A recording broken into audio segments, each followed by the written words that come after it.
Good morning, Magic players. Welcome to the NRG Championship Series, the Champs Tournament. This is it. This is the culmination of everything of the year. I am Niall Joan Rivers, joined in the booth today by Drake Sasser. How you doing? I am awesome. Once again, this is something you touch on over and over again. This is the culmination of everything. This is these players' years. I mean, this is really what they've been working towards. And, $35,000 on the line for these 24 players, a very high value tournament. There's a lot at stake. And so as a result, these players, I'm sure they're charged up too. This is some of the best Magic you'll see. Some of the best Magic I've ever seen across my entire life, much less on the NRG Series or anything like that. So really excited. This is going to be awesome.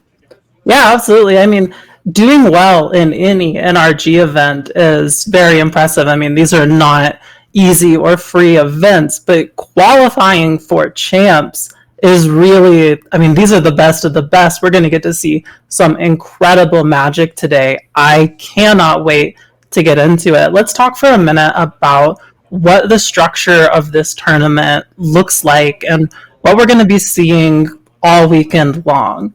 So the cool thing about champs is we're not just playing one format, right? Like, these people have to kind of be masters of a lot of formats. Talk to us about that a little bit, Drake.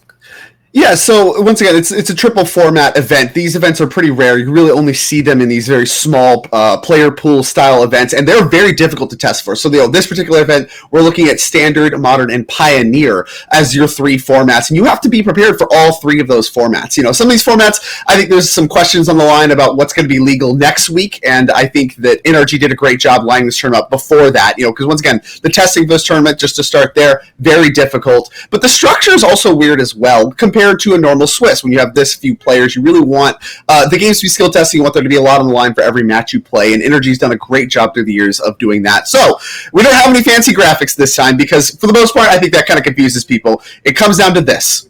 You get 8 wins, you're in the top 8.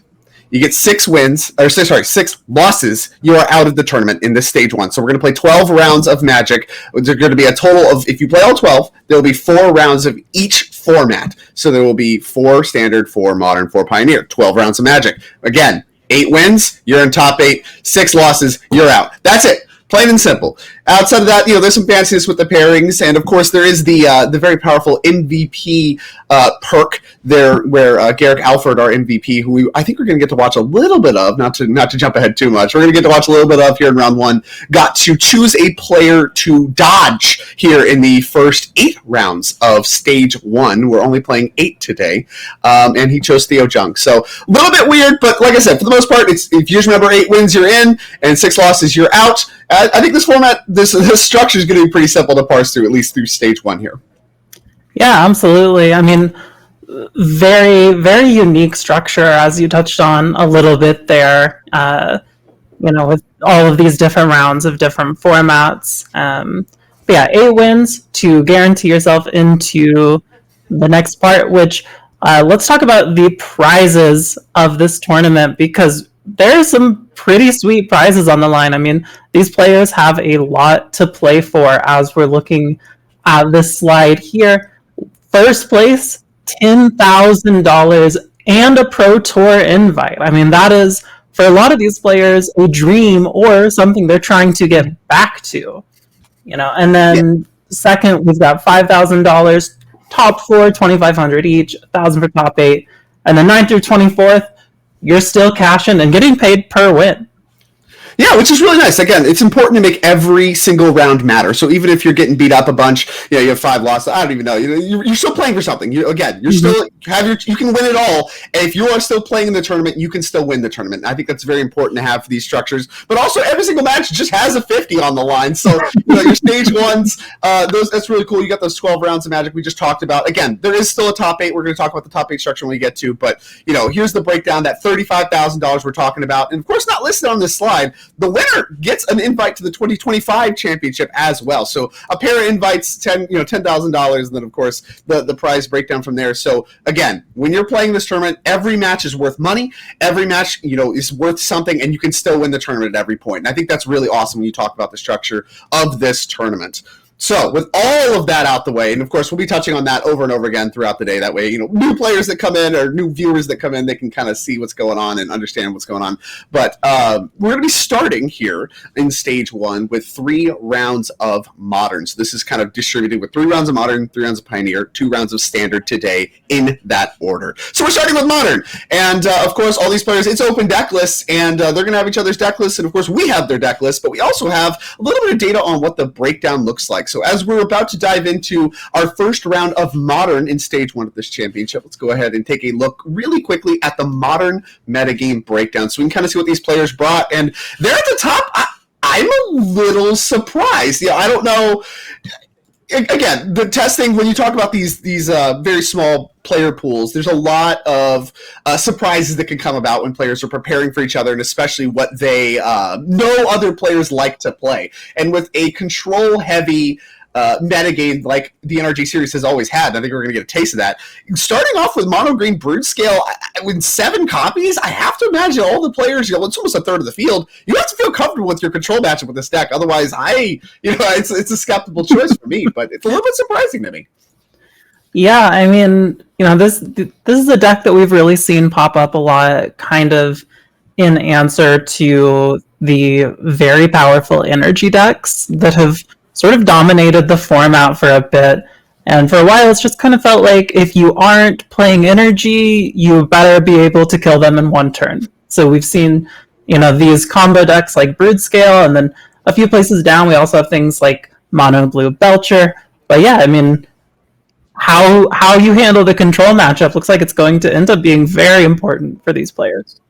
Well, and as such, I mean, kind of touching on that, there is less control, I think, than we've seen in championships past, right? You see 4 copies there, tied for 2nd place in representation with the energy decks you were just mentioning as well. So a little bit of fair magic to be seen. You got 4 energy decks, 4 control decks. I think I would qualify those both as fair decks comparatively to what's going on in the rest of the format. And then, less Belcher than I expected to see, especially, players like Grayson Nemets, who we saw win with it, only 3 copies, and then Mono Red Storm 2, and then, a couple one-ups beyond that. But really, like I said, the breakout deck, I guess, as far as these champs go, is really this Brood Scale deck. It's a known quantity, but these players have to really like that. I mean, really, I think Elenbogen is one of the only players I really saw champion on the series prior to this event. So either he's very convincing and convinced a lot of people, or, they didn't need convincing. And there's some stuff these players know that, we don't. And I'm very excited to see some of that as the day starts to progress. But as I just mentioned, 4 copies of control still present, and most importantly, both of our MVPs, I believe, choosing to register Old Faithful, the Azorius control archetype. So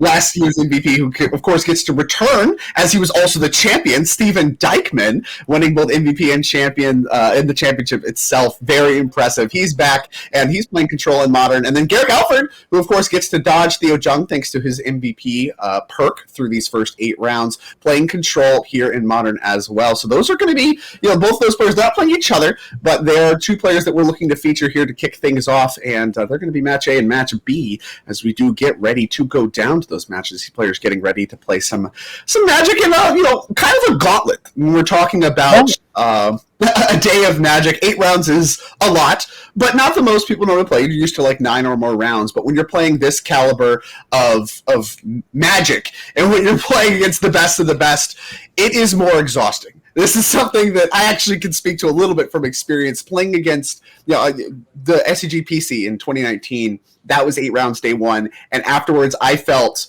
like I had just played 15 rounds. It is such a different environment when every round you're playing a juggernaut. Very, very difficult. Yeah, well, and not only that, but like normally, even if you go to a high stakes tournament, let's say you've qualified for the RC or something, you spend a lot of time prepping for the RC to play one deck all day long, right. And you've really studied the matchups for one deck all day long.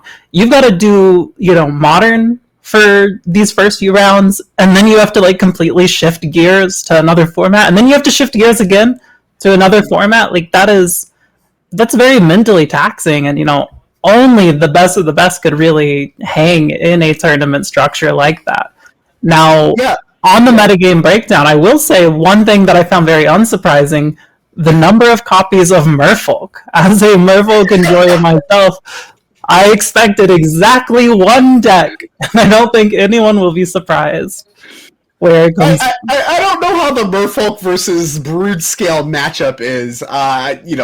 Typically they're pretty good at hating on lands, and the Brood-scale deck does not care too much about its lands, so that leaves me a little pessimistic. But as far as you talk about trying to win in one big turn, I guess Merfolk can get the job done with a bunch of lords, the same as a Blade of the Blood Chief with the Brood scale is. But again, having Nikachu in this event, I think, is a really unique opportunity. We saw a little bit leading up to the championship series.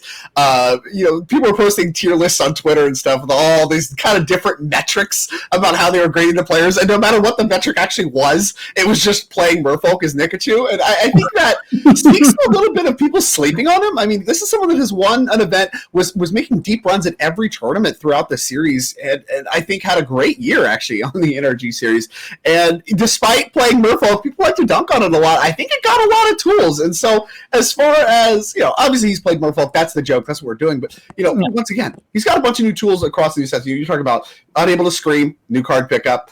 Sink into Stupor was a huge pickup for the deck. And, Tishana's Tidebinder, a little bit older, but a massive pickup for the deck as well. It's been getting love. WotC loves their little fish people, and so does Nikachu. So we'll see. I think he's a sleeper in this tournament. Yeah, well, again, very unsurprising to see the deck registered. I really love anytime anyone is that committed, to this is the deck I play in this format. I think most of the decks that have this sort of like cult following around them, like Merfolk, Amulet Titan, Yawgmoth, I think they're all like very complex decks that really reward deck mastery. So I think there's always something to be said of like, you're going up against an Amulet Titan player versus you're going up against Dominic Harvey, there's a huge difference. There is a world of difference when it is someone who has truly like studied and mastered one of these sorts of decks. Well, we're getting word here that I guess players are still getting seeded. We're still kind of getting things situated there. I do want to talk a little bit, kind of keying off that really quick. I think there's also something to be said, and I'm going to go on a little bit, I guess, on a diatribe. That's the word for it. About kind of preparing for this event. So. We just talked about having that deck mastery, having that experience. I think there's something to be said as well for these kinds of tournaments, being able to leverage that so that you don't have to do as much testing for some formats. When I was doing some testing for a very similar event, the PC, there was a lot more focus on standard. That was just the format we played the least on the SCG Tour back in the day, and we spent a good month of testing we had in order for the event. We spent most of our time on standard, and then kind of let the other two formats tried to rest on our laurels there. And I obviously didn't do a good job of that. Oko is legal in those other two formats. I played 0 Okos. Whatever. Whatever happened. But maybe there's something to be said for overcompensating. But for these deck masters, when they're going in and you're able to say, day one of preparation for these events, okay, I'm going to play Merfolk or I'm going to play Amulet. That's a format you just have a checkbox by, right? Like, you're good. I'm going to play this. I can focus on other formats. And it takes a long time to prepare for 3 different formats. Very different contexts, a lot more research, a lot more total games needs to go into what you're doing. And that's doesn't even start to account for, okay, who's going to try to next level, who's going to try to metagame target for what they think is going to be here and what have you. So preparing for these events is very difficult, and that's why, like I said, I really like getting this event in before the ban list update, where I think everybody's expecting some changes. Who knows exactly what it's going to look like. But also, I think it does give some organic points to these players that are deck masters and can just choose a format that they don't play a lot of and spend way more time focusing on that because they already know. They have it already checked out what they're going to be playing these other formats. Yeah, absolutely. There is a ton of value to just having that locked in, having it ready to go, and, not having to spend any of that energy sort of trying to solve a metagame for something that for you've already solved it for yourself. You are the Merfolk player. All right, modern situated. I'm going to play Merfolk however that ends up. Let's figure out what we're playing for Pioneer and Standard. It sounds like we're still having some issues. We'll get down to the players in just a few minutes. Yeah, we'll be ready to go in just a few minutes. I mean, there's plenty to talk about, all these players and, the years that they have had. And once again, it is a culmination of the hard work for all these players. And also, we've really started to see some team dynamics pop up as well. Flex Slot and all the other people. I think Flex Slot's probably the most successful of the bunch, so one we're probably going to highlight quite a bit. But when we're talking about kind of keying off of the experience that these individual masters have. Nikachu, of course, we used Merfolk as kind of the prime example that you can point to. You also have players that have been involved in the NRG series. I highlighted, the control has always been big in the NRG series across every format. People love their blue and white decks. All of our most talented players. RIW Hobbies, there's another great team, loves their control decks. And I think there's some amount of deck mastery that comes in there as well. These are players that, even though it has changed looks, the archetype has changed, and individual card slots have changed quite a bit as well. I know with Dykeman specifically, a player that we're going to be seeing a little bit of here in round one, he's playing like Cosmic Rebirth, and that's not that common in control. It's starting to become more common, but what I'm getting at here is the decks have changed a lot, but still, these are archetype masters that I think don't really get registered as much, because in a lot of other formats, they do just play the best deck. You're talking about whatever, standard, they're just going to play whatever the best deck is. Sometimes they play whatever the best deck is, the most broken deck is in modern, but really, when kind of things are in a lull and people are trying to figure formats out, these players always revert back to these kinds of control decks. They have these things they prefer. And I think every player has that in Magic, and that helps your preparation as well. And I think that there's something to be said where we're going to see more of that. But in Modern, with this Brood Scale deck, you can't call anybody a Brood Scale master, right? Like, what is this, a creature or artifact combo? It's kind of weird. I do wonder, with so many people pivoting into this deck, how is that going to affect their ability to not just be prepared for what everyone else is bringing to the table, but also be ready for the play pattern. So these are experts that you're up against on their archetypes. You really have to believe that your deck is that much more powerful. It's worth pivoting. We'll see. I'm excited to get into the modern action with the Brood Scale plays. The control decks are a really interesting one to touch on, because, I feel like the control decks, more than really any other deck, maybe not only reward deck mastery, but really reward format mastery and knowledge. You have to know the exact right things to care about turn over turn, match over match, game over game, what matters, what you need to counter, what you can deal with in other ways. And I think that really speaks to the skill of the players in this competition who have made it this far. That, so many of them do tend to favor these decks that really reward you from knowing so much about a format. Yeah, in Modern, I think Modern, that's even more true of. And, when we're talking about, my time has long since come and gone of battling in the trenches. But when throughout Modern's lifetime, it's often been heralded as such a great format because of its deck diversity. I don't think that's as true today, but, through whatever the last 10 years of Modern's existence, it has typically been a very deck diverse format. You have a lot of different options represented by different archetypes. And a lot of times people criticize these decks as being a little linear. And as a result, sideboards get very taxed. It's like, okay, I don't have enough cards to prepare for everything that could show up. These creature aggro decks, these combo decks, these control decks, the energy decks. There's not that much overlap between what's good against these decks and what's good against, the rest of the field.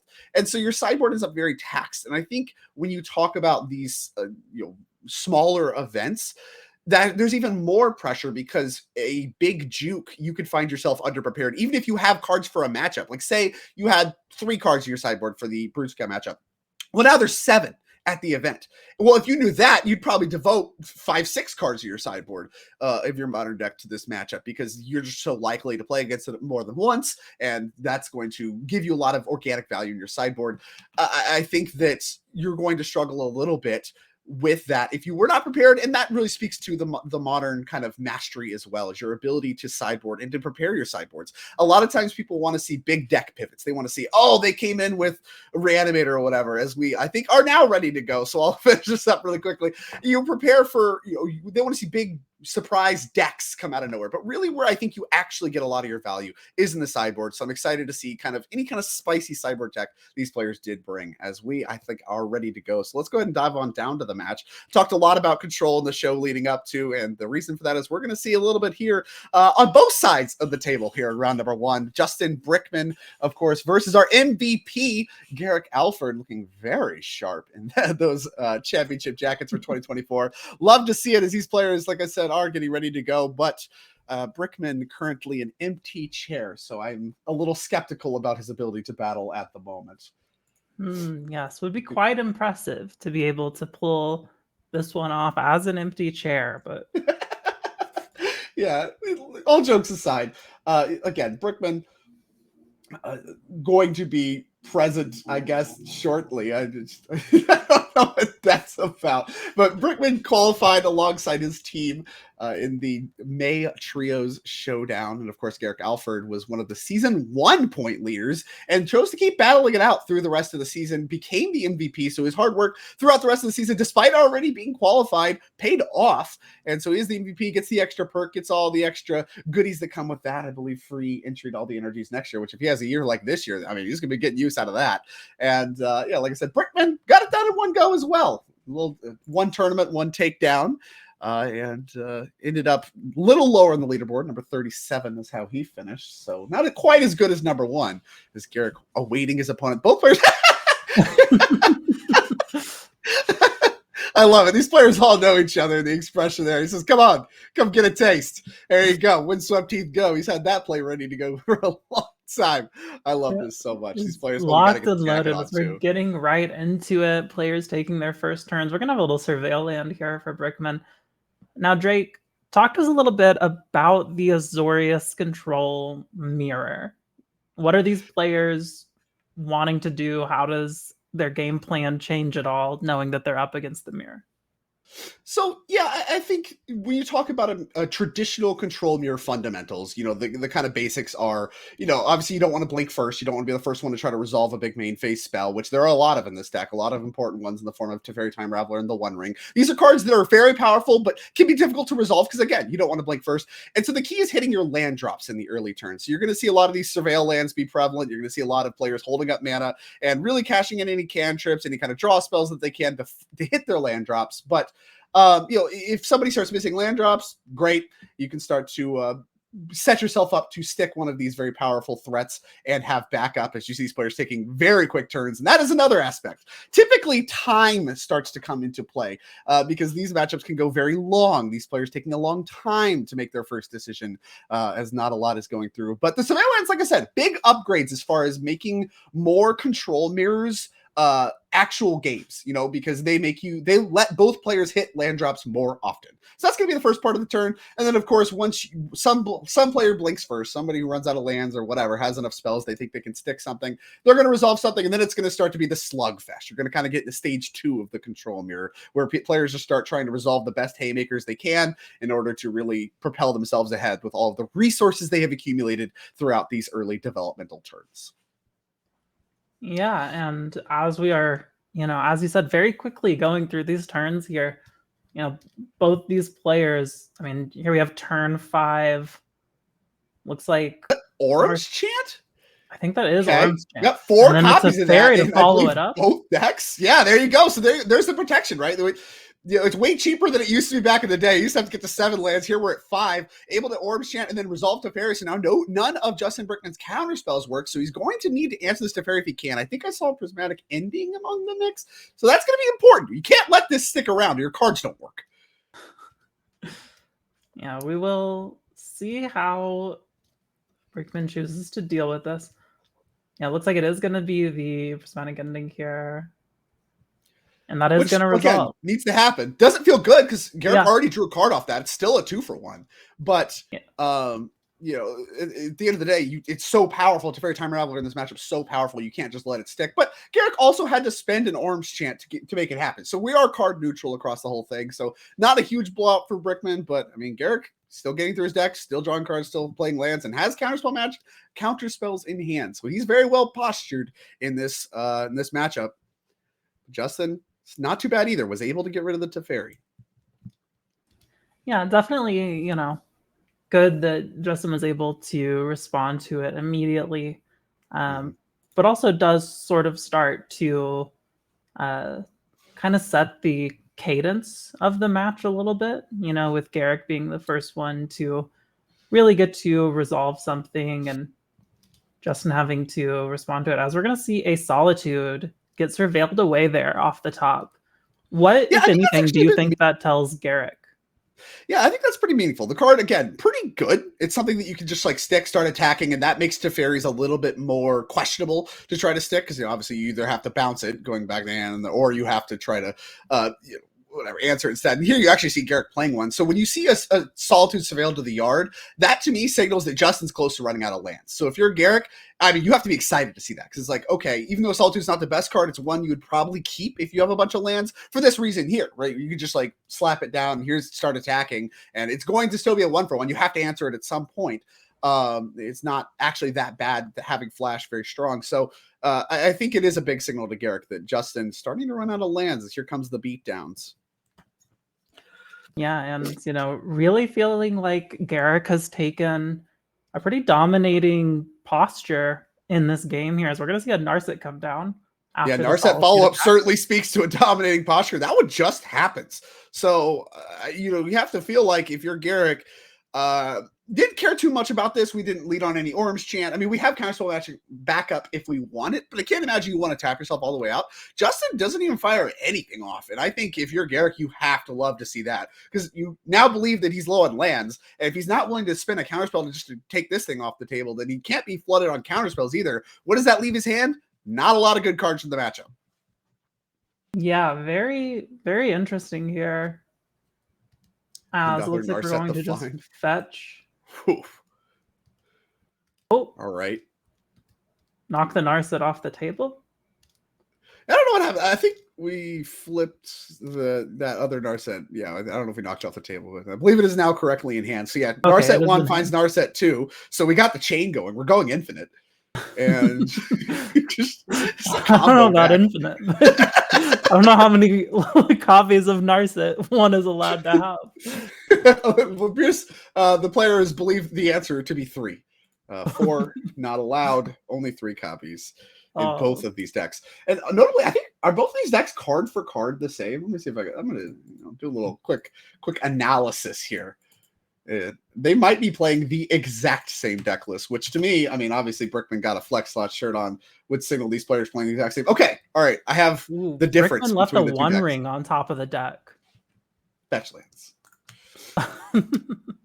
One Ring on top to me feels okay. Yeah, we just searched it away. Right, here we go. Yeah, so we're gonna go basic island cycling. Looks like we're gonna try to cast this One Ring. I mean, yeah, you have to know it's not going to happen, right? Because Gerrick was willing to just kind of throw a Narset out there with plenty of mana left over. That signals a counter spell. So I guess now at this stage, Justin just saying, okay, I'm behind. These Narsets are trying to pull ahead. He's set to just draw cards turn over turn. I can't wait any longer. And it's actually a signal of weakness. You're saying, okay, I have to just start to try to work through the counter spells and hope he runs out and I get to stick something that matters because you're pretty confident that's going to get countered by the posturing. Yeah, and I mean, do you think for Gerrick right now, he's really smelling the blood in the water, ready to really start trying to close this game out? Like he's got to feel in a pretty dominating spot. We're seeing another Teferi hit the board. Yeah, with Teferi joining, I think that really is the nail in the coffin. I think there was a little bit of desperation to really punch the hole that you had made, and I think snapping off the counterspell from that Narset activation is a signal of that. Okay, he's kind of on the ropes a little bit, but I need to make sure I have the counter magic cover to make sure he doesn't get to stick something as he's trying to slam it turn over turn in this spot of desperation. With Teferi and that counterspell found, I think that's close to the door on everything. We're still attacking. We have both powerful planeswalkers, and even this Narset, you almost could just let it happen. Yeah, I love this. Yeah, as we see, there was a Solitude drawn for the turn here. You were so far ahead. The 2 cards from Narset just don't matter, and a good section of the cards you can find just don't even work either. Like if you can't find any counter magic, it doesn't work. And you have this Solitude that can clear the Narset if he does try to find a card for it. And this Narset really just kind of 3-mana cycling for Gerrick at best. It might brick, it might even just miss on a card. So love really just the patience here from Gerrick. Again, control masters abound. And yeah, like I said, both these players playing the exact same deck. They are playing the only difference is in their fetch land choice. One's on Deltas, one's on Misties. So they are on the exact same deck. Have to imagine they work together on this, being on the same team. And they both know what's going on here. Here's a Cosmic Rebirth. Oh, going for Manamo. Okay. Got an extra land for the trouble, and Teferi's going to come in. Yeah, that's going to bounce the Solitude. Kind of surprised we let this one in. Sure, yeah. I mean, Justin, is able to get a couple Planeswalkers resolved. Looks like the Teferi is going to get dealt with swiftly here. You have to get rid of it as soon as you can, really. You can't let them untap, maybe stick a One Ring. Things can really start to snowball with Teferi cover. So we do have to use the Prismatic Ending. And like I said, I'm just a little surprised to see that, because now we can't clear the Narset with the Solitude, which maybe is just fine. I mean, obviously Gerrick's still very ahead, but kind of wonder if that signals Gerrick really only has that one counter spell that we saw off Narset as his leftovers, and is really just trying to save that as the ace in the hole and try to line his other cards up that aren't necessarily as good as best as possible here. Yeah, it looks like a few good choices here for Brickman. See the Cosmic Rebirth. There's also an Arms Chant, I believe, in that pile of cards. Okay. So we may have found a hole. Yeah, these are good options. And we know he's got 2 Solitudes in hand. That can be good for clearing the Planeswalkers. And that's also, that's kind of weird too, because you really kind of want to Solitude Gerrick's Solitude, but now the Solitude doesn't really even need to come down for Gerrick. He can kind of sit on it because the Narset is mostly textless at this point, although we are going to get rid of it here in response to the Arms Chant.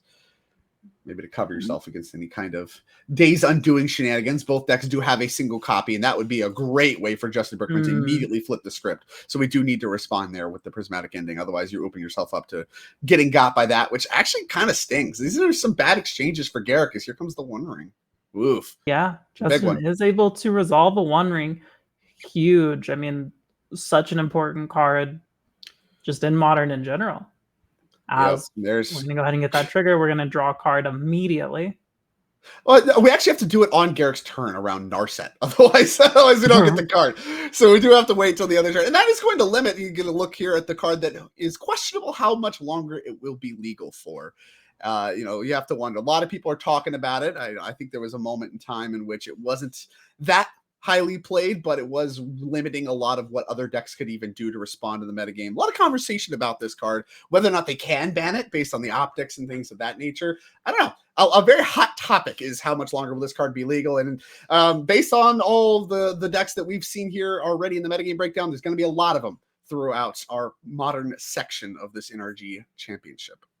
Yeah, I mean, this could very well be the last major tournament of the One Ring in Modern. Can't think of a better send-off than the NRG Championships.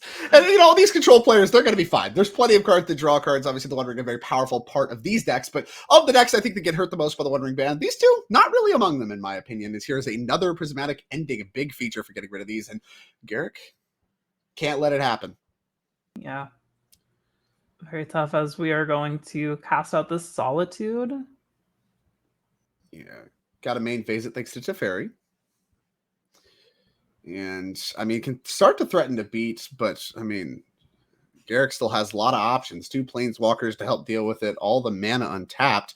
A lot of exchanges here. Justin's done a great job fighting through what I think was a very bad spot for him. I think we were kind of getting to the point where Gerrick was only a card or 2 away from really slamming the door in the game. And really, Justin's really been able to battle back in. Again, knowing when to pivot and to start just casting your stuff. It's probably going to get countered. But as you can see, eventually, things start to work. Yeah, it looks like Gerrick, looking through these Narset cards, is that another Arms Chant? I believe so. Each deck on 4 copies, so have to like them, I guess, in some capacity here.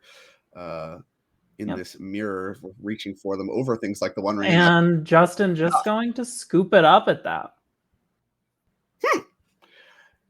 Well, there you have it. That's game number 1. And again, an early lead there from Gerrick, and somebody, he's our MVP. He's obviously, a Masters, had a great year, and there in game number 1 in the mirror match, looked very comfortable through the whole thing, and looked to be really in a dominating position from, kind of the initial Teferi exchange on. I mean, that was a game that was about Gerrick, and he knew his plan and really executed very nicely throughout all of game 1.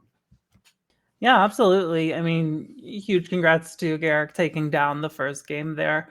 Really, I feel like both players looked very comfortable. Even Justin, who, did seem to be in the worst position throughout most, if not all, of that game, seemed to really he just looked comfy in it, Like, clearly Yeah. these are two control players who really know the matchup, and, he knows, like, oh yeah, it's bad now, but I have these outs. And like the second he knows he's done for, it's over. It's like watching two chess masters play. Yeah, that was good. I was gonna bring that up. It's just like two people that watching are going to play to the best of their ability. There's no mistakes. This is much closer to like true deck kind of matchup favorability versus not, which in this exact 75 card mirror is going to just be 50%. You either win or you don't, but what is neither player is going to make a mistake. And I don't know if we have deck lists here, but I do have deck lists in front of me. And again, both players are on the same deck. So this is actually going to be pretty easy to talk about here as you can get a look at the sideboards. 4 copies of Consigned to Memory. We got 3 Mystical Disputes, 2 Dovin's Veto, 2 Isochron Scepter, another Day's Undoing, the 4th Narset Parter of Veils, and the 4th Wrath of the Skies to go with the Kahira Companion. Both decks are on. A lot of stuff to like here. Yeah, I mean, this just looks like such a clean and consistent deck, Yeah. It's always so nice when it's just like, all right, here's 4 copies of 8 cards that I love. You know what I mean? Like the best blue and white cards in the format. So I guess the question is here, obviously the disputes, the vetoes, I think are easy ends. The question is how much more of like the Days Undoing stuff do you want? It's a great way to slam the door in the game. You do want the Narsets kind of anyway. Are those cards just free? Do you have enough white cards that are outs? I mean, the Orange Chance actually looked good. That would be a card that, sometimes I feel like would be good, sometimes it'd be bad. They actually looked very, very important in the matchup through all of game 1. But there's some of the cards like the Wrath effects I think are quite bad. The Wrath of the Skies, the Supreme Verdicts, I don't think you're really going to want those. So you already got a lot of ends with the counter spells. The question for me, for both of these players, again, the exact same 75 mirror, is so both these players, I think, are going to sideboard, especially given that they work together. I think they're going to sideboard the same way. So we can kind of just talk about it at large here. I think they're going to want the disputes. They're going to want the vetoes. The question is, do you want any of the like Days Undoing stuff? And maybe the Scepter stuff? I can't imagine that's good, but it does just kind of lock stuff out. If Orange Chance good, Orange Chance return has to be good, but I'm a little more skeptical. Sure. Now, as someone who's really like been on this grind before, do you think there is any like level 2 or 3 thinking when you are playing like a teammate, someone you work with, where you're like, well, we do have the exact same sideboard strategy.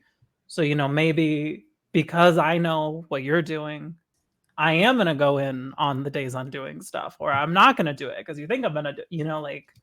Ooh, the pivot away. Yeah, so that does come up. I have seen that. There's been drama about that, about even like Pro Tour teams and stuff like that. Through the years, there has been, we're supposed to do things this way, or we're playing the deck this way, but because the best players in the room are on this thing or doing things this way, you pivot away from it. And there's been a little bit of hotly contested drama about that. Not on the NRG series as much. And in this spot, I don't even know how much leverage you would get. Like, you would have to be something like, you take out all the prismatic endings, Wrath of the Skies, and like Teferis or whatever. So now there's no answers to Isochron Scepter. So I should bring that in. Like, that would be the kind of pivot that I would expect, is like, knowing how they're going to sideboard means that you bring in a card that you wouldn't normally. I don't think there's really something that drastic going on here in this matchup. I mostly think that they're going to sideboard the same way, nice and just boring, consistent magic. It's just nothing. Don't get fancy. And whatever. It is what it is. I like that your analogy of chess masters is really what it feels like between these two decks. It is really just, okay, this is a gauntlet. Today is a gauntlet. You're playing as the best of the best. These are two players, especially round 1. They're just not going to make mistakes in these decks that they're experts with. How many times can you context switch and that still be true? How many good players can you play against in tight spots and still make decisions correctly? Round 6, round 7, round 8. That's really what you're going to see kind of this top 8 be full of, is players that can do that and do that well. And here in round 1, these players, obviously look very, very comfortable in their seats. And I think that for the most part, like I said, I think they're going to sideboard the same, whatever their strategy that they came up with. I think they're going to follow that. And it's going to feature a lot of counter magic. It's going to feature some good Magic fundamentals. And I mean, it's just great Magic. It really is more of the chess, less of the poker that, Magic gets compared to. Yeah, so we are going to get right down into our game 2 here. We're going to have Justin Brickman on the play for this one. As we're drawing up our hand, see a Narset, see a Force Negation. Pile of lands? Big pile of lands. Yeah, don't hate that at all. Yeah, it's kind of the dream for these players, right? Narset counterspell of some variety, big pile of lands. Sign me up. Reminds me of I played a lot of Standard in the Sphinx's Revelation days back in that Theros RTR, and there'd be times. I mean, and now you have Surveil lands, but there'd be times back in the day when we had to play with the Temple of Enlightenment, the Scry lands. You'd crack a hand with just 7 lands, like a couple temples, beautiful, snap. The absolute god hand, 7 lands. Sign me up. Love it. Can't get enough of this style of Magic. Something that me and both of these players, I think, have in common as we are in the play lands and pass portion of this game. Again, a big feature of the control mirror. Well, maybe, there's something to be spoken about here where there's only 1 land up for Gerrick. And maybe you try to jam a Planeswalker. You're jamming it into Mystical Dispute that you know about, but you could. Yeah, which looks like we are going to do is chooses to play the island over the Surveillant in hand, and we are going to get hit by the Mystical Dispute. We have the Mystical Dispute. Yeah, this is the risk. It's like, do you have one of the 3 Mystical Disputes? If not, this works. But I mean, I can't imagine you're going to play like that if you don't have it. But also, it's just not that bad for Justin. As long as there's no Teferi follow up or whatever. She had force cover anyway. We had it all. We are gonna go ahead and surveil away top of our deck there. It looks like a force in Gerrick's hand as well. Interesting too. The surveillance I like a lot more than the Scrylands in these high-powered formats because it does give a lot more information about what's going on the other side of the table. So as soon as you see a land thrown to the graveyard, especially a land like Manamba, which has real utility if we can ever stick a One Ring, that really signals to me, oh, your hand does not have a lot of spell cards in it. It has a lot of the land type cards in it. So that means maybe there's a little less cover than I think hiding in that hand over there. Right. And, very interesting how game 1 we were talking about Justin binning this Solitude off the top and how, for Gerrick that maybe means, oh, you need lands. You're a little bit desperate for lands here. And now we're seeing almost the opposite thing take place. Exactly the opposite. Yeah. Kind of like you said, it's just so much information for the players here. Creates as we're gonna see Orem's chant for Gerrick hitting the yard, and we see 1 in hand. So actually, is that 2 in hand? I didn't get a great look, but 2 in hand would be tough. I mean, that's the risk of this card. I kind of wonder if you're supposed to, trim. I don't know. The card looked great, obviously, for Gerrick in game 1. I mean, we got a concession on the second copy, so maybe I'm just talking nonsense. But to me, intuitively, it seems like a card you really wouldn't want to draw really more than 2 of in this matchup ever. And you say, okay, well, as a 4 of, that shouldn't be that likely. But you draw so many more cards in this matchup than you do in the average game because the games go so many more turns. So you naturally just draw more cards than you do in the average match where it only goes maybe to turn 5 or whatever. And that means you're much more likely to draw more than 1 copy. So maybe you're supposed to trim 1. I don't know. Maybe, again, could be talking nonsense, but Gerrick's bidding 1. I guess maybe he lined it all up. No land for Gerrick. Oh, huge. Now, this might be controversial, Drake, but hit me. I would play the 1 white mana your opponent concedes the game card. That seems very powerful to me. As we are seeing Justin try to resolve the One Ring here. The One Ring, indeed. The One Ring. Hate that. I believe it's correct. I believe you are correct. And here comes Hardcast Fortification. So, Hardcast Force. I mean, that's going to resolve.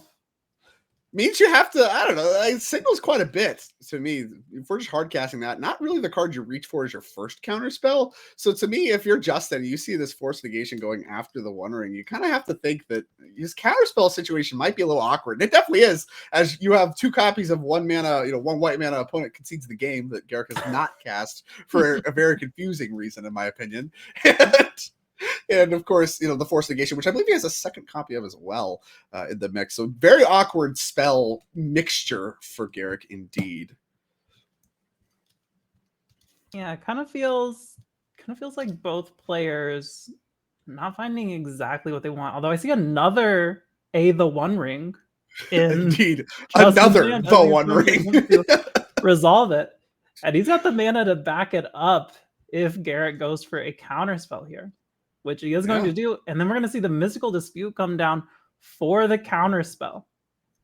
Big fight. And to me, this at the point at which Justin's winning a fight over this, if you're Gerrick, you have to think, okay, this is the one Justin wants to stick. The first one was just starting to work through my counter spells and, really start to kind of get through my spells. As once again, Justin did get the signal that the spells were awkward. And here is an Orm's Chant. Orm's Chant coming down. Oh, this is very interesting. We know Gerrick has a Mystical Dispute in hand. So kind of putting Justin in a position where you just can't really do anything. Yeah, that is going to resolve, and then the Mystical Dispute going to come down on the Mystical Dispute. Gerrick going to win the stack war there.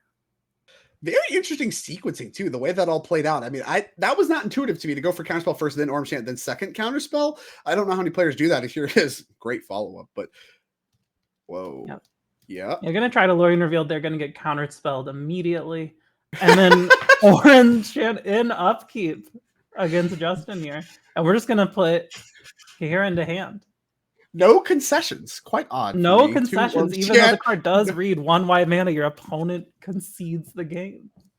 Incredible. So a little less powerful than the extremely powerful Orm's Chant from game 1. And 3 Orm's Chants in the yard, 1 surveilled away. The other 2, I don't know. They were powerful. They accomplished what they sought to accomplish. And honestly, kudos to Gerrick. Plenty of leftovers. He's missing land drops, so he's doing a good job really kind of utilizing his spells for actual value, and that way he doesn't start to slip behind. But still is going to need some help. This has not been a good series of exchanges, but this one very well could be. Yeah, as we're going to see here come down for Justin, but then Gerrick to answer it with a Solitude that is going to resolve and stick. 2 of the 3 cards in Justin's hand here. I'm seeing Force Negation and a Mystical Dispute. But not bad. Not sure what the third the Mystical Dispute's expiring, but I mean, as far as you have a threat, you're starting to beat down with the Solitude, and you have counterspell backup to kind of keep it alive if that's what you want. If you want to play a slower game, you can do that too. And I mean, Justin's just cycling lands. You have to be pretty excited about that. Mm-hmm. Again, we kind of knew he was cycling land into a land. On. Not great. Very flooded is Justin Brickman, who surveilled a land away and now cycled another land. So very, very flooded. And it is very obvious. No spells for Justin, plenty of lands. Gerrick has to be excited about Justin's third card was a Prismatic Ending. Tough to use on a Solitude. Not tough impossible. Indeed. But tough. I'm not confident it is actually possible in these builds of the deck. I think we just have kind of the Sultai Triome, Zagoth Triome as the available splash, so we can only get up to 3 on the Prismatic Ending. So not possible in these configurations, but of course, at large, possible. Yeah, as we're seeing Dovin's Veto as the pickup for turn for Justin here. I mean, normally a hand of cards that you'd be very happy to have in this matchup, right? But when you're staring down the barrel of a Solitude turn after turn, just beating you down.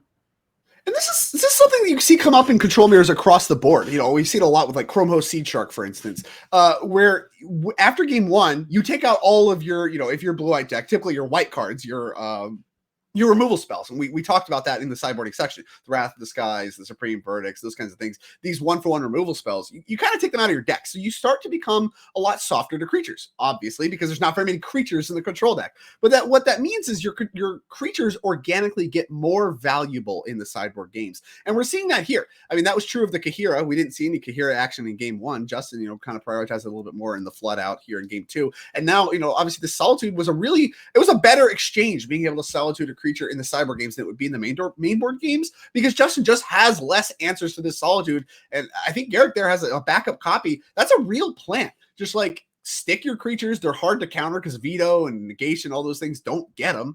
And then just try to end the game that way. You kind of become this like really weird, clunky Delver deck.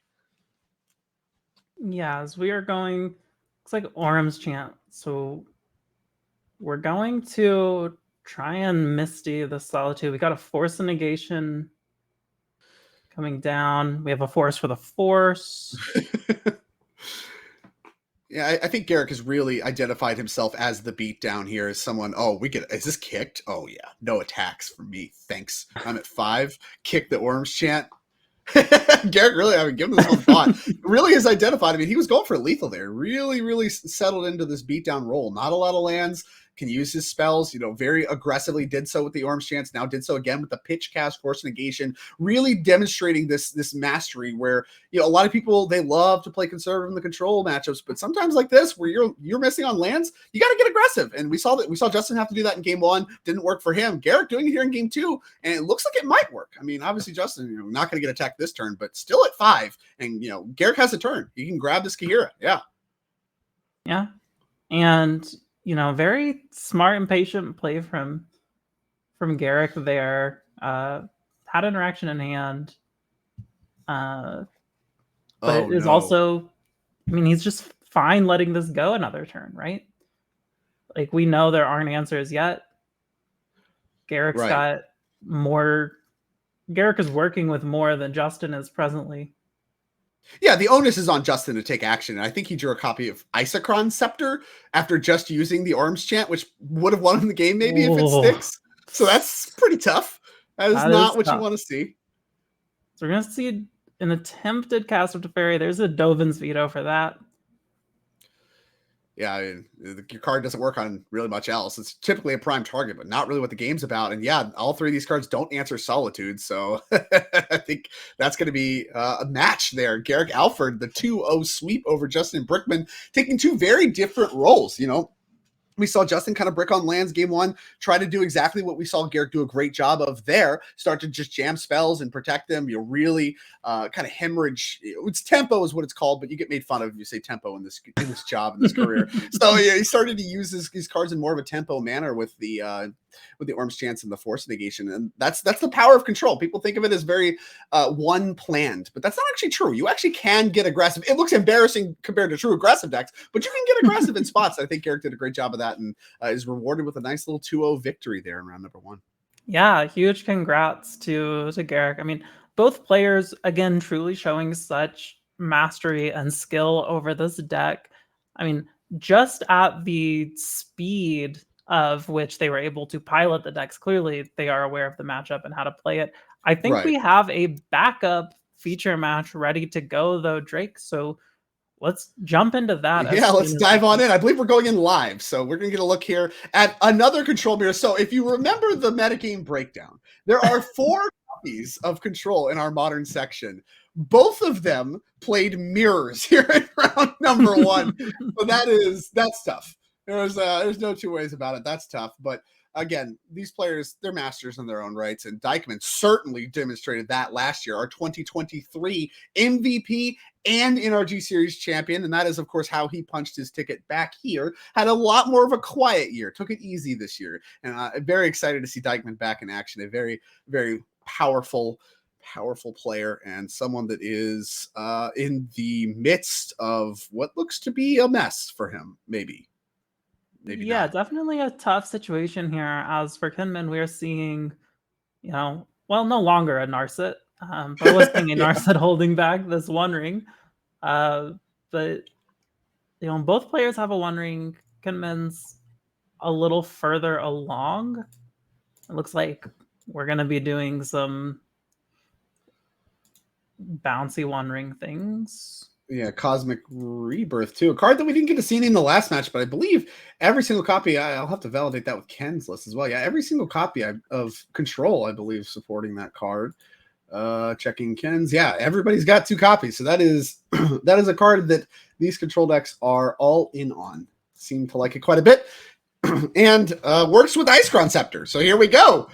Haven't seen this card in action in many years. I guess now, thanks to Modern Horizons 3, able to get this super sweet and fun lock available in this format. Just what we needed. Yeah, Icecrown Scepter with a counter spell tucked underneath it. Very, very nice here. Yeah, a card that's, when you talk about the mistakes of the Mirrodin sets, I think kind of gets swept away. There's plenty to point to. Icecrown Scepter really saw some play alongside silence effects and counterspells a long time ago, and was more or less considered to be a thing of the past, of bygone eras. And so Wizards, maybe for better or for worse, said, all right, this is a super sweet card. Let's get this one in Modern, and it is in Modern, and here we are. We're seeing it in action. We saw it in both players' sideboards last round. I believe it was in both players' sideboards this round. And if I'm correct, I believe every single player is more or less on the same exact control deck across the board. And yeah, now we can put Orb Chant under it, and we can get the good old Silence Icecrown Scepter lock going. Even now, it's no boomerang, but it does a very good job nonetheless. And Counterspell underneath it ain't bad either. Yeah, and we're going to see a Mystical Dispute on this Teferi. It looks like we had the counterspell to back it up for Ken, so our Teferi is resolving. You can bounce that Scepter. This is a great exchange here for Ken. I can't imagine you're going to want that. I mean, the counter doesn't work, so there's a question, right? You're like, do you even care anymore if this Teferi gets the stick? I think it's safe to just go ahead and get that out of here and make sure that even if Teferi gets cleared, you're in the clear. Yeah, absolutely. So we are going to go ahead and bounce that Scepter back to Steven Dykman's hand, which, Ken, quite the number of bird encounters on this One Ring. Yeah, I was about to say, I think that was really Steven Dykman's plan. You kind of saw him make a little bit of a face, and as soon as that Scepter is gone, and there's this Teferi, I think things are out of control here. There's a Manamo in play that has been kind of powering up the One Ring, and with it already at 5, I mean, really the question is, can Ken answer it before he dies to it? Because there's just so many cards here, and with a Narset in play, Steven Dykman's own the One Ring does not work. So unless you find one of those, whatever, I mean, this game is just so bad for Dykman. So really that Scepter and trying to protect it was kind of his ace in the hole. Can I stick this and start to get something going? And even with both Planeswalkers available, I mean, Ken's just got so much value. He's really, really far ahead, and he's going to have to really work a miracle here in order to battle his way out. Yeah, I mean, it's like the platonic ideal for a control player to be discarding to hand size on like turn 10 or whatever. So I think just the dream. Pretty good. Yeah, this is why you play the deck, because drawing cards is fun, and you just want to do more of that. And of course, here we go. He has the Force of Negations abound. He's going to have that because he's just drawn so many cards, and you have to start to battle through that. But the question is, what does Steven Dykman actually want to stick? We'll see what the answer to that is here in just a moment. I think it might be this Narset here. Yeah, which is going to resolve. Wondering. Okay. That's something. It's not nothing. An Orum's Chant. That's something. We still have the Scepter. So, if we can get the Teferi off the board, we're starting to cook. Yeah, which looks like that is what Steven Dykman's going to take here. Another big pickup there. You can get a look there at the MH3 version using the same art, of course. This card... a classic from Magic's past, but finding some play here in Modern Horizons 3. I think maybe Control, when you talk about MH3, Azura's Control, not a deck you talk about getting a bunch of big wins, but I mean, we're seeing Orbs Chat 4 copies of each of these decks. It obviously got some power from MH3, and Scepter, of course, part of that mix as well. So we got the whole package in one go. And Wrath of the Skies, of course, as well, another main deck card. So we actually got quite a bit. We didn't get as much as the whole archetype of energy and all these kinds of things, but did get quite a few upgrades, and able to leverage those here are all 4 of our control players who we have seen through round 1. Of course, featuring the only control mirrors I think we're going to see probably for the rest of the tournament, unless we're talking about top 8 contention stuff. So really getting our full dose of the control out of the way for all our viewers, because there's not a lot left of this you're going to see for the rest. But this is the Magic I like to see, and I'm glad we got to feature here both of our MVPs playing against what I assume is all the players working together here on full 75s. Now, of course, Gerrick, our 2024 MVP, did pick up his match. Dykeman's got a lot more work to do, and I'm not even sure if there is a way to get that work done from here. But if anybody can do it, it's Dykeman. It's tricky. I mean, Kinman is down to 3 life thanks to the One Ring. Gonna go ahead and ending this Narset so he can draw 6 cards. The casual add 6 cards to your hand. Yeah, pretty powerful. Pretty powerful. We did manage in 6 cards to find an answer to your own copy of the One Ring. And so that one's going to go back to hand. More cards coming. So that is going to be, again, the classic discard to hand size special that we're excited about. Dykeman going to draw 1 card off his. So that's tough. Yeah, that is tough, as we are going to cycle Lorien Revealed here. I don't want to cast that. So normally, I guess this deck can do a lot of things to play around Narset. Obviously, the cards the best against are the One Ring, and ironically, Lorien Revealed. So Dykeman's hand lining up very poorly against Narset, despite the fact, that's not always the case for these control decks. As we're going to pass back over to Ken here. And, Dykeman's ring starting to tick away at him as well. It looks like Ken putting the Orum's Chant on the Scepter, and that is going to be the classic Orum's Chant, make your opponent concede line that we saw in the first match as well. Cheaper than 1 mana target opponent concedes, but 2 mana target opponent concedes, also quite strong. So Orum's Chant, I mean, very convincingly powerful. I would play 4 copies of both of those cards. Yeah, they both seem quite strong, and the victors of both of these matches seem to agree with you. Of course, Ken Nen and Gerrick both won their Azorius control mirrors. So I hope you enjoyed that magic, because again, you're not going to see any more of it for the rest of stage 1.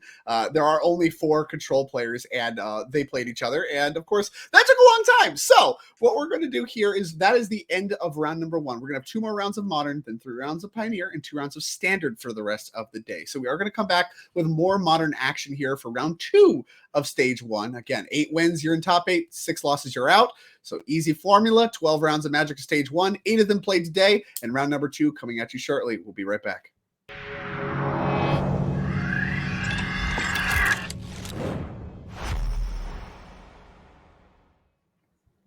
Welcome back, Magic players, to the NRG Championship Series Invitational Tournament. I am Niall John Rivers. Joined in the booth with me today is Drake Sasser. Drake, we just watched 2 back-to-back Azorius control mirrors. Talked a bit about how it was like watching a couple of chess masters going at it. Both times, really. I mean, all 4 of those players, such experts of the deck. What are your thoughts of the Magic we've seen so far and the Magic that we're about to see? So the Magic we've seen so far is kind of from my own heart. This is classics. I talked a little bit at the time about how I love control mirrors. I love watching that chess kind of action in action. But of course, it's all the same deck. So, viewers can't watch infinite of that. And of course, there won't be infinite of that. There's only 4 players. They played each other. We're not going to see that again for the rest of the tournament. That's what's exciting about these events. Not only do you have different kind of spreads of decks, but also different spreads of formats. So it's not even possible to see the same stuff over and over again if you wanted to. But I'm here to tell you right now, this round, you're going to be seeing something very different on both of our matches here. All monocolored decks. So we'll start there, give you a little teaser. And of course, each match is supporting 2 of the same color. So we're gonna be starting with 2 mono blue decks here between our players, but different goals as we're gonna watch, of course, Merfolk versus Belcher. This is a very different style of Magic from the chess that we just saw. Plenty of decisions to be made that are hard. Very different fundamentals about what's going on. Of course, one player looking to beat down with some creatures. The other player looking to just assemble a quick combo. This kind of linear combo kills that Modern's used to, but featuring a lot more interaction thanks to the blue cards than the combo decks of Modern of old. what do you think Pikachu named with Cavern of Souls? If I had to guess, and this is a wild guess, I'm gonna go Merfolk. You could name That Wizard. is I don't think it's that good. expert analysis that we have you in the booth for today. Thank you, Drake. As we are going You're to welcome. see a little suspension here from Matthew after the dockhand from Nikachu. Yeah, I mean, great start for Hoey. From what I've seen of the Belcher deck so far, I mean, it's not a deck that's been around a super long time, but it is a known quantity really at this point. The best hands, in my opinion, start with Lotus Bloom. So I think this is really where Matt wants to start, especially in a matchup like this, where it's really just kind of going to be a race to the finish line. You know, different goals. One player beating down the other player, of course, trying to assemble a combo, aka Belcher and Activate. It's a race to the finish line with a little bit of interaction backed up. Excuse me. Lotus Bloom does a lot of that for Matt Hoey. Yeah, as we're going to see the backside of Glass Bull Mimic for Nikachu here. And we're just going to tap down Matthew's land. An exchange is normally pretty good for Jonathan, especially if he needs to develop his mana. But when you have 2 Lotus Blooms on suspend, using your dockhand to tap lands is not really where you want to be, because there is a huge burst of mana that is coming for Hoey as soon as he needs it, and you know the dockhand's just not really good at checking that. Yeah. Now we do see a Shauna's Tidebinder in hand for Nikachu, as well as a Force of Negation.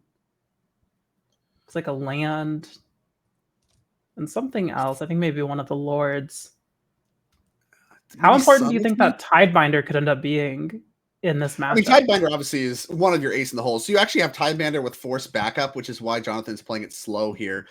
And, you know, obviously here comes, I actually don't know what that is, but either way, like I said, just having this interaction is going to be a big part of what Jonathan is actually going to do, because he doesn't have an aggressive start. So we talked about a race to the finish line. Well, Jonathan already knows he's going to lose that race. So now it becomes time to pivot. You need to pivot into, all right, I need enough interaction to where it's going to take Hoey a long time to rebuild. I can stop what he has going on and then, you know, just kind of win the game with the Moby beatdowns I've assembled so far. So already pivoting away from kind of the Lord heavy aggro beatdown you can kind of expect when you think of Merfolk, you think of Lord of Atlantis, you think of all these things. That's not what this game's going to be about from Nikachu's side of the table.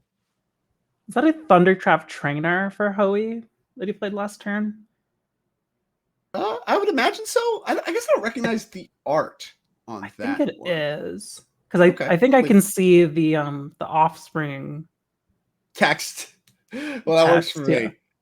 I mean, a huge pickup. You know, obviously we play the 4 Philology Archaeologists and 4 Thundertrap Trainers. So that's really one of the big pickups for the Belcher deck, and kind of how it seems like it kind of came out of nowhere. You know, you now have this Augur of Bolas style effect, a card that has a lot of pedigree from back in the day, now finding its role, but able to find Goblin Charbelchers and Lotus Blooms and things of that nature, which is a big change for this deck, and really what kind of put it on the map alongside all the lands that you get to play now with Sink into Stupor and the like. MH3, Bloomburrow, both huge sets for this mono blue Belcher deck. Yeah, and you know, with one of these Lotus Blooms coming down, is Matt Hoey at a point where any turn could really be the turn that he closes the game out? Yeah, it's interesting here, right? Because you have the Lotus Bloom, you have it in play, and you're not under that much pressure. I think that's part of where you see Jonathan pulling the trigger on the subtlety now for no value or anything. You know, obviously it's not that bad to tag things like Thundertrap Trainers, Philology Archaeologists, things like that. You really just need to get pressure going, because as it stands, Hoey can just play these Lotus Blooms, sit on them. There's no pressure. You don't need to actually get the game over with. And Hoey can start to work through some of this interaction, line his cards up well, and really go for it when he feels the most confident that it's going to work. And so really now the onus is on Nikachu, now that he's presented a threatening enough amount of interaction that Hoey doesn't want to jam. The pressure's on Nikachu to close the gap before really Hoey can overpower it with the interaction he has available in his deck. Yeah, and Harbinger of the Seas there for Nikachu. Not great against the mono blue deck. Not super useful. Does attack and block. Not also what this matchup's about, but I guess notably it does give Island Walk, right? Like that could come up. But Svelion a much better play. Well, you know, it's not completely textless, but it doesn't do the mana disruption style effect that the Blood Moon, Harbinger of the Seas, those kinds of things you're used to seeing in Modern. Yeah, Harbinger of the Seas, great card to pitch to force the negation right now. True. Definitely part of Nikachu's plan, I think. Very seems patient, seems calm. Lengths and beatdown. Almost half dead is Hoey, who thankfully for him hasn't really had to shock his super shock his lands in, take that 3 damage. That's going to matter a lot in this matchup too. A lot of times you take up to 6 damage really in over the course of some turns if you want to play some stuff. That's pretty painful. That's a lot of damage just to give your aggro opponent for free. Hasn't really had to do that this game, and that's really nice. That's part of maybe the weakness of Nikachu's hand here. That's a little bit more interactive. Yeah, we're gonna see a Master of the Pearl Trident come down. A lot of pressure out of nowhere. A lot of pressure out of nowhere. Yeah. Again, things are not unblockable. Hoey does not have islands yet, but of course, Harbinger Seas would make that true next turn. And I have to imagine now this is exactly how Nikachu wanted to set it up. Hoey can live through this turn. I'm pretty confident. The question is, and this is what Hoey's thinking about right now, can he get 2 turns? Does he have to go next turn? Can he even go next turn? I don't even know. I don't see any artifacts in his hands. So we'd have to do something like a Word of Invention, whatever, to find the Belcher to begin with. And yeah, so here's Hydroelectric Specimen. I guess he's trying to set up, basically he wants to get 2 turns, at least. He does not want to have to go for it next turn because he does not feel confident about the ability to go for it next turn. Yeah, and we're going to see Nikachu pick up a Glasspool Mimic into hand there. Svellion the draw. So get some draw power going. I mean, things have turned very quickly for Nikachu. His draw steps have been very kind to follow up his early interactive presentation. Now having some aggro beatdowns and Hoey under a lot of pressure. And it looks like go time to me. That's a big word. Yeah. And I think he took, 6 damage that turn? I believe that's correct. And importantly, and this is something I want to highlight, is the power of this deck. He managed to enable blocks to where he not only lived, but was able to keep a blue creature around for the Flare of Denial. And that came up big there. Now he had an extra piece of counter magic for the Force of Negation that came down from Nikachu, and that was key. I mean, that was key here. And it looks like this Belcher is being activated. That's going to deal just buku damage. And Nikachu, as he looks through the deck that is open deck list here for this Belcher deck, he's going to get a look through, just a quick perusal. And yeah, that's going to be the end of game number 1. Hoey did a great job navigating his position. Again, 2 Lotus Blooms, I think, are some of the most important pieces of that game for Hoey and his success. The dock hand, the tapping, all that kind of pressure that Nikachu had was really kind of just overwritten by having access to that burst mana from Lotus Bloom. But there was some considerations to that into the game blocking there for Hoey as well. Able to set up a Flare Denial backup, was able to do exactly what he's trying to do. Have just enough counter magic to punch through the Belcher and win game number 1 here over Nikachu, and what was kind of a textbook execution. Yeah, absolutely. And I mean, very well played by both players. Getting, I feel like Nikachu did everything he could there, right? Got the pressure, had the force backup, did everything he could, but ultimately Hoey had just set up his turn to win in such a way that he was gonna win. I think he's we gonna need more. Yeah, we're gonna have to take a look here at the sideboard. He needs help, as that game 1 did not look good for him. As we do get a look at the sideboard, notable thing to pick out here before I really dive into the sideboard is the 3 Hex Catchers started in the board. That was not true of the Merfolk decks he was playing in the NRG Series events, so clearly thought those were a little bit weaker. Chose to move those to sideboard alongside 4 copies of Consigned in Memory, a Dismember, 3 Flare of Denials of his own, another Harbinger of the Seas, 2 Skirn Scolding, and 1 Unable to Scream. I have to imagine we're going to make a lot of adjustments here, especially around the creature removal side of things being out of the deck. And cards like Voldalian Hexcatcher, a card that I'm very interested to see in the sideboard, seems great in this matchup. Now probably needs to come in. Being both pressure and disruption seems like the mix you want. Yeah, I mean, a lot of options here for Nikachu. I mean, 4 copies of Consigned to Memory in the sideboard is pretty interesting. And you probably want flares too. This is a lot, right? We're talking about 4 Consigned Memories. We might be seeing and bring in like 10 cards. Yeah, I was about to say Stern Scoldings aren't zeros, but I just don't know that you have enough cuts. Maybe no, that's a lot of ends. You're bringing so much in already. And I do want to highlight, before we do take a quick look at Hoey's deck, I want to highlight Consigned to Memory. When we saw Grayson Nemets qualify for championship on his copy of Belcher in the finals against Demir Murktide, Consigned to Memory actually didn't look that good. Tamashi was actually the game winner, and there, Stern Scolding actually would have worked in a spot where Consigned to Memory didn't, because, they have ways of just cheating Belcher into play with where we mentioned and stuff like that. The Consigned doesn't hit. I think it's interesting to think about, maybe you want to split those numbers between Consigned to Memory and Stern Scolding, because sometimes one works, sometimes the other works, and it's not always the same. I wanted to highlight that very quickly. Now let's take a quick look.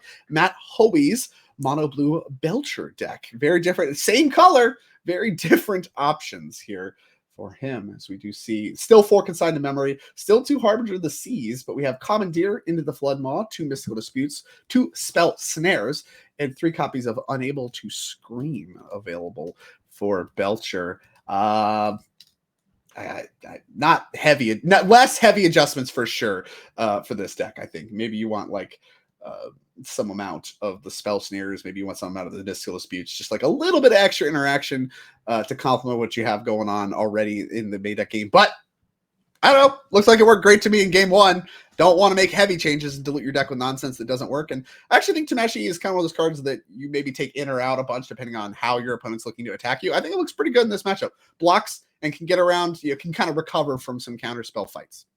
This deck list is so satisfying to look at. I was talking last match about, 6 piles of 4 cards I like. What about 15 piles of 4 cards that I like? Love it. Used to call it quad laser. Play the good cards. I like it. Well, okay, so we got 3. We do have a split. We have 3 Pact of Negation, 1 Commandeer. So we've ruined everything. Commandeer is very visually upsetting. Yeah, just get that out of here. Just throw that. Get a 4th Pact in here. I don't care what's correct. Just get it out of the deck. Yeah, awesome.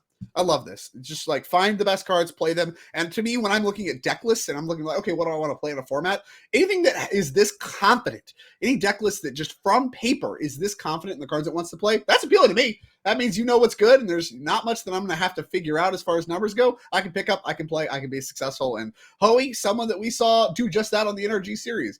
One and done. He's been a mainstay of the series. I'm not confident in this. I think he's played every championship and might be the only player to do so. Wow. I'd have to go back and check that, but he's been around for longer than I've even been in the booth here for NRG series. So that's longer than 4 years. I think it's closer to like 8. Hoey, a mainstay of the NRG series, and got it done in 1 this season. Said he wasn't going to play too many events. He was, I don't know. I'm kind of, beginning to play less events, yada, yada. Got it done in 1. Okay, I'm getting an update. He did miss 1 champs. So still, just an absurd resume. Hoey, easily one of the best players in the field every time you show up to champs. And that's going to be certainly true here as well. Did start with a loss, but up a game here.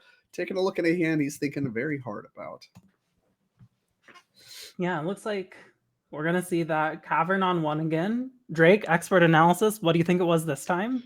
I think you got to go Merfolk here, Niall. And I think that's the only type that allows you to cast this Rishon on Dockhand. So by process of deduction, he did in fact name Merfolk. Yeah. All right, well, back over to Pikachu. Looks like we did bring in at least 1 Consigned to Memory, as we're seeing that as the pickup for the turn here, and seeing a lot of spells in his hand. This is a tough spot. A lot of spells, not a lot of lands. Not a lot of lands. We might need to be playing the backside of that Glasspool Mimic again. As of right now, we don't have a way to use things like this counter spell. Although we do have the Hex Catcher, it looks like.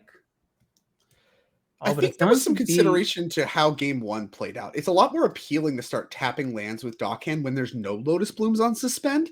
That shuts off things like the Philology Archaeologist, Thundertrap Trainer stuff that can come down this turn if you do some of that tapping action versus developing your board. When you don't have very many lands in hand, you have a bunch of spells, you have a lot of pressure to just get the spells out of your hand. And I think that's why we saw the quick attack. And then really the only thought I think Jonathan really had was whether to play the tap land now and deploy another 1-drop or to start deploying 2-drops. And that was really, kind of his focus. And now kind of has a little bit of the same question. How much, do we start tapping now that we can deploy a 2-drop, hold up the Dockhand and still be attacking? How do you split up your attack and disruption in order to be successful? Yeah, we're going to see Lord of Atlantis as the play here. uncounterable, which actually does come up in this deck. We kind of laugh at Cavern a lot of the time. It's like, oh, you're playing against a mono red deck and your thing's uncounterable. Nice. And this, it matters a ton. There's definitely times where Hoey would want to counter this and cannot because of Cavern. And Nikachu so far doing a very good job of assembling a pretty threatening board, as we're going to see a Lotus Bloom get on suspend here for Hoey. I like how Hoey's sequenced his lands. Last turn he could have, I think, played his Seagate Restoration untapped and maybe started to get some stuff done and chose not to. I think that's very heads up. I see a lot of spells in his hand, but of course his entire deck spells. Beyond that, I think really prioritizing trying to do that as little as possible is what this is about. So as soon as you see Hoey very deliberately choose to pay 3 life to get a land in untapped, that means he intends to cast something. You just cannot afford to be doing this willy-nilly, even to bluff. So if you're Nikachu now, when he does that, you're just like, okay, he has a spell to cast. Now, what is it? Is it Flare of Denial? Well, that one's not great against Cavern. But if it's Sink into Stupor, that one has quite a bit of text. Yeah, very, very interesting, as we're going to see a swing out here. I like attacks first. For what, 6 damage? 2, 4, 6. That's the math I got, which is half his life total. It's a 2-turn clock here. And I think there's a Hex Catcher for Nikachu too. This is very different from game 1. The Lotus Bloom very late to the party. All this disruption really still works in the sense that he has consignment memory, he has stuff that works, but he has a real clock. And this is the mixture I really want to see in this matchup for Nikachu to be successful. A lot of pickups from the sideboard helps with that. And here comes Whir of Invention to try to find Lotus Bloom. Can't really let that one happen, I don't think. Yeah, as we are playing the Hex Catcher, which is going to resolve. We'll sacrifice the throw a fish into the spell. Yeah.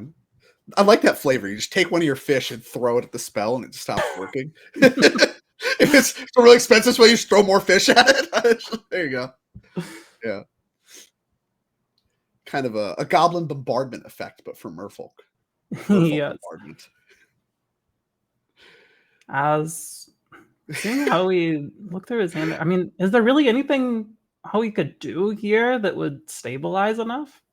Well, based on the shake of the head and the explicative I just saw mouthed, I'm not led to believe the answer is yes to that question. Hoey, showing quite a bit there. And I think we're not just a turn too slow. I think we're like 2 turns too slow here. The mixture, that being able to disrupt that Whir of Invention and maintain so much pressure is so good for Nikachu. And this is really, honestly, the power of Merfolk. You talk about these mono blue aggro decks. And usually when you talk about any mono blue aggro deck, you're talking about a pretty quick clock backed up by a lot of disruption. And that's really the mixture you always want to see. The times your deck fails is when you don't see that. When here we go. This is a sign of desperation for sure. And really, like I said, this is the mixture you want to see from Nikachu. He's done a very good job with this game. Yeah, and we do see a Tijana's Tidebinder in hand for Nikachu, which should give him a lot of protection against what Hoey is going to do. He has an uncounterable Tidebinder just sitting in hand. And like I said, it looked like he was going to be 2 turns too slow. So this Bayin Veil that was cast by Hoey and for a fog effect is like not actually enough on its own. It's just 1 extra turn where you really think that Hoey needs 2 for that Lotus Bloom to come off suspend. And so he's fine. He's like, okay, sure. Thumbs up. You still got to find something to do next turn. Hoey didn't. Nikachu's going to win game 2. So a game 3 we get, and a lot of here we go. Having to flip all your cards, a miserable part of this deck, I think, is having to flip it all back. That would drive me crazy too. I can't leave it on the land side. Get out of here. These are spells.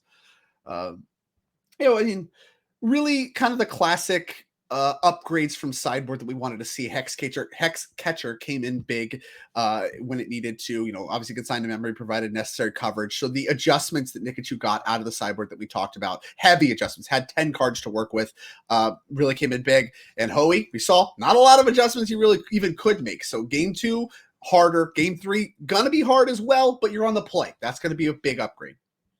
Yeah, let's talk a little bit about the play draw dynamic in this matchup, because Nikachu on the play that game clearly mattered quite a bit, able to get his aggression out early and really start clocking Hoey. But how important is it for Hoey to be on the play? I mean, you talk a little bit about the contrast of the Magic we're seeing this round versus last round. Last round mattered almost none, right? You really almost sometimes you take the draw. There's arguments for it where you're up a card, you can hit land drops more often, et cetera, et cetera. In this matchup, the play draw is so much more important. Both of these decks really looking to just kind of they have the ability to win the game turn 4, and maybe even faster in certain hands. I'm not totally confident on that, but the crux of it is you're able to win the game very quickly, and so you want to be the first person getting to turn 4. You want to take your turn 4 first. That way you have the potential to just slam the door in the game before your opponent even has a chance to do anything. And so play draw is going to matter a ton, obviously. That's going to be true of aggro decks at large. It's true of combo decks at large, and generally for this reason. They're looking to get the game over with as quickly as possible, whereas some other fair stuff like the Azorius control decks you saw from other players, that's not true. So play draw going to come up a lot bigger, and really you can only talk about it so much because there's only so much you could do about it from a player perspective. It's like you're either on the play or you're not. That's really how things go. You can make some adjustments and cut lands. Sometimes you'll see players cut lands on the draw, like those kinds of things in the sideboard. These decks, I think it's just literally about whoever's on the play is favored to win the match. We'll see if that ends up holding true as Hoey does start things off. Yeah, and we're seeing a really strong start for Hoey here with the turn 1 Lotus Bloom. It looks What like you want we're to see. shocking lands in twice in a row to get this archaeologist into play. Yeah. So we got Lotus Bloom in on 1, and then we got Archaeologist on 2. I mean, this is really one of your best sequences, and this can find anything. It looks like it found 2 copies of Belcher and a Whir of Invention. Have to imagine we want Belcher. We already have a Lotus Bloom, which is what the Whir represents. So I do like finding a Belcher here. Kind of face up, but whatever. I mean, what you're doing is face up. Right. Also worth noting, Nikachu started with the tap land there and played his cavern this turn. Had untapped sources, but I suppose just no 1-drops. As back to Hoey, we're going to play another archaeologist. This whole thing has been a loud signal to Hoey. As soon as you start on tap land, that means no pressure. And your turn 2 is a Lord, typically the thing you want to play last, this Master of the Pearl Trident. If you're Hoey, that should signal loud alarm bells. There is a lot of free interaction on the other side of the table. There's no pressure at all. And what you're seeing here aren't disruptive creatures.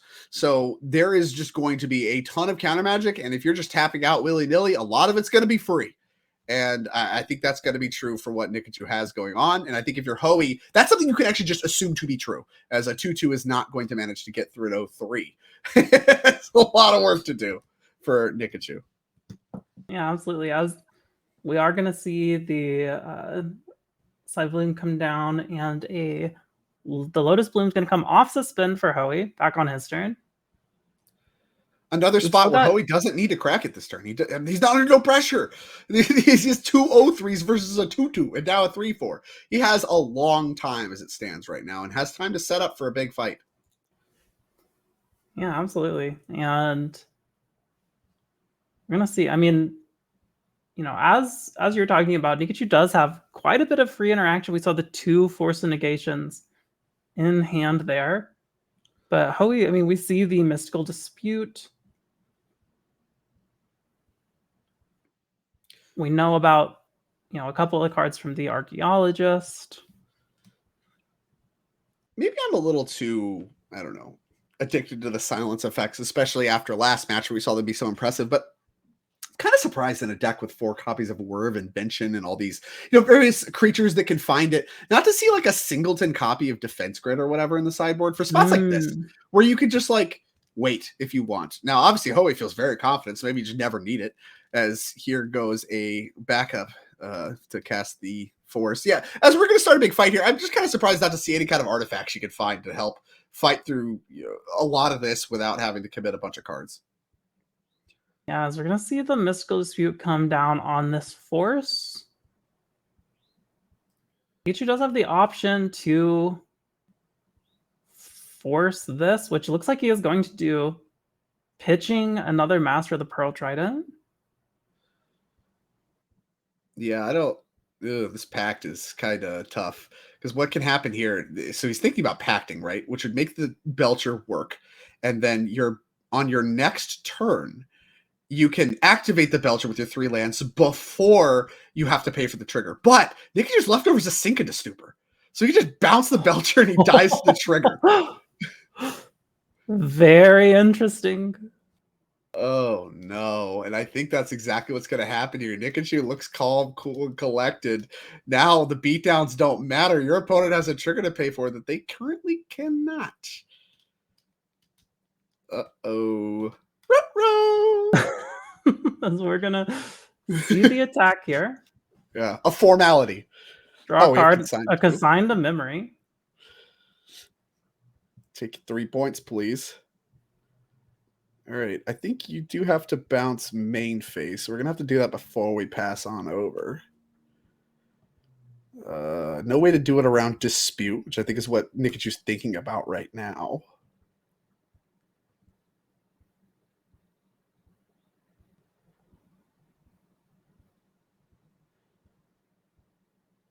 Yeah, the consign. Okay, it's also checking to make sure the consign doesn't work against it. Yeah, I believe it is as simple as bounce the Belcher to opponent's hand. They die to trigger, win the game. I don't know. I don't know if this is posturing as we get a look into Sink into Stupor. I believe I saw one in his hand. And that'll bounce Belcher back. There you go. Return target non-land permanent. I want to choose that mode. You can't pass though. Oh no! Oh no!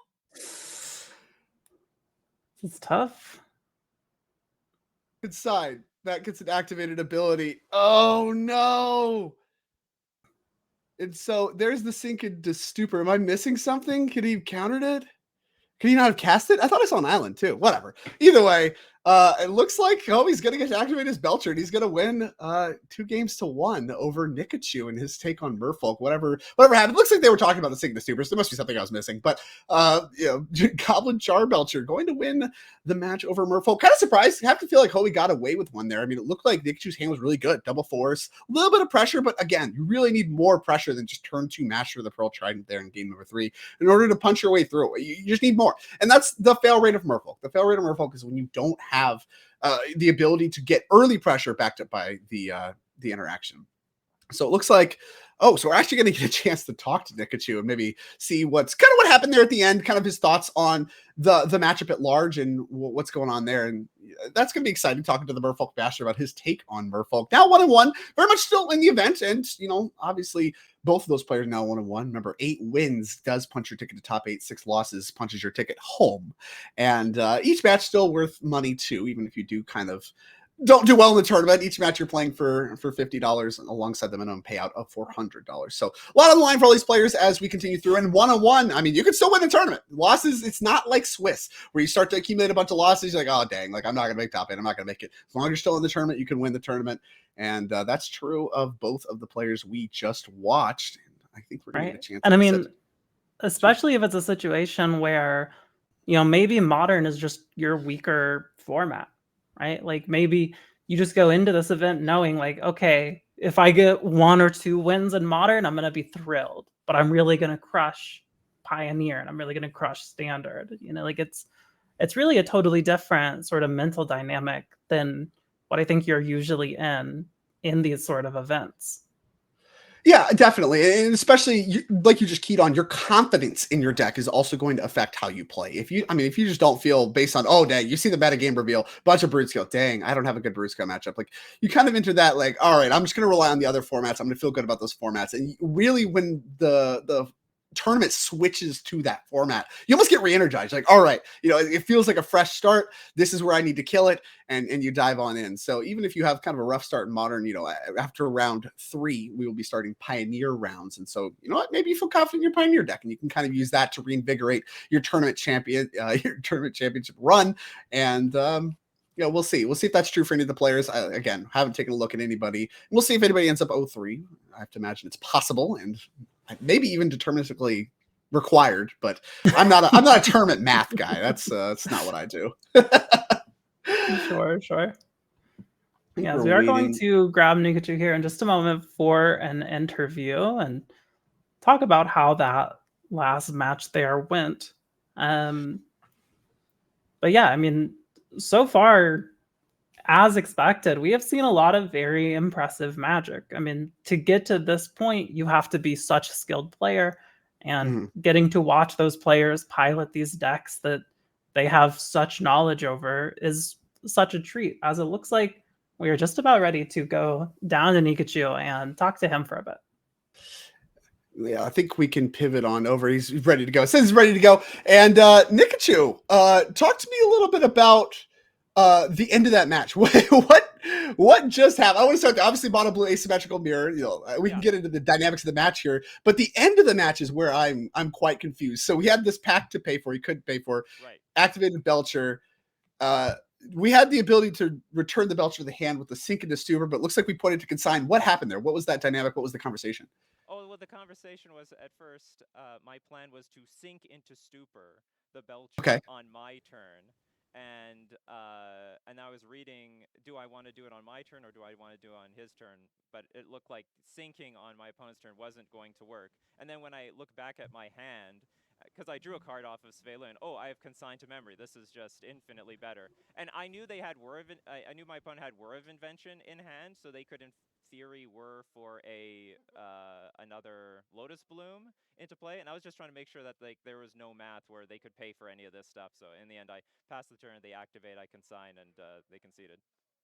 I have confusion. I thought the text box on consigned to memory is counter target triggered ability or colorless spell. Oh! Then I concede. No, you're right. No, you're fine. I mean, you just cast your sink into Stupor on your main phase instead, I think. I played with this card for the very first time ever. You're totally fine. I'm reversing I lost that match. I should have been I should have played the sink into Stupor first. This is the first tournament I'm playing with, what's it called? Consigned to memory.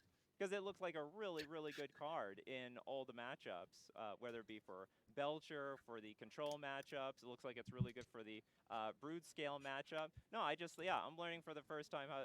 Yeah, I understand. It does not hit activated abilities. It's only the triggered abilities. Okay, I'm going to talk to a judge about this, and I'm just going to make sure it gets reversed. Then technically, I am dead on board. No, we both misunderstood how this card works. Well, I mean, the onus is on both players. And once again, you had the sink into Stupor, and I think that really was going to be good enough. You could just bounce the Belcher. He can't activate, and you actually win to the trigger. I think we might be having an audio issue. Are we there? Okay, no, Hello? I hear you again. I hear you again. Okay, yeah. So, again... then that frustrates me, because I had the win anyway. You had the win. I think you're trying to let it play out as is, because you still on the line. You know what? Okay, so you know what happened? My opponent asked me, are you thinking about how your consigned to memory works? Because first I didn't even think of consigned to memory. I thought about my sink into Stupor. So I look at the Char Belcher, how I'm going to play my sink into Stupor, and my opponent's asking me, are you trying to figure out how? Are you trying to know how to use your consigned to memory? And I'm like, and then I look back at my hand. I have consigned to memory. I'm like, oh, you're right. Maybe this is how I'm supposed to play this thing. So I felt from my opponent's side, this is how this card works. And then anyway, so I pass, consign, they concede. Well, anyway, I'll talk to my opponent about it, because I did have the sink, and because in theory, if I don't play consign, I have to play sink, and they can't play around sink. But I'll talk to them to see if who should win this match, because I shouldn't win from the consign, but I should win from the sink. Anyway, I'll give it to my opponent's decision. If they want the win, I have no problem giving them the win. Sure. We both had a miscommunication. I don't hear anything from here. Do we still have an audio issue? Can you hear me? Okay, now I can hear you. Yeah.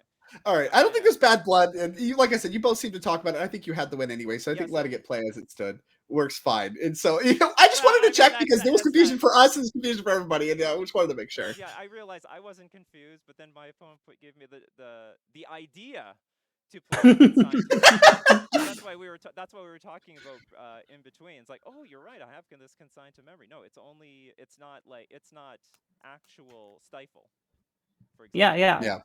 Yeah, you were Gaslight Gatekept girl bossed. Now, aside from the end there, what were your thoughts sort of going into the match at large with Merfolk versus this very explosive combo deck?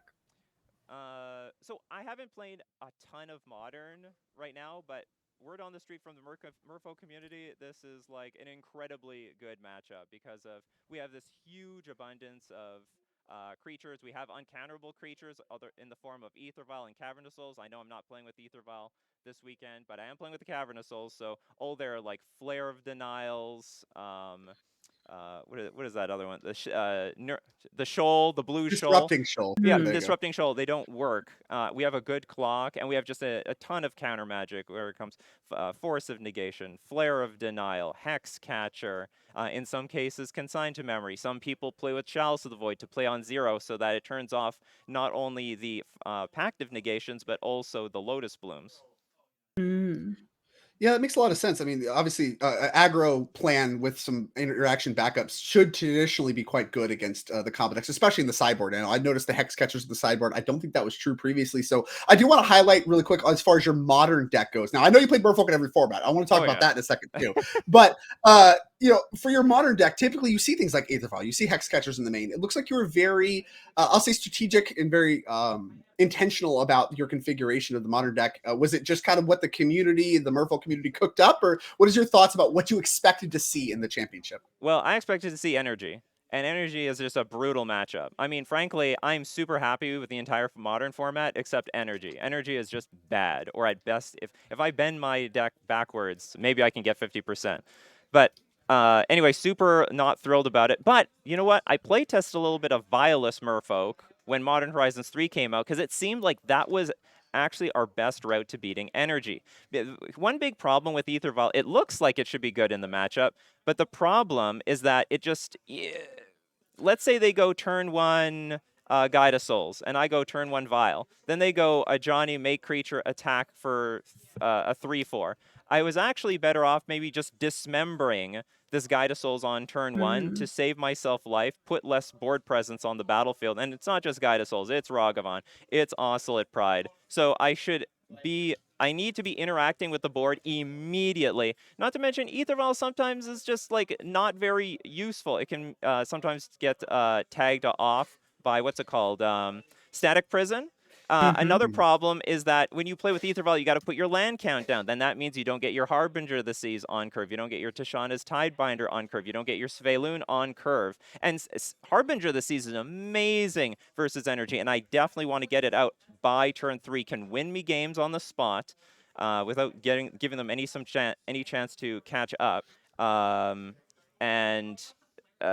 So having 24 lands in the deck helps you move towards that plan. So actually, and I also thought moving my deck up to 4 Cavernous Souls still will be useful versus Murktide, still will be useful versus Charbelcher. So I'm pretty happy with my decision. I found also playing without Vial did help me versus my Broodscale matchup in game 1, because I was more, I had consigned memory open on turn 1, whereas instead I'd be constantly put in this decision: do I want to hold up consigned to memory when the early game is super important, or do I want to play with Aether Vial? And I'm very happy that I don't have Aether Vial.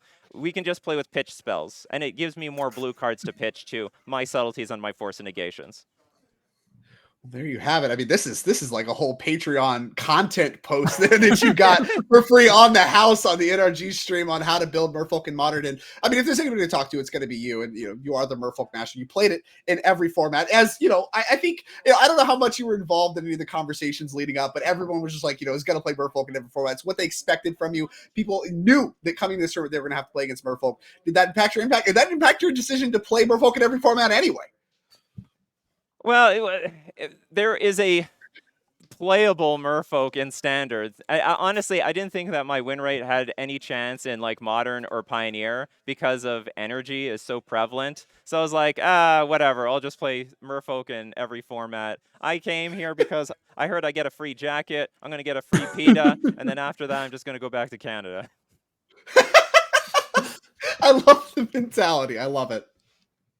Yeah, I think there is something very powerful about being so known for a deck that everyone knows you're going to bring it, and then bringing it anyway and still winning matches. So congratulations. It's fun. It's more fun like that. It's all about the fun factor. I'm a content creator. You got to make the content. I'm willing to shave 5% off my long-term win rate for that content. It's beautiful. The branding and for fun gamer here. Yeah, exactly. You're able to win. So I believe, I believe you correctly won that match, and so congratulations to you. We're gonna end up going over here to round 3. So congratulations. We look forward to seeing more of you and your Merfolk strategies in this tournament as it progresses. Right. Thank you very much. Thank you. So yeah, with that, we're gonna wrap up that whole saga, I guess, of the asymmetrical mono blue mirror. We're gonna move over and switch colors to what is a mono green asymmetrical mirror here in Modern. 2 green decks as our backup match. I believe we're going to Game 3 live, and 2 very different strategies from what we've seen at all from any of the players we've watched so far. Got Dominic Harvey, the Amulet Titan Master. You hinted at that a little bit there, Niall, on the left. And on the right, we have Cliff Boyardee on mono green. And this is the Brood Scale Menace. 7 copies in our event. Here's the first of them. Going to get a good look here as they are in Game 3. Exactly how well that deck is performing. Both players here, 1-0. Great starts thus far. Yeah, I mean, I would count it as a major life achievement if I took a single game off of Dominic Harvey when he's playing Amulet Titan. So if I was Cliff Boyardee right now, I would really feel like a winner. So let's see if they can take a whole match off of Dominic Harvey.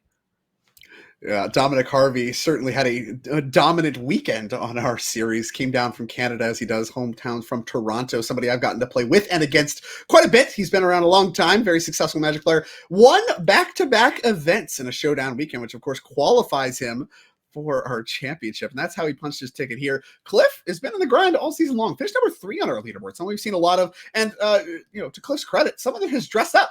I appreciate the, I guess, nod to kind of the fits, not just wearing clothes that are comfortable or whatever. We got full suits, outfits, chef's hats, the whole 9. Cliff gets to look good while doing it and did a lot of winning. Yeah, Cliff really goes all out for it, as we're going to see for Cliff, a Urza's Saga into a Springleaf Drum. Just a Surveil land for Dominic Harvey here. Both decks Urza Saga decks, and ironically, kind of both decks looking to do the same thing with it. Using it more for the find a 1-mana artifact mode than really the make constructs beatdown. That's part of the plan. Both these decks can do that. But really, I mean, what you're trying to do here is one deck's trying to find Amulet of Vigor, sometimes Expedition Map, and that's, of course, Dominic Harvey. The other deck looking to find that Blade of the Blood Chief card that allows you to combo alongside the Basking Brood Scale. Combo that did not exist till Modern Horizons 3, the little limited common Basking Brood Scale happens to have text that goes infinite with Blade of the Blood Chief, of course, between switching counters and making O1s that allow you to sacrifice them and then put another counter on. Make an infinitely large Basking Brood Scale, and I believe make infinite mana as well. Yeah, we're going to see Arboreal Grazer, which is going to get us a bounce land, which we're just going to replay our Surveil land. Dominic Harvey, exerting a lot of control over the top of his deck right now. Yeah, and interesting too. We're bidding tutor targets, right? There's a Vesuva in the yard. That card comes up all the time as far as needing to find it for your amulet combo stuff. You need to copy bounce lands. You need to find a second copy of whatever. Sometimes the gain life land. Sometimes you can do cute stuff with Lotus Field. There's all kinds of little tricks with Vesuva. So with that card kind of out of the mixture, the plan for actually executing amulet should theoretically get easier. But we'll see exactly if that's true. Either way, maybe a slow start. No amulets seen yet. Obviously no Azuzas or anything that really explodes your mana production. And I don't even think there's any Azuzas in Dom's deck at all. So we're kind of looking at what they do, the Aftermath Analysts, Scape Shift, slower development. Yes, Cliff Boyardee is going to play out a Delighted Halfling, and then the Blade of the Blood Chief you talked about earlier. Use the Springleaf Drum to tap down the Halfling to equip it with the Blade of the Blood Chief. Now, we do know that Dominic Harvey has a Boseiju in hand. We also know that Cliff's Urza Saga is about to go off. So, the timing of executing this Boseiju is certainly very specific. And it looks like some complicated options here for Dom. As it seems like turn over turn, he's looking at a high-level algebraic equation in his hand. He does. I love his expressions. Yeah, I love his expressions when playing Magic against him. He looks like he's just in excruciating pain constantly. He's just absolutely mauling you in games of Magic. He just hates to do it to you. But yeah, I mean, I see a Collector Oof in his hand That card seems to me really powerful in the matchup. Comes out of the sideboard as a one of, can find it with Summoner's Packs. Has it already naturally in hand. I wonder if this is some of the confidence he has here with not really like needing to jam the combos. He just has this ace null, which he's going to go ahead and deploy. Gets the nod from Cliff. No counter magic here. Seen a lot of blue decks so far. None of that here. Yeah, very, very interesting here. It looks like we're going to pass back over to Cliff. It's just like weird mopey beatdowns of both sides. Neither of these players really doing a lot. I don't even think Dom played a land last turn in his lands strategy. I think he played a Ghost Quarter. Oh, the Ghost Quarter. You're correct. I misspoke. He did Ghost Quarter the Urza Saga. Which again, I don't know. Do we need to Ghost Quarter Urza Saga if we have Oof? I guess you're scared of the constructs. I mean, I guess you're settling in. Maybe you are scared of the constructs. And there is the Brood Scale. Yeah, the combo that no longer works, right? It was we need to equip the Brood Scale. It actually has to be the one with the Blade of the Blood Chief on it. So with the inability to equip, thanks to Oof, the combo's shut down. So Cliff does need to find an answer to creatures. Has those Walking Ballistas, Kozilek's commands to name a few. Does need to find them and cast them. Well, is Walking Ballista an answer to Oof? No, it is not. You are correct. It blocks. That answers it. There you go. You're welcome. Yeah, maybe Dominic Harvey will make a bad attack.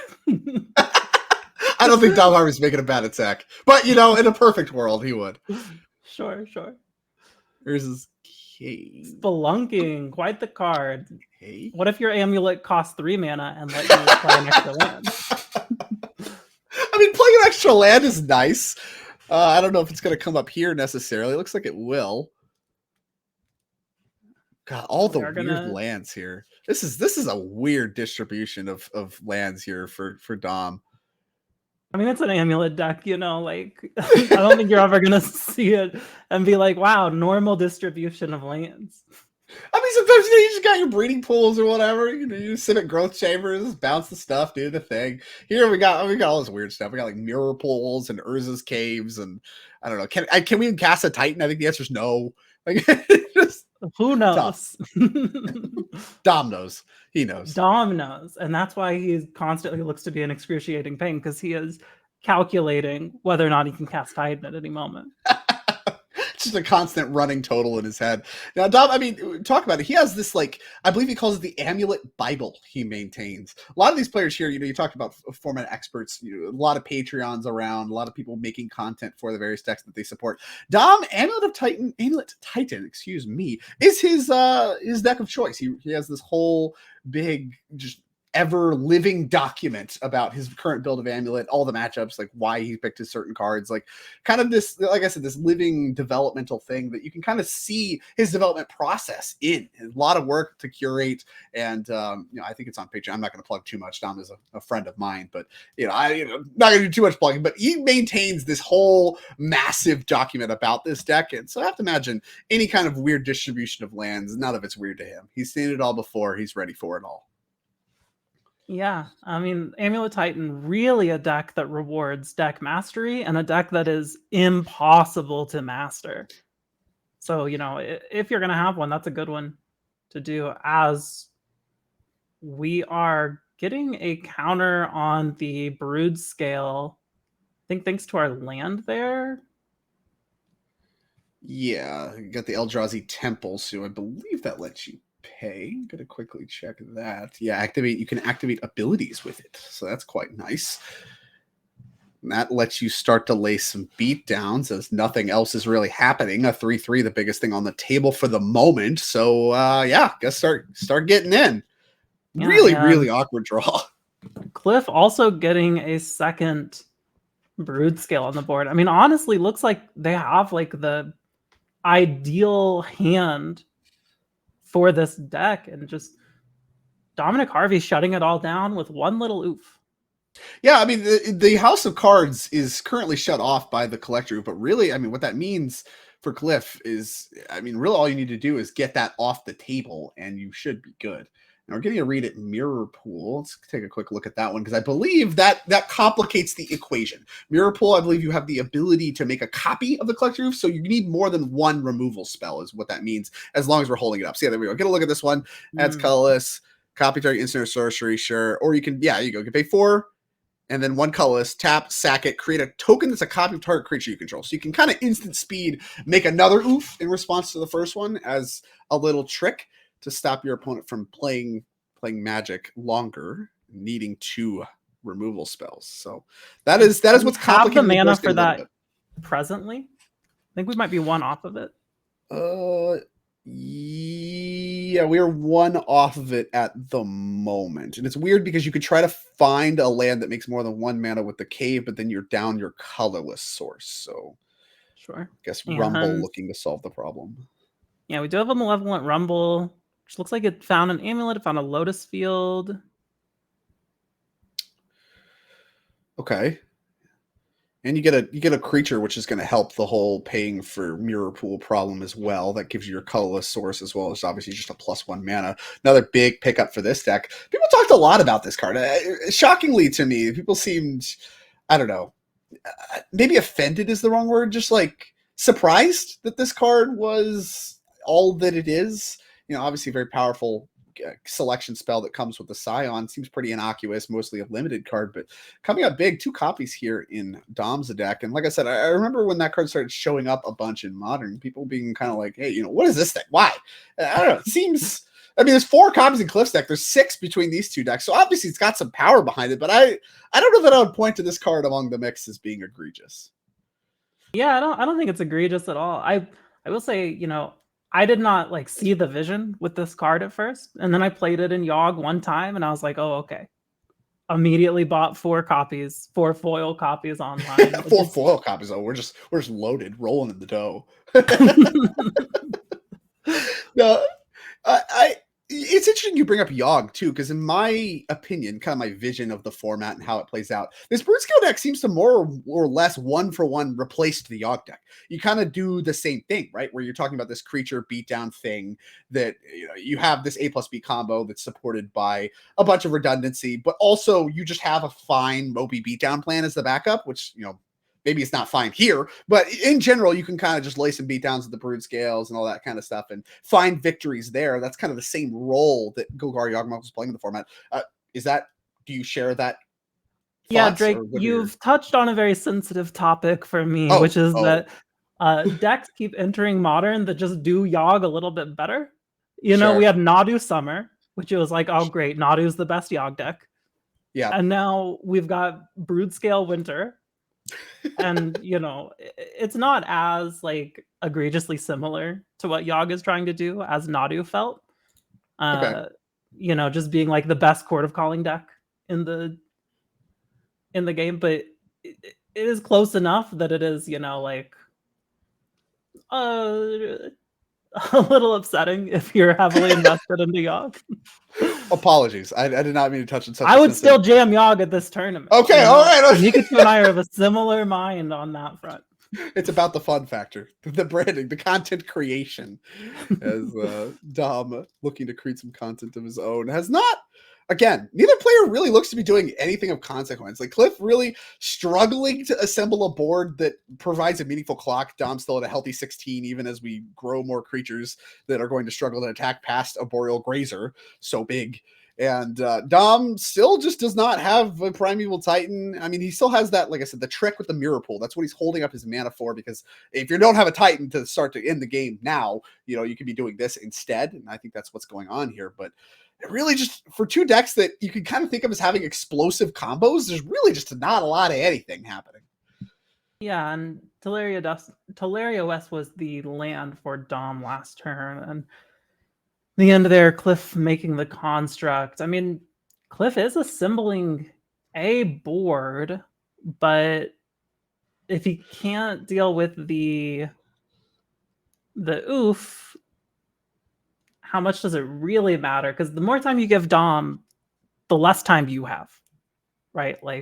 That is the power of Amulet, really, is that Dom's going to have turns where he's going to be able to just close out the game seemingly out of nowhere. Yeah, and I think that's kind of what he's hiding here too. You mentioned playing the Teleria West. He did not have the ability to transmute it on the previous turn, and just I think he's short blue mana. So now you can do the trick where you float blue, pick it up with a bounce land, which is going to come in on tap thanks to Spelunking, and then transmute it that way. Now I don't know if we were still going to have mana left over to Titan, if that's even what we want to do. Maybe that opens a hole for Cliff to be able to punch in a combo, and you're not going to have anything to do about it. But either way, what you're dealing with here is kind of just this weird holding pattern that currently I would say Cliff is inching his way to ahead. But as you mentioned, really, Amulet out of nowhere could just win the game. Oh, check it out. I have, 2 Amulets or whatever, and now I have 9 Titans, and now you're dead. Or it's just, you die out of nowhere a lot of the time. And that's part of the tension when you're playing against Amulet Titan is really they have just these explosive turns that can come out of nowhere when you talk about a bunch of Amulet effects in one Titan. Now, that's the awkwardness too about Spelunking, though, is the redundant Amulet thing, I think, no longer works under Spelunking because the cards just don't enter tapped anymore. So it doesn't trigger Amulet. Yeah, as we are seeing Pithing Needle for Cliff here.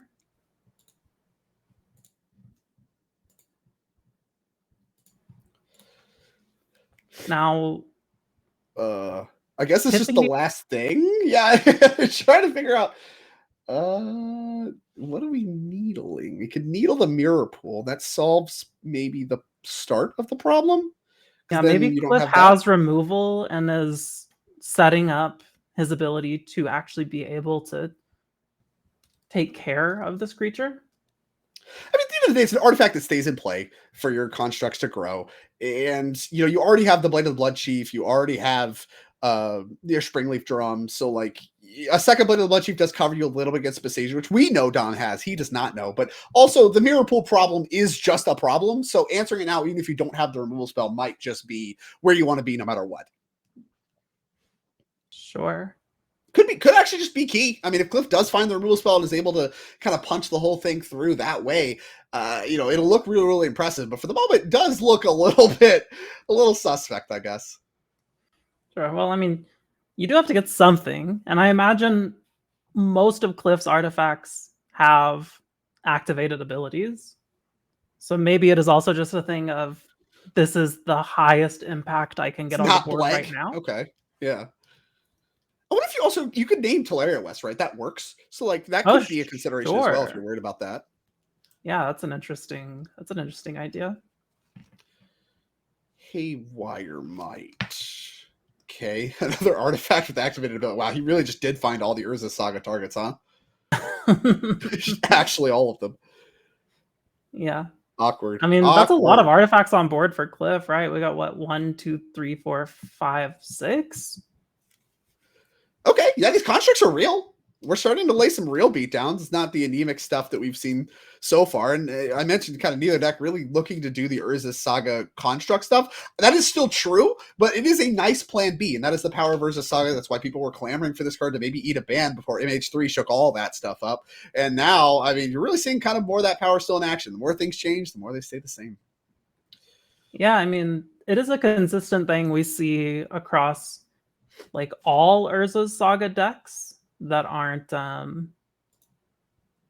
regardless of what their plan A is, we see it in Underworld Breach decks and all sorts of things where just this construct plan B is so consistent and so strong that it's really solid. As we're going to see Cliff activate this other Brood Scale, get a spawn, get a counter, and, they're starting to really set up a board. Yeah, like you said, I think that really Dom is going to have to start to assemble a Titan. He really had time to just kind of do the oof trick with the mirror pool and do all that stuff. That time is elapsing. And even around collector oof, where a lot of Cliff's cards doesn't work, there is a real clock. You are going to have to do something. You can jump block for a little while longer, but you are going to start to have to make decisions. And I think here we're starting to see, based on the picked up Teleria West, we saw him float man. He's moving very quickly. I think we are looking to do the Teleria West thing that I mentioned before, where you kind of float the blue mana with it and then transmute it that way. Yes, yeah. That does seem to be exactly what happened. So now we have a Titan. We have a Titan. Let's see.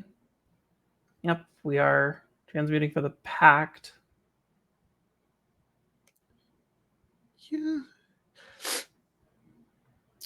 I think that.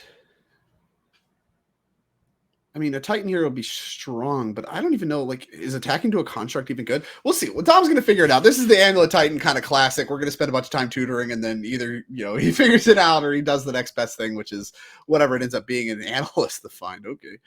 Analyst. Oh, this turn is about to get nutty, I think. Yeah, with spelunking. Oh, boy. I don't know that I've seen this executed on camera thus far. And the cool thing about it, I guess, is there's always kind of a different composition of lands when you do this. So let's see what Dom assembles. I'm excited about this.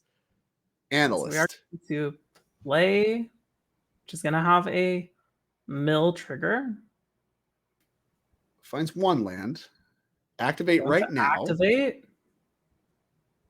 Jesus. Okay. There's Lotus Field among the mix as well. So, we got a bunch of triggers and stuff we need to think about, even with no amulet. We do have a shifting we have woodland. a shifting woodland too. That's just a check mark, right? Because you can Vesuva, you have to Vesuva something already in play. And then you can make a cave or whatever. And then you have a Lotus Field trigger, and then you have your shifting woodland, which can become analyst again. And then you can sack it, make an analyst, sack you the can analyst, start looping those two together. So you can start to loop lands. Yeah, and with Cave, I think you can tutor any land in your deck, and then you can pick up, I think basically the way this is going to result is you can pick up every Summoner's Pact with the Teleria West, discarding it, obviously picking it up with the bounce triggers and then discarding it.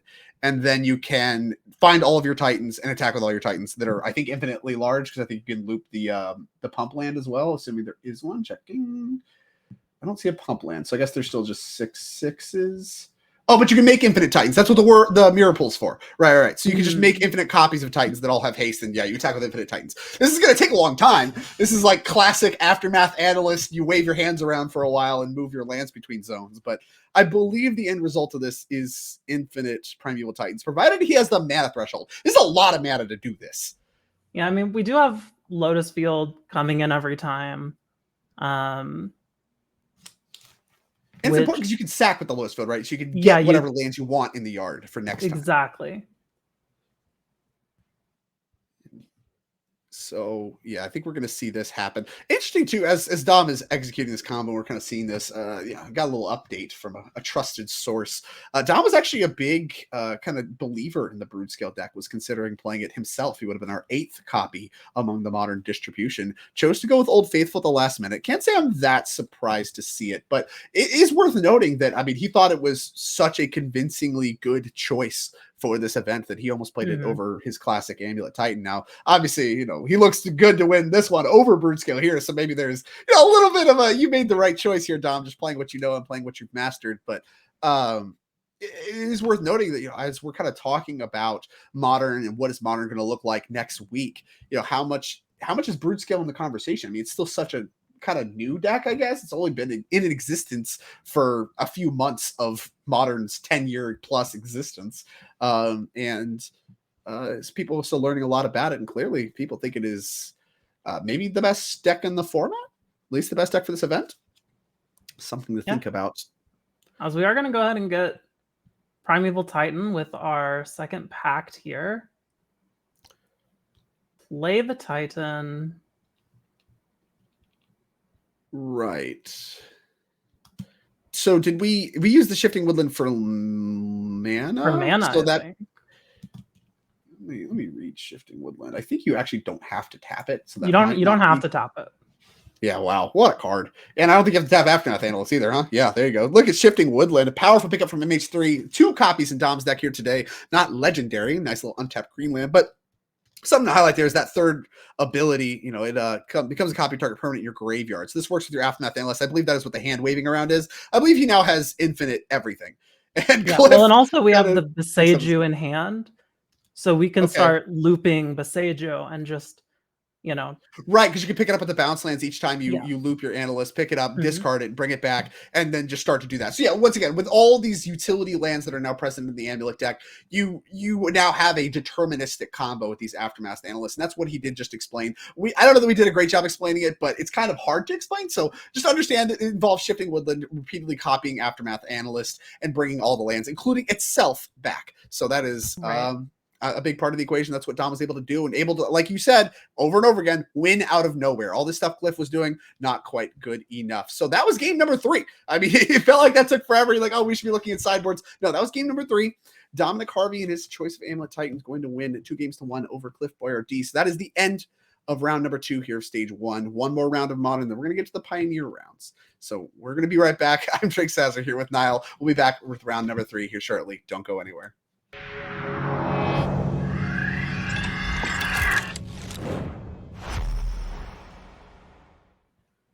Welcome back, Magic players, to the NRG Series Champs tournament, the event of the year, brought to you by Ultimate Guard.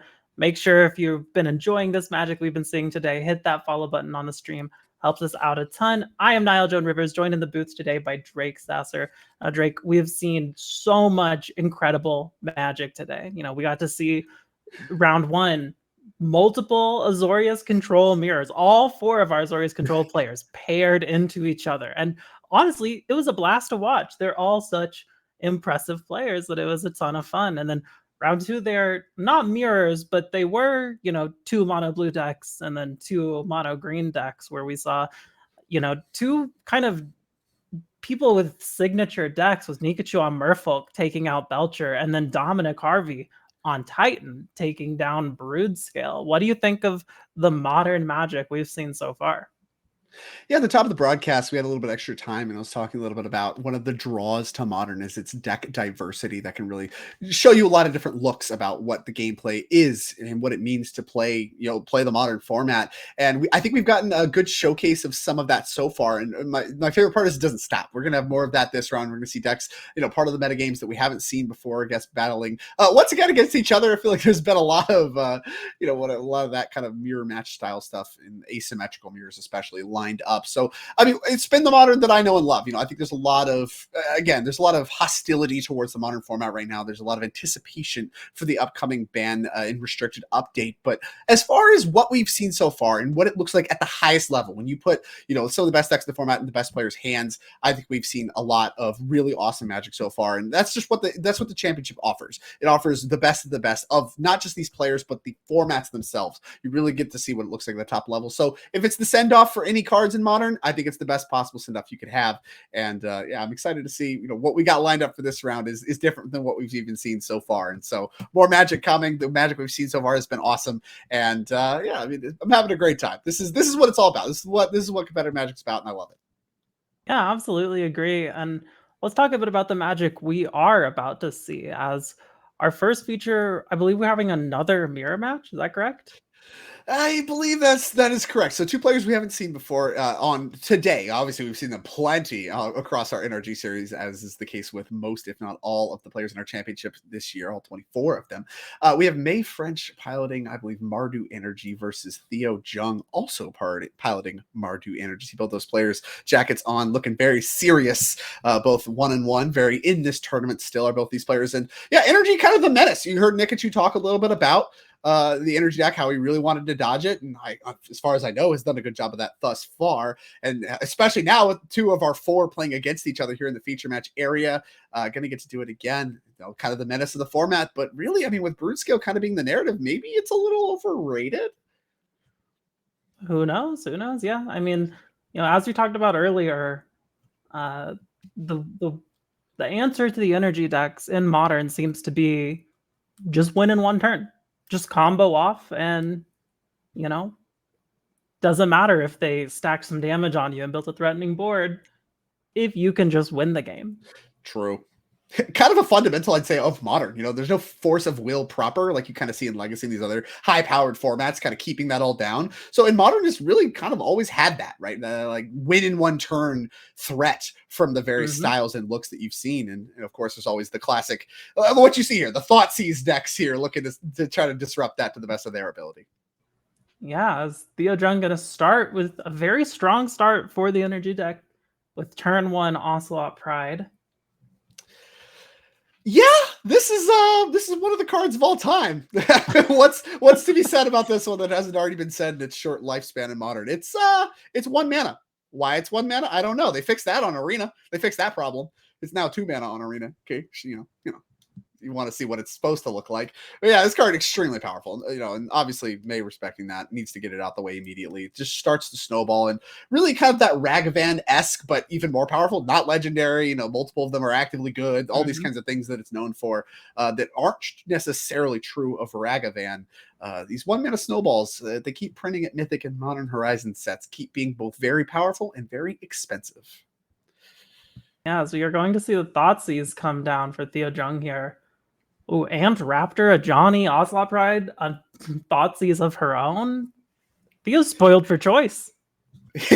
I don't know if he's as excited about it as you seem to be. I think being spoiled for choices is the opposite of what you want out of your Thoughtseize. Yeah, base hand is great here. Just enough lands to cast all the spells. Great spells. Even it's a tap second lands, you can Thoughtseize in Theo's hand, Drake. You can't cast it. We have a Sacred Foundry. Yeah, no good. Bad but deck it's there. It is there.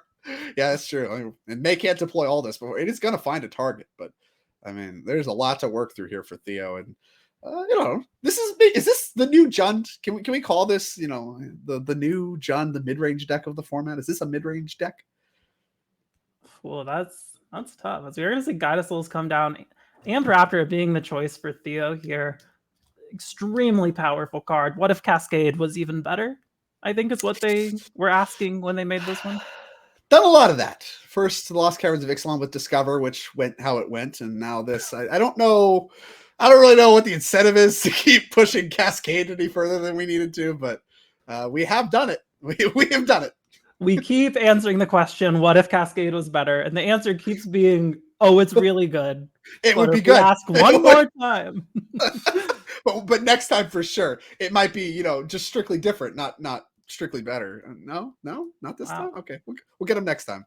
May going for a Surveillant here, putting a Dreams of Steel and Oil into a graveyard, which this could be, an opportunity for Theo to Thoughtseize again if he wants to. As we're going to see an Ocelot Pride come down for May here. Super awkward, I think, with Theo's mana situation. I think he has multiple discard spells. I think he might also have a Dreams of Steel and Oil. And you would love to, I think, double discard spell, get rid of these powerful spells and all that stuff. But you might just need to be mana efficient. And yeah, that is what's going to have to happen here. You just need to be mana efficient, get to the board, try to push some advantage, not start to fall behind. And again, this is the bad word, tempo.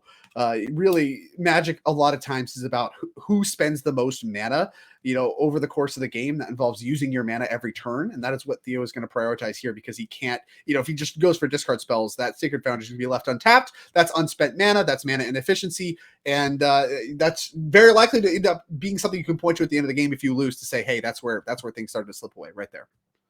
Yeah, so we're going to go back over to May here. Theo did resolve this Ajani. He's establishing quite a board here. May with 2 Ajanis in hand. Now, I want to highlight real quick, Theo is the player who our MVP, Gerrick, chose to dodge as, his sort of power of being the MVP. So clearly Theo, a player that at least Gerrick considers a big enough threat to just not want to play him at all. How do you think that feels as Theo? It's got to be pretty nice feeling, right? To be don't want to play me, huh? Yeah, maybe. It depends. If it's just a respect because, hey, I think you're the best player in the room, I think it feels good. I think there's a little bit more if Garrick's, set of decks that he's comfortable with and is pretty confident he's going to register is bad against your set of decks, that's a good matchup that you're no longer going to play against or have the option to play against. That makes your tournament organically harder if that's the case. And I think for Theo, that could be a little bit disappointing. But, what I know about Theo is he's going to be unfazed. He's like, yeah, whatever. I'll just beat whoever they put in front of me. Talk to me. Thank you. Next, who's up? And currently that's May. May is in the way and honestly looks to be looking good here. But do keep in mind, the MVP did not actually know the deck choices by the other player beforehand. But, just be, again, they played against each other all year long. So whatever Theo likes to play, Gerrick would have some knowledge about that and might want to dodge in that capacity. May thinking a lot about this turn. Yeah, it seems like a fairly pivotal turn, as we did see the Thoughtseize come down for May, take out the Dreams of Steel and Oil. Theo just leaving his hand face up. Pretty simple, just one Thoughtseize, everything face up these players. Yeah, it's just a silly little guy, little fairy Thoughtseize. Basic there for May. Maybe some respect to preserving life total here. Could come up. Perhaps. A lot of incidental damage. Ajani, especially kind of really the perpetrator of said issues. This Ajani, I think, means we can actually think about getting Oscillate Pride and all this stuff involved in combat and not having it go disastrously. Yeah, as May's hand, Ajani and Galvanic Discharge. We're going to Thoughtseize. Theo's going to see the two of them. Now, both of these cards pretty strong here, right? Yeah, I think they're both second to Ajani. Yeah, normally you don't want to Thoughtseize redundancy, but Ajani is actually, the second one's actually good, and that's part of why it's so powerful. Actually, you see that actually come up right here. Yeah, exactly. You see that right here, right now. Is second Ajani is actually quite powerful. Being able to legend roll away the first, kind of keep a little bit of your value, and then flip your Ajani. That gives you a lot of options that you wouldn't normally have. And this is, I hate to see this. This, where legends get more powerful because they're legendary in this kind of way is such a dissatisfying thing to watch. Come on. This card's supposed to be bad because you drew a second one. And it's not. It's not at all. You don't like the flavor implication of the thing that sparked Ajani was seeing a clone of himself die? Yeah, I don't love the storyline for a whole bunch of reasons there at all, and I certainly don't like the game incentives of it here either. As Guide of Souls now able to do the powered up attack that it is known for. All these cards, this deck gets criticized as kind of Modern Horizons 3 block, constructed. Just all Modern Horizons sets. I think that this is a big part of it too, is just so many new cards that have all these texts. It's just very complicated and working in weird ways, like the double Ajani stuff. That is part of why I think the community at large is so hostile towards this energy deck. As Theo gets to use his own energy token from the NRG series, the Inkling custom tokens you get for winning showdowns, gets to use his own as part of his deck choice. Wonder if that went into the decision at all. Maybe.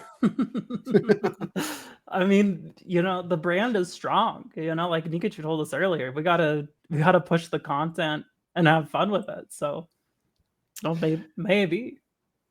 Yeah, May going for the exact same play Theo just did. We'll see if it's good enough to be the one doing it second. Yeah, so we're gonna see May's Ajani flip. A lot of options here. Ajani Nakatl Avengers on both sides can improve the board in a variety of ways. Seeing a lot of dice here for me. Yeah. Not a deck that seems like it would need a lot of dice, but sure does. A lot of +1/+1 counters flying around. It's kind of hidden. You got the Guide of Souls, you got the Ajani Nakatl Avengers. It's not really primary modes, I guess, for both these cards, but certainly looking powerful. Oh, we got more dice. Look at all this dice. Jeez. All right. So May's battlefield starting to look pumped up like Theo's. Do we have any attacks? Can we really attack? May believes the answer is yes. Yeah, it looks like we are swinging both of these. Question is it going to Theo or is it going to Ajani? It's odd. I don't hate the attack here. I really think Oscillate Pride is, kind of the asymmetry piece you have over Theo. You want to get that thing involved, but yeah, we can just do some double blocking action, do some trading. That does still push you ahead as far as the board goes, but at the same time, that was your kind of ace in the hole, and Theo still kind of has his Guide of Souls around attacking, gaining life. We have an Ajani really high up in life, and now, without Oslet Pride, your board looks a little bit weaker, even though you did just clear off a bunch of Theo's board. Oh, and there is a Goblin Bombardment for Theo. Very powerful card in this deck. Yeah, an interesting one. Another pickup, but it's an old card. And I think during the Nadu times, people were playing a bunch of this kind of ways to mitigate that. Less copies now, 2 copies of each of these decks, but massively powerful card for any kind of sacrifice synergies. Really, I think kind of the face of the best thing to be doing as a sacrifice deck for many, many years in Magic. Sacrifice, you should get a sacrifice creature, get a point of damage. That's worth a lot in any kind of sacrifice setup strategy. And this deck has a lot of synergies with sacrificing things that does not necessarily label it a sacrifice deck, but just being able to include a couple copies in your deck and get this massive, potential point burst, as well as the synergies with things like Ajani. Massive deal. Big deal. A lot of reach there. We're going to see a Static Prison as the play for May. Going to actually target the Ajani. I mean, you have to answer it, right? Things are getting worse for you over time. This doesn't feel great because now you really are more or less priced into just paying for this for the rest of the game. And that could be potentially a long time, or you just get it answered, and that doesn't go great for you either with a bombardment in place. So there's a lot of ways it goes wrong, and it did for May. Static Prison off the top for Theo. And that Ajani can flip immediately. We have Goblin Bombardment. Yeah. I mean, Getting the rid of question a cat is May is a just lot dead? Second Ajani this time. I don't know. I don't even know if Theo wants to go for it, but this might just be 12 points right here. There's a lot of hidden damage between the bombardment and being able to jump something with the Guide of Souls and stuff. There's a lot of damage here that I don't know that May can even live through the turn, much less try to have any draw steps that get you out. Yeah, here we go. Oh yeah, we are. Looks like jumping the cat. Yeah, okay. It looks like that was lethal. Yeah, it looks pretty lethal to me. I don't know what the exact number is, but that looked pretty lethal to me, and it in fact was. And like I said, even if May gets a turn there, I don't know that she has any outs. Great draw steps, like you mentioned, from Theo. That Static Prison key, and really shows, I think, a lot of the early game spending mana. We mentioned, kind of tempo as a concept. You're very incentivized, you feel like, to get those hand disruption spells out of Theo's hand as quick as possible. I want to use them, I want to hit the good spells, but Theo smartly playing Ajani, able to still find targets later. And of course, that kind of more or less snowballed up into a game win there. Yeah, absolutely. And, very much a matchup where it feels like play draw is something that's going to be very important. So going to be very interesting to see how May does in this game too, which I think we could take a look at the deck lists real quick, as we're taking a look here at May's list. Now, what do you think are cards she maybe wants to take out in the mirror and cards that she definitely needs to bring in? I don't know that, again, if we're going to compare this to John, I don't know that you want the full density of the discard. And if you do, maybe you want Thoughtseize over there. I don't know. I want to play a little bit with the discard numbers. I don't want a ton of that, but there's some obvious cards I want out of the sideboard. An extra copy of the One Ring is appealing to me. Among that, maybe some other small modifications. I don't know that I want to go heavy sideboarding. Like I said, I want to play with a few numbers. Let me see. Exercise. Yeah, that's Exercise can hit the One Ring, and that's it. I don't know that I'm into that. The One Ring is important in the matchup, but I would rather try to tag them with discard spells than tag them with Exercise. I don't know. There's not a lot I want. I could be missing something major. I'm certainly not an energy mirror expert, but I want to get some of the One Ring stuff going on, and I want to play with some of the numbers about the removal spells versus the discard spells, especially on the play draw. I think that plays a lot into it as well, and that'll come up more, I guess, when Theo's goes. But like we saw the exchange there in game one, May really had to answer the Oslet Pride with Galvanic Discharge right away. That's a spot where discard spells get a little bit weaker when you need to be answering the board so you don't get snowballed. So like I said, very light adjustments. I don't expect any kind of major surprises or overhauls from May or from Theo, frankly. Yeah, I think we can take a quick look at Theo's list as well. Blood Moon's a big change, right, between the two. I don't think May had any Blood Moons. Chose no, to go May the did not have any Phantom path. So, yeah, mostly the same options, right? Like, you see a couple extra Thoughtseize, you can kind of move around. The Fatal Push and the One Ring, the cards that I'm actually looking at as cards I want in the matchup. But the Blood Moons, the Stony Silence is present in both decks. It's clear that neither of them, I think, really are overly prepared for the mirror. And that's going to pay off big, right? There's only 4 copies in the entire field, but not a bunch of changes. And it seems like really there's no way necessarily to really break open the mirror with 1 or 2 cards in the sideboard anyway, at least not that I'm aware of. So just some small adjustments to the main and side. I like it. and run it back, hope to win the 50-50 of the mirror match, play draw, all that kind of stuff, and prepare your sideboard for other matchups. And I like this approach from both players. I would not expect any major overhauls. Yeah, and I think our players are just about ready for us to go back down as they are starting off here. This is going to be game number 2. Again, May French going to be the one on the play this time in a matchup where that is very important, as we are seeing a hand with a Johnny, the One Ring, Flage, a Johnny, a bunch of lands. I mean, this is what's nice. You mentioned before about having a bunch of 4-ofs in your deck. This deck's certainly one of those, and being able to just have your best cards consistently because you're playing 4 of each of them is what this deck offers. It's what all the best decks in Modern, I think, really offer. Maybe Amulet Titan the exception. You have a bunch of weird 1-of lands and your hands look all goofy, but I mean, obviously Dom has no problem registering it anyway. Yeah, so we're going to see May play a Surveil land, put a Dreams of Steel and Oil into the yard. I think that makes a lot of sense. She's got cards that she wants to play on curve, not really room to jam a Steel and Oil in the middle of that.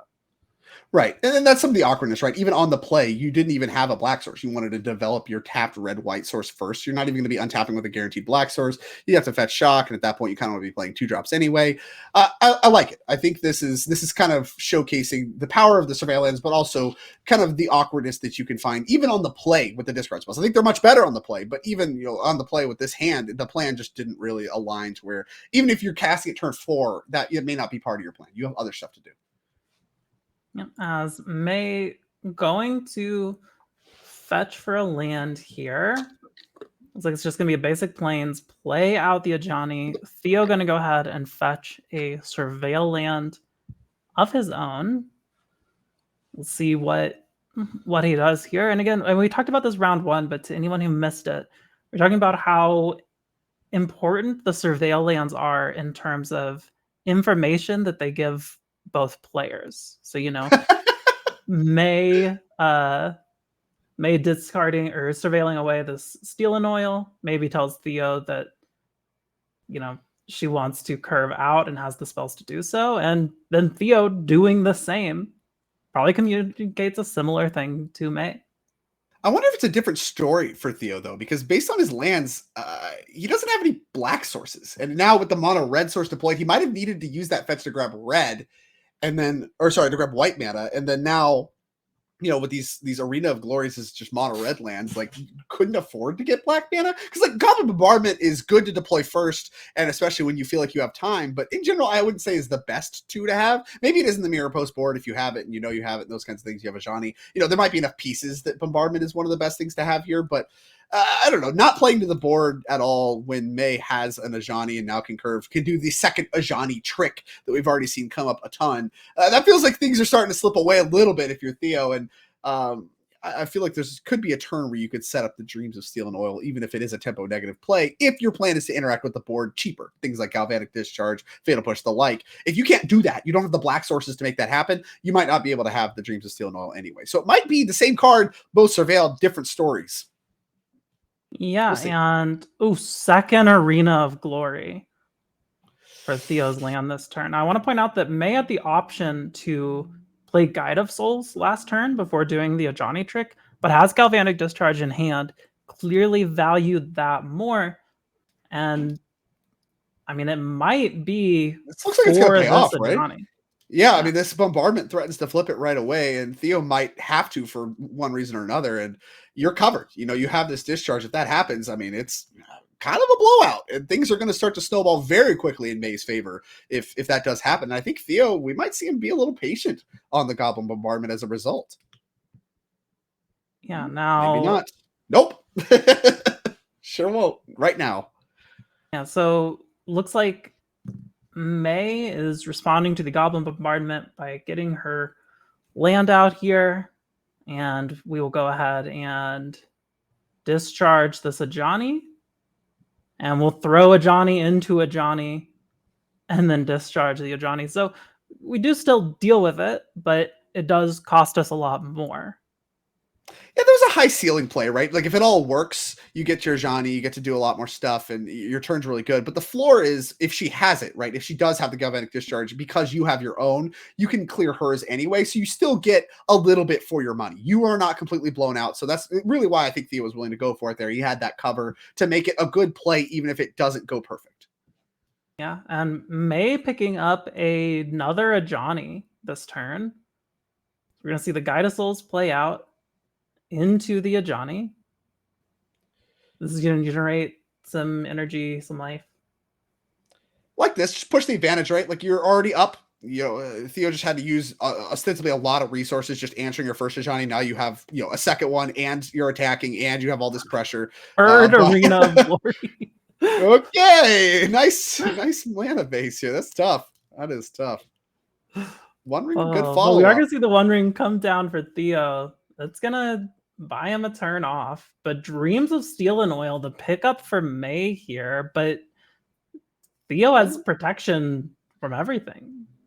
Yeah, it doesn't work yet. So maybe, I don't know. Like this turn is going to look a little goofy. I don't know if you're supposed to ever flage itself or whatever, just kind of do something to spend your mana and start getting things moving. But no matter what, I don't think this turn is going to be overly impressive. I guess you could kill your own cat. Kill a cat, flage a cat. Johnny, do stuff. Yeah, flage a cat might be a real play here. But no matter what, again, this is kind of the misery of the One Ring. You can't do a ton. This looks like a lethal attack. Now your lethal attack doesn't work. Your discard spell doesn't work. So you're trying to figure out, okay, you're almost like Emrakul the Promise ending yourself. All right, what can I do with my own stuff that advances anything?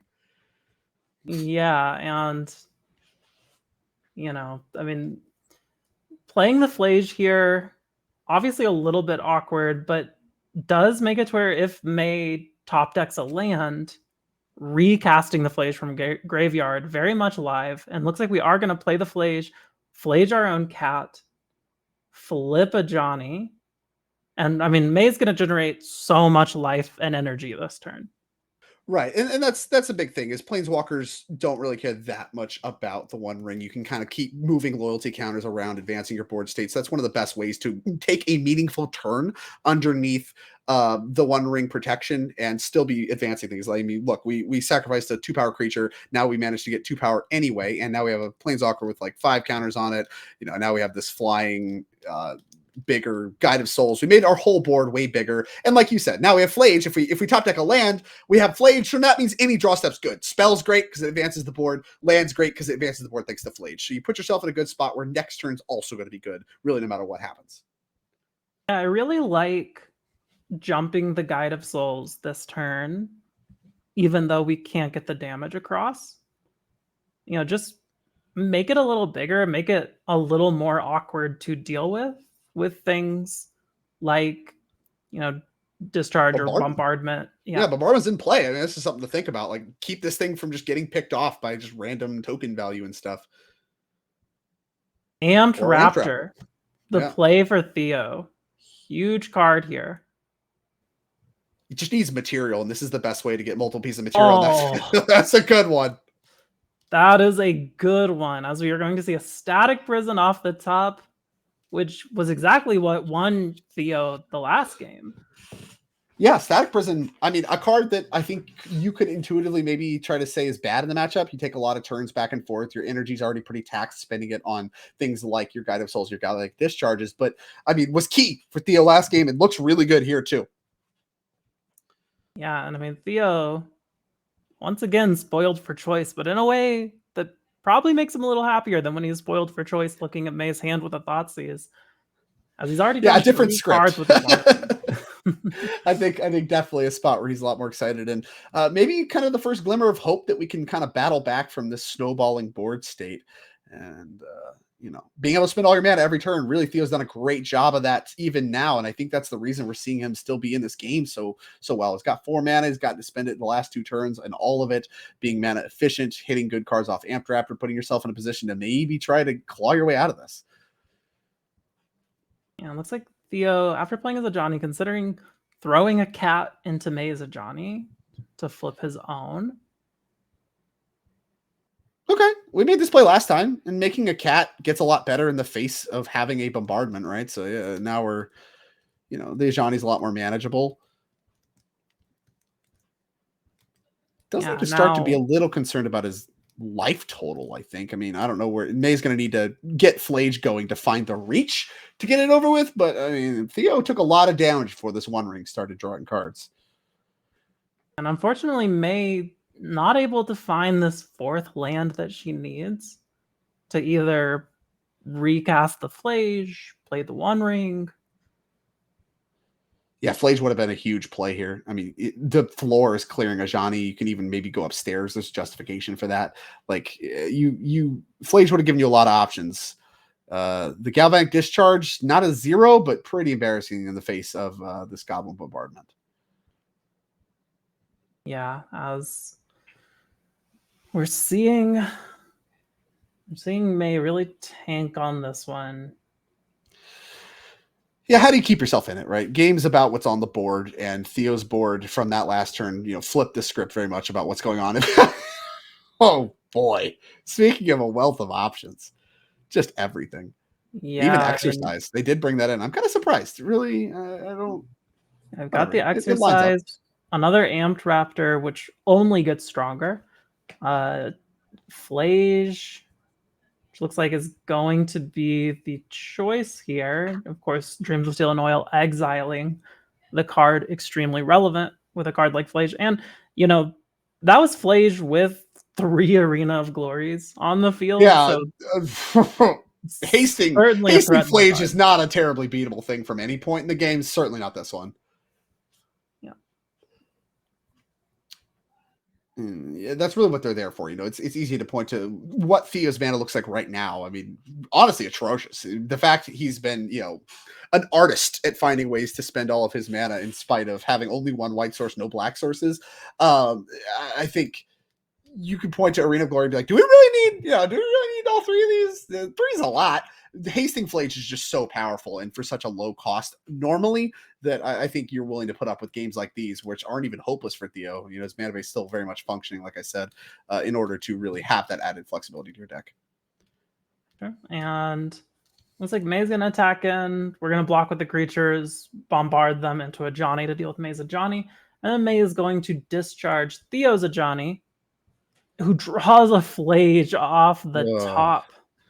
That might be the door on everything here for May. She really needed the damage from the One Ring alongside top decking a land, I think, for Flage in order to shut the door in this game. As soon as Theo starts gaining a ton of life and attacking the Flages and things like that, I think this game's going to start to slip away pretty much immediately. Yeah, now, as of right now, Theo does not have a second white source. Looks like he just drew one. Who knew drawing 4 cards in your turn would be pretty strong? Pretty good. Is this One Ring card? You heard of it? Yeah. The One Ring is going to draw Theo 3 cards immediately. And I mean, I don't know. This is like the paradigm case of why people are sick of this thing. Like May very much had everything kind of coming up this game. She was on the play. She had a great sequence through the first 2-3 turns. She sequenced things well. She had set herself up for success and really looked like kind of one of those, how can you lose spots? And then, here we go. Unbelievable. Amped Raptor hitting the One Ring off the top. First card Theo flips, has exactly enough energy to play it, is able to Flage down a cat. Yeah, and then now you get to do the legend roll thing. Oh, we get 2 instances of it. Yeah, we could Ajani away the other Ajani and the One Ring away your first copy of the One Ring in order to clear it. And so it's just the miserable legend tricks abound. This obviously the One Ring has buried May over the last few turns, and now, I mean, a 4th land doesn't even seem like it's good enough at this point anymore. And of course, May facing down, already down a game. That's going to be match and a tough spot. This is one of those games you're going to go back and watch. I was in the play. How did this all slip away? And you really could just point to the One Ring blanked your turn where you had way over lethal. Is the only card in Theo's deck that could possibly do that, and then immediately started giving him all the resources he needed to run away with the game. Hit all of his land drops, cast all these cheap spells he's drawing, run away with the game, and that's it. That's what the One Ring's about. That's what players are sick of, and a textbook case of it here from Theo. Yeah, it looks like a Static Prison is the play for May. Gonna take Theo's the One Ring. Gonna go ahead and draw a card off of it real quick before it goes away. Now May possibly gets back her Static Prison this turn. Yeah. Or sorry, her Guide of Souls from The Guide of Theo's Souls Static from Prison. Prison. Yeah. Cleared. The counters are cleared off of it. Theo's got a lot of leftovers, though, and Flage among the mix. I don't know that, yeah, we have Hasting Flage. Like I said, I don't know that we can check that. I mean, that's a problem. It is a problem. It is a problem. Yeah, Theo's snapping that off right away. You can see the exert. Going to exert one of the arenas in order to give a Hasting Flage, which will pick off the cat token. Then we get to snipe the other thing. May's entire board is gone. She's taking a massive hit for 8. And like I said, this is what you get. This is what the Hasting Flage stuff is all about. This is why you put Arena of Glory in your deck. Yeah, absolutely. And oh my god. Yeah, the Dreams of Steel and Oil hits both the One Ring and the Flage in yard, and then May top decks the 4th land. It could not get more insulting than that, as Theo a convincing 2-0 victory over May French. Yeah, very, very convincing victory there, as you said. I mean, clear reason why Theo was chosen from our MVP as the player to dodge. Very well played by both players, but congrats to Theo for taking down this round of Magic. Now, Drake, I think we have a backup match that we can go down to. I believe that's correct. Yeah, so we're going to see, again, 2 different players from what we've seen so far. We're really doing quite a bit of a feature of the entire 24-player cast of our 2024 NRG Championship. And this matchup here is going to be between Zoe and Connor Mullaly. It looks like we're going to be coming in kind of at the top of the round. So yeah, this looks like game number 1. And we have a turn 2 Flush Raker versus the Thunder Trap Trainer. I'm never going to say that card right, ever. I've never gotten it right once in my life. It is a bit of a tongue twister. Especially when you've played with Thunderclap before. It's not fair. They should never have printed Thunderclap as a card. Anyways. Yeah, I mean, this is the asymmetry that from what we saw last round, right? We saw a bunch of 2 mono green decks, 2 mono blue decks. Well, check it out. Here's green versus blue. Very Civic flooded is the modern format, despite having the energy deck kind of being one of the faces of the format.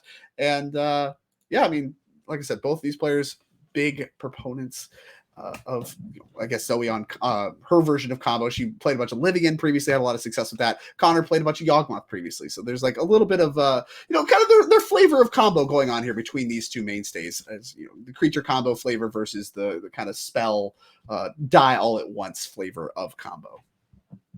Yeah, and Jawari Disruption was the pickup from Thundertrap Trainer, and it looks like Pithing Needle going to be the pickup for Connor here. Seems pretty nice against Zoe's deck. Not weak. Yeah.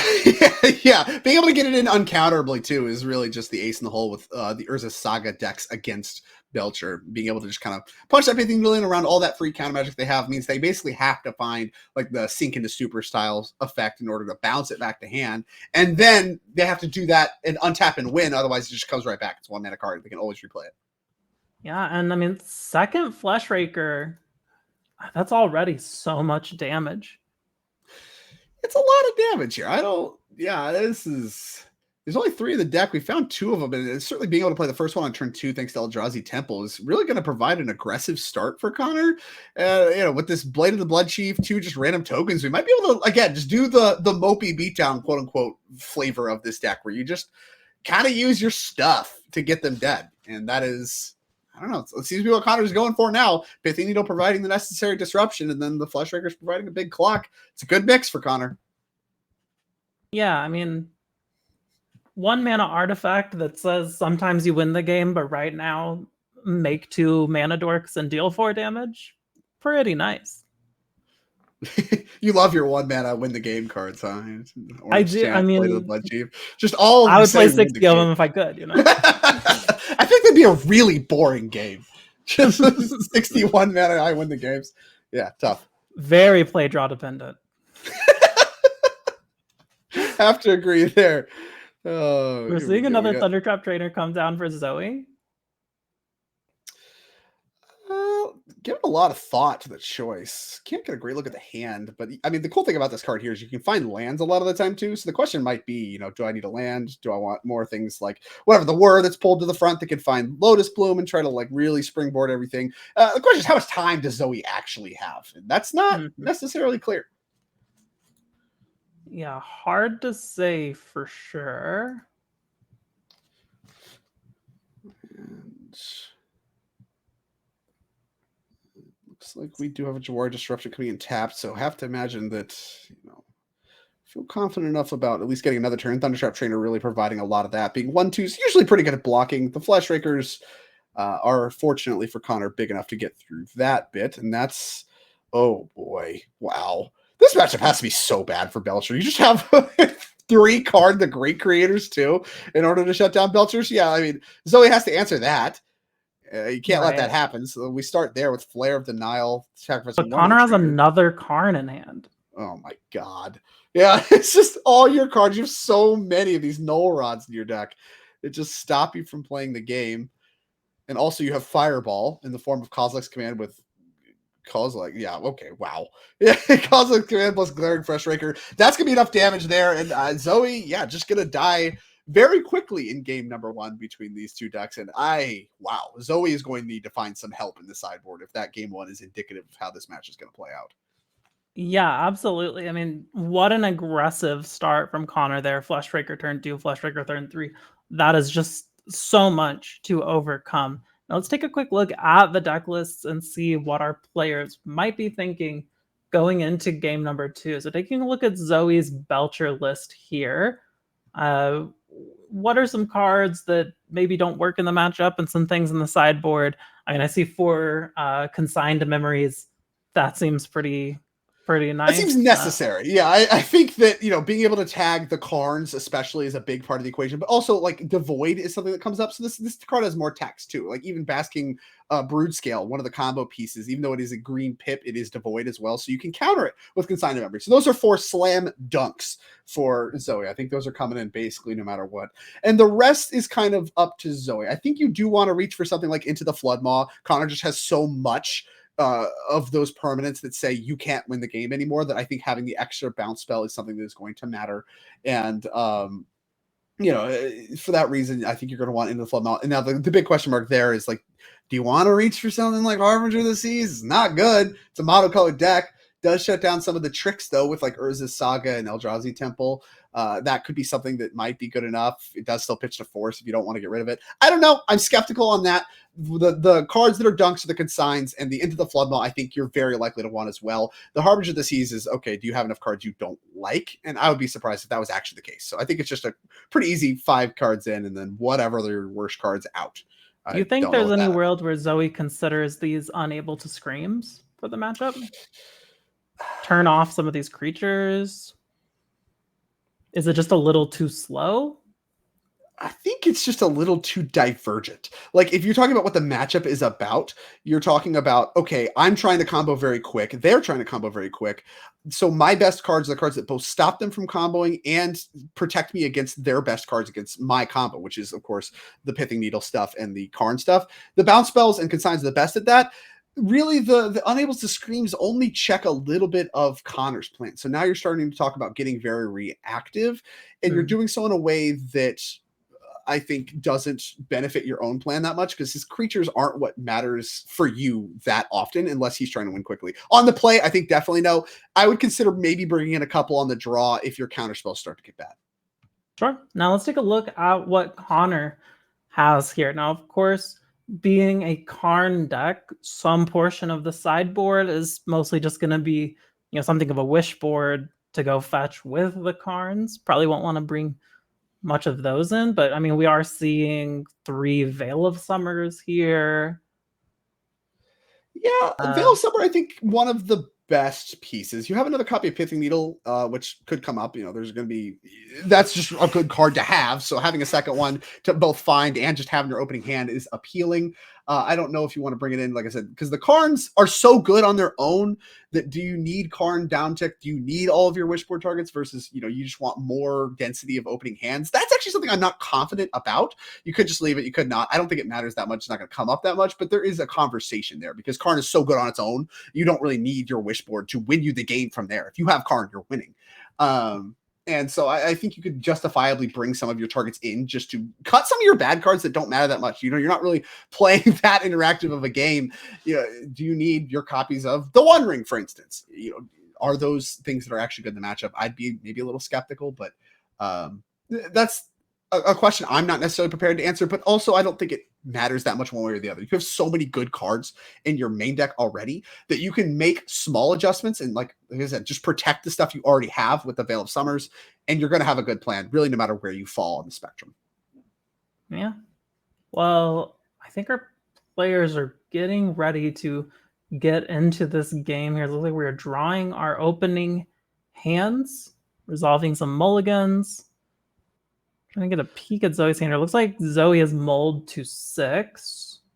And Connor is keeping a 7. But it is going to be a turn 1 Lotus Bloom for Zoe. Very strong start. Yeah, that one does. Yeah, I mean, it's the best start. I think it really is. You talk about Lotus Bloom is a card, obviously the best on turn 1 and has enabled turn 1 kills for a long time, previously in the ad nauseum decks in Modern, now doing so in Charbelcher. Able to find out Foreign Invention's a big deal, but really, I mean, the best starts for this Belcher deck, in my opinion, always when I'm impressed with the deck the most is when they start with Lotus Bloom. So have to love to see it if you're a fan of Zoe Riederman and her Belcher deck. Yeah, so you're going to see Archaeologists come down for Zoe. Pick up a card for her there as we're going to use our Delighted Halfling to get out a Brood Scale and play a second Delighted Halfling for Connor's turn. Really, I mean, getting set up pretty quickly here. Yeah, I mean, this sets up to kill next turn, right? If you have the Blade of the Blood Chief. I believe you're going to have enough mana. You're going to have the density you need in order to win the game next turn. And obviously there is a blocker that is somewhat problematic, but I mean, something Zoe has to consider already. And that's not even considering the other stuff that Connor can have. Karn, yeah, here's a card. Great. Gets to be mana efficient and use that. Zoe can't let that happen. We're in the territory where Zoe's running out of time. She has to basically counter more or less everything Connor does for the rest of the game, or else she's going to lose. And, the question is, can she do that? I don't know, but she also needs to, in that time, find a Belcher as well. We do have the mana thanks to Lotus Bloom, but we need to find a Belcher. Yeah. Karn going to resolve here. Uh-oh. Looks like Connor immediately down ticking and taking a look at the sideboard. Yeah, so what I was getting at during the sideboarding session is I think there's multiple cards that they play in the sideboard that are just lights out. You have Pithing Needles and I think like the Stone Brain as well. You can search for the Belchers and just exile them. And so you have multiple cards that you can find with Karn that are lights out. As a result, I think you only need one of those. You can bring the other one in. And, okay, it's going to be Pithing Needle, I think, is the find and cast. But the point is, like, Karn's just so good in this matchup. How many you lose cards do you actually need access to? Well, maybe the answer is 2. Maybe I'm just a big dummy, and next turn we're going to be able to find the Stone Brain. It's going to be easy mode. Yeah, it is going to get disrupted by Zoe there. Who, I mean, this could be a really big turn for her. But it looks like we're just playing a land and passing back over to Connor. Yeah, I think you need another turn, right? You need to be able to use your Sink into Stupor to bounce the Karn, and then that way you have access to Lotus Bloom mana, because you need to do it all in one turn, or else Karn just comes back, and you lose the game. Yeah, so here we go. Connor finds Blade, which is also a you-win card, baby. Yeah, there's Kozilek's Command in hand, so yeah, it's just another you-win card. Good grief, this matchup seems tough. Every card Connor has is so good against Belcher. I see why people like this deck a lot. It is brutal, as we're going to see that get dealt with by Zoe. What card was that? Oh, the Disrupting Shoal. That's Disrupting Shoal. Yeah. So we hard cast the Disrupting Shoal for 3. So X1, that counters the Blade. But again, we're still in the territory of Zoe has to counter every card Connor plays for the rest of the game. You can't do this forever. Connor under no rush. I mean, Karn's still in play. You're making Zoe use her mana on other stuff every turn. Yeah, here's Saga. That threatens on chapter 3 to go find another card that shuts down Zoe's combo. So tough. Just get in for a little bit of damage. Yeah. Attack for 2. Philology Archaeologist is an 0-3, so you would make Connor activate right away. So Zoe, yeah, chooses not to block, takes the 3 damage. Plenty of life total to work with. Other stuff, less so. There's Belcher. Okay. All right. That's step 1. That is step 1. I would say an important step 0 at play here, which is get rid of Karn. You still gotta get Karn off the table, but we have Sync. Okay, so we're set up as long as Connor does actual 0 things with Connor's turn next turn. We can on board, bounce Karn, untap, play Belcher, activate with the Lotus Plume. Bam. I win. Now, that assumes that Connor's going to do exactly nothing with his turn. So now it's, okay, if Connor can do something this turn, what can I do about it? Is Harbinger of the Seas taken care of? Or is the Saga meaningful? Like, you're not under that much pressure. You have time. You're not dying. The pressure that you're under is every one of Connor's cards just says you can't win the game anymore. Yeah. Yeah, I mean, the fact that Connor's Urza Saga is on 1 is so important for Zoe right now. You know, if Connor was, you know, about to untap and go fetch an artifact, it would just be lights out for Zoe. But unless he draws something very specific here, it looks like, okay, we are going to get rid of the Lotus Plume. Uptick Karn, kill the Lotus. That is so brutal. And now the thing doesn't work anymore. So yeah, I was just wrong. And Stonebrain, the find off of Malevolent Rumble. Yeah, so he did actually end up bringing in some of the I win the game targets, and I believe this is one of them. So I think we just cast that. And I don't know what's going on here. Looks like maybe a judge call real quick. Yeah, I don't know what that was about. Something happened with Zoe's hand, looks like. All right. Not sure. A lot of shuffling around. It's like a cartoon. You see Zoe going back and forth. I don't know what's going on here, but all right, so let's talk about what this Stonebrain resolving means. So I mean, okay. It does just spell doom for Zoe, right? Like, yeah, I mean, I don't know how she gets out of this, to be honest with you. Like, you have to balance it, right? Because you get to play and activate, all your Belchers are gone, and that's the way you win the game. So let's take a look at this one. Boom. 2 mana tap to activate, exile it, choose card name. You obviously choose Goblin Charbelcher, and then you get to search graveyard, hand, and library. So Tameshi's not an out because you get the one from graveyard too. Or any from graveyard. I don't even know if there is one. But and then, yeah, they're gone from your deck. That's the way you win the game. So what are we talking about? Like Thunder Trap, Trainer Beatdowns? Is there a pivot? I'm going to check the sideboard. Is there any pivots at all? Am I missing anything? I don't think I am. So this looks like it is going to resolve. I mean, Zoe hasn't conceded, so clearly she thinks there's something. Mm-hmm. So I need to try to figure out what that is. I mean, like I said, you can just try attacking with Tameshi and Thundertrap Trainer and all that stuff, but like that doesn't really attack that well past what's on board already, much less what could be coming in the future. I'm going to confidently say I don't know. If you have any revelations about how to win with your Belcher deck with no Belchers in it, I am all ears because I don't got it. Yeah, I'm not sure. I mean, you know, there are obviously some like Tameshi loops and things, but it's kind of like to what end? Yeah. What are you doing? Like, say Zoe just has infinite mana, access to her entire deck. Like, entire deck in hand, infinite mana. How does she win the game? Yeah, I don't know. I mean, maybe it's some sort of like suppression ray beatdown thing. Okay, I'm listening. Suppression ray. Okay, Karn back to hand. Back to Zoe. We found the consign for the Karn. That's like something. And a Flood Maw. Okay. Again, maybe that's just the answer. You just suppression ray, tap all of Connor's stuff, and just attack with 20 power worth of stuff. That seems difficult. Maybe not impossible. Zoe certainly seems to think so. And you have cards like Seagate Restoration that lets you just get a buku of cards, and that might just be the way that you kind of get all of the resources that sound like they're impossible to achieve as you just start casting the front side of these spells. I mean, whatever. It sounds like an uphill battle. It is an uphill battle, but maybe that's not impossible. So we're going to see exactly what Zoe does do. Things started to line up here. We got the consign to memory. Yeah, we consign the Tormod script. We can't consign the Karn because it is paid for with Delighted Halfling mana. Sure. Yeah, it's legendary. So that one's not even counterable. She does have... She picked up another Sink into Stupor. Okay.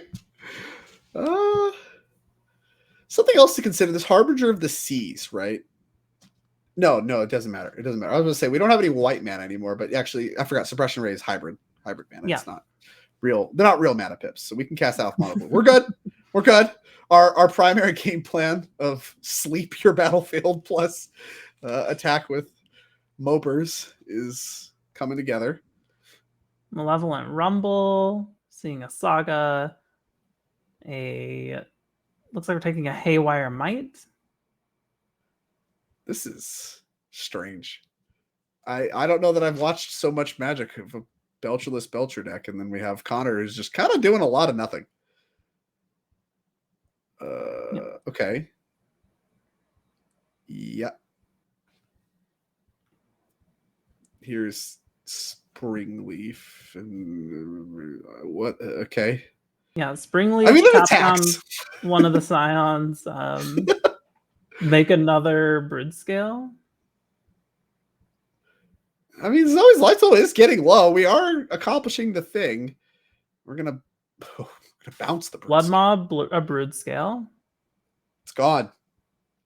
It buys time. There's which does not find Belch. This is tough. Yeah, I'm trying to look at Zoe's deck to see what could even really do anymore. Lotus. The answer is not very much. No. Wow. The Stone Brain's such a key piece here. Like I said, Connor just boarded it in, choosing Pithing Needle as the card to leave. Oh, he gets to get it back. We're going to get back to Stone Brain. Do we just name Suppression Field with this thing? Or Suppression Ray or whatever? Suppression Field's an actual card, so you'd have to name Suppression Ray. And just get those? I don't know. What did Connor name? I don't know, but we're seeing a Whir of Invention in response. Oh, there's a Portable Hole from the sideboard, but it's going to be Lotus Bloom. So yeah, I don't know. We got back Stone Brain, and now we're going to do something with it. We'll get a good look here at what Connor did name Tameshi. Okay. Yeah, I mean, you mentioned like Tameshi loops could be part of the equation. This just kind of removes that as an option. And, you might need that in order to accomplish your critical mass of mana. I mean, I guess it's something to do. I think Stone Brain. Oh, you know what? Tameshi loops with Thunder Trap Trainers. Okay. Start offspringing them. Okay. Go infinitely wide. Okay. Yeah, I mean, that's something. That is a thing you could do. That not online anymore. It looks like Zoe. Yeah, Zoe. I guess that was it. I guess that was the plan, because Zoe going to extend the hand after the draw step. There's no way Connor left any on accident or whatever in there. So yeah, I guess that's the thing. You need to hit both the Belchers and the Tameshis in order to really be lights out. But Belchers look close to good enough anyway. And what was wow. That matchup can't be good. That's all I'm gonna say. I don't know what the numbers are. I've not seen any matchup data, but every single one of Connor's cards looks like a massive problem for the Belcher deck. And I think that might be the big key. I think that might be why we're seeing so much of this Broodscale deck in our tournament. And Yeah, so much of it here in this event. So with that out of the way, that is the end of round 3. That'll be the end of the modern portion. We're going to be coming back with Pioneer after a little bit of an extended lunch break. The players here, as part of the benefit of being here, they get an extended lunch break. So you all will as well. And before we go, we're going to spend a little bit of time talking about how you at home can qualify for this event next year. Of course, this is the NRG Series. We've been having the championship series now for many years. I don't know if the number is 6, 7. I've only been around for like 5 or 6 of them. But, the point is this has been around a long time. These events are really special. They're very high stakes. They're very selective, and there's a lot of money on the line for all these players we've talked about already. You can qualify in the first season through the NRG Series in 2025. Get a good look there. The first event going to be in Chicagoland, Elmhurst, Illinois. That one, of course, going to have a 10K showdown. No formats announced yet. That'll be coming very shortly after this. We're going to kind of see how things shake with the bands and all that stuff. So no formats listed here, but there will be a 10K showdown, 10K team trial. Going to get a lot of team events going on next season, including the showdown you see there at the end. But there you go. That starts things off. Then, of course, in March, you're going to be in Madison, Wisconsin with another showdown and a 5K trial. May, we're going to be heading back to Chicagoland, this time in Mundelein, with 10K showdown and another trial, and then wrapping things up in Indianapolis, a city I'm quite fond of, 10K showdown, and then a team showdown on Sunday. So you can qualify with your friends. We've had some of that happen this year. They're always really popular events, being able to qualify for the championship together, be able to work together for the event. Really, really special experience. And we're going to get some of that available for you next June. That'll be the end of season 1. All these showdown events qualify you for the 2025 championship. So make sure if you want to play this event, you think what's going on here is pretty sweet, and who doesn't, then make sure you get your way out to these events. Yeah, very cool. Love a team event. Very excited to see those play out over the course of the next year. Now, if you want to make sure that you catch all of the broadcasts for all of the future NRG events, make sure you follow this Twitch channel, twitch.tv/NRG Series. And again, a huge thank you to Ultimate Guard for sponsoring the program here today. And Drake, I don't know, if you don't have anything else, I think we're good for lunch. Yeah, I think it's lunchtime for everybody abound. So don't go anywhere. We'll be back very shortly, and hopefully you all get time to get a little bit of lunch too. Thanks for sticking around, and we'll see you for some Pioneer action in round 4 very soon.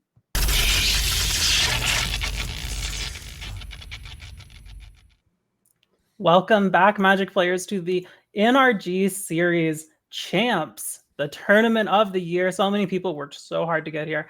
I am Niall Joan Rivers, joined in the booth today by Drake Sasser. Now, Drake, we just concluded the modern portion of today's tournaments. We had 3 rounds of modern. A lot of very amazing, impressive gameplay was on display here. But now we are getting ready for a whole new format in the middle of the tournament. We're switching over to Pioneer. What are your thoughts on what we've seen and what we're about to get into? Yeah, so obviously I really like what we've seen so far. We saw kind of modern as it exists now. Obviously there's some questions about that and what it's going to look like post BNR. But for the moment, all of our players' eyes are off that for the moment. It's, like you said, we are going to pivot into Pioneer. Quick reminder before we do pivot into Pioneer, as we've seen plenty of good Magic today. We're going to see plenty more. This is a non-traditional tournament structure. I want to recover that for anybody that might be joining us, may not have heard the first initial spiel. It's a good opportunity to discuss it again. So we're going to start 3 rounds, modern. Those are done. Now it's 3 rounds of Pioneer. And then we'll finish the day round 7 and 8 with rounds of standard. So that's 8 rounds in one day. So it is possible to qualify for the top 8 by going 8-0 day 1, because you need 8 wins to punch your ticket to the top 8. As soon as you do, you don't play anymore. You're out of the tournament. You're in the top 8. In fact, the first person to do so will be the number 1 seed. Now, as soon as you get 6 losses, then you are out of the tournament. So it is possible for your tournament to end today as well. But as long as you are in the tournament, as long as you have less than 6 losses, you can still win it. Every match you're playing for money. There's a 50 on every single match, even if you don't do that well in the tournament or whatever, which we'll go ahead and discuss that as we get the prizes up, how that is going to work. But, as long as you're still in the tournament, you can win it. As long as you're in it, you're playing for money. And that's the beauty of this structure. And really the simplicity, like I said, 8 wins being the benchmark to get in the top 8, the 6 losses to get out. And so, really, you could almost get in the top 8. You actually can get in the top 8 by just going 6-0. And you don't even have to play a game of standard in the the Swiss rounds, the non-top 8 elimination rounds. So that's a cool feature of what's going on here. So we'll those players that do not make it, those players that fall a little short of the top 8, you get $400. Let's see if we can get the prize slide up here for you guys. But you get $400 base. Oh, that's the standings. Whatever. we go. We got $400 and then $50 per win. So that is a non-traditional prizing bracket as well. I really want to highlight that. Every single match, even if you're not doing well, obviously you're still in the tournament, you can win it. But also, every single match has a $50 on the table, for who's going to win it. And then, of course, once you get to the top 8, you start talking 4-figure numbers. You got $1,000 just for top 8ing, and then scales up from there. First place, $10,000, a Pro Tour invite, and an invite to the 2025 championship. So a lot on the line for winning it all. Ton of money, ton of invites, but high expected value. I know players love their EV. The high expected value tournament, even if you do not win the whole thing. And that's part of what makes this so special. Yeah, don't forget the prestige of winning this event. I mean, that might be the greatest prize of all. But as I said, we just finished our modern round. And as we saw just briefly there for a moment, I think we do have a look at our player standings going into round 4, the first Pioneer round of the day, with 1-3-0 player, Grayson Nemets, who I believe was on Brood scale in modern, a deck that very powerful, kind of taking over the format a little bit. Yeah, and like I said, he won a showdown. I believe the November showdown. He won modern with Belcher. I was calling that match, and beat Murktide in the finals. Chose to pivot away from Belcher, what he won the tournament with, in order to pick up the Brood scale deck here for champs. Short turnaround to learn a new deck if that's something he had a lot of experience with, and I mean a very convincing for how powerful Brood scale is. So we'll see if his Pioneer choice was as good as his modern choice. Because if so, like I said, he could be the first player in top 8 by just going 6-0. Or sorry. He has to go 8-0, my bad. He has to win every single round today. So you actually cannot qualify without playing standard. You have to win every round today, but he can not have to play a single round of stage 1 tomorrow by just going 8-0 and winning every round today. So he's going to need his other 2 choices to be as good as his first one. And then for the rest of the players that you see here, a nice distribution. You would expect to see this among very skilled players, a very even distribution of players and kind of how things broke. That's exciting for these players' prospects for being in the tournament. Everyone's still in the tournament. Everyone's still battling. Even if you didn't start out with even a winning record, you're still very much in the tournament. And that's true of every player. No matter who you're rooting for, every single one of these players has the potential to still win this tournament. Yeah, everyone's still alive. And a very unique thing about this structure, just like mentally speaking, is, normally in a tournament, let's say you don't do well your first 2 or 3 rounds, a lot of events, that's the end for you, right? You just say, oh, okay, 0-2 drop, 0-3 drop, whatever the thing is. But every time we shift formats, you're kind of back in it. It's kind of a fresh start. And you need to be able to mentally reset at runtime into not thinking, oh, I'm dead in this tournament, but into thinking I can spike the Pioneer portion and then the standard portion. And then I'm very much live for, day 2. And yeah, that's a big part of it. And honestly, probably the most underrated part. When you think of skill at Magic, a lot of people point to mechanics and to deck choices and stuff like that. But being able to context switch in formats like this is a big part of it. And actually, speaking of that, we're about to start the Pioneer round, right? These 3 rounds represented the modern rounds, and all of the modern they're going to play here in day 1. We're going to be diving here into the Pioneer round. I believe we have a metagame breakdown for you to show real quick before we dive on down. We saw 7 copies of Brood scale. That was the most represented deck in modern. Here, a little bit more of an even distribution. Our most represented deck, I'd say unsurprisingly, is it Phoenix? But I mean, look at the distribution, pretty even from there. Maybe a more balanced format. Yeah, it's very interesting because Pioneer is kind of in an odd spot right now. That it was very important somewhat recently, given the regional champs that was based on Pioneer and the RCQ season. But we know that next year none of the RCQ seasons are Pioneer, so it's a format that is a little more under the radar, I think, for a lot of players. But of course, this is a big event and a good reason to need to understand it. And yeah, I think a good sign of health in a format is a lot of deck diversity like we're seeing here. So I think it's actually very cool that the NRG does this and we get a chance to have a big important tournament where Pioneer is being played. Yeah, and this, like I said, this is the opportunity. Again, all these matches, a ton of high stakes for these players. So, I mean, like you just said, it's important. It's high stakes Pioneer, and it looks like there's some room for some exploration. If Is It Phoenix was just the clear best deck, like a lot of people seem to think, I think we would see that number way higher than 5.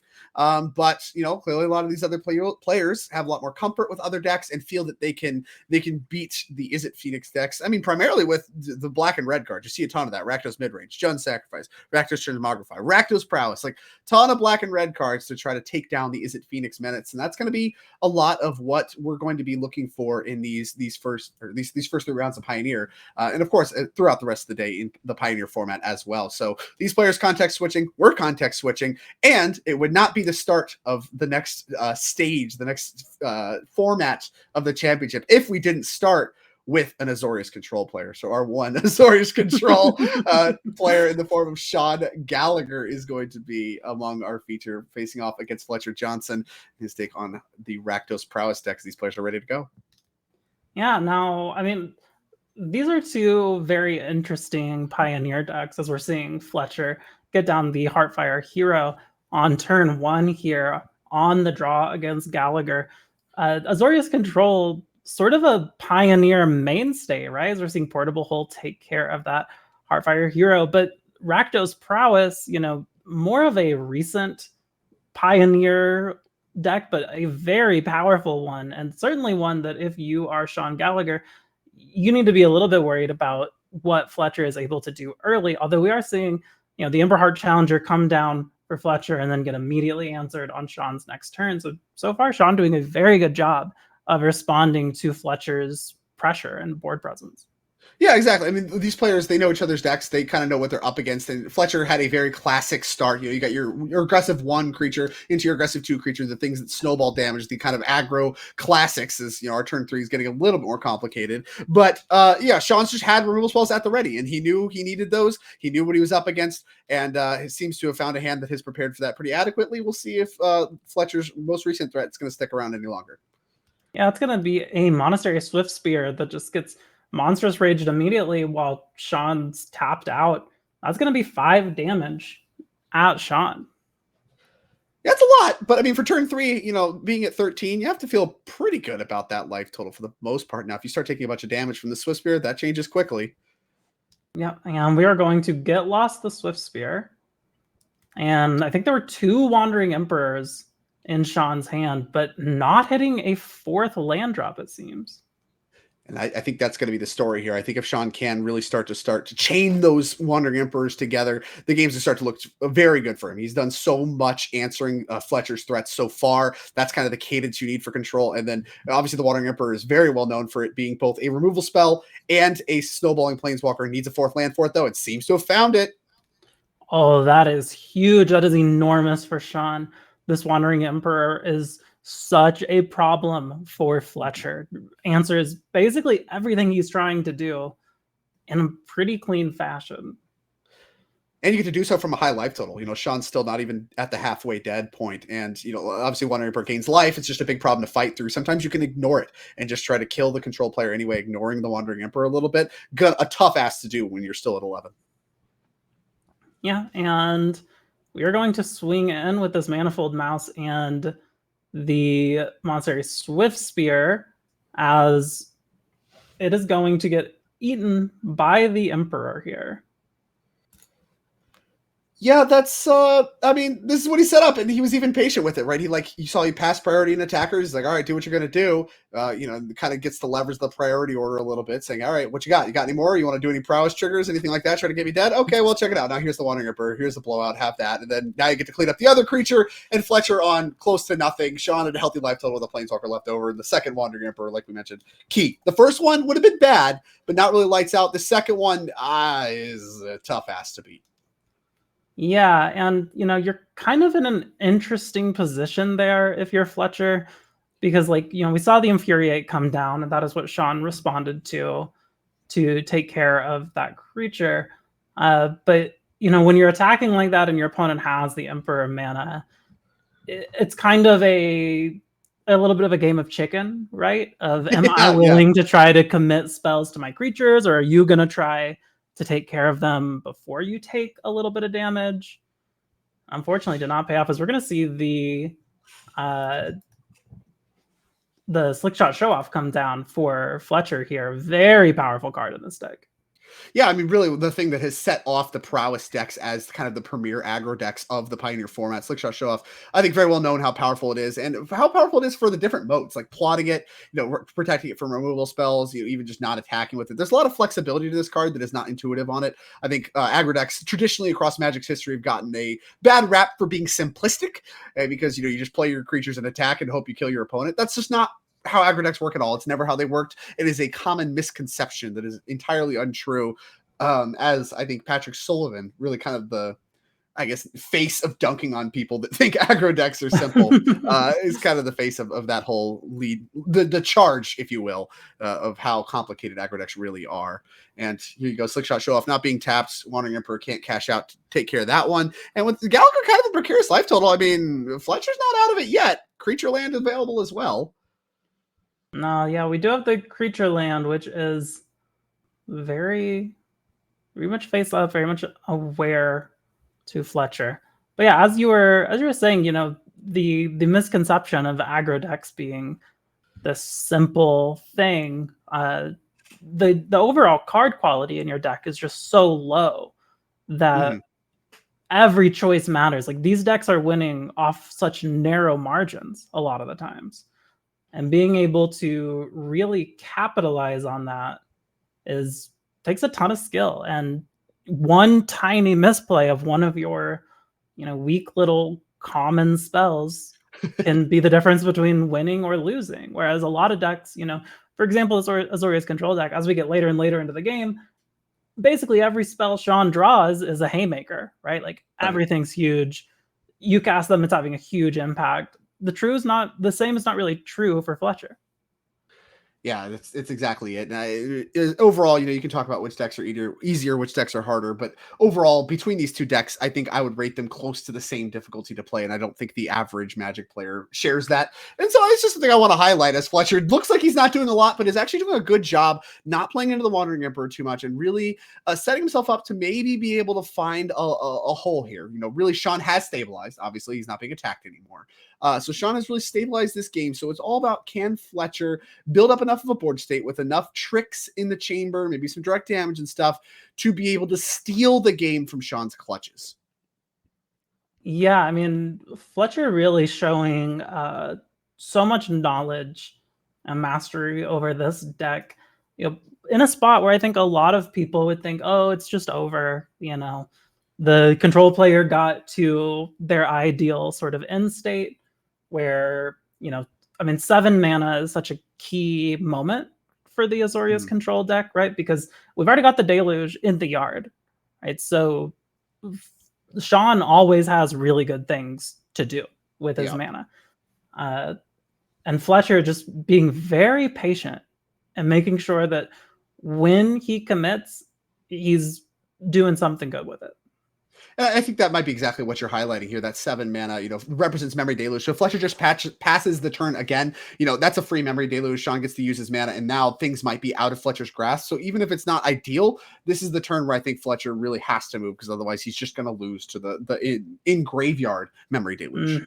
Yeah, and so we are going to see a turn inside out onto the Heartfire Hero, which is going to get Dovin's vetoed, but that does still pump both the Heartfire Hero and the Slickshot Show Off.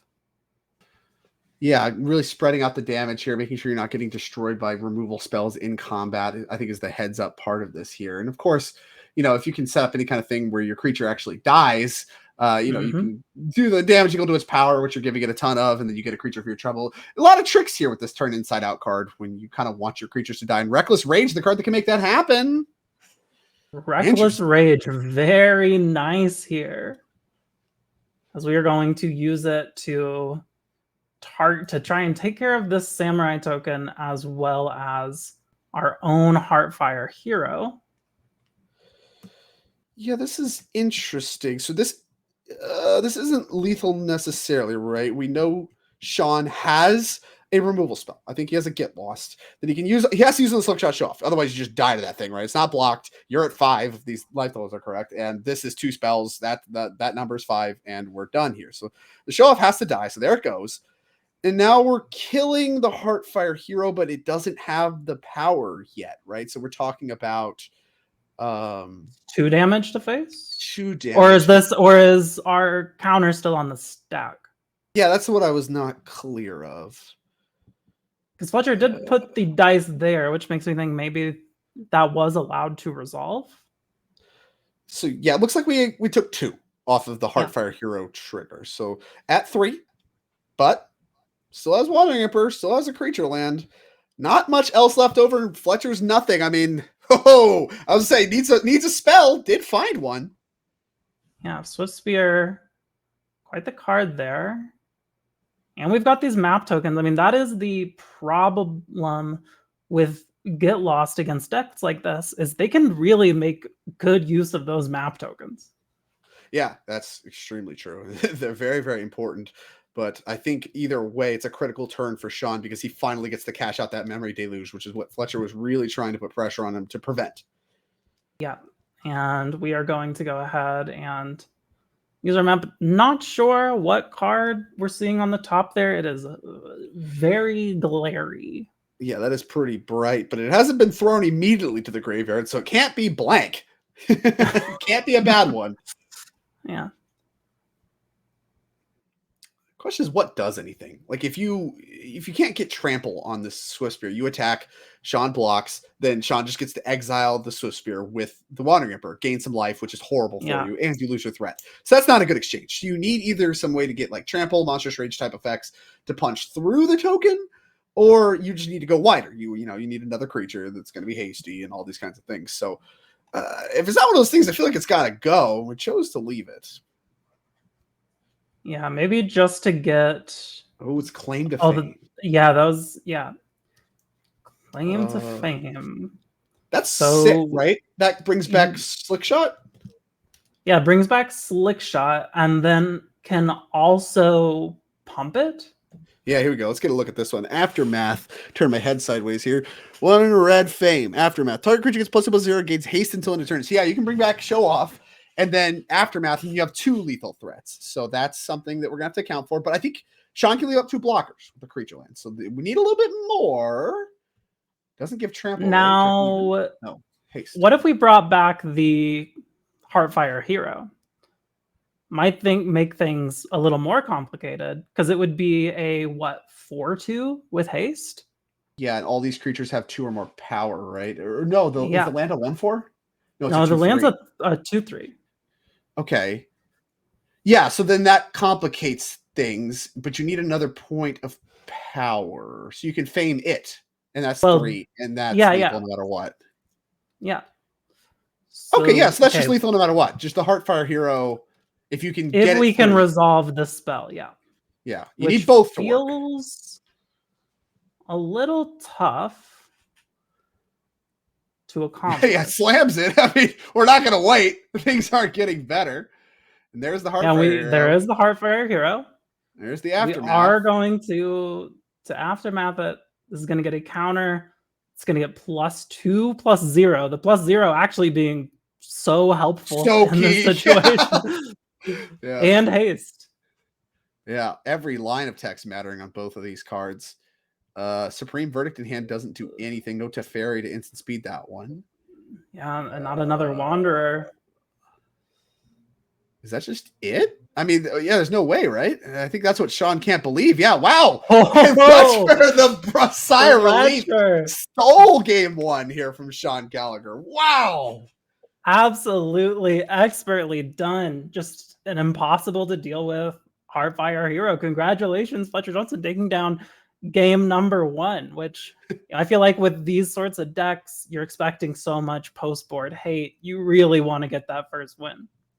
Yeah, you really need game 1. And, if you're Sean, a disappointing, because again, this is what feels the worst about the control decks, when you feel like you have it all, you feel like you've turned the corner, but there's just that little window, and Fletcher did a great job punching the hole, as you would expect, these Masters and the Championships to do, but it's still so exciting to see. Really gets the blood pumping.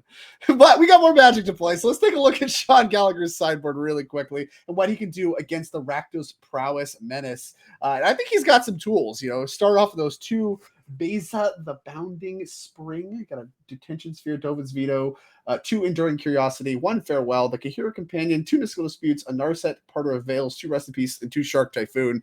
Yeah, Beza just already looks like a slam dunk, and then from there we can figure out what our removal swell suite needs to look like, I think. Yeah, very, very interesting. Do you think Rest in Peace comes in against a deck like Fletcher's? So what, we talking about hitting Claim to Fames? We hit Claim to Fames. We also turn off the Heartfire Hero, right? Because it won't die because it gets anymore. exiled. It's not a dice trigger. Yep. Okay. And also turns off like the turn inside out value, although you're already kind of good against that, right? You have a lot of exile effects between Hole, March of Otherworldly Light. I don't know. That sounds weaker to me than like even like a Shark Typhoon where you can make like an instant speed blocker, get a card for your trouble. That seems a little more appealing to me if you're going to go for just like what's the worst thing in your sideboard that's justifiable in the matchup. But I mean, you might have a lot of cards out, right? Like traditionally against aggro, your control decks don't need as many of their haymakers. They don't need as many of their big planeswalkers. Maybe your Narsets are really bad, so like you can reach for some number of like Memory Deluge Narset stuff, probably more so the Narsets because you have to tap out on your main phase for them, and really just rely on your Wandering Emperors plus like a Teferi or 2 to be your end of game haymakers, and then the rest of your deck could just be removal and counter spells for problematic spells. I think that's kind of where you're going to want to pivot to, and your counter spells are a little bit worse, but they're not that bad. You know, there's a lot of stuff that you want to answer with just counter spells that I think you trim some. Maybe the vetoes are bad, but the No More Lies, for instance, I think are probably just going to stay in. They're great. Yeah, absolutely. Let's see if we can get a look at Fletcher's list real quick and see what he might be bringing against this control deck. Seeing a lot of Thoughtseizes. Ob Nix, the adversary, the bane of every control player's existence. Strong one. Screaming Nemesis. Not bad either, right? Another hasty threat that does some like extra value. I can't hate that one. There's a lot of tools for both of these players. Like you said, the 4 Thoughtseizes. Obviously, we don't want the 3 Fatal Push, but you can bring in the 4 Thoughtseizes, the 2 Obs, probably the 2 Screaming Nemesis. Nemesis. Yeah. Nemesis. I don't know. And then you have some other stuff left over that I don't know that you want. Your Reckless Rage is pretty bad. Your Heartless Act I don't think is needed. And your Claim to Fame looks good there, but I mean, especially if we're bringing in Rest in Peace, it's not that good. I don't know. That card I don't think is going to be good on average because once again, they have so many exile effects. No More Lies exiles. You have your March of the Otherworldly Light, your Wandering Emperors. I think that card's kind of bad on average. So even though it won game 1, they're very masterful. I think that's a card you actually might be looking to cut. Sure, yeah, I could totally see it. Looks like our players are just about ready for us to hop back down to the feature table as they are drawing their opening hands here. And Sean going to be on the play for this one. Huge. A play draw obviously matters a lot in these kinds of matchups, especially, you know, where you just need the time in order to get to your Supreme Verdict. Having your Supreme Verdict like 1 turn earlier can matter a lot. You know, even just removal spells like Detention Sphere that we see in Sean's hand. That's a 3-mana removal spell. You don't want to take 1 billion damage off a creature before finally having to Detention Sphere it. Being on the play contributes a lot to that. Yeah, I think that's a Thoughtseize, a Heartfire Hero. A lot of options here for Fletcher. Maybe part of the awkwardness of Thoughtseize is you kind of have to decide, and that is the decision he made. You have to decide between playing a creature and getting to the board or just Thoughtseizing now and getting the best of the bunch. Lots of Narsets, so I was just very wrong about sideboarding. Sean loves it. Yeah. We got the Narsets, we got the Sphere, and we've got the Portable Hole. Kind of awkward no matter what. I like taking the cheap spells. I want to take the portable. Make sure that if Sean's casting anything, it's his entire turn. I like that from the aggro side, especially early like this. Yeah, it looks like Fletcher looking through his own hand, you know, trying to line up what his game plan is, knowing Sean's cards in hands, and is going to go for the cheap spell. Portable Hole is the choice off of that Thoughtseize.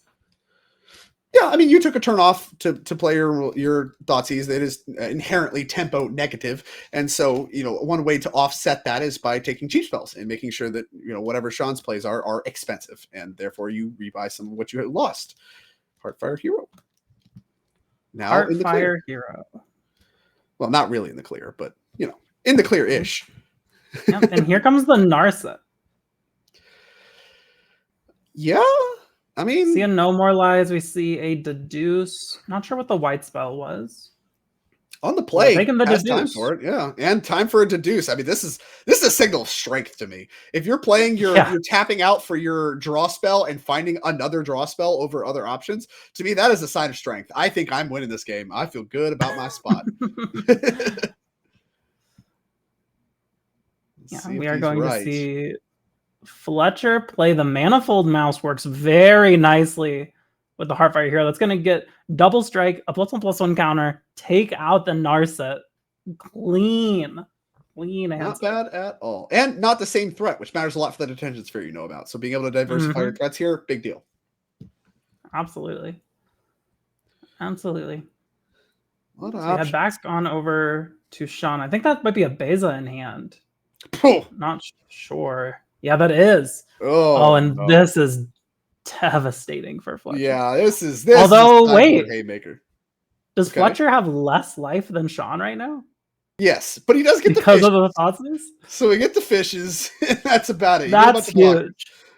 That's huge. When your Thoughtseize also reads your opponent does not gain 4 life, that's a good deal. It's not bad. Yeah, it's not bad. You kind of get like a inherent burn spell as a result. I love those fish tokens. It's a pretty artwork there. It is one of my favorite tokens in Magic. Yeah, I don't know that I had incredible artist. Yeah. The original painting, she used silver leaf, like actual silver. So like the fish like shimmers in the light. It's so good. That's actually insane. That is so incredible. Yeah. I bet that painting's worth a fortune. You see some of these original paintings go for sale. So expensive. Absolutely. Shout out Rhonda Libby, incredible Magic artist. Did incredible work in Bloomborough. As we are getting our 2 fishes. Yeah, I think Fletcher is in the tank here. Which, I mean, fair. There's suddenly a lot of toughness where you don't normally have to deal with that in the control matchup. And, of course, only 2 Beza in Sean's sideboard. So having one here on turn 4, following up all these draw spells, that might be why he felt so confident that he could just take all these turns off. We just had Beza ready to go. Slick shot show off. Great way around Beza. Going to combat, give our Manifold or our Heartfire Hero double strike, swing the team. I love it. These creatures and the sizes they are means that there's great blocks for Sean, which can only mean one thing. Fletcher's got tricks. So now you have to decide how do you not get blown out by whatever tricks Fletcher has. Yeah, as we are putting 1 fish on the Manifold Mouse and a fish and a Beza on the Heartfire Hero. Sean's facial expression, he doesn't even look confident in that. Here comes the rather telegraphed tricks. The question is, is it too bad anyway? Are you getting destroyed by this, even though it's coming? Probably. Looks like this it. This is so much damage. This might be it. This might be lethal. Yeah. Oh my god, yeah. Oh my goodness. Burn together as the second main phase. You get to just fling it to the face. And that's lethal. Yeah. Just an astounding amount of damage. And really the Rakdos Prowess deck showing what it does best, which is hit you for a ton of damage on turn 3 or 4 and then sack the Heartfire Hero to end it. Incredible. Yeah, congratulations, Fletcher, taking down our first round of Pioneer. An incredible display. I mean, I think if you sit down both of those players and ask them how they feel about the matchup, I think Fletcher would feel largely pretty good. A lot of the Pioneer control deck is set up to beat Phoenix, which is a little bit of a slower aggressive deck rather than the Prowess deck. And that's part of the reason to play Prowess. I think that's part of, maybe one of the benefits. You actually have a good matchup there. And overall, it really looked like Sean had his best cards and then died immediately. And that is really just shows the explosiveness of a deck like Rakdos Prowess. Yeah, I really want to highlight, too, the skill put on display by Fletcher in that first game. We saw such patient, deliberate play, clearly knew what winning needed to look like, made it happen. It's so cool to get to watch Magic like this at this level. Well, speaking of Magic at this level, we are not done. We have a backup feature match. That was a very quick round, so I have to imagine we're going to be going in to our backup feature match pretty early, so we'll take a look at that.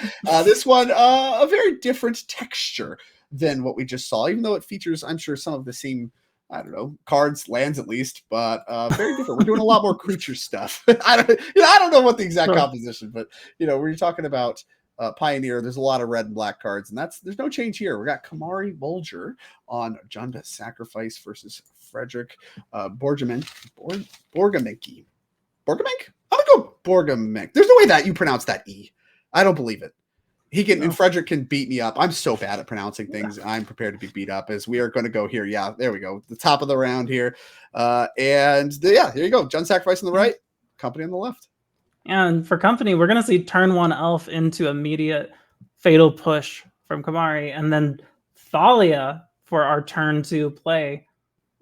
2 mana for that oven. That's an expensive oven. Yeah, I was going to say, it's not normally, I can't imagine Thalia being that good. There's not that many non-creature spells really in this sacrifice deck, but I guess it's not true now that they play the 4x Scavenger's Talent and 4x Fable. You have a ton of enchantments. So Thalia actually seems like a card that maybe got organically better with the way these sacrifice decks are being built, or at least how Kamari's building his deck here. He has just a ton of these kind of more expensive enchantments that have a lot of grinding power. Absolutely. As we are tapping out for a Kellen, I believe. Yeah, I don't know what the spell version of that is. I believe Journey On, perhaps? Or did we just play? Yes. I think we might have.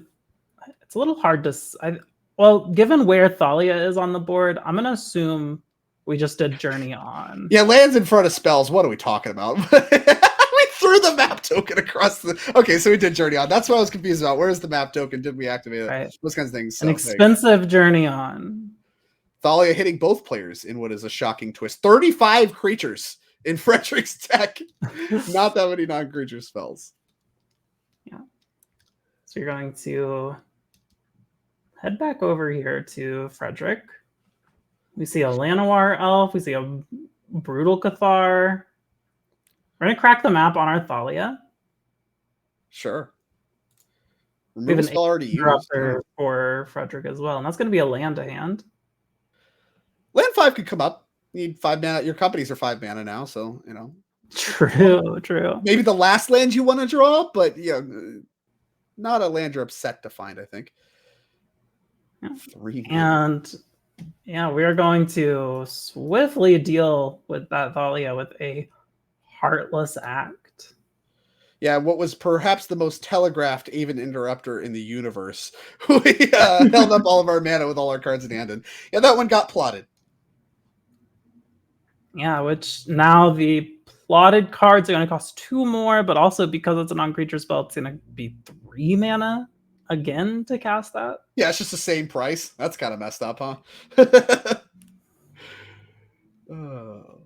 3 mana Deadly Dispute. Wow, Stack the oven. Chopping through Kamari's mana. This is brutal. Yeah, we get a treasure token. We're going to use that to play this blood type harvester, make a blood. We're just turning artifacts into other artifacts. Moving game objects between zones. Super sweet. Ovens into treasures into blood. I'm not much of a recycler. I'm talking about like a tinkerer is what I'm looking for. We turn artifacts into other artifacts, but I don't know how you turn an oven into blood without hurting yourself or others. Anyways, it does represent a removal spell for Thalia that doesn't cost any more mana than it already costs, which, given how much Thalia has really hurt Kamari this game. I was going to talk about how I feel like the sacrifice deck normally played a bunch of creatures and you're kind of fine. No, this has absolutely decimated Kamari and his ability to spend mana efficiently. And that's not stopping now. Frederick got even more good answers to what's going on the other side of the board. Yeah, as we are going to see, is that a Skyclave Apparition? Yup. Skyclave Apparition, Munching the Blood Tithe Harvester. Got Kellen at it as well. I mean, this is just a big attack force. Ooh. But hey, here's a big blocker. Check this one out. Okay. Oh, we got a reader. Yigra. Eater of all. Yeah, now we don't have the cat in the yard, right? And we don't have a food token, so we don't have an infinite. It looks like we made him put the lands behind. Oh, tough crowd, the coverage team. Giggles by all. Love this. That's tough. Yeah, so But I mean, dealing with this Egress still not super easy. And we do still have Ward sacrifice yeah, it's still effectively 6/6. Like, this thing is huge. Even outside any other cat configurations and what have you, it's massive. And so we did sack. Yeah, other creatures are food, so we had to sack one of our creatures here in order to Brutal Cathar it, which we did successfully do. Yeah, it's going to be a big attack. And we got rid of our Thalia to play we have another Thalia. one. Oh, yeah, everything coming up, Frederick, with Kamari at 4 and still under Thalia lock. I can't imagine we're going to see too many more turns. 3-mana Deadly Dispute, not really going to dig you out of this one. Yeah, Deadly Dispute the blood, turning blood into treasure. And remember, this was a blood that was originally an oven. We've gone oven, treasure, blood, back to treasure. It's the life Who knows cycle what that treasure will be? oven. If you see if- ovens at the thrift store, they're just waiting to become blood and enter their next life cycle. More than anything, I want to see this treasure get cracked to play another oven. Sure, yeah, To the really cycle begins complete the anew. circle. Yeah. Witch's Oven, artifact, subtype, Phoenix.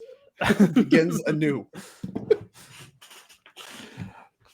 Okay, Well, we're talking. We got some plays. Oh, it's Heartless Act time, so we can kill the Brutal Cathar, pay 3, go to 1. Looks like we're judge calling call. a judge. Okay. Did Maybe we a miss question of flip? no, because Brutal Cathar just came down. I can't get a great look at what's being asked. I mean, we're pointing to all the relevant things going on. So something about this interaction, I don't know if it's how much mana should I pay versus do I have to pay ward or whatever. I'm get a good look here at even interrupter. Nothing crazy going on with this thing, right? It becomes plotted. It can cast as a sorcery without paying its mana cost, but it costs 2 more, and then it costs 1 more. Yeah, this feels like we did everything right. Maybe just trying to make sure that the Aven Interrupter exile tax does not affect Yeager re-entering when Brutal Cathar dies. Maybe. Okay. Brutal Cathar. Not sure. Yeah, I'm not clear what's going on here. There's a lot of hand waving, and these players seem to be mostly on the same page. So I'd have to imagine at the end of the day, we're going to see exactly what we'd expect. Ward. There's no ward paid through life because it hasn't flipped. Like I said, I was focused on it flipping, and it has not flipped. So, that's going to die. So we actually do get to stay at 6. We have a treasure and a Yigra verse. The question might have been, does Yeager get a counter when you kill the Brutal Cathar? Oh, sure. Yeah, like the rest in peace trick. Well, either way, that appeared to be game 1. I don't know. That was there at the end. I was very confused, and we're all very confused. But to me, that looks like Frederick won game 1. So yeah, just a lot of damage on board. I assume it's got to be a Frederick win there. Yeah, I don't know. There's no that Yeager doesn't. I mean, without Cat or whatever, doesn't kill out of nowhere. So I think that's going to be end of game number 1. So we're going to get a quick look then at Kamari's deck, the Jung sacrifice deck, the Yeager, and all the fun stuff that we just saw in the last game, and of course, most importantly, the sideboard, which starts things off with the Phoenix Respect, 4 Leyline of the Void, 4 Thoughtseize, 2 Haywire Might, 2 Obnixilis, and 2 Torch the Tower, with of course your Giganta companion. So love this. 4 ofs in the sideboard. You know what you want. You know what you want to beat. Yeah, and I mean, as far as cards that we might want to be bringing in here, I mean, those Torch the Towers seem pretty valuable, but I mean, what else really do you think? Yeah, I think that's like it. I think you could maybe, like, if you feel bad about how that game played out, you maybe can trim on some Fable stuff. I mean, Fable's broken. Everybody knows it's broken, but like, Thalia already eats your lunch. So maybe cutting down on some of your expensive non-creature spells is the direction you want to go. But yeah, I literally just want to bring in the 2 Torch the Towers and cut probably, like I said, either 2 Fables, some non-creature spells. I'm cutting either Fables, Scavenger's Talent if you don't think you have the mana for that. But really simple sideboarding. And honestly, this is a matchup that I don't see a lot of sideboard hate for. And expect it to be a hard matchup for Kamari. I mean, cards like Mayhem Devil and all these things, I would expect to just eat this Celestia Company deck for lunch. Kind of a rare, maybe potentially rare case of Thalia just absolutely destroying Kamari there.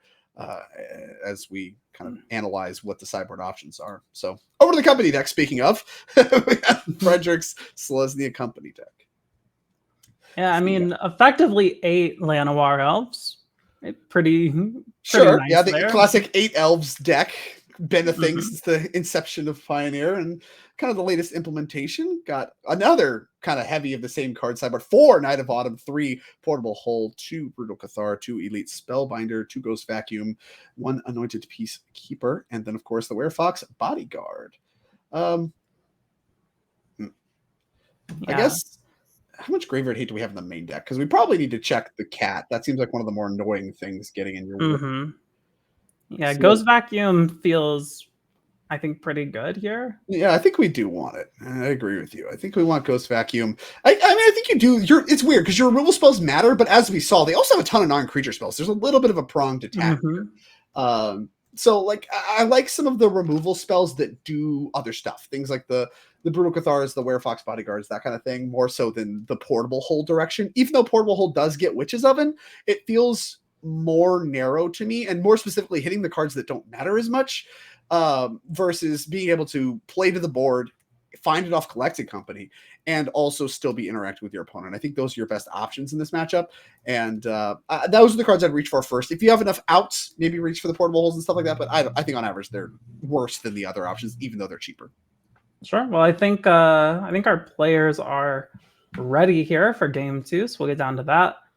Looks like they have resolved their hands. Looks like I do see a Fable in Kamari's hand here.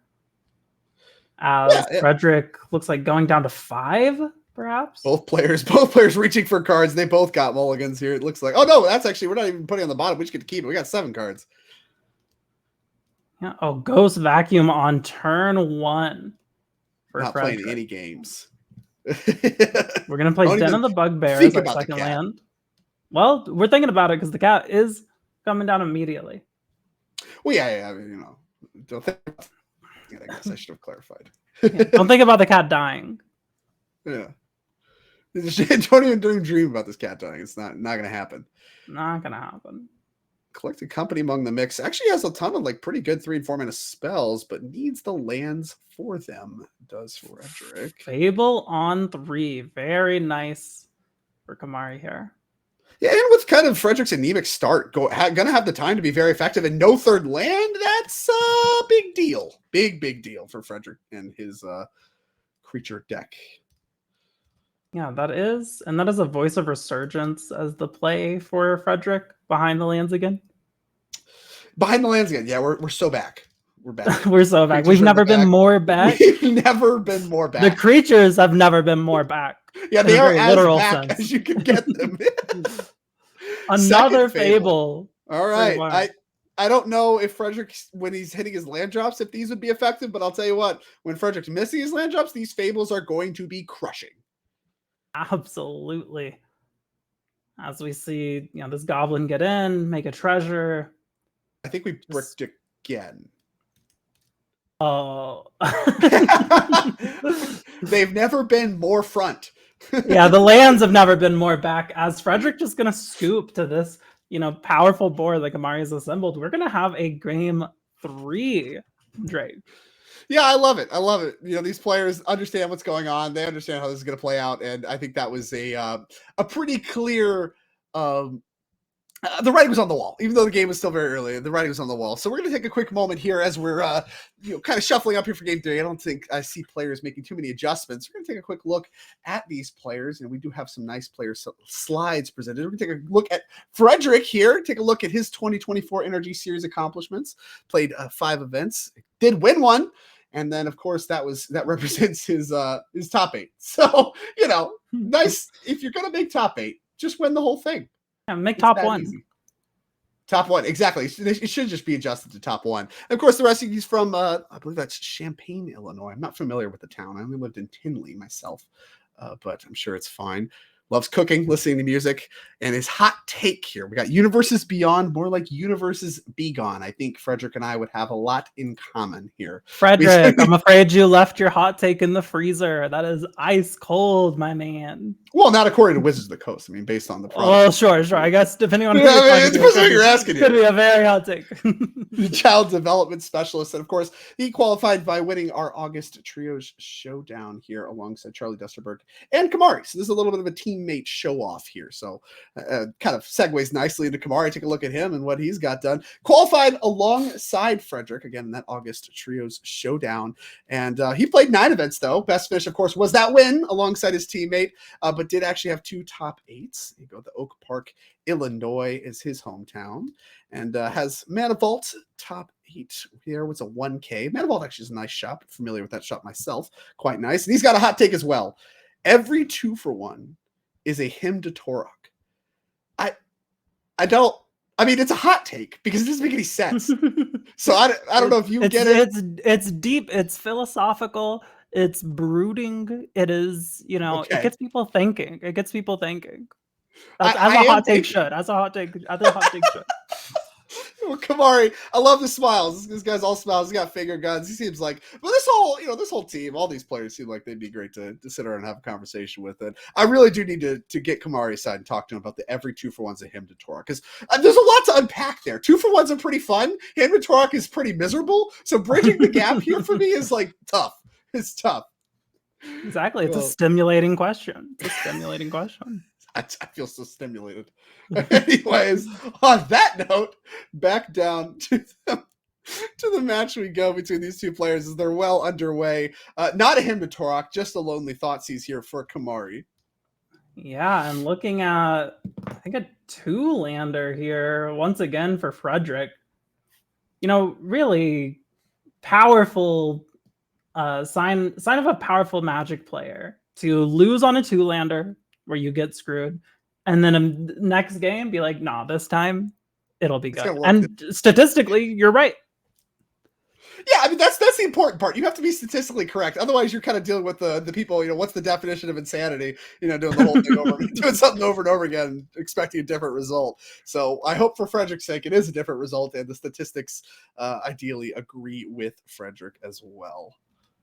As we go back over to Kamari, is going to play a very strong turn of the Talent and the Oven back to back, and we're going to hit a land off the top here for Frederick. And is that a Coco? Was that the other card? I believe the other card is Collecting Company. And Knight of Autumn here looking great, right? Multiple targets. I mean, not one we highlighted in the sideboarding, but got juicy options here between Oven and the Scavenger's Talent as far as what you can hit and what you might want to hit. Yeah, it seems really good. I mean, obviously hits a lot of the early things. Also, once Ygritte comes down, hits every creature, right? True. Yeah. Everyone but Ygritte is an artifact. I guess, I mean, it's not very flavorful. If Ygritte is the eater of all, it too should be food. Talk about are what you eat, I suppose. Yeah, Ygritte should say creatures. All creatures are foods. It's all. All. You have to use the word all. Tapped Blood Crypt and leveled up the Talent. And we had a Mayhem Devil in hand there, but we know about the Brutal Cathar. We know about the Interrupter. So Kamari clearly setting something up here. Yeah, that's strange, right? Because like in chapter 2 here, the Scavenger's Talent doesn't seem like something you care that much about. Whenever you sacrifice a permanent target player mills to, like obviously, there's uses and milling is strong for a variety of reasons in Magic. But as far as like the context of this matchup, it doesn't really seem like what this is about. So, I mean, obviously it uses your mana, but I mean, you're facing down pressure. You're not really worried about it? I guess not, is Kamari. It might be a situation of Kamari has something like Ygritte in hand and is trying to set up a situation where he can just win the game. And it's more about just getting as many cards at your own graveyard as possible to, eventually do the cat loop shenanigans. Sure. Yeah, I mean, maybe I am underrating kind of the speed and efficacy of the second chapter of Scavenger's Talent in this particular matchup. Because, like, I mean, from here, it looks like we deployed Mayhem Devil this turn. We could have done that last turn. We could have done some blocking. And, like, it looks like things got worse. Now, we get to resolve company and all these things that are going on. It's an odd play, but it speaks to, like you just said, it speaks to a plan. And if Jaeger is the plan, that's what you have going on, and you're trying to clear the way for that. That would make a lot of sense to me. But it's just not something that is intuitive to me. And to be 100% honest with everybody at home, I legitimately think sacrifice decks are probably the biggest hole in my game. I just don't get them. Whenever you hand me a sacrifice deck, I'm just like, what am I doing with any of this stuff? Like, I'm just blowing my stuff up and hoping it's valuable. So I'd rather just keep my stuff. I don't do them. I can't do it. I can't stomach it. Well, I was a rucksack gamer for many years, and I can tell you, Drake, let me give you a little bit of expert analysis. That's a lot of damage. That's a lot of damage that Kamari is staring down the barrel of. In my experience as a rucksack gamer, I would be scared to be taking this much damage. You'd be worried about this. This might be problematic for you. Not something you're excited about. Okay, well, Kamari's not excited about it either. It's the two friends and teammates for this qualifying for this event shake hands, and Frederick is going to win. Off the back, hey, like you called out, takes a very talented and sure of themselves gamer to have something spectacularly fail like that on camera, nonetheless, and then immediately run it back, rewarded with a win, and more of it, mastery all the way down from all these players. Absolutely. Just mastery. Yeah, huge congrats to Frederick there, and very well played by both players. But Frederick going to take it down here in the Pioneer with the Coco deck. So very nicely done. Good choice. Yeah, I mean, not a lot of Selesnya company in the event. I think there's only 2 company decks, I believe. So realistically, a great performance and a great start, and looks like actually we're going to get a chance to talk to Frederick about that company deck here in just a moment as he does get set up. And here we are, Frederick. Congratulations! Thank you. So we were talking a little bit about at the end of that match. Obviously you and Kamari qualified together. This is kind of a fun matchup. So you knew what you're on. You knew what you're on anyway. But I want to talk about your deck choice, and specifically your deck choice in context of that matchup. Talk to me about the decision to play company and how you feel about the sacrifice matchup. Yeah, I love casting collected companies. I love 2-for-1s, and that card hasn't been good enough for Modern for a while, where I used to love playing it and hitting, Eternal Witness. And I wanted a decent Phoenix matchup, so that seemed like the natural place to go. The deck I couldn't find a Pioneer deck that clicked with me for a really long time. I just don't love the play patterns of the format, but for some reason when I was playing Selesnya Coco, it was just sort of like that. And I enjoy it. I played it in Elmhurst and did okay. And I pretty much locked it like a month ago as the deck I was going to play. Wow, it's early. So you obviously know what Kamari's on. Did you prepare for the event with Kamari? I did, yeah. He's my teammate. We go to the same local game store. We tested like a couple weeknights a week at our LGS, and Kamari has a habit of changing his deck like 6 times a week before the event. So I got to play test against a bunch of stuff that he was sure he was going to play and then didn't, so he Rona Luca a few times. But yeah, we ended up testing this matchup a little bit, and I've felt pretty good about this matchup. I went down on the Elite Spellbinders and Anointed Peacekeepers to put the Knight of Autumns in my sideboard because it's just such a flexible sideboard piece. And honestly, I think my mistake might be not having them in my main board. It just feels like it's so relevant in so many matchups, and I'm really, really happy with how it's performed in this matchup, and I'm bullish on the card. I think I'm losing my train of thought. Ask me another question. During your match, I commented on how I thought it was a sign of a very strong and competent player that in game 2, you got mana screwed on this 2-lander, and then game 3 we saw you keep another 2-lander. Strong and competent. How words I would use. Well, I was gonna ask, how did that feel? In game 3, knowing it's the last game of the match, seeing another 2-lander fresh off the heels of losing with one. What was kind of going through your head? So the 2-lander with the second game, I don't know why I bottomed the 3rd land. I should have just put another 3-drop on bottom. And like in my brain I did it, and then my hand just put the land on the bottom of my library. I was telling Kamari in that game, which, not a great thing to have happen. But in the other one, I was like, okay, we get 2 draws to find the 3rd land, and if we do this whole hand is live and we have voice otherwise. I do think it might have been correct for him to thought seize the voice rather than the Enduring Innocence. I understand he can't answer the Innocence if it hits the board very well, but I think thought seizing the voice and then hoping I draw a 3rd land might have been a better out to play to, although I don't know. Kamari's a better Magic player than me, so he probably got it covered. Wow. Okay. Yeah, Kamari's better Magic player than you has been called, and obviously, like I said, it looks like you guys had a lot of fun, and this is your first time here at the championship. So It is I indeed. guess I want to talk to you about your thoughts on the event. Yeah. What do you think of the event, and how do you feel about your preparation at large? You obviously talked about Pioneer. You have obviously 2 other decks that you prepared. Talk to me a little bit through preparing for the event and the event itself from your eyes. Yeah, so I like to lock in my decks very early. I'm a very cautious person. I locked my decks basically before Foundations came out, and then double check that I didn't want to change much. I love fair decks. Modern, you can't really play a fair deck. So I'm playing Jeskai Dress Down because I like the play patterns. I like having a lot of options throughout the game. I love Dress Down into Null Drifter. Mull Drifter is one of my favorite cards as a big cube head. So that's why I picked that deck. I talked about why I picked Selesnya Company. Golgari midrange just feels like 2016 Jund. And so that's what we're going for. I love 2-for-1s. I'm a simple man.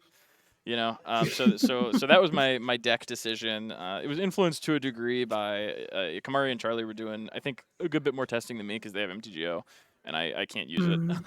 And Wow. so Okay. they were giving me information, telling me what I needed to practice against. I printed out the Belcher list a couple weeks ago and made my partner learn how to play it. My partner, who is in and out of Magic, and would not like to play Landless Belcher.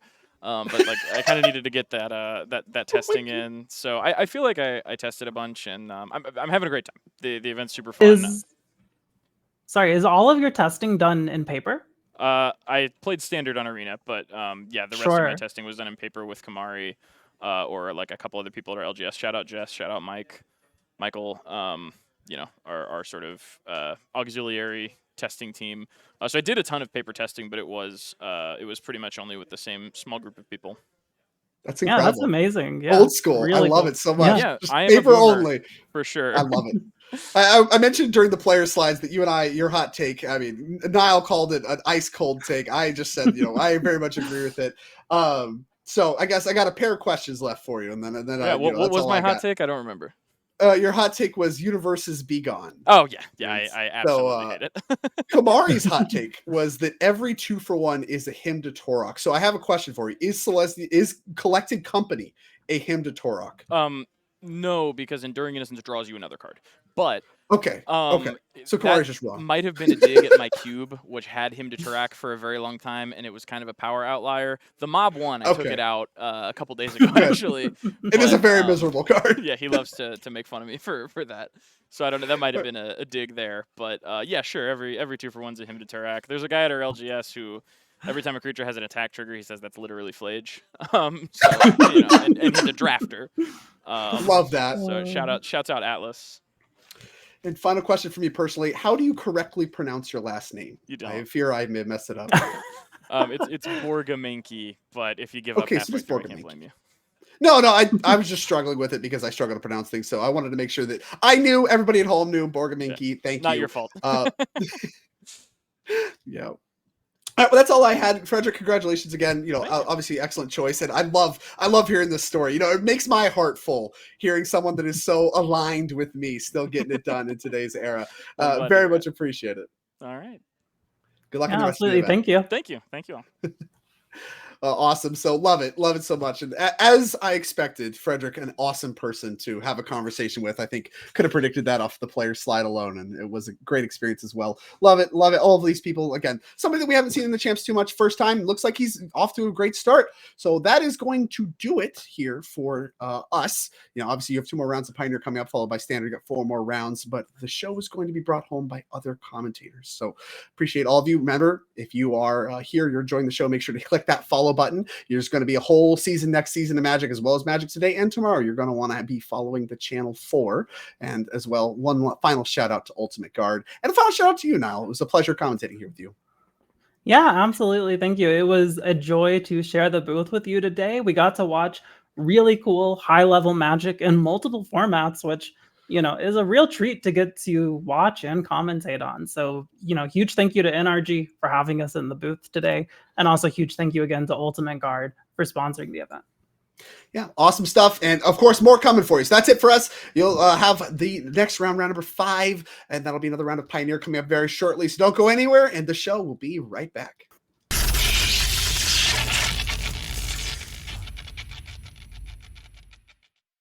Hello, everyone, and welcome back to the NRG Championship Series.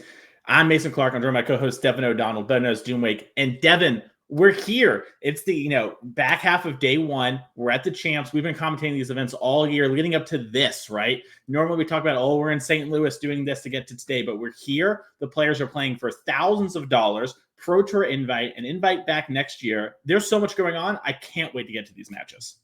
Absolutely. Yeah. This is kind of the culmination of everything that we've been working towards the entire year. We get to see the best players in the world for the NRG series, that is, the best players on the tour throughout the entire season, battling for that elusive championship trophy, $10,000. And can't forget about that Pro Tour invite. And I'm very, very excited to see, specifically with Pioneer, because Pioneer's in a bit of a weird spot, haven't really had any big events recently. And it'll be interesting to see what these players brought today for Pioneer. Yeah, right. We had the RCs and there were some results there, but actually one of our competitors today, Andrew Elenbogen, him and his team actually broke the format, changing Phoenix, sort of a stock deck, right? And kind of added some stuff. We also had some other decks pop up we'll talk about later as we go in here to the metagame. And so we're going to have to see exactly what these players brought, because one of the cool things about this field, Devin, is it's small. You know who these people are, right? You see Maxx Kominowski, in the event. That man loves playing Izzet decks. So okay, Phoenix, I can probably expect it. Andrew Elenbogen, he's streaming Phoenix, we get some really spicy ones. So let's pull up that Pioneer metagame real quick and take a look at what you're going to see. And that's also why you might see some decks that you don't normally see. Izzet Phoenix is our most represented deck here at 5. Rakdos midrange. Some players are calling it Rakdos Demon these days, is here at 4. Then Jung Sacrifice at 3 along with Rakdos Prowess. Orzhov midrange. That's one of those decks we talked about where our players have kind of gone into the lab, crafted a deck to really beat up on those decks we just talked about, Devin. And so far, it's going pretty well. We'll have to see if we can get them in the feature match area soon. Rakdos Transmogrify, Selesnya Company, 4-Color Company, Azorius Control, Mono White Humans, and Nikachu, Loving Merfolk, bring it here as well. So the metagame's pretty diverse, especially when we have such a small field, right? If anyone, like a team of 2 or 3 people bring a deck, it is going to be a larger portion. And even with that in mind, we have a really diverse metagame here. And even then, when you kind of talk about, people who are working with other competitors in this event, when you talk about such a small field, if you know that, say, you have 2 other teammates and all 3 of you are bringing, deck X, it's a lot easier for you to sort of compensate your sideboard slots. Maybe there's like a 13th or a 14th sideboard slot. You're like, yeah, I don't really know what I want to play. Well, now you can kind of metagame against each other in this kind of like weird way. And shout out to Civic Merfolk. We talk about the one-trick ponies. If anybody in the entire event was basically a lock to play one specific deck in each format, I think we know who that was. Yep, I agree. And that also opens up some interesting things, right? Well, Nikachu basically said, hey, in our last event that we covered, I'm going to play Merfolk and at least Pioneer and Modern. Do your best, I'm coming in. And he said, I'm going to try and make it work in Standard. We have those rounds later today. But that kind of skews things towards like, well, I don't know what my 15 slots should be. Maybe it should just be like a Lithomantic Barrage, for example, right? Just kills a Merfolk really well. Well, suddenly that has huge implications. Maybe that helps you in the mirror because you can get Ledger Shredder type stuff. So really interesting to see sort of how these players built their decks. And Devin, let's kind of get into this round here as to what the players are playing and everything, because we have a kind of a sick feature match ready. Absolutely. Not sure if our players are ready to go down there. And there we go. Never mind. I stand myself corrected. We have Fletcher Johnson on the left-hand side of your screen playing Rakdos Prowess, who we saw on camera, actually defeat Sean Gallagher. I don't know if you get a chance to take a look at that game number 1 that Fletcher played against Sean, but a masterclass in the Rakdos Prowess deck. And speaking of masterclass, on the right-hand side of your screen, Andrew Elenbogen, if anybody in the event was a lock to bring Phoenix, it was probably Elenbogen. Yeah, and these are 2 very accomplished players. If you're newer to the NRG series, Fletcher Johnson played in our championship last year. Andrew Elenbogen, Pro Tour champion, and someone who played 2 years ago back in 2022 and made a top 4 finish there. So I'm excited to see what they do. As we are underway here, Andrew Elenbogen sleight of handed into making a land drop. Meanwhile, Fletcher led with Commander Face Kakuzan. Got to trigger up to turn 2 and see how we're going to maximize this here. So it looks like we do have a Heartfire Hero coming down, sort of a Standard and Pioneer all-star in these aggro decks. Right, exactly. A Heartfire Hero, just ever since that card was printed into Bloomburrow, just an absolute mainstay in multiple formats, like you mentioned, Standard and Pioneer. And what's also sick about it is it just works so well with pump spells, specifically instant speed, because you can trigger it on your turn and trigger it on your opponent's turn. And Fletcher has no shortage of pump spells. We are working with 4 copies of Infuriate, 4 Monstrous Rage, and it appears to be 2 Turn Inside Out. And what's interesting about this matchup is there's this sort of dynamic where Elenbogen's removal spells are damage-based, Fiery Impulse and Lightning Axe, and Fletcher has the ability to pump toughness with stuff like, Valiant Trigger, Monstrous Rage, Infuriate gives 2 toughness. So it kind of like, in this weird way, you kind of have to sequence your pump spells and, in a way around your opponent's kill spells. So it'd be interesting to see how that plays out. Yeah, you mentioned it there. And I love the fact that Infuriate seeing play +3/+2. All these other ones, they scry, they give some extra bonus. But it turns out that extra toughness matters a ton. If Elenbogen went to Fiery Impulse here and Fletcher Johnson had Infuriate, his creature would live, Andrew would be down a card, and we would be up a trigger of Valiant. So we see a passing of the turn there from Andrew. After freeing the Fae with Picklock Prankster, we found an Opt. We played a land and passed the turn. So Fletcher knows something has to be up. As Screaming Nemesis, a brand new card from Duskborn that's been having huge impacts in all the formats. We even saw some modern top 8s from it here coming down and attack all from Fletcher. Yeah, this one is really interesting. There's actually only 1 copy in Fletcher's main deck, and I haven't really seen a ton of this card in the Rakdos Prowess deck. It seems like this is maybe more of a recent inclusion because it is a 3-mana card. The deck is relatively light on lands, wants to play a much lower curve, but it's exceptionally powerful in this matchup because we talked about how Elenbogen's removal spells are all damage-based. So that means if Elenbogen has to, dare I say it, Lightning Axe a Screaming Nemesis, you're not going to feel happy about that. Yeah, and in fact, if Elenbogen is Lightning Axe a Screaming Nemesis, we probably are in an unlosable spot, Right. So it's one of those weird spots where it's like, it feels good, but is awkward. Speaking of feeling good but awkward here, we do see the Fiery Impulse coming down on the Heartfire hero. The little guy there still gets the 2 points across because when it dies, it does damage there. So Fletcher Johnson knocks Andrew Elenbogen down to 12. Andrew Elenbogen plays Riverglide Pathway, and it takes a moment to consider his options here with this Phoenix deck, which we talked about earlier. His team, System Magic, really innovated on the Phoenix deck here. Lots of players talk about Artist Talent maybe being a fine one of. They went with the full 4 and has fundamentally changed this deck. Yeah, like you mentioned, this was kind of the breakout Phoenix deck of the regional championship in DC. And I remember seeing a tweet a little while ago with, stats of like win percentage of Phoenix decks with Artist Talent and win percentage of Phoenix decks without talent. And it was pretty drastic. The numbers, the Artist Talent versions just had such a higher win rate. And, I think at this point, it's sort of become stock where most of the Phoenix that you see, maybe not the full 4, but usually 3 is about stock. But Elenbogen is sporting the full 4 copies. The flex spot here, we kind of have 1 Prof Eidetic Memory, which also works phenomenally with the Artist Talent. Those turns where you're cycling a bunch of cards, triggering the talent, and profs can just kind of pop off. Yep. During that turn, there was Andrew Elenbogen. One of the cards that got cut a bunch that used to be a mainstay was Ledger Shredder, but Andrew has 1 and found it here. We Fiery Impulse down the Screaming Nemesis, triggered our Connive, grew it by discarding that Artist Talent because in this spot, it's not really the type of card you want to have. And now Andrew has this 2/4, and this is one of the things, right, Devin, is when we cut Ledger Shredder from our deck, we gained a lot of speed, but we lost a little bit against decks like Rakdos Prowess here. So Andrew being able to find his 1 copy early is actually having massive effects here, as Fletcher now has to sometimes pull the trigger first, as Elenbogen's going to move right to block on this Emberheart Challenger, and a turn inside out is going to get cast.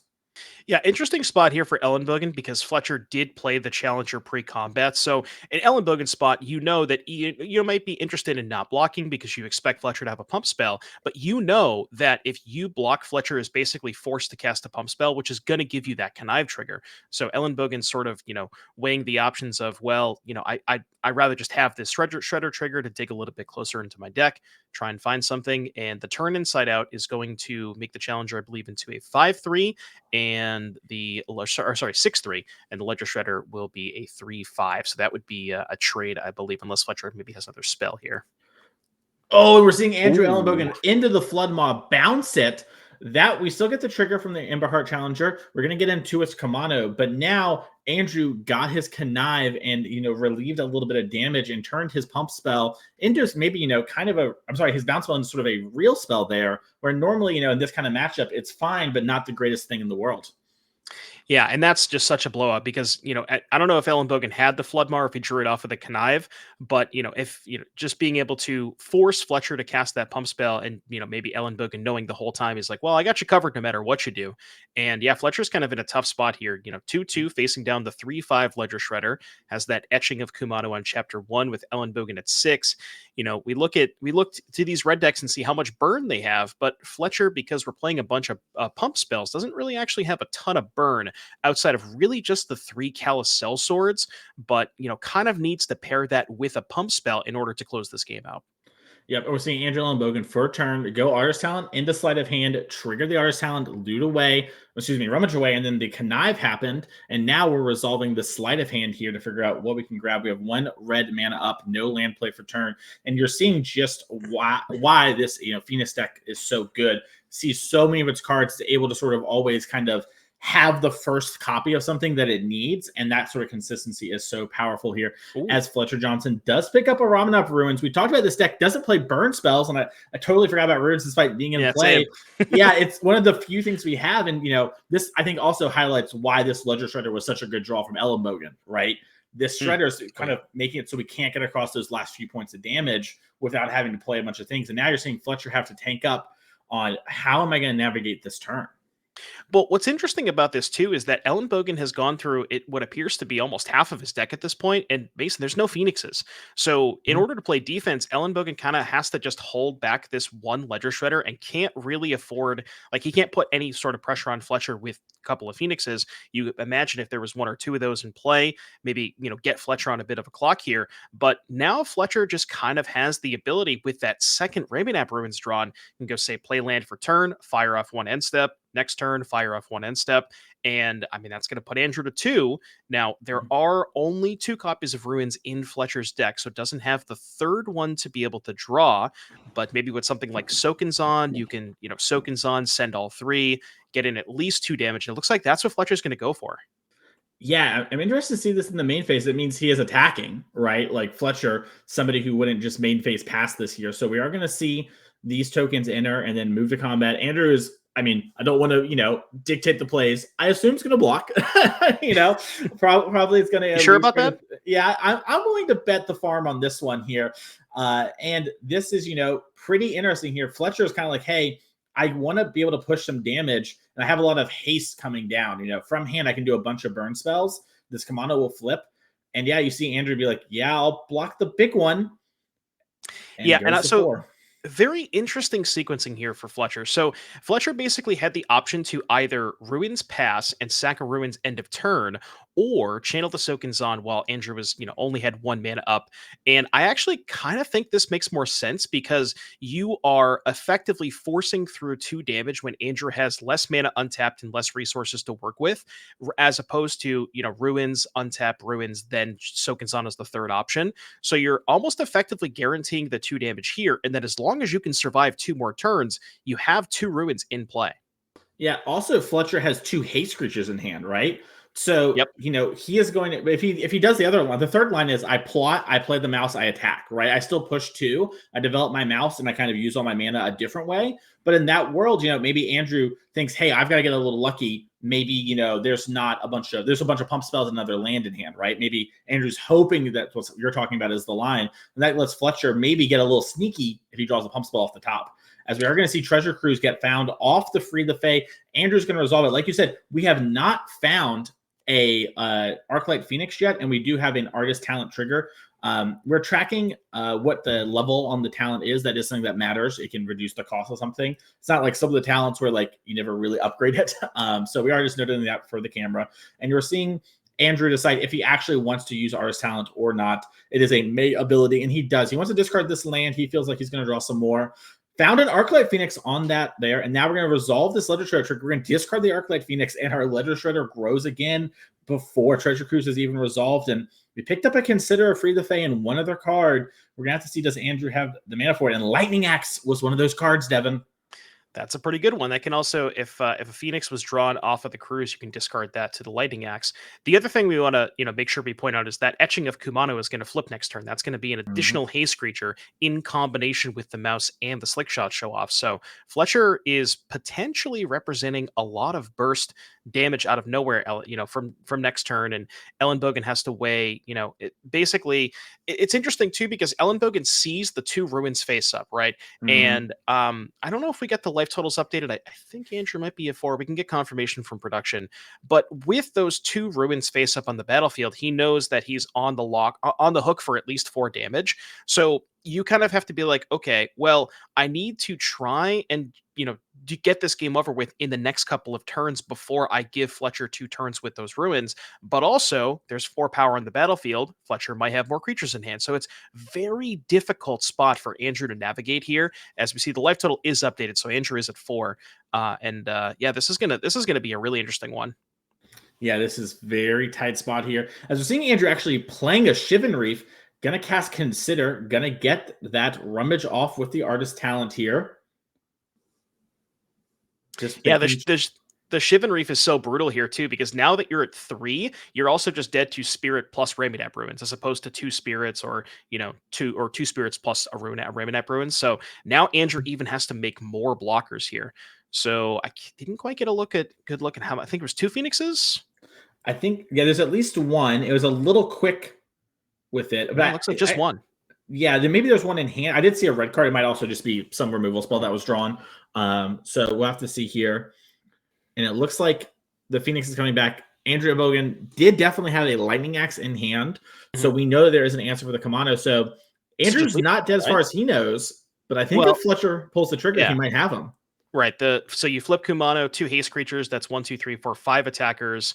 I guess 5 attackers with 2 blockers and a kill spell only has Andrew taking 2, right? Oh, yeah, that's true. Yeah, because we have the 1/1s. That's right. So tough spot here for Fletcher.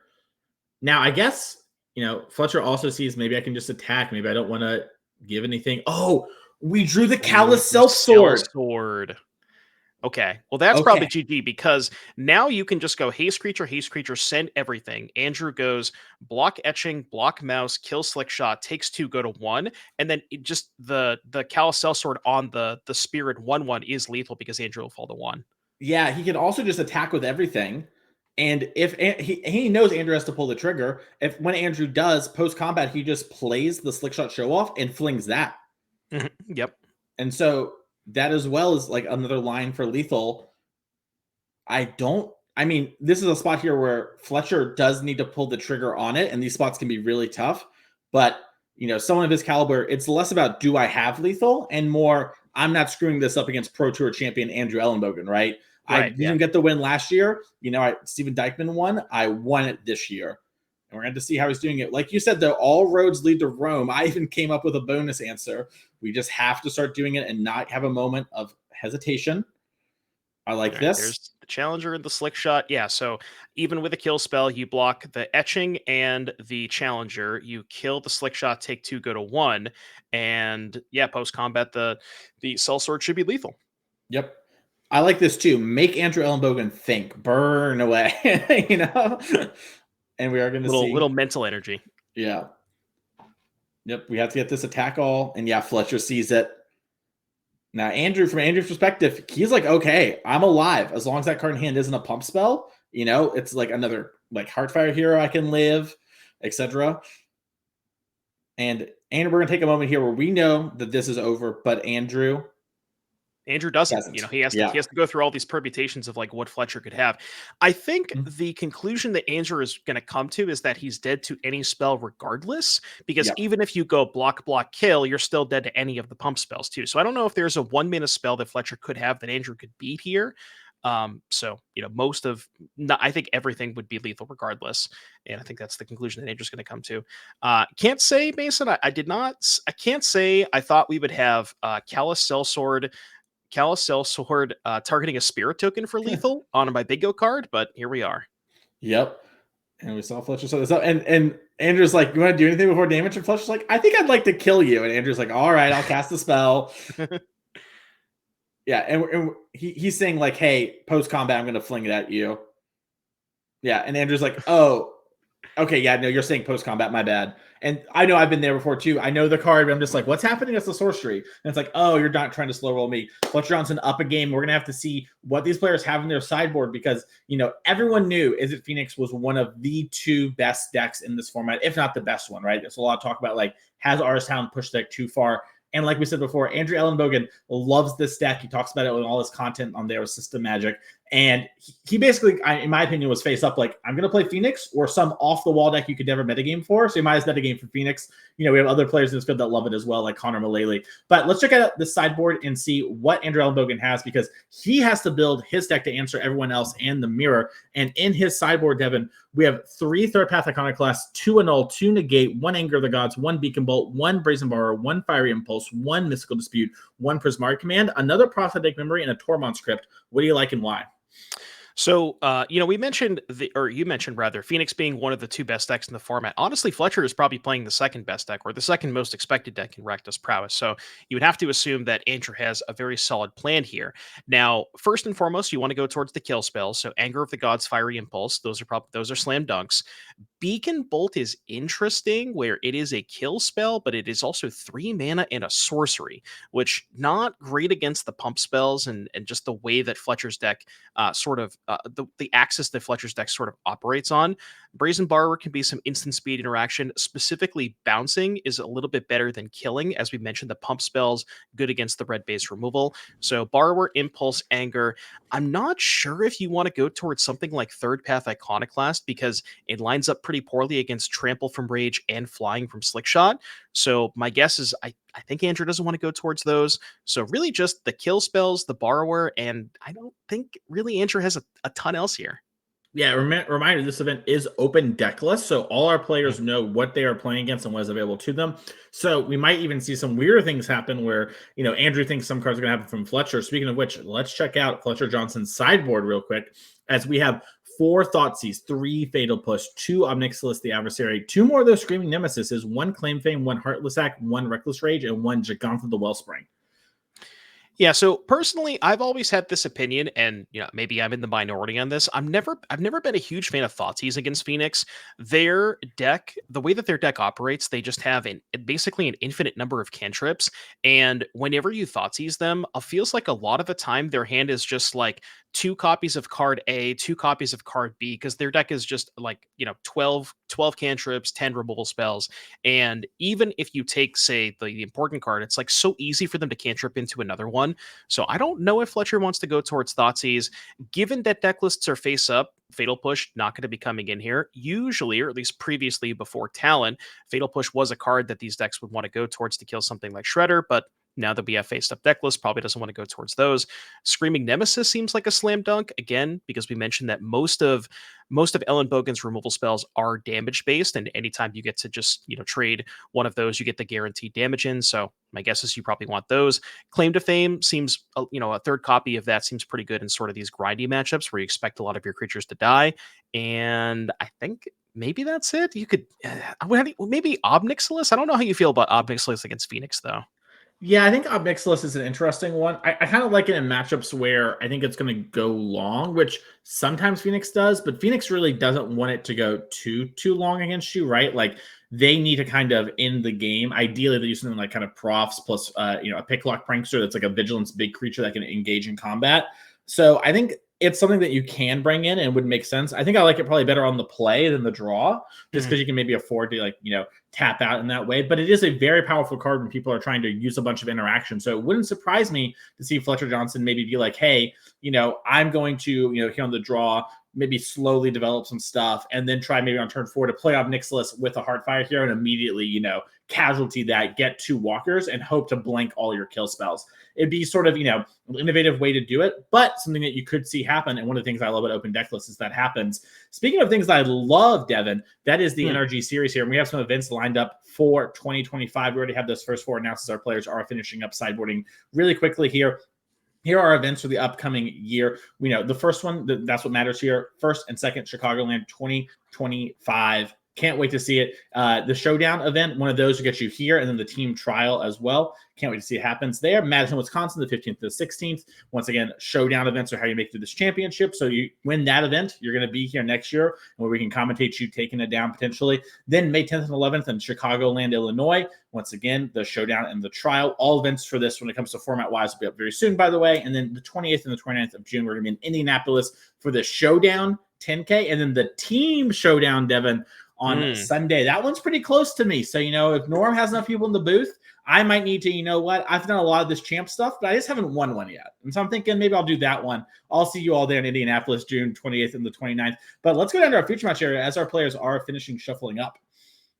Yeah, I'm very curious to see how these players sideboarded. We mentioned Elenbogen has a couple of cards, but there's some interesting ones like do the third path iconoclast come in? And then for Fletcher's side of things, do the Opnix Liskas come in? So it'll be interesting to see how these players, and you mentioned decklists are face up, and that is certainly a part of this where, if you expect your opponent to zig and they decide to zag, does that change your sideboarding plans? And there's a lot of different levels that you can be on in an open decklist event, especially with sort of these alternate threats or ways to alter your deck's game plan in post board games.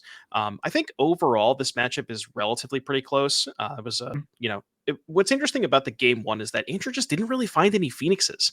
And I feel like if Phoenixes were found, maybe he would have had and more opportunities to close that game out before Fletcher had that lethal turn. Yeah, even just a turn sooner, right? We saw in that last turn, Andrew had to discard prosthetic memory, which was his best way to kind of steal the game because he had to sort of find another thing, right? Where just even one turn sooner, we're up one life from the Soka's in play if it kind of goes that same way, right? And then suddenly, that fling isn't lethal, and maybe Andrew can draw enough cards to combo kill back. I'm interested in what the players are talking about. My guess is they're probably talking about Andrew Elenbogen's stream system magic with his good friend Greg and candles, but it could be anything. I thought they were talking about their lunch. That's true. What do you think Fletcher Johnson gets for lunch? What do you think his go-to is? I'm gonna say a grilled chicken Caesar salad. See, I was thinking Caesar salad, so I like where your head's at. A little panaz. Andrew, it's got to be something with good value. I just don't know what the best Andrew thing is. He's a big food fan. I know that. I've had some dinners with him where one time he ordered something, and it's actually the first time I met Andrew. He ordered something, had a bite, and was like, I don't actually like this. Can I order this instead? And made a different order to the place. So Andrew's someone who I know loves value, but also loves a good meal. So I'm curious to know what he would get. As we are keeping 7 here from Fletcher, it seems Andrew's on a mulligan to 6, figuring out if he wants to keep or go down to 5. And you can see there from Andrew, he's agonizing. This hand's risky. I can't quite make it out, but he's going to go to 5 and, a deck with as many cantrips and then big card draw engines like Treasure Cruise. You can afford to do this, but it's definitely not free. Yeah, Phoenix is arguably, maybe not arguably, Phoenix probably is the single deck in the format that mulligans the best because you just have, as I mentioned, a lot of your cards do the same thing. You have 10 to 12 cantrips, 10 to 12 removal spells, and very few specific cards that you want. Like Cruise in your opening hand is maybe not ideal. You'd rather just have imagine a Elenbogen just most of a hand of 2 lands and 3 cantrips, or even 1 land and 4 cantrips. That hand's totally fine.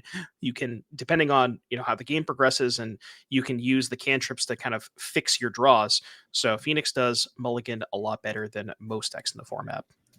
Yep. I was thinking, you said value, so I wonder if Elenbogen would be a Little Caesars guy. No, the food isn't good enough. It's fine. It's pretty bad, but yeah. Well, so it's serviceable. That's my stance on it. But I just think that per the reordering food thing, the part of the story, I feel like Andrew would sooner go to some local mom and pop place that has a good deal. I see. Hey, we're in Chicago. We can do it. Anyways, we're going to see land go from both players along with Kamana faces Kakuzan as Fletcher Johnson ticks up to 2 and decides what creature am I going to play and grow. It's a really interesting decision here as we are going to see him sort of line up Monastery Swiftspear first. That's a great one into Fiery Impulse and Torch the Tower, 2 removal spells Andrew has as it enters as a 2/3. No chance to respond here. As does Fletcher maybe have a 1-lander? Oh, no, there is a second land, but it's one of Blood Crypt. It looked like the restless vents from Standard. I thought it was a tap land. I was they do kind of look similar. No, there's no vents. No vents here. What's interesting about this, you mentioned the kill spells. Even with something like a Lightning Axe, right? The Swiftspear currently has 3 toughness. if Fletcher Johnson had Infuriate, that would give +2 toughness to make it 5. The Prowess Trigger would get the 6. So Andrew, with the Lightning Axe, still would not be able to kill that Monster Swiss Spear if Fletcher did have an Infuriate. And interesting, you see Fletcher cast the Swiss Spear and passed the turn and went to pick up his creatures, assuming that Elenbogen had the anger. But thankfully for Fletcher, did not occur. Yep.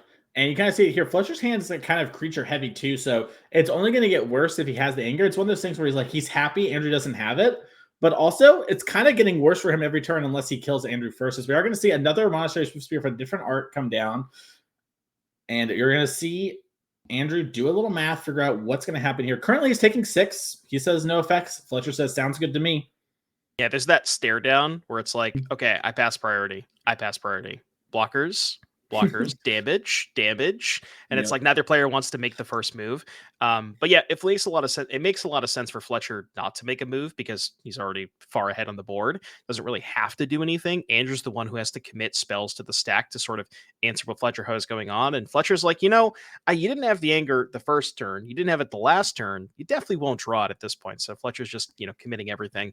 I couldn't tell if Fletcher had a pump spell in hand. He does. He has a Monstrous Rage, which is, I actually really like this play, Devin, because now you just say nothing. Fletcher says nothing. Take 8. And even if Andrew draws anger, we just save 2 creatures. Yep. Exactly. And we have lethal in hand. So Andrew Elenbogen in a tough spot here. This mulligan to 5 has not worked out well for him so far, but we do have a Free the Fae. We found a Fiery Impulse, a Brazen Borrower, and a Consider all his options.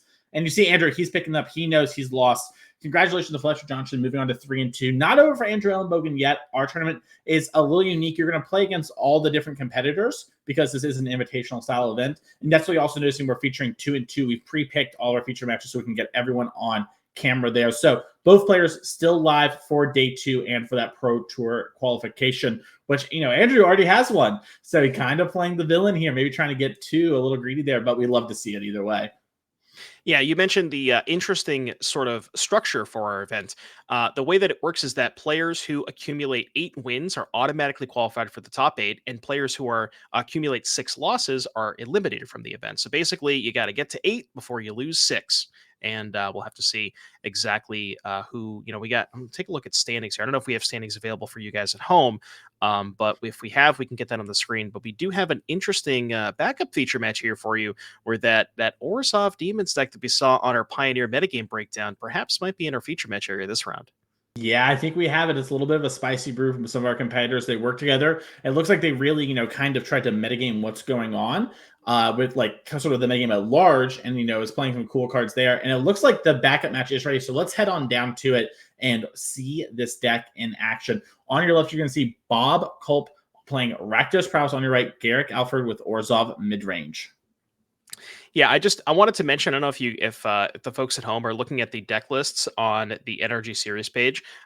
Gerrick's deck list is labeled as Gruul Prowess. I can assure you there are no Gruul lands or Gruul cards in Gerrick's deck. This is just Orzhov Demons, where Gerrick is deciding to play 4 copies of Blade of the Oni. That's sort of this interesting new tech that I think first appeared in the regional championship in DC in sort of the Rakdos Demons deck, where because Unholy Annex is such a powerful card, you kind of wanted to find a reasonable 2-mana demon to curve into that. And, it's a 3-1 for 2 mana, not the most impressive card, but Menace early on, a little hard to block. And just that curve of Blade into Annex puts so much pressure on your opponent. Yeah, and a matchup like this makes Annex not as bad a card, right? You play a 3-1, you could potentially block, then maybe don't have a removal spell, right? A lot of pump spells, suddenly you're draining, which means you're gaining, right?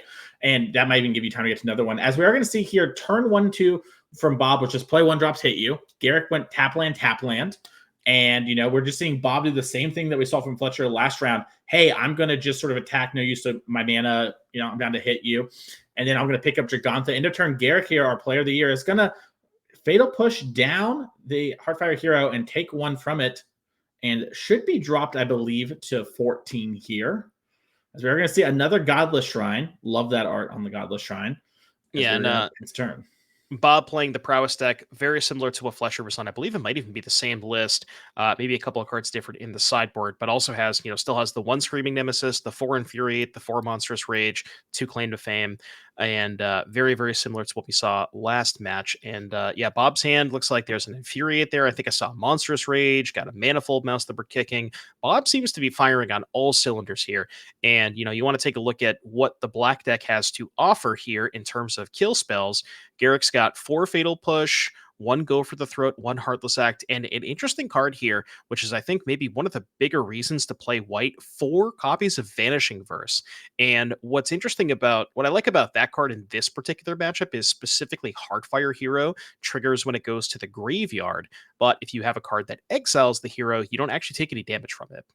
Yeah, I have to agree. We saw a go for third on the Heartfire here after the Manifold Mouse was off-springed before we got the trigger on that. Then we just saw Monstrous Despair attack. Yep, and Gerrick is down to 12, and we have a bunch of pump spells in hand. And Devin, we have 2 different double striking mouses if we want it. We could give Trample as well, be a little weird with no creatures on board, but with 2 different +3 pump spells in hand, Gerrick's life total is a lot lower than it looks. Yeah, I think Bob, with 2 pump spells in hand, actually just has guaranteed lethal through a Fatal Push, right? Because you go double strike both, attack with everything, pump 1 on each. They're both 4 power double strikers with the Swiss Spear is 3. Gerrick kills one of them. That's still 11 damage coming through. Yeah, and it looks like Bob has decided not to. It's just going to play Land Gigantha, get the 5/5 down. This might also be a situation where sometimes, especially for these time-shifted matches, our life totals get a little off. It might just be a situation where Gerrick has 1 more life than we're talking about here. But even, with that, this Gigantha is a massive body.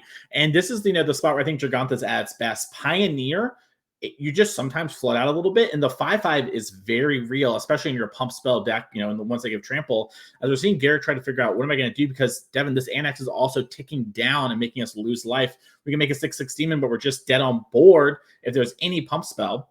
And yeah, we're moving the dice and moving on 6 here while we get the actual demon token. But that is going to put Gerrick up to 7 and draw a card, assuming our left totals here are correct. And, like we talked about before, we had lethal last turn. There's mana tapped out now. It's going to be game over here for Gerrick as long as Bob decides to cast the card. But maybe he wants a little camera time. It is possible we maybe misunderstood what Bob had in hand. Now there's Infuriate and Rage. So yeah, Bob's going to go with an Etching here. That's going to put Gerrick down to 5. And yeah, double strike, block Gigantha. I believe that is still taking 5, even without a pump spell.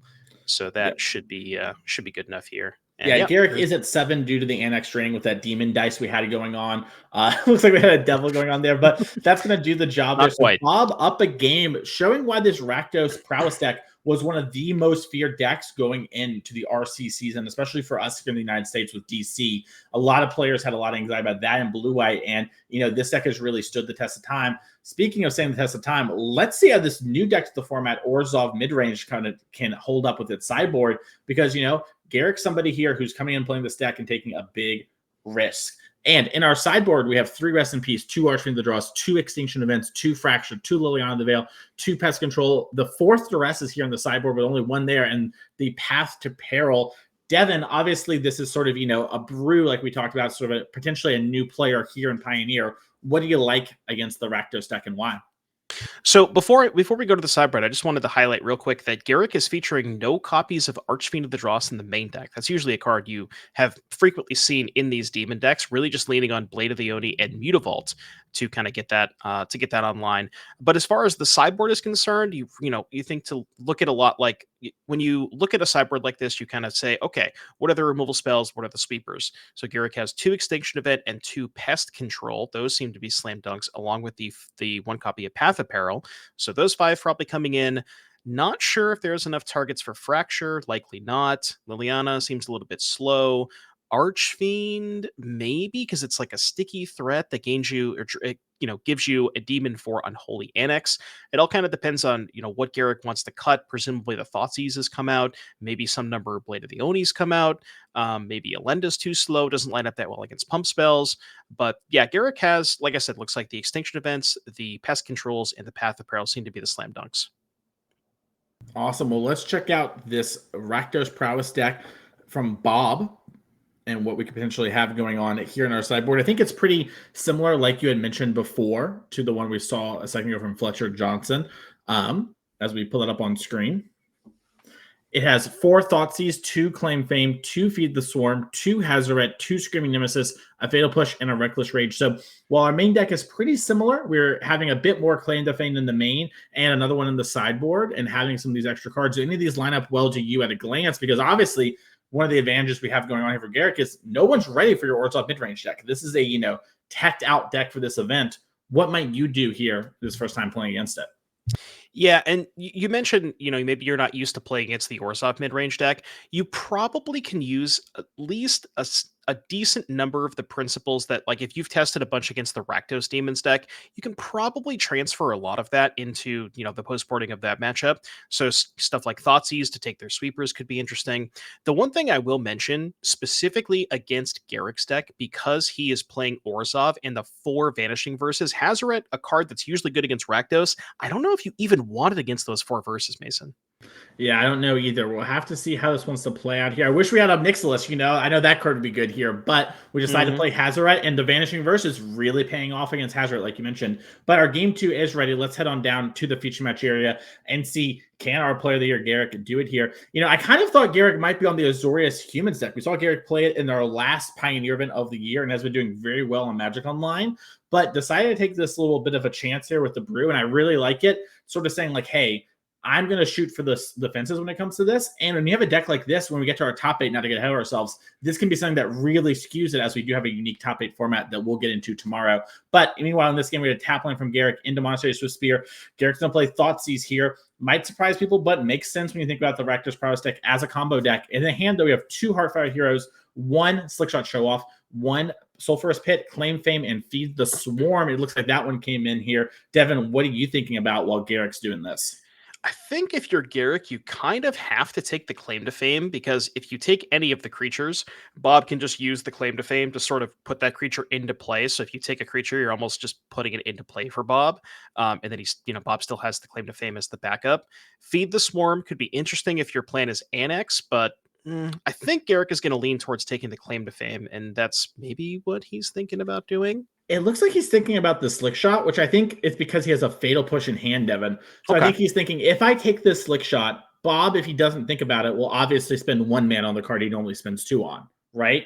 But if I do it, will Bob just strangle my mana like we saw in game 1? And so we're going to see what he goes for. He decides to take the Slick Shot Show Off, has a black land, and passes the turn. Yeah, and like you mentioned, with Fatal Push, this does make a little bit more sense. And what's interesting there is if you're thinking about taking a creature, right, you could decide between the Slick Shot or the Heartfire Hero. But because Bob has 2 Heartfire Heroes in hand, it doesn't really make sense to take one of those. So if maybe Bob's turn, Bob's like, okay, well, I have a pretty clean turn here. I could just get back the Slick Shot play and then play a Heartfire Hero. Well, Gerrick has a good target for Fatal Push now. Or maybe even Gerrick has one of those sweepers in hand too. Looks like that's not the case. See Fatal Push. I think I saw a Vanishing Verse, an Unholy Annex, might have been a 3rd land. I couldn't quite get a good look at the rest of what Gerrick is working with though. Yep, and Bob picked up the 3rd Heartfire Hero. So you're going to see he decides to say like, hey, call. I'm going to bring back this Slickshot Show Off, see how it goes. It gets Fatal Push, pushes 1 damage against Gerrick, and then takes a point, plays the Heartfire Hero, and sort of is just on Heartfire Heroes and a removal spell. Meanwhile, Gerrick has a Mutable in hand and an Annex. The board isn't totally stabilized. Looks like he's maybe wanting to ask a judge question on how an interaction might work. But, Bob doesn't have a ton of pressure right now, but does have the Fame side of Claim Fame, I guess. So if you draw a land from Bob, you can play another Heartfire Hero, Fame it up, and push a bunch, get a Valiant trigger. So we'll have to see how Gerrick wants to play here. Looks like it was a situation of getting Oracle text on a card to make sure we knew exactly how it works. As Liliana the Veil is going to come down and immediately get minus. Bob is going to sacrifice the Heartfire Hero and deal 1 to Gerrick. Yeah, and I think if you're Bob, you're kind of okay with this, because then you can just, Monastery Swift Spirit to clear out the Liliana. You have a hero in hand. It looks like he picked up, I think it might have been a Nemesis for turn. So Liliana's going to get cleared. And yeah, this is actually picked up a 3rd Heartfire Hero as well. So Bob is just kind of firing on all cylinders here. And, Gerrick does have the ability to go land for Annex, Animate Mutavault to get the drain for 2, but that's his whole turn, doesn't get to hold up any kill spells, and maybe is at risk of Bob just having, doesn't even have land for Mason. Yeah. That's brutal.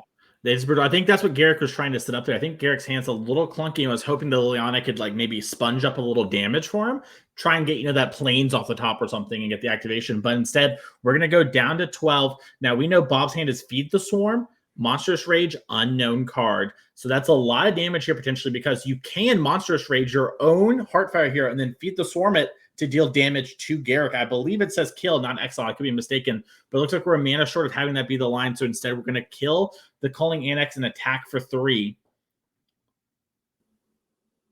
Excuse me, 4 from Prowess. Right.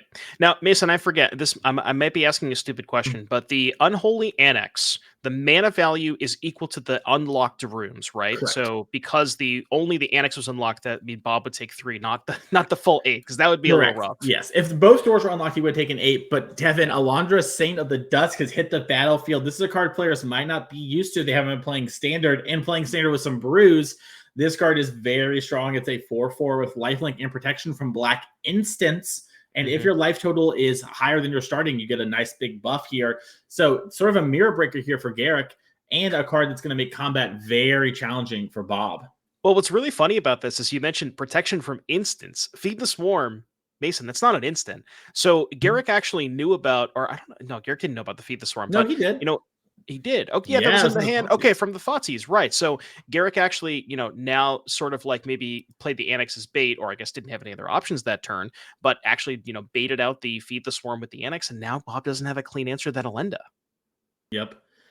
Bob also played the land for turn, so Gerrick knows it's just a few cards that he didn't really know about, and we're trying to figure out, can we have lethal? If I like Monstrous Rage the mouse that you block with Elenda, does that lethal, or can I afford not to? We also have the Swift Spear in hand. If I like play Swift Spear and I attack with everything, and I Monstrous Rage, let's say you block Swift Spear, then my Monstrous Rage, is that bad for me? And we're running the numbers here, and I think it's a little shy of lethal. You could attack with just the Heartfire hero in order to kind of force the sort of trade, but it looks like what we're going to do is we're going to Fame, targeting one of the Heartfire heroes. That's going to trigger Valiant. Yeah, that Claim to Fame should be exiled. I think it's sort of a little sloppy moment here where I think Bob maybe thinks he has lethal. He's trying to put it aside and just got messed up there. Yeah. So right now, the Heartfire hero is currently a 4/2. So if Gerrick were to block the 4/2, the Rage would then make it at 7 power, right?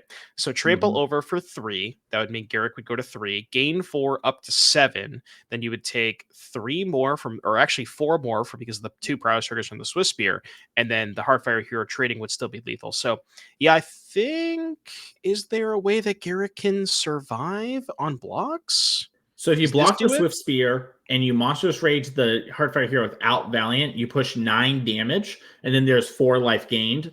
From what if you pump the Swift Spear? If you pump the Swift Spear, you are going to trample over, I believe, for 1. And you are going to lose your Swift Spear as well, I believe, because prowess and everything does. You will actually keep your Swift Spear because it has the prowess trigger. Pardon me. From the Claim to Fame, yep. Exactly, yeah. So that's actually push an extra 2, which I believe does not put Gerrick dead, because Gerrick will gain 4 life, I believe, from the Alondra.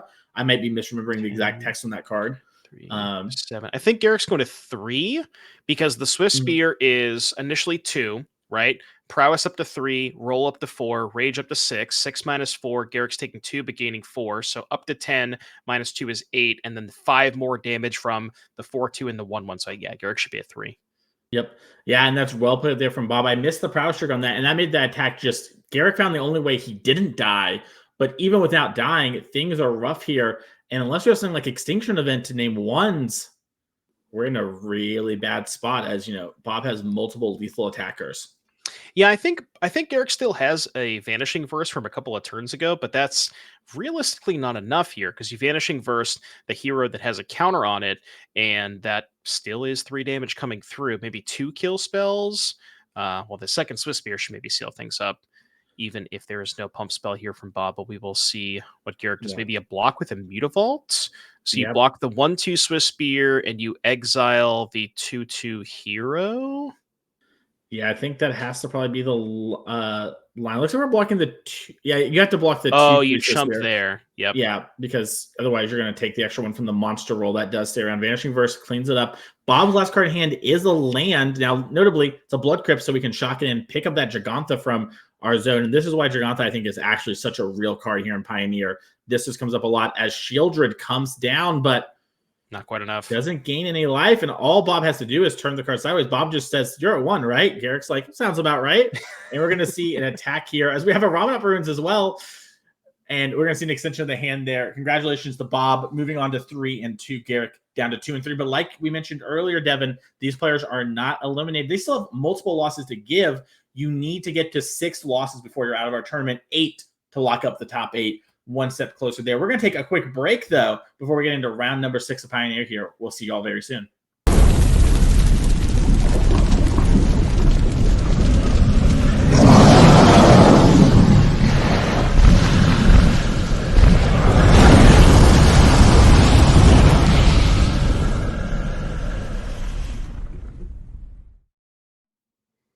Hello and welcome back to the NRG Championship Series.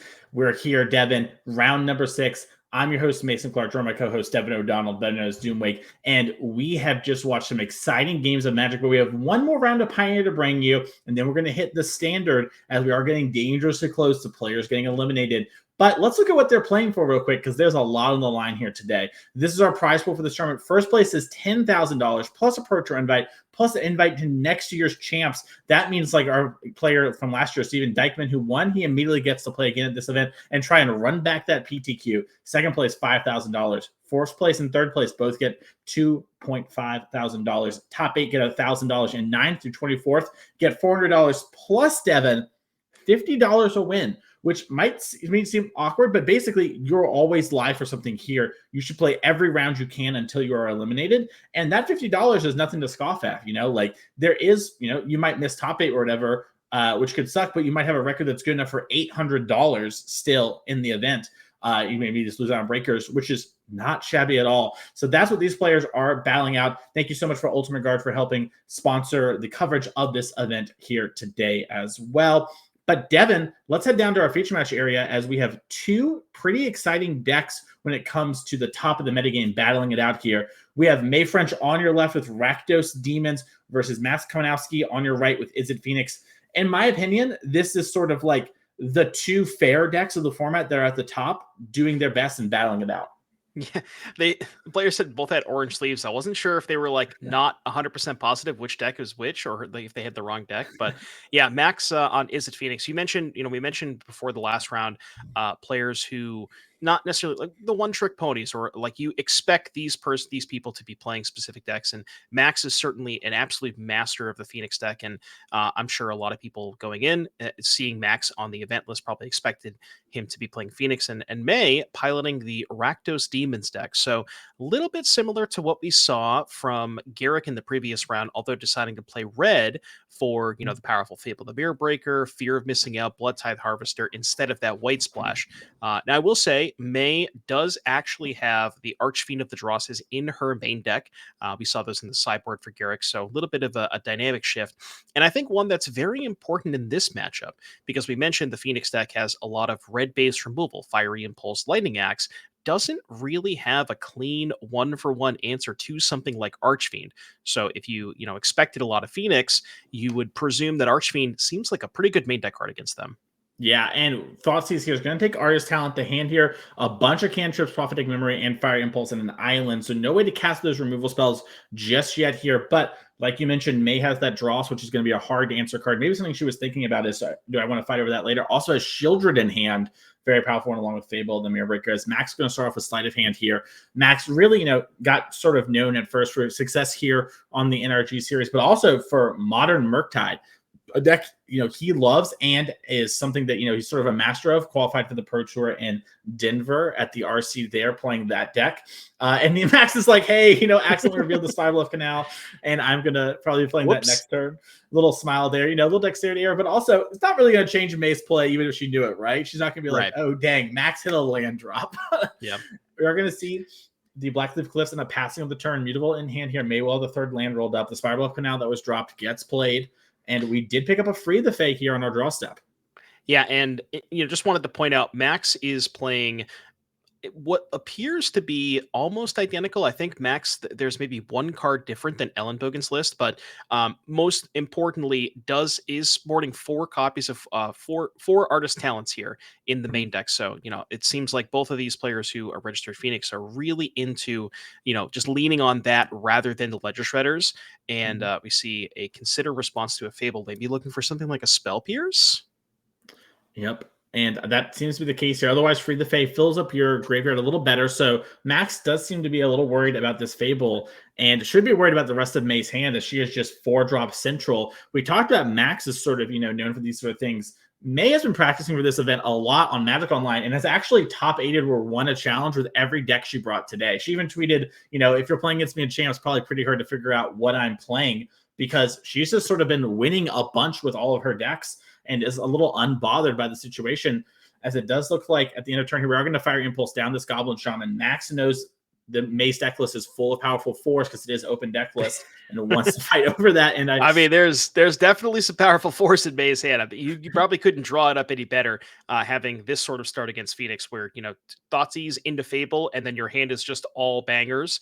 It's going to be really hard for Maxx to answer all of these. Now, the question for May is, which one does she decide to play first, Archfiend or Shieldred? I'm guessing maybe you want to go with the Archfiend first to kind of try and bait out some removal spells from Maxx, because we mentioned that one does require 2 kill spells. But you could also go with the Shieldred first if you expect Maxx to have more cantrips.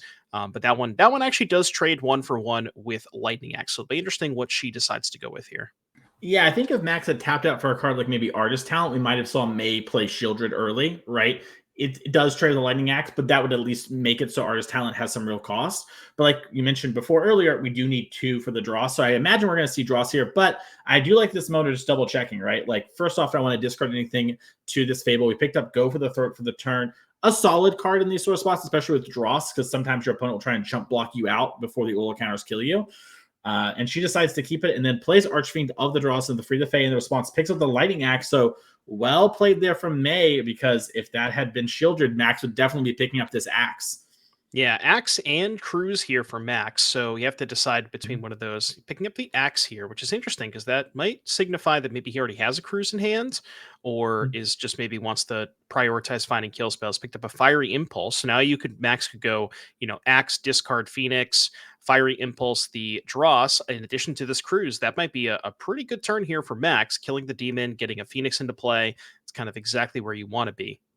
Yep, Maxx picks up Free the Fae, Unknown as the 3. Potentially a land in there, but like we talked about, did also drew the Shivan Reef. Okay, great. So we have the land drop there from Maxx, and you're seeing why these cantripping hands can be so powerful. As May picks up her card, she's like, I know there's a Lightning Axe in there. You could potentially discard a Phoenix, and then I'm going to get hit. And Maxx is just double checking, like, is this what I'm going to do? Decides, yep, discard the Phoenix, Fiery Impulse it, bring back the Phoenix here and attack for 3, dropping May down to 14. Maxx still at 20. It has land for turn as well, and I believe the leftovers, I think there might have been another red removal spell. I couldn't quite tell if it was an Axe or an Impulse here. Maxx playing a little bit close to the chest, so it's hard to see what we have left over.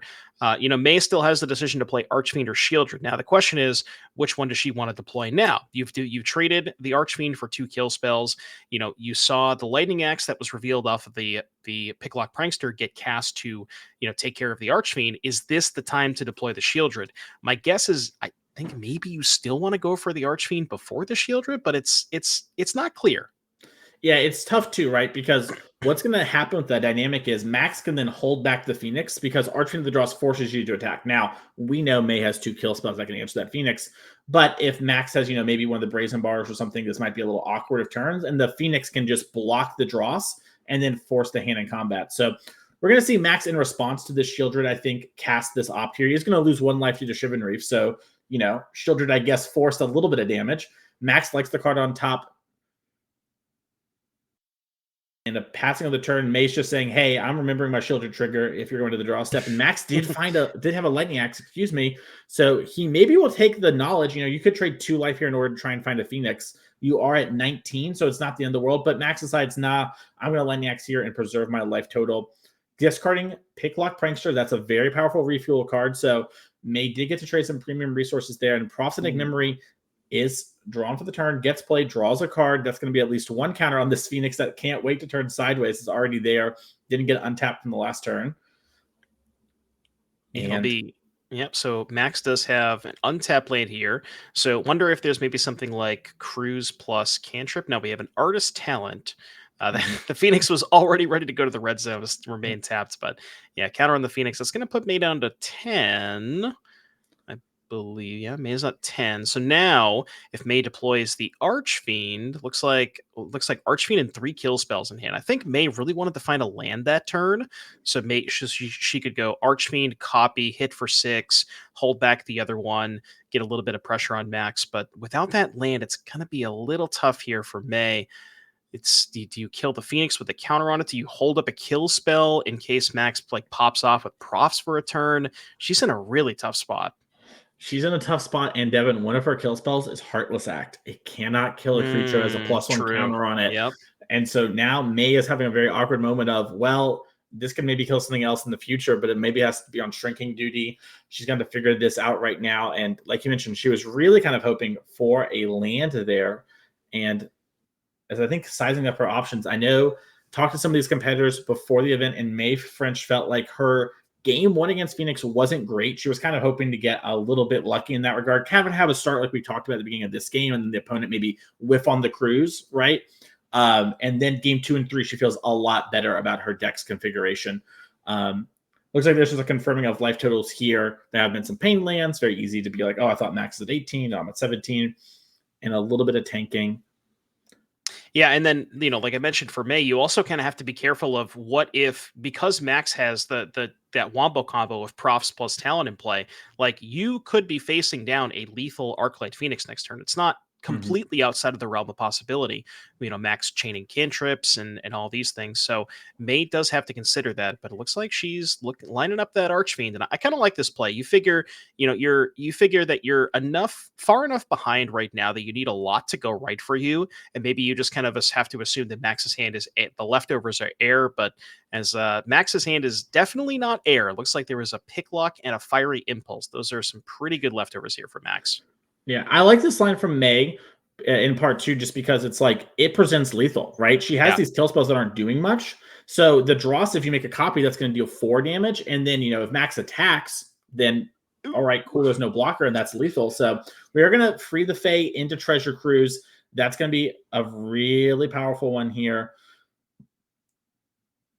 So we got to try it. Let's see if, I guess there's already a die on there. I was going to say if we can keep track of the props, but there's already, May already put the die there. So we didn't have to do that. So 4 right now. 5, right? Because it's two talent triggers in the cruise. So 5, that would be 5, 6, 7, 8, 9. So any other spell is going to make the Phoenix lethal. There's the spell. It's going to go up to 7. And from here, does Maxx have a way Maxx does have 1 copy of Into the Floodmaw. So if he is able to find that can bounce the Archfiend and then come over for a lethal attack. And I believe Maxx hasn't played a land yet either, so could also go Red Source double kill spell on the Archfiend. Very true. We also, might even see just something like Fire Impulse down this Fable, trying to find it into the Floodmaw like you talked about, right? Like if we don't have spells, we probably have lands. And we do have this Phoenix in our graveyard too, so real problem here for May is that she is on chump blocking duty. A Stormcarved Coast is going to come down, and it's another Treasure Cruise. It's going to be up to 10 counters here from the Rummaging, which we see discards a land, and then Treasure Cruise draw 3. Up to 11, it seems like maybe we missed one there. Our bad.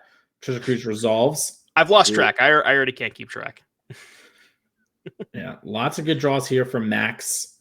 And this is what May talked about, right? Like she was really close to sort of lethal-ish there. She needed to fade on sort of one of these Treasure Cruises. Obviously, this Phoenix deck is built to find Treasure Cruise, so it's a hard ask to get, but we're going to see a discarding of the Arclight Phoenix and then consider will resolve after we've rummaged with the talent we've been considered to consider. Yeah, May is going to get a turn, but having to chump block the Phoenix with the Archfiend, I'm not really sure if she has any outs. Yeah, the real problem I think for May is that, yeah, she can't really win the game, and Right. Maxx isn't close enough to decking, right? That's sometimes a weird part of this dynamic is like the Phoenix players get unlucky, like we saw with Andrew Elenbogen, and they don't draw the Phoenixes for a bit, and you can sometimes just like fatal push down the threats that you get grown, and you're drawing so many cards that you do just deck. But it is a very unlikely thing, and you see, May very much kind of like, all right, let me get my draw step and make sure there's nothing in my deck I didn't forget about.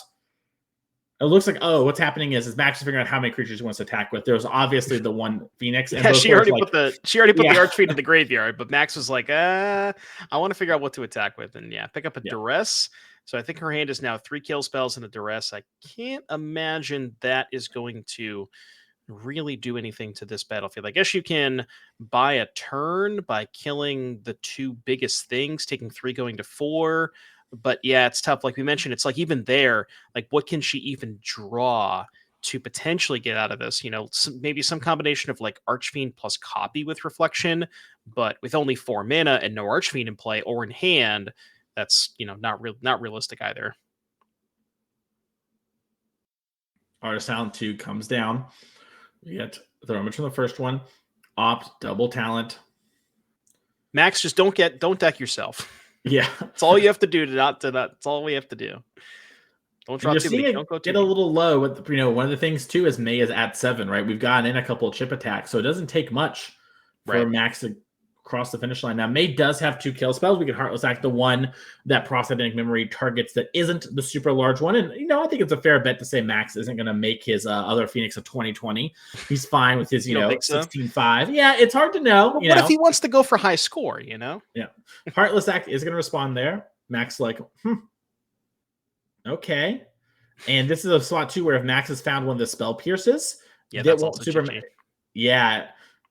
Because now May will be dead to all the Phoenixes, even though she doesn't have a kill spell. So Maxx moving on to 1-0 here. We're going to head to our sideboards to see what these players have to potentially combat one another, as these are 2 very much expected decks coming to this field.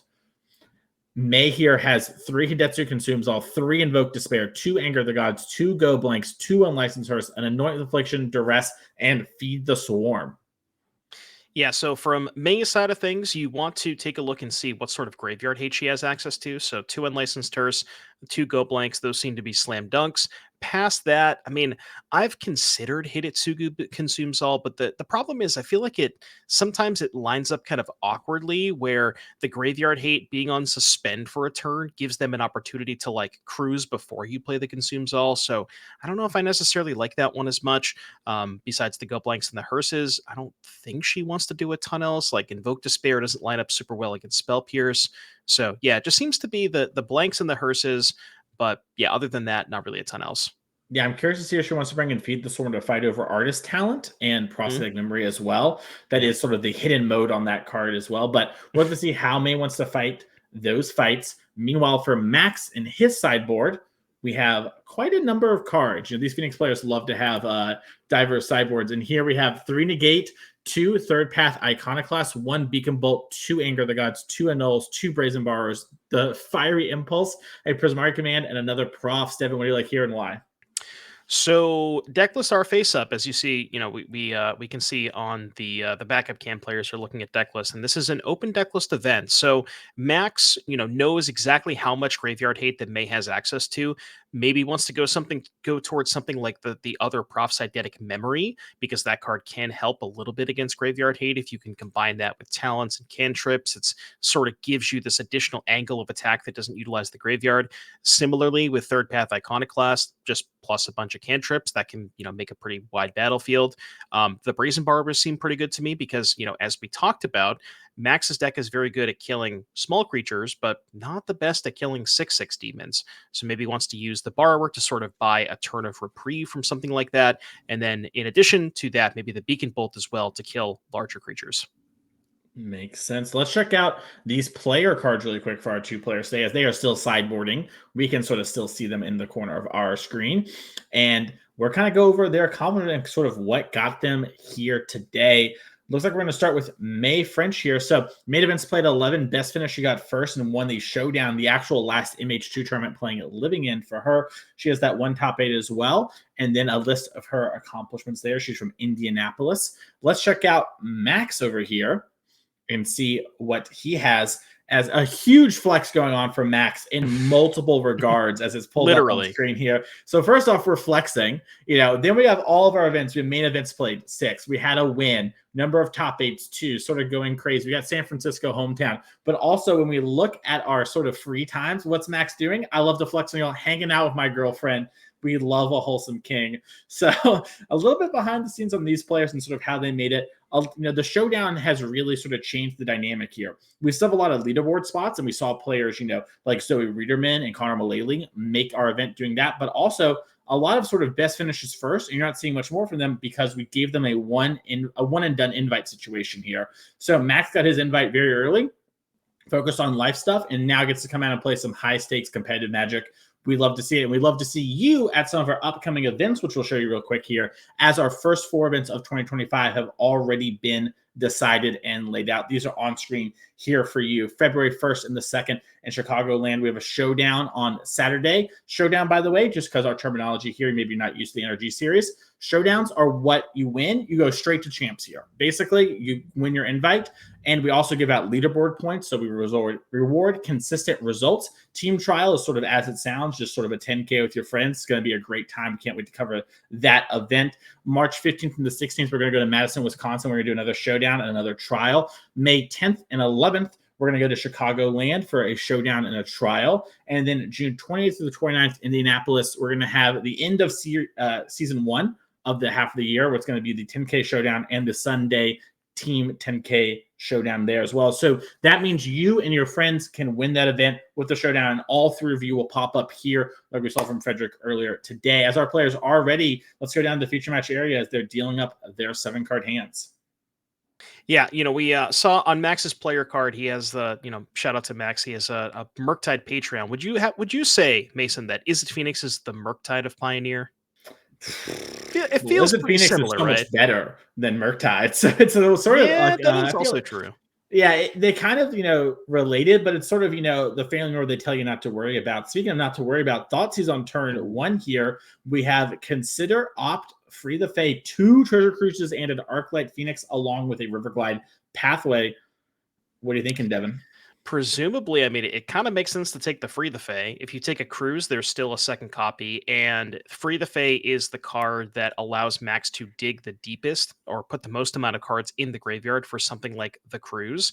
So maybe it's like maybe May's thinking about trying to mana screw backs. You take one of the 1 mana cantrips and hope that he doesn't find a land. And I also, when she fanned through her hand, I saw a copy of her. So you kind of already have the cruises covered. So yeah, it seems to me that you would probably want to take the Free the Fae, but we'll see exactly what she decides to go with. I think May wants to take the Phoenix, Devin. I think she wants the Phoenix and then Hurst. And I think she's thinking, if he draws a null, how mad will I be? Because right, like the Phoenix is going to cover that Free the Fae. Excuse me, the Hurst going to cover the Free the Fae there and check the Phoenix, but decides to take the Consider. It's just going to try and maybe hope Maxx gets a little bit mana screwed here, as we are going to have our second land lined up here for May. She gets to play her Pathway on the red side. Urborg, everyone's got black mana this game. As Unlicensed Hurst comes down, did Maxx draw? And he did the annul. You see it from May. Yeah. And that's going to be a tough spot as Opt is played here. Yeah, that shout out to the annuls, by the way. That's actually a card that I didn't even notice was when we were looking at the sideboards, I hadn't really registered that was a card that you would bring in here. But now that I think about it, it does make a lot of sense with like good against Hearst, good against Annex, and that was a brutal draw step here for Maxx. Yeah, that may sort of made a bet on Maxx is going to get mana screwed and not have time to find a null. This Hearst will go the distance. As Fable the Mirror Breaker comes down, another reason to maybe consider having a null. Worst case scenario, trade Fable. Yep. We see a little bit how May sideboard there too, by the way. She has all her tokens in her sideboard. So she got some of the fatal pushes. Fable's down and Maxx has 2 mana. And we know a Free the Fae and a Treasure Cruise is in hand. And you're seeing May sort of make a little joke and laugh there. Maybe say something, did you know? You find another answer to all my cards. As Maxx is tanking on how he wants to navigate his way here, because has a lot of the right tools to win. Just needs to make sure we execute on it correctly. Yeah, and I think I saw a copy of Artist Talent in Max's hand that we're actually deciding to not cast here, instead holding up some mana. Now, May knows about the Free the Fae. Obviously, Free the Fae can't find land, so there's no reason for Max to cast it main phase. But I wonder if not casting the talent means he drew something like a Spell Pierce here, and maybe is thinking about holding that up, potentially for a copy of Annex, or maybe another Fable of the Mirror Breaker. And looks like May is thinking about what to discard here. I think she was lining up discarding 2 Fables. No, or sorry, 2 missing Fears. outs. 2 Fears, yeah, Yep. 2 Fears. So that is going to Yeah. go to the graveyard. Interesting. Found a Picks go up the blank. go blank, Devin. Well, that one's pretty good. Although, if you expect, I guess you can play on Spell Pierce with attack and then have the Mutavault Yeah. close combat. Yeah, and you're seeing May sort of being like, okay, how many cards are in hand? All right, I knew these cards. I want to move to combat. I had this Goblin Shaman. I like the Fear of Missing Out discard because not only is it a card that doesn't line up super great here, but if he annuls that, you're going to be on full life tilt. So you play around it, and you just discard the enchantment creature. Well, Mason, there's Max is only like- 2 annuls, right? Like, what are the Yeah. odds? What are the odds? Is you're seeing, okay, so it looks like May decided to sideboard out her Blood Tithe Harvesters and Fatal Pushes. Gets her treasure token. We are going to see probably this Mutavault main phase 2 and the go blank. It isn't as great as you would love, but May also knows there's a Free the Fate coming down into potentially a treasure cruise. We could see her do something like Annex. She could play that for 5 mana and hope that Spell Pierce wasn't drawn along with the annul. That would put a 6/6 flyer into play, and she could try and save her go blank, in a world where maybe Max's mana is tied up a little bit. But Well, it's also rough here because if you don't cast the go blank, Max goes end of turn, Free the Fae, finds a spell, puts 3 in the graveyard. That means there's 6 in the grave plus 2 lands in play. You already know the cruise is in hand for Max. So if you don't fire off the go blank this turn, guaranteed that Max can resolve the cruise next turn.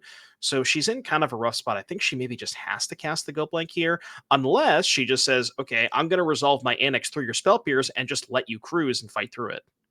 yeah, I think she's trying to basically get this down as her big threat. And Yeah. then, like you're saying, set it up later. So now she only loses to a null here when it comes to counter magic. And she's going to lose a little bit of life, but put the trigger on the stack. Not going to activate the Mutavault in response. Doesn't want to lose a land to a Fiery Impulse. But it is sort of a tight play you can do if the mana gets tapped out earlier, which makes Max... It's kind of an interesting spot there because if you animate the Mutavault, right? Max didn't play a land last turn. So if you animate the Mutavault and Max goes for Fiery Impulse on Mutavault instead of casting Free the Fae, then I don't think he can resolve Cruise next turn. So it's possible that maybe May wanted to at least consider activating the Mutavault, but she decides not to do that. Maybe the 2 damage probably doesn't matter too much here.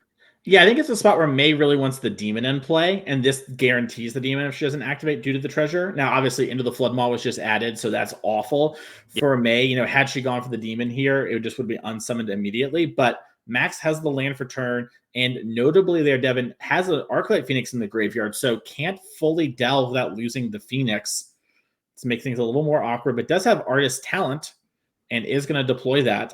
And has the Spell Pierce. Yeah, so May rewarded for playing around it. And as this drags on a little bit, her go blank's getting better, Devin, as Fabled Mirror flips over. I think she really wants to find an untapped land here because I saw a copy of Thoughtseize. And I think for her ideal turn, we're getting a read on Into the Floodmaw. I think her ideal turn would be Thoughtseize the Floodmaw and then just go land, fire up the Annex. But you could also maybe go like Thoughtseize, then go blank, pay for Spell Pierce, and she did draw the Mutavault. So a lot of options here for May. You also have the treasure from the Goblin Shaman token too. So you have plenty of mana here to pay for the Spell Pierce. But yeah, it'll be interesting to see if she decides to go for the go blank or the Annex. Presumably you want to go for the go blank because you do know about the 2 cruises in hand. Yeah, so she's going to lead on the Thoughtseize. Once again, she has those treasures. The go blank will resolve through a Spell Pierce, but we're going to go on Thoughtseize first. She's wanting to make sure she gets the card out of hand. And Devin, I think she might be targeting the Arclight Phoenix in her mind. Obviously, she'll adjust when she gets there. But if she hits the Phoenix, Max only has 1 mana up. There's no card in his deck. We all know all the cards. Max won't be able to beat this go blank. And May can discard the Phoenix, then go blank. And that removes 2 of the more annoying threats out of the game. Yeah, and I think Max doing a little bit of posturing here, maybe thinking about using the Floodmaw on the Shaman token first. You could also Floodmaw the Annex, but May does have 6 mana, so then she can go blank, replay the Annex. You could bounce the Fable to reset that if you're worried about the flip Fable next turn. A lot of options here for Maxx. And, he has to kind of think about, the presence of Go Blank, at least have that on his radar, as a potential option this turn. So we are going to go for the Floodmaw here. Yeah, thinking about what the target is. Yeah, I think Maxx is basically like, I think May wants to take my Floodmaw, excuse me. Because why would you ever take Phoenix, right? Yeah, because the Annex is also up too. Exactly, yeah, but it's just going to remove the Goblin and then get a Rummage, discards the Spell Pierce and says, hey, that's not going to be good enough. And we have Sleight of Hand, Arclight Phoenix, 2 Treasure Cruises here. And, from May's perspective, there's only going to be 1 card left behind. So she kind of gets to, maybe make a little bit of a choice here. She could, for example... I think what you said makes sense too. I think she's going to take this Phoenix, and the look on Max's face when she says "take your Arclight Phoenix" is going to be just this look of pure horror. Yeah, she might keep it just because she does have that Torch the Tower as her last card, but I think that it makes a lot of sense too to just go like take your Sleight of Hand and then cast Go Blank, right?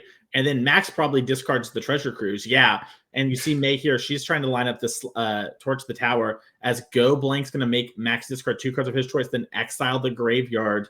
So we know at least 1 Treasure Cruise is going. So the real question for Maxx is, do I try and top deck out of this and use a Treasure Cruise? Or do I hope to draw a land and hope my Phoenix goes the distance? I already am losing 1. And you see Maxx say, hey, I'm going to keep the Phoenix. And if you're a May French fan, you love to see it as Torch the Tower is the last card. Last spell in May's hand before this Annex trigger. We're going to activate our Mutavault here and then get a drain off the Culling Annex. And this is what we talked about. May said, game 1, I kind of have to fight through these Treasure Cruises, but game 2 and 3, I'm feeling a lot better as here comes the Arclight Phoenix. And May can trade a treasure in order to kill this now and exile it, or she can wait to not trade a treasure. And it looks like she's going to take a second to think about it. Yeah, she's already down to 12 life, so maybe wants to prioritize or buffer her life total just a little bit here. So we'll have to see what she decides to do. As far as mana is concerned, which I think she's thinking about doing next turn is go flip Annex and then use the Fable to copy the Demon. But even if she uses a treasure here, she still has 5 lands plus the treasure left over, which is enough mana to do that. She drew an untapped land anyways, so plenty of mana to do that. And I think maybe we can also fire up a Mutavault here. 3, 4, 5. I guess we don't have enough to go Demon, animate Mutavault, and copy the Demon. So presumably just go, Demon here, copy that hit for 6, and then keep on trucking from there. Yeah, you know what? We're just gonna hit Maxx for 6 here, and then get the drain 2 off the Annex and pop Maxx down to 6. And then, you have a lethal attacker and you've got more spells coming and Maxx has nothing, let's be realistic about this. The Phoenix deck is very good at coming back from these sort of spots if the life total is high and you have a bit of a graveyard. Maxx doesn't have this thing. So May French is going to tie it up and we're going to go to game number 3 here. Yeah, really just, excellent display. That was a very interesting game to watch, too, where May had the information of Max's hand, knew exactly what was going on, set up the play to go for that unlicensed Urse, and Maxx is ripping that a null. But at the end, it wasn't good enough, set up the Go Blank perfectly, and we'll have to see what happens in game 3. Yep, and I really also love how, we talked about this is a perfect moment to go blank, perfect moment to go blank. But May was like, no, I've got to fight over the things that actually matter. I need to have threats. I need to develop this now. And then is rewarded for that sort of tight play, by both going for the Culling Annex instead of the Demon because the Pierce was in hand. And also, sort of being like, hey, even if you resolve a Treasure Cruise, that's okay because I can just go blank to kind of clean up what's left over. And moves on to game number 3 here. Speaking of moving on, let's take a look really quick here. I think we have our standings going into this round ready for you all. So we can take a look at where the players were at before this round's over. Maybe a little mistaken there, but I do think we have it. So taking a look here, this is where players are at. So really quickly, how the system works is you get to 8 wins. Congratulations, you're in our top 8. You get to 6 losses. Congratulations, you get to hang out with everyone. You are eliminated from the tournament. So we don't have anyone eliminated yet, but we do have a couple players who are in prime position. And, if you were a betting person, these are 2 of the names you would have expected. Dominic Harvey and Theo Jung are only 4-1 players as this round is starting off here. These are both Pro Tour caliber and consistent players. I mean, Dom Harvey played every Pro Tour in Worlds for the last 2 years, top 8 one of them, someone who you probably see on the coverage with us and in the past with past events. Theo Jung, a very similar spot here. But we have a lot of players at 3-2 just due to how our system works here. You can see them on your screen and no one eliminated yet. Camry and Zoe are in the worst position at 1-4, but still can win out and make it very easily. Our players are ready. Let's head back to the feature match area. Yeah, and worth noting, we did mention at the sort of the top when we took over the broadcast, players need to get to 8 wins in order to secure up a top 8 spot. And with 8 rounds of coverage today, with players no remaining players are undefeated, which means we will not be locking up any top 8 spots today. But we're sure to lock up at least 8 of them tomorrow, as we see a duress here. Maxx has got 2 Phoenixes in hand along with 2 cantrips, so. Maybe not the best hand if you are a Maxx Kominowski enjoyer. As far as which cantrip May is looking to take, is there a difference? I don't know if there is. Sleight of hand gives you more information up front. Op lets you wait longer for that information. Op's worse against. Opt is worse against Shieldred. Slight's better. So I imagine you just take the sleight because imagine this, right? Maxx sees an okay spell. Maybe he keeps it, but if he has both, he might find artist talent. And so it isn't huge, and Maxx is probably going to, have a lot of information that doesn't really matter in these next couple turns. He's going to have to fire them off, or he's going to top deck certain cards into slam his mana that way. And we're seeing that here with the Opt as the draw. Opt for a draw. Yeah, and like you mentioned, Maxx really wants to try and find that artist talent. That's kind of what sort of gets this Phoenix deck going and makes it start to click on all cylinders and just hit all of your land drops and smooth out your draws, fill up your graveyard for crews, discard those Phoenixes in hand. So Maxx really wanting to find one of those artist talents. As we see May's hand, she's got a couple of Fear of Missing Outs, and that's all I saw when I looked at her hand. I didn't quite get a good look. Blightstep Pathway hitting the graveyard. But yeah, this is going to be interesting to see how Maxx develops from here. And notice, May holds on the duress because from her perspective, right, obviously Max's deck is full of instants and sorceries, but she has plenty of things that she can use as duress to clear the way for, right? We saw how her Null was so backbreaking, Spell Pierce was annoying. May can hold that second duress until, Maxx is either drawing a ton of cards of Treasure Cruise, or she can use it sort of as hey, let me clear the way for maybe some big spell like Fable or Shieldred. And in this situation, May actually has this Anger in hand, Devin, with Maxx having 2 Phoenixes. May might be able to get Maxx to just hard cast these Phoenixes if he's drawing a little land heavy, and she might have a huge blowout. Yeah, just absolutely get him. And I wonder if she's thinking about not deploying. I mean, you would still probably deploy the Fable, but at least that is, consideration for her trying to make sure she can sequence in a way to get max value out of this Anger. And it'll be interesting to see if that is something that's even on Max's radar. Is that something that he would assume that she would board in, or if he's something he's going to play around? And, if he may not have the ability to play around it, we'll have to see how this game plays out. But presumably May is going to go for a Fable here, and I don't really know if there's anything left in Max's hand that he can even do this turn. Any cantrips or maybe a Spell Pierce that was picked up. I can't quite get a good look. I saw Island, and we have those 2 Phoenixes we knew about, and I think there's a Treasure Cruise, but I'm not sold on the Treasure Cruise here. And so, yeah, I do like this Fable here from May because, what's the best way to get Maxx to maybe cast something like the Arclight Phoenix 7, right? Put some pressure on board and turn that into a kill spell. From Max's perspective, it's good for a jump block, right? It comes back later.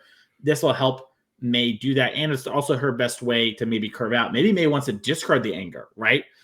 You do want to apply a lot of pressure. Sure, this gives her that kind of option as Maxx is going to into the Flood Maw, that Goblin Shaman token. Saw how powerful that was in game number 2 at providing extra mana. Doesn't want that to happen here. Yeah, and then, for May's side of things, you're kind of just throwing out these creatures. You don't really care if any of them die because you have that Anger. You actually probably want them to die. Maxx is going to go for a Cruise here. And, it looks like there were 6 in the grave, so 2 mana Cruise. And, so Maxx not deploying the Phoenixes here, which is, May would have certainly preferred that if you were on her side of things. But maybe can find something like a Lightning Axe to discard 1. And over the course of the next couple of turns, if Maxx puts 2 of those Phoenixes into play, that Anger could be backbreaking. We'll see if she wants to discard it here. That'll be the question. Knowing that there's 2 Phoenixes in hand, I would assume she's going to keep it, but it'll be a tough call.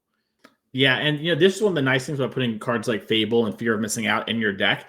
Sometimes you can put in these cards that are situationally backbreaking, sometimes awkward, and you just discard them in these spots, right? May wants to fight to this fight, but let's say, Maxx was maybe having some stuff that forced me to find a specific card. Well, she can just discard it to Fable and it becomes a much lower risk situation. Very similar to Thoughtseize against these kind of decks, right? Sometimes you'd want to maybe sideboard them out against your opponent who draws a ton of cards or is kind of resilient to it. but you can just have him good early and then redraws late. As Fear of Missing Out does have Delirium, so it's going to attack for 2 and then attack again. Yep, it's going to come across for 4, and presumably May, post-combat, maybe wants to go Duress into Fear of Missing Out. We'll get a good look at Max's hand. I think there was a third Phoenix. Okay. Oh, it's third Phoenix, Spell Pierce, Treasure Cruise, Land. I mean, a good hand.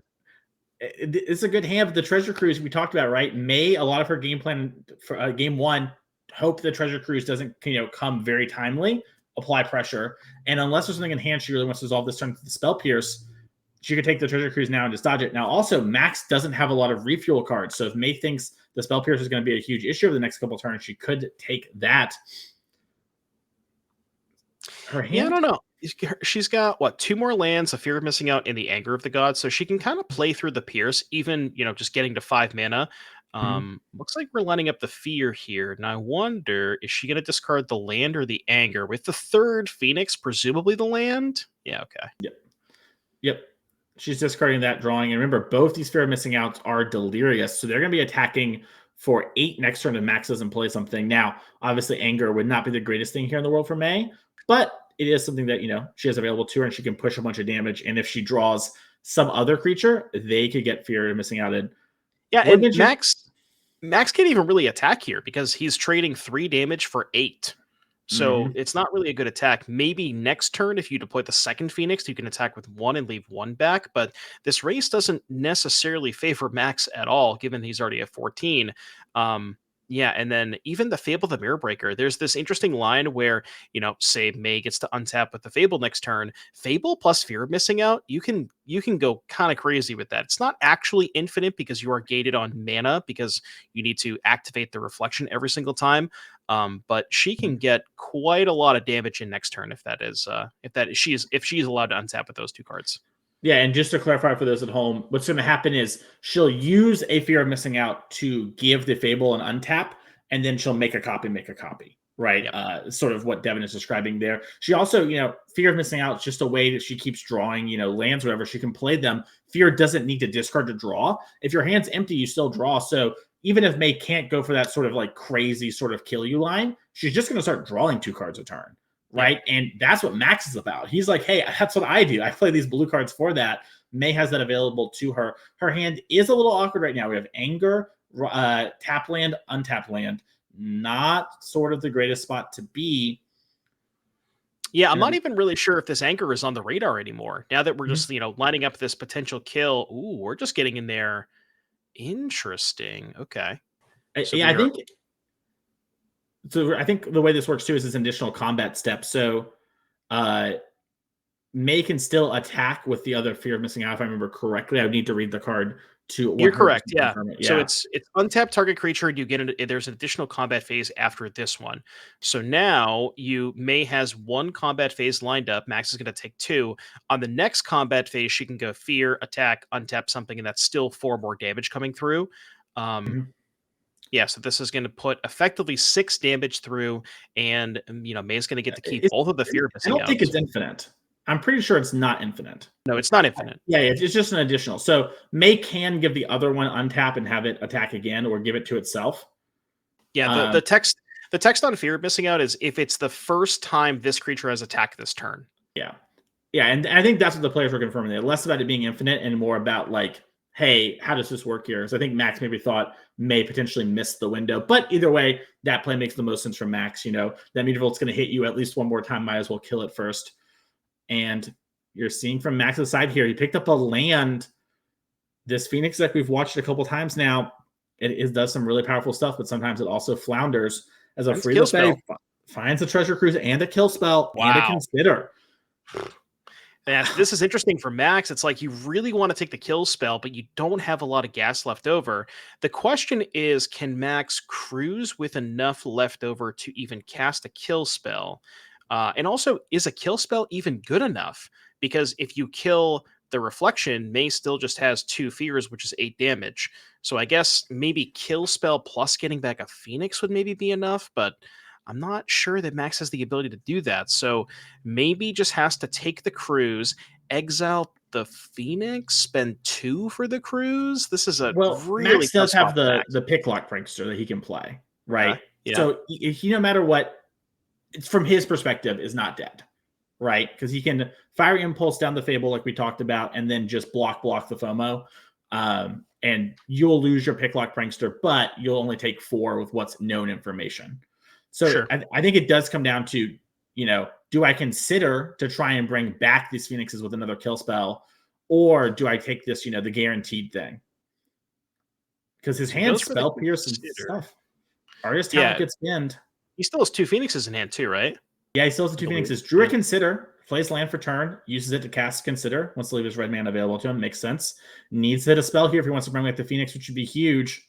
Landing Axe would be massive, because you could Axe kill the Fable and then have 2 Phoenixes on defense. Oh, excuse me, with Free the Fae was cast, so that we already had the Phoenix guaranteed. So we're going to play the Picklock Prankster. My mistake there, chat. But we're tapped out, and like Devin said, things get weird with Fable the Mirror Breaker in this spot.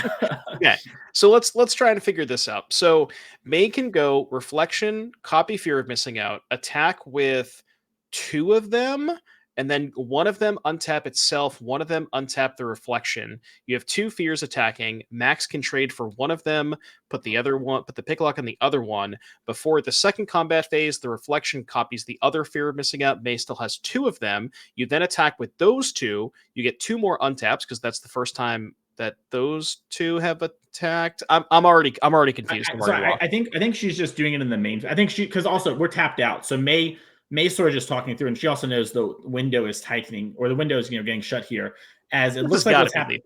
Yeah, so she's actually just mathing it out now. She's like, okay, I make a copy of the first one. These all will attack you. I'll untap. I'll make a copy with the Fable. I'll do it again. And I'll do it again. And I'll do it again. And so really, she gets to push a good amount of damage here. And Maxx doesn't have anything he can do about it. Now, the real question is it lethal? I believe it is, because I think every land represents 2 damage. Yep. And Maxx trades with the first one, and then the Picklock Prankster dies to the second Fear Missing Out. And so that means each land basically represents a shock here from May French. And all the loots or the rummages off of all these Fear of Missing Outs. She might even find a kill spell at some point through all this chains. Yeah. Yes, that's tapped. I guess she gets to attack with the copy one first too, which I don't know if that matters too much to this, but it's very powerful. And you're seeing this is part of the reason why May has, a couple Fear of Missing Outs in her deck. It's a great curve card, but also gives you this late game draw and combo-ish potential. You also see she has 1 Unstoppable Flasher, kind of the same thing, sort of hedging her bets here on how she wants to, wombo combo people, as we are going to see Fable make a copy of Fear of Missing Out, untap the Fable.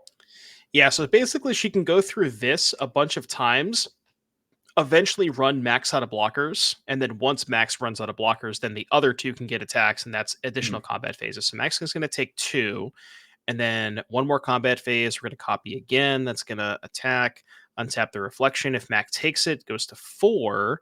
That one's tapped, can make 2 more. So he's eventually going to have to block, and then there's still 2 more fears. And this should be extremely as long as we don't mess it up, I believe. Also, notably, May has just drawn like 5 lands in a row. So she definitely needed this window here. Yeah. Otherwise, she was just going to flood out and lose this game. You see Maxx fall to floor. We're doing it again. And like you mentioned here, those original Fear Missing Outs all have their attack step too. Mason, would you say this is Splendid Twin? It's esque. I mean, this is sort of what we've seen from Fable the Mirror Breaker. Sometimes it acts in really weird ways with cards. Okay, now we see the Free the Fae dies on its chump block. May's like, okay, 5th verse, same as the 4th. Make another Fletcher Johnson copy. Attack, untap. And then also, we haven't really mentioned it. Fable can just attack.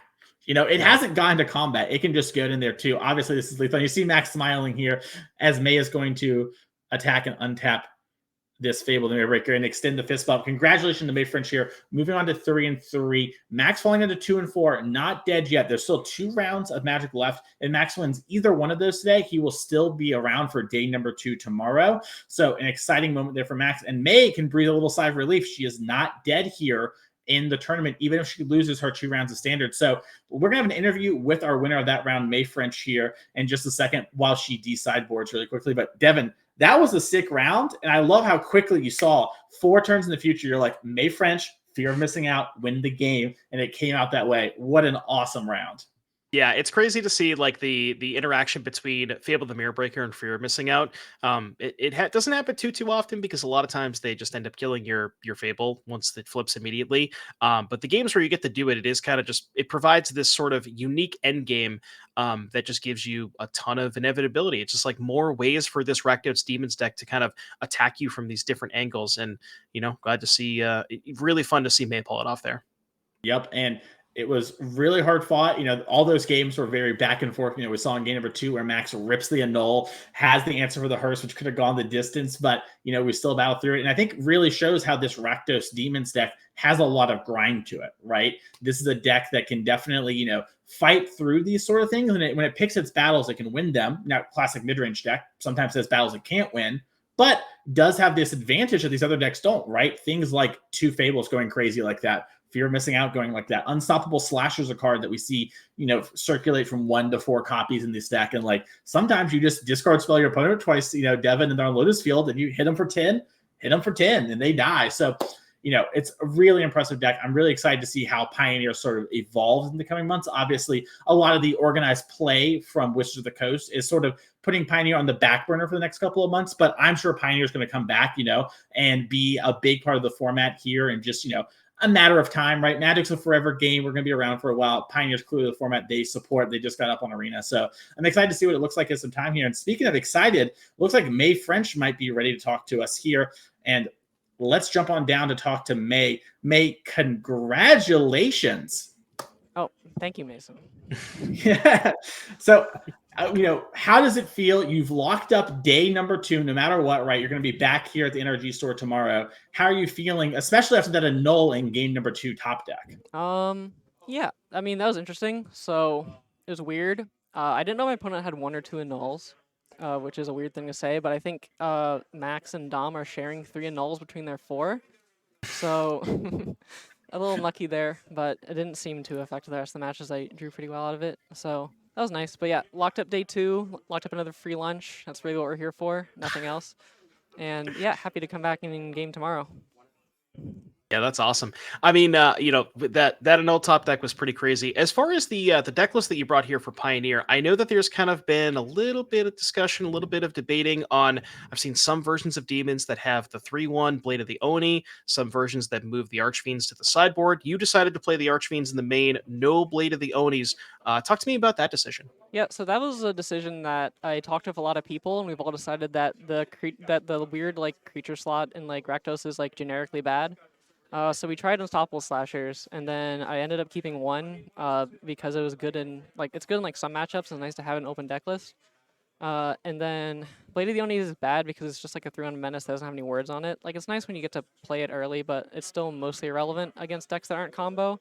And some people are running like Graveyard Trespasser in that spot, but me and my testing partner Zaridaman, we ended up going with Fear Missing Out, which if you saw that last match, it was pretty good, at least to close out the game there. So yeah, that's what we sort of ended up with. It's like weird. You don't like want like too many 3-drops, and like Unstoppable Slasher is like kind of like the worst 3-drop you can run, and like Blade of the Oni is kind of useless. And people keep having the round 1 of the Pioneer, I had to board out all my demons because my opponent had, I forgot what the card is. It's 2 Heartless Acts in their deck, and I'm just like, I just can't play this ever because I could just die, which is not fun. And I mean, I have a Heartless Act too, so I guess we're all kind of all aware of that at this point. But yeah, I mean, creature slot's definitely interesting, but Fear Missing Out is where we ended up landing on, and it's pretty good, at least in this instance. So, you're into day 2 no matter what. How are you feeling about everything, right? We saw you earlier in the day. You had a little bit of a rocky start, against Theo. You had a little bit of mana troubles. How is your head at going into, these sort of rounds where you're still very much live for the top 8 of this event? Yeah, yeah, it sucks that Theo's kind of whitelisted. I know he has the whole Pro Tour player bonus, so he got to draw pretty well. So a little unfortunate there. But yeah, 3/3 is definitely very live. I'm most confident in my standard deck, so I'm glad I've locked up the ability to at least play all my standard rounds. And if I don't win out with my standard rounds and like drop out of the tournament, which is unlikely because my deck is good, at least I'll be happy that I got to play all the formats and got to play probably the arguably best deck I brought all weekend. So happy to do that at least. Yeah, Perfect. feeling good. Well, if that's yeah, what the that's question awesome. was. So, May, you mentioned the most important part about getting to day 2 is getting that free lunch break. My Mhm. question is, what's for lunch? It's pizza. I don't actually like pizza. That was a joke. I don't really care about the free lunch. I just Okay. wanted, I just want to give people the content, free Mhm. lunch. Someone else can have my Gotcha. free lunch. It's fine. It's not a big deal. I just don't So like wait, pizza. hang on. If you're not getting the pizza, what are you doing? Because we were talking earlier about some of our competitors and what they might be getting for lunch. What's the May French go-to right now? The May French go-to? That depends. There's like a Burger King over there, but I don't really like Burger King, so I might just eat like 4 granola bars and just like suck it up. Might just be that game plan. But yeah, I mean, I showed up for the tournament to collect my free jacket, so really, I'm here. I got the jacket. Really, no reason for me to be here. I'm just here for fun. So yeah. All right, well, you've heard that here first. For Fun Gamer, May French, happy to be here. Maybe she'll have some fun in the top 8 tomorrow. We're going to have to see how that goes, but we're going to take a quick break here. Let's come back to the match area, or booth, excuse me. And we're going to take a quick break. We're getting into standard very quickly here. This match was sort of one of the last ones going on, so we're going to very quickly set that up and be ready for you all in just a couple minutes.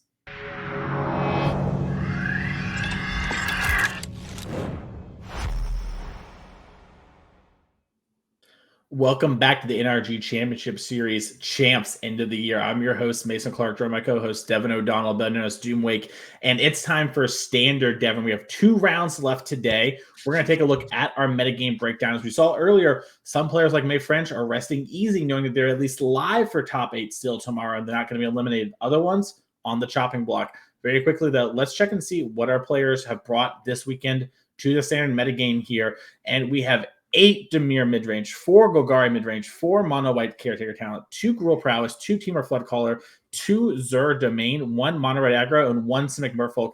Devin, what are you thinking about this? I'm thinking about who's that Merfolk player. No, anyways, yeah, midrange is kind of the king of standard right now. 12 of our competitors have brought in black midrange in some form, whether it be Dimir or Golgari, which maybe a little bit more than what you would expect, but that is what I'm a little bit surprised to see is only 3 total red decks, 2 Gruul, 1 mono red. I was kind of assuming that the dynamic would be a little bit more balanced between number of players who bought mid-range, number of players who bought red aggro. That's a little surprising to see, but I'm really curious to see how Nikachu does in this field. Yeah, the Simic Merfolk, it's going to be interesting to see how he breaks down in that regard, bringing Merfolk in all 3 of the formats today for this event. And yeah, it is interesting. In my mind, Gruul Prowess is sort of like the best deck. I know a lot of people love Dimir, but the Prowess deck just sort of grinds harder and kills faster. But maybe there's some worry. We have a lot of players here from Team Flex Slot who love their control decks, and maybe there's just a worry they're going to bring mono white caretakers and you can't beat them. And who have to know? We'll have to talk to some of our players. Speaking of talking to some of our players, they're ready in the future match area. So let's head on down for the first round of the standard action here at NRG Champs. Yeah, and we're going to be having Matthew Hoey on the left-hand side of your screen, not playing Izzet Phoenix. Matthew is going to be on Dimir mid-range, and Grayson on the right-hand side of your screen is going to be playing this Zur Domain deck. So as far as the matchup is concerned, it's really going to be like a question of how many counter spells does Matthew Hoey have in his main deck to be able to stop, some of the bigger plays that Grayson has. Although that dynamic shifts a little bit too, because Grayson is sporting 4 copies of Cavern of Souls, and Cavern on Avatar can sort of push through the Overlords, and Grayson has 10 Overlords to pair with the 4 copies of Zur Eternal Schemer. So that specific dynamic is really something, like, it really is going to depend on how this matchup progresses. Yeah, I mean, Tashana's Tidebinder is sort of the counter spell against the Zur deck, right? And Hoey has 2 of those in the sideboard. So clearly has some stuff here, but it's going to be interesting to see sort of as this plays out. If you've watched our championships over the years, Matthew Hoey is a name you're definitely going to recognize. Has played in every champs, Devin, except for one, the 2022 year. Some people call it one of the hardest champs we've ever had. That's the only one Hoey missed, and only by a hair. He's here and would like to get another win. Grayson, also someone who's done very well at a lot of our events, and both these players still very alive for top 8. We talked about this before, and we've seen, some of you comment who are just joining us here. It's 3-3. Why are we checking these players out? Well, they're still incredibly live for top 8. Our best record, someone is only X-1. Pod play makes it look a little different than your traditional Magic tournament, and also really test your mental. You can go like 0-6, Devin, and or so 0-5 and rattle back and still top 8 our event, you're not dead until you get that 6th loss here at Champs. And that really allows these players to, you know what, even if you had some bad luck, let's prove it. How strong are you? And these players, both very strong, both very live, as Hoey is mulliganing down to 6. Yeah, so Holy Mulligan to 6, and an interesting part of this matchup as well that that I didn't bring up in the beginning is Up the Beanstalk. That is an extremely powerful card, especially in combination with your Overlords and other like Sunfalls and a bunch of ways that Grayson can trigger those Up the Beanstalks. Now, Matthew does have a good card against Up the Beanstalk in Fairy Mastermind, and there just so happens to be 3 copies of Fairy Mastermind in Hoey's hand. So if Grayson were to deploy an Up the Beanstalk next turn, that's kind of exactly where, you know, Matthew wants this game to go, given the 3 masterminds at hand. Yep, and we're seeing here Grayson went Surveiller and Surveiller land. It kept everything on top. Is playing Cavern. We'll get a second in a second to know what that is here. We'll probably know too, depending on what's played. And it does look like it's pointing out, and it is going to be on Avatar as the green Overlord of the Hauntwoods comes down, makes an everywhere token. That is a land with all the land types. You haven't seen it before, and Fairy Mastermind get played here. And Zur is in hand, and this is sort of one of the stronger draws this deck can have, is sort of Zur into activating on your Overlord, specifically the green one. The question is, will we have the mana? As it looks like we do have a Hushwood Verge. Yeah, this is going to be brutal. Now, Matthew does have 2 copies of Spell Stutter in the main, and Zur is not an avatar. So Spell Stutter is counter unless you pay 2, plus an additional 1 for each fairy you control, and Mastermind is a fairy. So if Matthew did pick up a copy of Spell Stutter, can stop this Zur from entering the battlefield, but does not look like that is the case. Matthew's hand looks like a couple of Masterminds and a cut down, and this is going to be a really brutal swing here. It's, you know, Grayson's going to be able to gain a bunch of life, get another everywhere token. Sure, Matthew can kill the Zur with a cut down, but even after that is the case, still going to be left, you know, a little bit over. I guess there is, I couldn't tell what the last card in Matthew's saying. If it's a Flood Pits Drowner, you could actually go cut down the Zur and then tap the Overlord because it would lose hexproof after the Zur dies. Yep. And we're seeing, it looks like Matthew here is down to let the attack trigger happen. We're going to then cut down. Might be a moment where maybe Hoey wants to develop this Fairy Mastermind to make Up the Beanstalk sort of a bad draw, right? A lot of times this Zur deck tries to use what we just saw to overpower the opponent and then use Beanstalk to either run away with the game on turn 2 or refill in the later turns. So Hoey down to let 1 mana happen and sort of get hit for 5. The impending trigger still goes down, not that it really matters, but that is true. As Kaito Bane of Nightmares was picked up from Hoey, one of the main reasons players are playing this blue-black deck. We are going to see Hoey take a second to figure out how he wants to play this here. Fountain Port is his colorless land of choice this weekend. We've seen some players use Soulstone Sanctuary to be a little bit more aggressive, and some use Fountain Port for a little bit more grinding. And yeah, what's interesting here is you don't typically see, I mean, in a general sense, you know, a card like Kaito, it's a legendary card, it's a little expensive. You may be surprised to see that these Dimir decks are sporting 4 copies, but it's just so powerful. And the card lends itself to sort of like, you kind of need to get it off the battlefield ASAP. And even you can even set up situations where you say, you know, put in Kaito -2 on one of your creatures, then the next turn -2, set up another Kaito, as we see this Overlord's got quite a few dice on it, representing 3 different things here, which is pretty hilarious. Yeah, maybe we can get coverage to clean that up a little bit here. Basically, the impending dice are on it, which don't really matter, and we have 2, which went down to 1, and there's the 5 dice because it is sort of, there we go. It is a 5/5. Lots of different ways to do that. At home, personally, I just pull my guy out of the sleeve a little bit. I'm like, hey, it's been Zerd, because it never goes away and never regains its power. The impending dice don't matter a ton. Too many dice. Oh god, what's going on?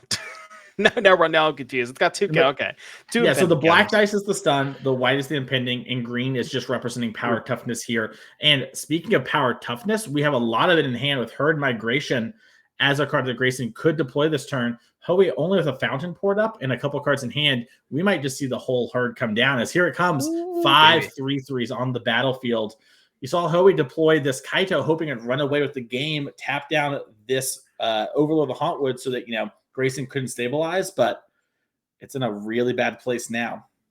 Yeah, Kaido really good against your opponent deploying one creature at a time, but when they make 5 creatures, it's a little bit harder to stun all 5 of those 3/3s. So Grayson kind of with the perfect follow up to that Kaido, as we see the Overlord. Eventually, it will lose some of these dice.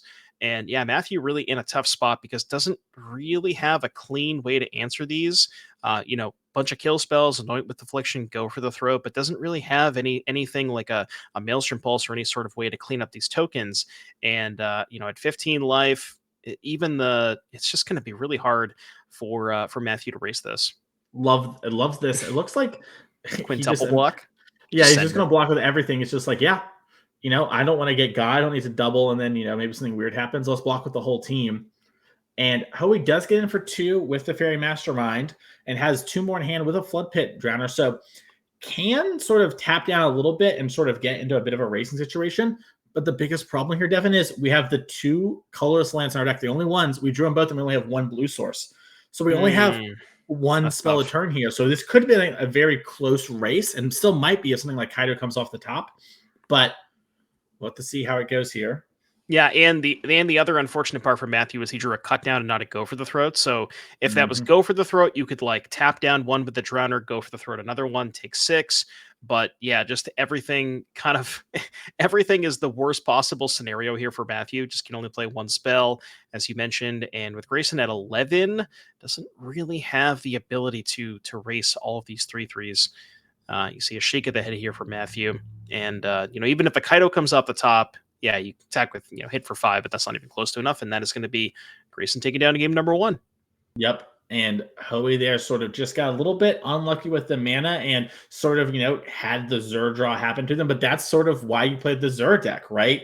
It has this ability to play this controlling game. It has this ability to go way over the top and has these sort of fast kills that it can get if it gets, sort of Green Overlord into Zur. Let's check out the sideboard seer and see what Hoey has available to fight over this deck. We have 2 Duress, 2 Ghost Vacuum, 2 Negate, 2 Drashani's Tidebinder, Anoint the Affliction, Blot Out, Disdainful Stroke, Fey Bloom Trick, Gix Command, Go for the Throat, and Shieldred the Apocalypse. Devin, what do you like and why? So there is a good amount of non-creature spells here for Grayson. Up the Beanstalk, Sunfall, Leyline Binding. So Duresses and Negates, those you probably want to go towards. Negate lines up a little bit awkwardly because it doesn't counter any of the Overlord impendings, even though they're not creatures in the battlefield, so keep that in mind. You mentioned Dashana's Tidebinder when we were discussing before the match. That one is quite good, being able to stop. It's particularly good against Zur because you not only counter the Zur trigger, the Zur activation, but you also make Zur into a 1/4 vanilla. Something like Blot Out you can maybe go towards, where you let Grayson activate the Zur and then make Grayson sacrifice the big Overlord. You could do something like Fey Bloom Trick, which is an instant that's reasonable, that lines up well against Sunfall, is just something to hold up post Sunfall, and the Shieldred as well. Grayson does draw quite a bit of extra cards. Awesome. Well, let's check out what Grayson has in his sideboard for this Dimir matchup, as we have 3 Authority of the Consuls, 3 Elspeth Smite, 3 Paw Patch Formation, 2 Doppelgang, 2 Rest in Peace, 2 Vivian Reed. So personally, I am a pretty big fan of Elspeth Smite against Dimir, especially because these Dimir decks are a lot more focused around Kaido, and being able to smite their, like if they have 1 attacker on turn 3 and they clearly have 3 mana, they're representing a Kaido, you can smite the creature before blocks to make it so they can't set up the Kaido that turn. So I think Grayson's going to want to go towards these smites. Paw Patch is interesting, where yes, there are a bunch of flyers in the blue-black deck, but in terms of mana efficiency, it doesn't line up super well, where, there's no Archfiends or any 4 or 5 mana flyers. It's mostly just 2 drops. So I don't know if Grayson wants to go towards those. And sort of same thing with Vivian Reed. I just don't think that's kind of the exchange you want to be making against Dimir. In my experience, you just want to kind of be lowering the curve as much as possible and interacting with their cheap creatures as early as often as you can. Yeah, and you see here from Grayson, we also have some spicy ones in our deck, like Thalia and the Gitrog monster, where some players are playing extra copies of Analyze the Pollen to sort of be more copies of our Overlords and our Zurs. We just have a kind of another grindy mid-rangey card. So it's going to be interesting to see how that plays out and exactly how these players want to sideboard, but they are shuffling up and getting ready in our feature match area. So really quickly here, let's show the prize pool of what these players are playing for as they get a couple good last shuffles in, as there's a lot on the line. We're not going to break it all down for you here, but what really matters here is first place, $10,000 plus Pro Tour invite, plus an invite back to next year's champs. That's a lot on the line. And we want to also give a shout out to our sponsor, Ultimate Guard, for coverage this weekend as well. Thank you, Ultimate Guard, for helping make this paper magic happen. We love paper magic, and we're glad that you can help us bring it all to everyone at home. So you're going to bring it on. Let's bring it on down to the feature match area to see these players as they've resolved. It looks like they both kept 7s, and we see a Gloomvage and a Path and a Meticulous Archive and a Surveil and a Keep on Top. Grayson never bends. Might as well just play a tap land. I know. What's the point? Just what's the Tranquil Cove, I think is the ETB tapped one, as we see a mismatched archive here. Bin's a smite, and I did see a smite in Grayson's hand. So it's interesting here for Matthew. It's funny where you see the smite in the graveyard, and you kind of assume that maybe that means that Grayson already has one, or maybe he's digging for lands. Now, Matthew doesn't really have the luxury of playing around it. But yeah, this is kind of exactly what you want the smite for. You want to make sure you can kill the creature before your opponent gets to put that Kaido into play. Yep. And we're going to see Hoey follow up with a Spyglass Siren. The little 1-drop, Thraben Inspector Air, as it were, brings a little piece along with it, a map in this case. Still is a Fairy Mastermind up in case something like how the Beanstalk comes down here. But Grayson sort of showing one of the awkward parts of this deck. Your mana is not good. As we see a blue-white Verge come down, Fairy Mastermind here. Now, this deck does try to build itself to be much more, a green-white deck splashing the other colors. And with the Green Overlord, like Song Game 1, it's not a huge issue. But it's coming up this game.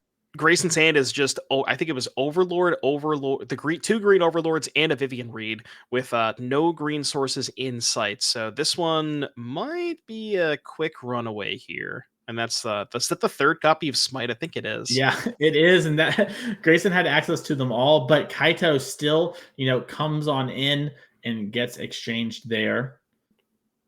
Yeah, so I mean, look, Smite took care of the first creature and bought sort of Grayson a turn, but Matthew with the double creature follow up is is still able to deploy that Kaido, and that is going to be just an absolute menace. I don't know if we can get Kaido up on the screen for people who have not seen it yet, but this card is absolutely fantastic. It just kind of does everything where it is it's a creature. It's hard to interact with on your turn because the turns that it's a creature, it also has hexproof.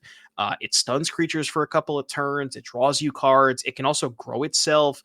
It just kind of does everything, and really the backbone behind these Dimir decks. Yep, sort of a huge reason to be Dimir, along with other factors, but we're going to see a green-white Surveyor land here for Grayson, and we're going to Leyline Binding down that Kaito, Bane of Nightmares, get it off the battlefield. And that's one of the things about these Dimir decks is they play a lot of cards to enable cards like Kaito, like Enduring Curiosity. And if you can fight over those cards and keep them off the battlefield, the deck's still good, but loses a lot of punch here. So you've seen Grayson really prioritize that, even though something like Curiosity could come down here once they remove the Kaito. And it looks like we are surveilling, and we've got a sideboard card, it looks like to me, like potentially a blot out here. Yeah, what's that card on top, Mason? I was going to ask you. That's actually the go for the 3rd. Excuse me. It looks a bit like Warhammer, right? The Warhammer. Yes, the Warhammer one. Yeah, okay. Yeah, there's also a very interesting moment for Matthew here of, do I want land? Do I want to dig? Or do I want the counter? Because Matthew could have left it on top and then binned it the second time just to push that extra damage. Decides to kind of move to the deck, look for maybe some more important cards, but kind of a cool point of interest to think about when you're using your map tokens. As we're going to pass back to Grayson here. And I think we just drew Cavern of Souls, which means we could deploy one of these Overlords finally. Yeah, so normally you'd want to play them for 3, but with 5 mana, might as well just run it out there as the 5 mana creature. Going to go ahead and get it everywhere, and I think I saw there was a Vivian as well, so that's going to be available to Grayson next turn.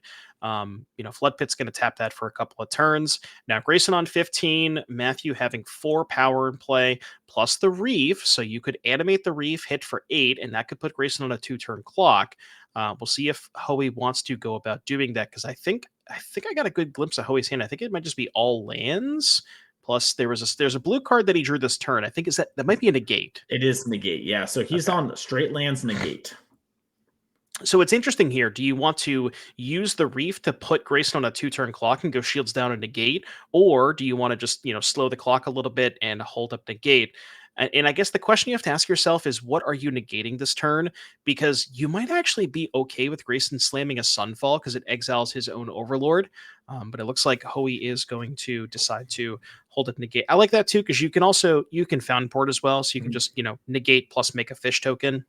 Yeah, and this turn you can activate your Flood Pit Drowner and get rid of that Overlord. That too, yep. So now you have to negate up. So, obviously something like Herd Migration that dominated us in game number 1, we have that answered. And like you were just saying there, Devin, the Fountain Port will let us have a mana sink here. So, hey, 1 life and 4 mana for a 1/1 isn't the greatest deal ever, but you kind of get it on the house here while you hold up your negate, as Hoey smiles as he's like, I'm not out of the woods yet. Yeah, tricky game to navigate. And we'll see what Grayson wants to do as well, because, we do know he has access to that Vivian Reed. It looks like there's a Zur, and a Get Lost has been picked up as well. So those are 3 of the cards in Grace's hand. And I think the 4th might be, if it's a white card, it might be a Binding or a Sunfall.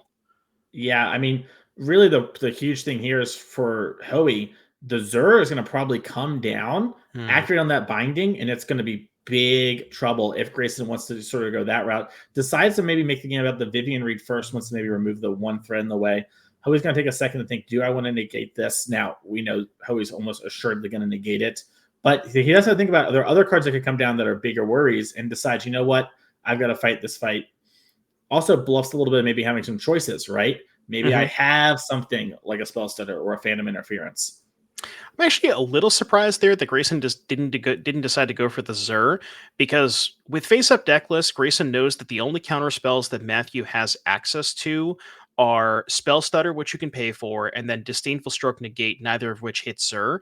So, The Grayson Tidebinder does. That's true. Tidebinder, okay. So maybe baiting out a Tidebinder. Yeah, and if you play that there, Tidebinder isn't the greatest, but it would stop the minus on the Siren and then put you in a spot. We're going to see a milling of 4, 2 Overlords, a Zur, and a land. And Grayson's going to take 6 there. And sort of on the back foot here, Hoey has 2 mana up. Cavern of Souls is the draw. That definitely helps with any sort of worries about counter spells. No mana up for Tidebinder. Grayson has to know the coast is basically clear. Almost assuredly naming Wizard, as Zur is a wizard. Right. So now for Grayson, you can go Zur, activate, gain 6, go to 11. And then think also, because you have 4 mana, so you can actually go animate the binding attack and then still hold up the get losses. And we're getting a word from coverage. It looks like human was named. I believe Zur is also a human. Zur is a human wizard and the only human in the deck. So looks like Grayson didn't want to attack. Interesting. No attacks. Here. Yeah, he could have animated the binding and also has, in response, animate again. So maybe that's surprising, because I don't know if you'd want to trade the binding for the reef, because then Hoey would get back the Kaido. Yeah, I think maybe Grayson might be trying to trick Hoey into going for this, because Grayson has the get lost. So you can, before blocks, get lost this reef. And depending on like how Hoey responds, you either animate because you have to. You can also animate and jump with the Zur and theoretically behind the binding. And it looks like that's what he was doing. Yeah, so basically Grayson knew that he didn't want to make the trade of binding for Reef, and Hoey also, Grayson can probably assume that Hoey knows that Grayson ideally doesn't want to make that trade. So if Hoey is more incentivized to go for the Reef because he doesn't want to make that trade, then that kind of makes the get lost a little bit better for Grayson. So yeah, pretty heads up play there. And Hoey does have the second Reef, which makes things a little bit awkward here for Grayson. And leftovers of Fairy Mastermind as well. Yep, we're going to activate that Leyline Binding here at the end of the turn. It's the 6/6 now. Lifelink and Death Touch and Hexproof, all thanks to Zur. Kind of wish we had done that after the get lost, so we couldn't get Tidebinder potentially. But hey, that's life. Yeah. So you were saying that when you play with Zur in paper, you take the card halfway out of the sleeve to represent this. Yeah. I do it like old Glorybringer kind of, if you played back then, you're exerting it. Yeah. Just because it's so much easier personally, but everyone does what bets for them. And we're going to see a Fairy Mastermind come down in a turn here. And Hoey had Grayson on death's doorstep, Devin, but now has drawn too many lands in a row as another one off the top and is falling behind. Now, Fairy Mastermind does give you a lot of card draw, but it's a tough spot to be. I mean, the other sick thing about the Zur is that not only does it provide you this, outrageously large lifelink death touch body, it also is a 1/4 flyer, and it just happens to, like line up perfectly against Hoey's battlefield as well. And now we see more huge lifelink hexproof death touch creatures coming into the battlefield. This is going to be really tough for Hoey to come back from. Yep. And you're seeing Hoey wait. He has the Restless Reef, which he can animate to block the Leyline Binding, which would be great for him as he get that Kaido back and that threat off the board. But also has Fountain Port and Fairy Mastermind. So can either activate the port or potentially use the Mastermind. I'm going to use the Fountain Port to draw a card via sacrificing the map. Still could activate Mastermind. Would draw 2 cards here as Grayson has drawn for turn. And yeah, when you're flying out in spots like this, sometimes you just have to take that risk. As Spell Stutter and Kaido, Bane of Nightmares were drawn. Those are good ones. Kaido down the Zur, that only gets in for 4 damage. You can't Kaido either the Binding or the Overlord because both of those have hexproof. I think Hoey really needs to find some way to kill this Zur. Right? If you start off by killing the Zur, then you can interact with the enchantment creatures as you see fit. But until the Zur leaves the battlefield, the hexproof is just going to be really hard for Hoey to kind of do anything. 2 counterspells and a Kaido. Those counterspells maybe would have been, I guess they probably wouldn't have been good enough earlier because, Grayson just has 2 caverns as well. Yep. Disdainful Stroke in hand here for Hoey. He can still answer stuff like Leyline Binding and Sunfall, but that's about it. Decides to leave up the ability to activate things like Fairy Mastermind, like the Restless Reef. We're going to see a green Overlord come on in here, the Haunt Woods, making another land for Grayson. Does give Hoey the opportunity to trade if Hoey so chooses. Maybe Grayson's fine with that, because then if Hoey trades the Reef for the Overlord, maybe that unlocks the Leyline Binding to start attacking. We saw Grayson not attack with the Binding the past couple of turns. Likely doesn't want to trade. Is that 2 Reefs for Hoey? Yep. I think there's 2. Okay. 2 Reefs, yeah. Hoey drew a lot of lands this game, but 3 of them were Reefs, so could have been worse. So we are going to see Reef. It looks like he's siding up, do I really want to do this or do I want to draw a bunch of cards this turn? Makes sense too for Grayson, right? Like you're mentioning, the Binding's too risky to throw away, but also if we just sit here, Hoey's drawing like 3 cards, with all of his mana.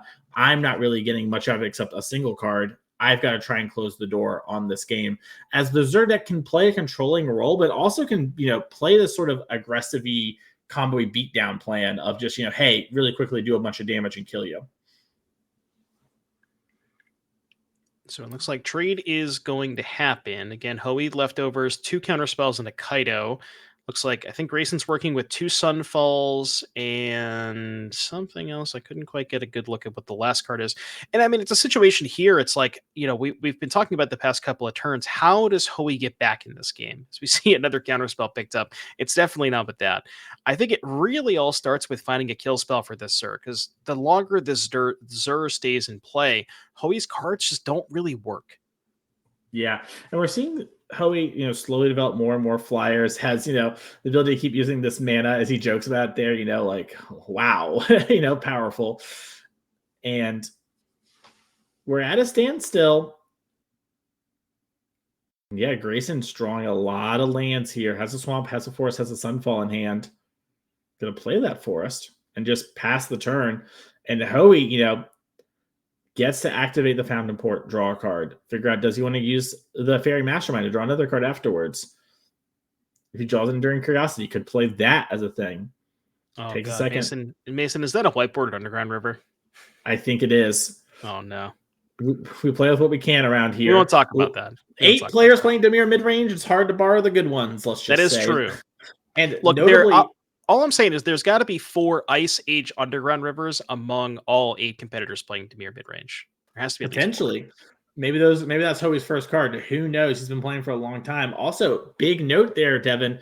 Hoey said, I feel kind of good about it. Like, I don't want to give you a card right now. I could draw 2 here in exchange for you getting 1, but I'm feeling like things are getting close. As we see the double Spyglass Siren, obviously the Kaido's coming in on the other one. Okay. So now that you have the Kaido in play, does this give you an opportunity? So the other Siren's going to die.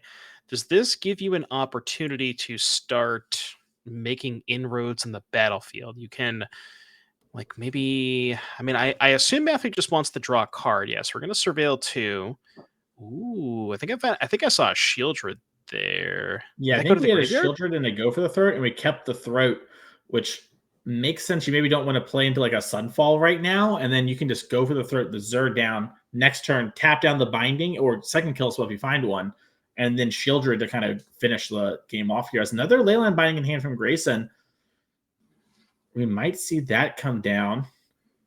Yeah, I mean, I got to be honest with you. I thought Grayson was going to run away with this game, but the patience from Matthew here is just shown very, very well. You know, really just kind of taking his time, getting a couple of cards here and there, and then once he found that spot to find the kill spell, now it's kind of all going to crumble here for Grayson.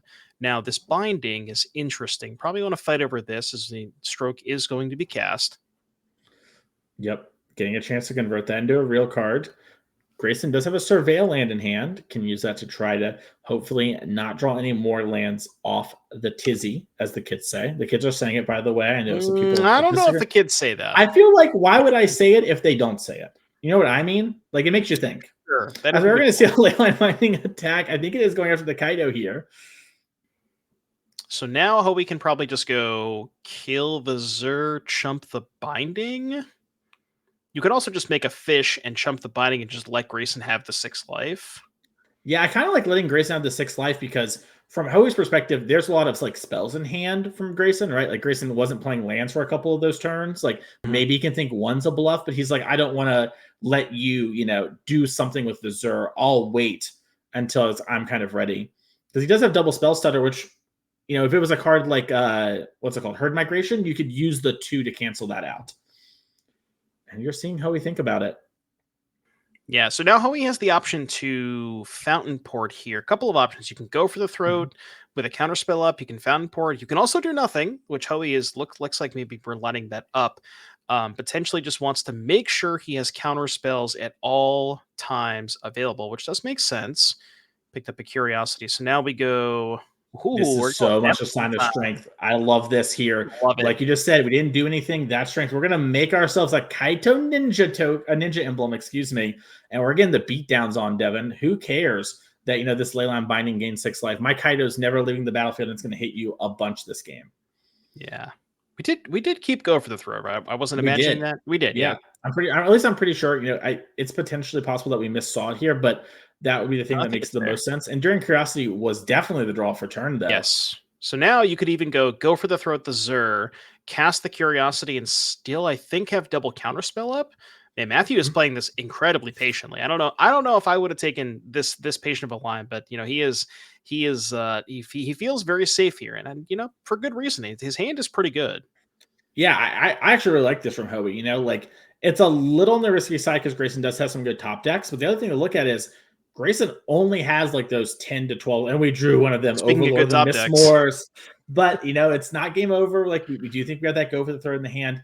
Hoey is just like, hey, I don't need to take any risks. I think I can beat you. And this is the thing that does happen with the Dimir deck is like, if it can stabilize against Zur and Zur draws, one too many lands, you can run away with the game. We saw Mae French mention how she thinks she brought the best deck of, to the format here, and that was Dimir.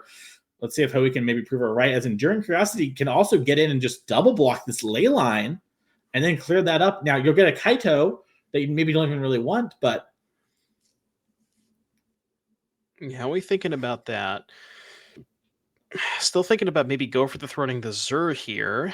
You could also just go Curiosity Chump Block to keep the enchantment in play, protect it against Sunfall. Because getting back that Kaito is kind of awkward here. Yeah, I think I kind of like either Curiosity Chump Block or like no blocks. Siren, maybe. Yeah, you can maybe do that. Maybe even make a fish or something. Like trade a life and 3 mana or 4, for the Fountain Port itself. But I think there's a lot of different ways to play this here.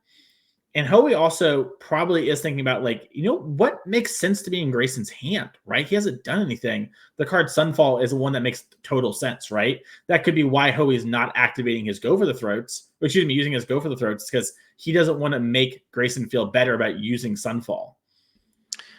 All right, so trade's going to happen here. That's going to bring a Kaito back. Kaito's going to go to the graveyard. And now Matthew is in a spot where we've sort of answered everything, still has Disdainful Stroke up in case there's a Sunfall. But, the bad news for Hoey here is we see That's the top deck here for Grayson. And now this is kind of brutal because can't counter it, which is the Cavern. Can't really target it because, again, you have to kill the Zur first. So this one's going to be tough for Hoey to slog through. It's also really interesting, too, because Grayson didn't impending it and then activate on it, right? He's playing around the kill spell. Because like you could have played it for 4, right? And then activate on it, make it 7, which is one bigger, not huge. But then Hoey could respond and go for the throw. Exactly. So great play here from Grayson. You know, you could be addicted to value, but he's like, wait, I just need to make sure I've got this thing in play. Here's that go for the throw. Zur can still react now and turn it into a 7/7. So that's going to give us that extra +1/+1. Great play there from Grayson. Knows that, you know what, I could play around having like more mana up or whatever and represent things. No reason to get got by that though, as it passes over to Hoey. Man, and that lifelink too. You know, Hoey did have a couple of opportunities to kill the Zur. I think there might have been 1 or 2 attacks from that binding that, you know, that got in that 6 life. And, you know, if Grayson was at a little bit lower than 22, you could say Kaido down the Overlord. I guess the 2/1 moths are a little bit to fight through too, because your creatures aren't super well at attacking through them. The emblem does allow Matt to attack into the 2/2/1s because double block would mean, the Kaido's currently a 4/5, so can't really line up a double block here with the 2 moths. So this is a heads up play here from Matthew, leaving back the Fairy Mastermind. But yeah, this is going to be really interesting to see how this plays out because we've also traded all those reefs away. Those reefs are kind of what were allowing us to have some sort of a semblance of a clock before, but because we traded all 3 of those away, now we don't have those in play anymore. Yeah.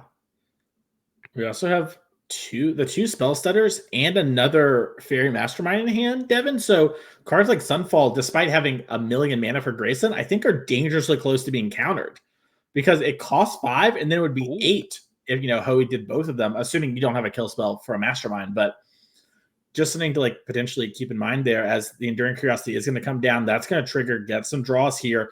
And we're seeing the patience from Hoey really paying off. So spell stutter is counter unless you pay 2 + 1 for each other fairy, right? Yes. So 1 fairy in play, which means double stutter would make the Sunfall cost 11. Yep, and we have another one in hand. So we have another Mastermind. So you can maybe even get Grayson to pay. Mastermind double stutter. Yeah, exactly. 3, 4, 5, 6, 7, 8, 9. Yeah, great. I think Grayson has 12 mana. Yep. And Grayson, trying to figure out how am I going to get out of this. I gotta say, this game has been wild, Mason. We had, early on, Grayson looked like he was going to run away with it with like the early Zur, the binding on the Kaido, set up a good spot for Zur plus binding, and Matt's just kind of been chugging away over here. Really, whittling down Grayson's battlefield. Took a couple of efficient trades or profitable trades with the Restless Reefs, and now we've kind of gotten to this weird point in the game where the Zur's no longer in play. Grayson doesn't have a ton of threats left over, and Matt's just kind of chilling. I think Grayson's lining up the Sunfall. It's not going to work out for him. Yeah, I mean, it will resolve now, right? Because the Fairy Mastermind is gone. Oh, the Mastermind traded. Yeah, okay. Yeah, but it is awkward. I mean, we're trading Curiosity and the Spyglass Siren for the Moth and the Overlord. You got to do what you got to do, but the Kaido stays around. It's a Planeswalker right now. So definitely a spot where Grayson is in an awkward position moving forward. Now, is it possible that this incubator races the Kaido? Presumably not, because I think Hoey has another Mastermind. Yeah, so you go Mastermind end of turn. Untap, you can go... so the Kaido can actually make an emblem, and then it'll be a 5/6. So 5, 6, 7 gets Grayson down to 10. Can play the Spyglass Siren, which was in hand, I believe. So that could maybe change the math a little bit. I think and the race is looking fish. pretty good for Hoey. Yeah, the fish too. Yep, double land here with the Duress Cavern Island. But yeah, I think you're right. I think the race fares Hoey, however he wants to use his Kaito, can tick up to shorten the clock a little. Also can just wait to connect and draw some more cards. And remember this game too, Devin? This is the game where Hoey drew like 6 lands in a row during the most important stage of the developing turns and still navigated this. And you can see why players would play a deck like this Dimir and be our most popular deck with the capability to play these kind of games. Yeah, this game has been absolutely wild. We're just like this. It feels like this game has sort of been happening in different stages. Where you had like stage 1, Matthew had a little bit of early pressure. Stage 2, Grayson kind of set up the Zur Overlord, the excuse me, the Zur binding, big attacks there. Then there was like trading with Restless Reef. There's just been so much going on this game, and it's been fascinating to watch. And I believe that's the 4th copy of Restless Reef. I do believe it's the 4th. And also, I'm a little curious on what deck sizes are like, specifically for Hoey. We've drawn so many cards. We've got to get into that 20 spot, maybe a little lower. I doubt this game comes to decking, but it is funny just to think about how many cards Hoey's drawn. So Yeah, I think. Well, there were. I think Hoey got in 2. I can't remember if it was this game or last game, but there were 2 reef attacks that happened, and those 8 cards, you never know. It could matter. Yep. And Grayson attacks the Kaito. Spyglass Siren chumps, and yeah, we have herd migration with I think 6 mana left over. So 7. Enough to pay. Yeah. So yeah, is that 6? 1, 2, 3, 4. Yeah, it looks like there's 6. Yeah, it looked like an everywhere and 2 copies of that, and then 3 Surveilling lands. The first 3 we had. Remember, our mana was really awkward at the start of this game. We went 3 blue white land, blue white land, blue white land. Yeah. It's crazy to think that's how this game started. So let's see. So Hoey can go. What if you just tap out Grayson? Can you? No, you definitely can't win through the 5 blockers. I think Hoey looked like he sacked a map to Fountain Port to try and find a hard counter. Did not find it. So what do we line it up here? Looks like we have a blot out to kill the 4/4, which is awkward, right? You see Hoey thinking about it. It's like, the 4/4 kind of matters because I'm getting attacked a bunch, and if I don't do it now, it's going to kill a 3/3. But if you draw an Overlord, it's pretty bad for me. But he is going to just exchange the blot out to, remove the 4/4 before they'll all be equal mana values. And passing the turn back to himself. 5 3/3s. Hoey did beat the 5, or no, Hoey did not beat the 5 3/3s in game 1, rather. So the opposite. Hoey lost to the 5 3/3s in game 1. So we're going to try and see if Hoey can change that fate this time, and doesn't really have a good attack with Kaito here. The Mastermind can go ahead and put Grayson down to 9, but yeah, those spell stutters not doing a ton here. Okay, we're surveilling. Let's take a peek. Found a Tidebinder. Yeah, it's not bad, but I feel like it's a little too late. Yeah, it's an awkward one, right? Like if another Overlord comes down, you're going to really want it. Or another Zur if the game goes really long. But these turns, it's not really what's up. And I think I was trying to figure out, like, okay, I activate my Fountain Port. I go to 13. I make a fish. I chump. I go to 1. Okay. My Kaito is going to attack for 4 here. Put Grayson to 7. Can I, like, sneak across lethal? And it looks like Hoey... the same block as game 1. Yeah. Love it. Gonna kill the Kaito, and this is maybe it was actually what Hoey was wanting, because now Hoey's not getting cracked back for lethal, right? Yeah. Obviously the fish would get in the way, but any sort of kill spell on the fish there, as it looks like Hoey's hand is just lands and counter spells. There's still a reef too, right? So the reef can check one of the beast tokens. No, the reef. Oh no, there it is. Excuse me. I thought I got one reef left. Excuse me. So that does matter. It's been a long game, but yeah, we got 1 reef left, so we can go reef plus fish. You don't even need to block at this point. You can just go to 2, I guess. And then the fish puts you to 1, and then you have that's 7 damage. What fish? Yeah, fish, reef plus Mastermind is 7, but Grayson at 9. It's a really tricky spot here. What did we draw, Grayson? Drew. Okay. Random Overlord here. So that, I mean, it blocks the Restless Reef, which is important for Grayson. I'm not sure why we're playing it right now. I feel like I'm missing something. Maybe Grayson isn't going to attack. Feels like the attack's good. Put Hoey down to 5. You have a 6/5 and a bunch of 3/3s. You send everything. Hoey blocks 1. Yeah. And then you still have a block. You don't even need a blocker, yeah, because the Hoey only can produce 7 damage here. So it looks like we're gonna go with Mastermind in response. Maybe trying to find some sort of counterspell or a kill spot. That's fine. Go for the throat. I guess the counterspell is no good because of the cavern. So now, I think this is the end of the turn. Okay, Grayson no attacks. Yeah, I think Grayson was just trying to hold back. Didn't want to get maybe counterattacked by like a reef and Enduring Curiosity. as the Fountain Port's going to make a fish. Yeah, so Hoey really wants to try and find some flyers here. Presumably, Drowner is not bad. That does tap down one of the beast tokens. So now you got Grayson falling to 7. You can Drowner to tap 1. Yeah, it's like another question is, does Grayson even want to attack here? Now that you're at 7, the attack gets a little bit more awkward because now you actually are facing lethal damage down because of that Restless Reef. So now Grayson probably can't even attack. I wonder if he was supposed to attack last turn. Yeah, I think this is a classic spot where so often in Magic, when you look back on your games, you should have attacked 1 turn sooner than you did. And I think this is that spot as Hoey's pulling away with it. It makes sense, though, right? Grayson was worried about, during Curiosity, there's a card that often is a 4 of in this deck, and Hoey's seen 1 and drawn, over half a stack. We see it get picked up right now. That would have been a potentially very punishing play as it comes down here now for Hoey. And you're seeing Hoey start to pick up the pace a little. He knows he's kind of stalling the game out with the flyers and can win this.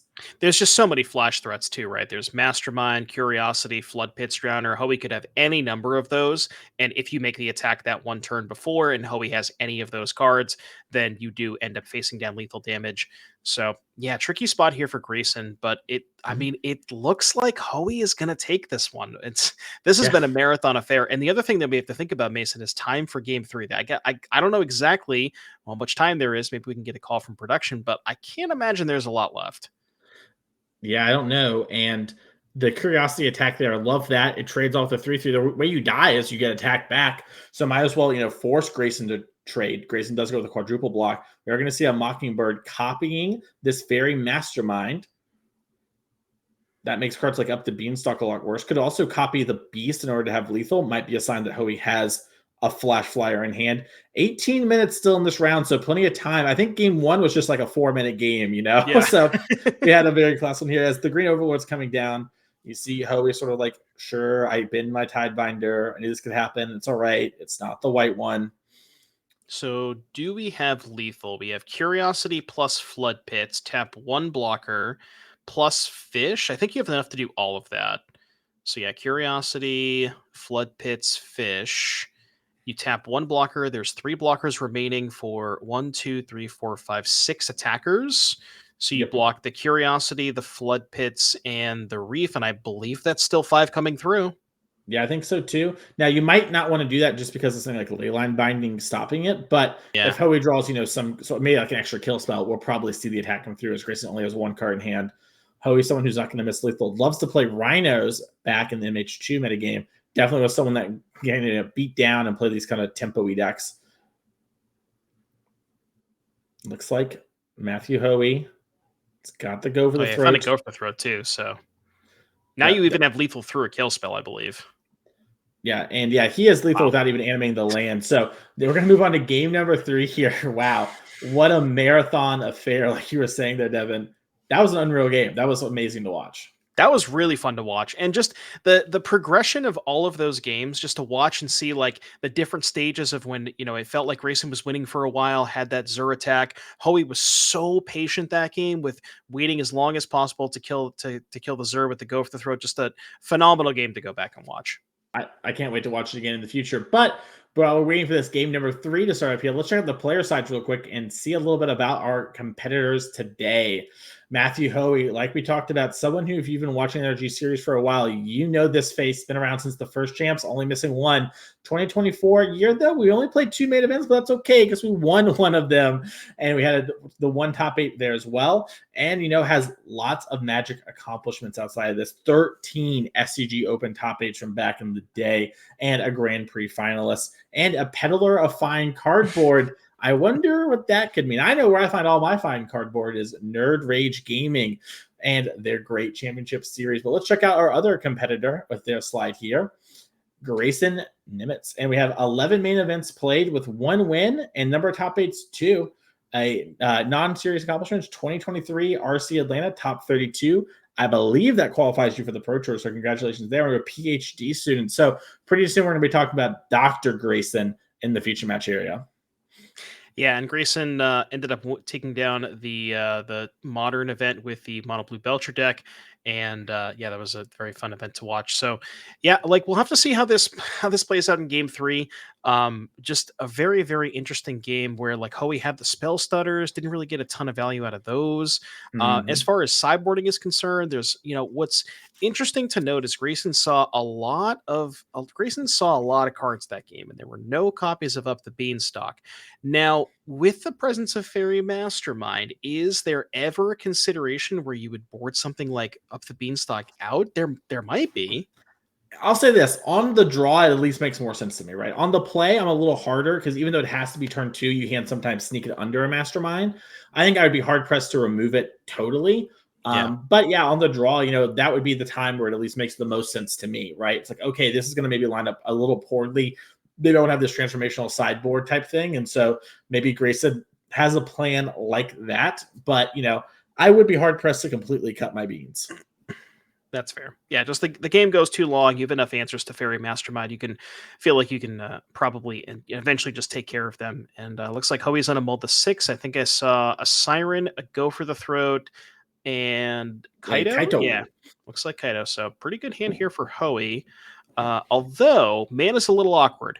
We have turn 1 Siren, and then I believe the other 2 lanes we have are Restless Reef and Foundport, which does not provide us with black. Well, we can just go Reef on 2, and then yeah, that's fine. Picked up a Verge 2. Yep, Verge coming down, attack for 1. Speaking of Verge, Grayson also played 1. Has the ability to cast the Green Overlord with this Cavern of Souls here. Overload the Hauntwood's coming down. That's an everywhere token. As we're setting up that very powerful turn 4 play Zur, activate Zur line for Grayson with the Zur in hand, Devin. So we're going to have to see how we're going to want to play it here. As I imagine Kaito is going to probably be coming in. Bane of Nightmares. Yeah, and this is both players firing on all cylinders, right? These are the best draws that these players can have. I guess Grayson didn't have the turn 2 Beanstalk, but it'll be interesting to see who comes out ahead if this turn 3 Kaito versus the turn 4 Zur activate the Overlord. Presumably, Matthew Hoey does have the ability to chump block the Overlord to protect the Zur for a turn, if he does so choose so, which presumably he does. Blotout picked up here. Which can take care of. Blotout is highest mana value, right? Correct. Yes, that will get the Overlord. Yeah. Of note here too, Bend the Curiosity. Hoey feels pretty good about what's going on in the hand. As we're going to see the Green Overlord come in, that's going to make an everywhere token from the attack trigger. Zur, the Eternal Schemer, and you played against this deck, you know how different it is when they have this card on turn 4 versus any other turn. But Hoey's not out of it yet. Still has this Kaito, has the blowout like you talked about. Yeah, I mean, Grayson basically had this draw in game 2, and Hoey seemed very unfazed. So we'll have to see, if Hoey can pull out a miracle like that last game. As we see, looks like Kaito's going to tick up and get in there for 4. Didn't quite get a good look. I think there might be a Go for the Throat in Matthew's hand. So that can at least take care of the Zur, as well as that blowout that we discussed. Yep. And it looks like there's also a Fairy Mastermind, but we're just holding up that instant speed blowout. Another Zur in hand for Grayson. Oh. So if Hoey does decide to fight over the life linking part of things, looks like at the beginning of combat, we are going to blot out. That's going to get rid of that Overlord. Zur can attack, if you want to get that 1 point in. That does matter. So Zur coming in, and what does Grayson has a follow-up? So we do have a binding. It's going to take care of the Kaito. And Matthew does currently have a Restless Reef, so there's a little bit of pressure. I think there is a Curiosity, a Siren. No Curiosity. Yeah. Mastermind, Siren, and some lands. Yep. Foundport and Reef in hand, notably when it comes to those lands as well. So they're not weak ones. As Hoey, this Leyline Binding is definitely a problem, but not out of the woods is Grayson, as Hoey can very easily, stabilize this, and you draw 1 too many lands. It can go poorly. Hoey attacking Grayson's deck with his hand there. Hoping it goes out better for him. Gets an island off the top. He's going to play the Reef for turn. Wants to have that available on a future turn. Clean up his mana and passes back. Has Fairy Mastermind and Go for the Throat available. We're going to see Leyline Binding get turned into a creature here on the end of turn 6/6. So now it'll be very curious to see if Hoey wants to save the Go for the Throat, because you remember last game he kind of held it for a while. We're going to fire it off now. And that is going to be 6 coming across. Matt's going to fall down to 13. And yeah, from here it's if we have something like a Kaido off the top, Kaido can lock down the binding for a turn. Well, not in the face of that second Zur. That's going to be pretty tough here for Matthew. Yeah, Matthew gonna bin the Elspeth Smite. You see him kind of tank on it for a second there. It's not the worst card in the world, but decides, hey, I need to hit some fatty cards as we're gonna untap after a land go from Hoey. Yeah, Sunfall two masterminds pretty good, but you're not really going to be racing a Zur here. Is there any sort of like triple block? I mean, I guess the Reefs, right? Yeah, okay. This is something we saw last game where Grayson doesn't really want to attack into those Restless Reefs. So Hoey gets to it's interesting where Hoey gets to not play any spells, hold up his mana to hold up threaten the Reef, blocking the leyline binding, but then Grayson's just not going to play into it, and then Hoey gets to use his mana on some other stuff. This is kind of exactly how that last game played out. Yeah, and the more I watch this Dimir versus Zur matchup, the more I think, these Zur players have some really strong draws that maybe, completely run away with the games, but it's not as good as maybe they think it is, right? Like, Hoey has not had did not have a particularly good draw in game 2 and stalled it out. Had a good draw this game, but was on the back foot, and Grayson almost had the perfect draw. So, I think there's a lot of play to this matchup, and also, you just can't control the fact that you're playing, 26 lands in your Zur deck. You need to play them all, and you're just going to have some games where you draw one too many lands. It's a tough place to be. And honestly, Mason, the card that, this is going to sound a little weird, but the card that has looked the most impressive to me from Matthew's side of things is actually Restless Reef, where it's really kind of difficult for the domain deck to kill that card at instant speed because binding doesn't hit it. And it's also difficult for them to make some sort of inroads in any sort of attack with these big enchantment creatures because the Reef can just threaten the trade for them. Devin, we drawn 2 up the beanstalks. I think we're trying to throw away our leyline binding so that we can Sunfall, kill those fairy masterminds, and then play the beans. And then the beans, okay. We'll have to see. It looks like we're going to have Enduring Curiosity, and this is tough. Double block. Grayson might be a little happy because he will get one of those fairy masterminds gone, but it was definitely not the trade he was looking for. I think he wanted that creature land gone as Kaito is back on the battlefield here. But Grayson does have a lot of beanstalks he can go up, a little adventure. And Hoey does not have a counter spell, right? I think we're looking with a Mockingbird and a Mastermind. So this will give a redraw to both players. It will be Grayson's second card drawn this turn. So choosing not to go for the Sunfall first. Maybe Grayson's okay with there being one copy of Mastermind on the battlefield. Yeah, 1 is so much different than 2, right? Right. I think that's what kind of where Grayson's coming from. And also maybe has, redrawn into some things where it's like, actually, I kind of just need more gas, right? Like if you drew some lands there, Sunfall, now we're going to draw 2.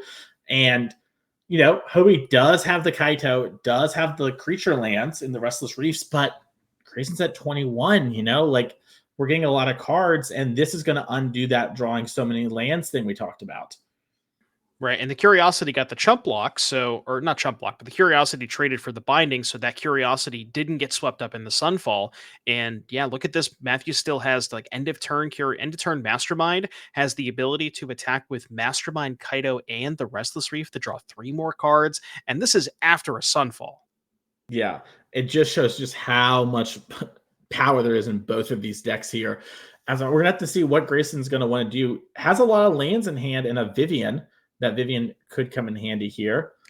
There was one interesting moment last turn that I kind of wanted to point out where Grayson played the Beanstalk and Matthew could have played the second Mastermind in response, but very heads up play for Matthew.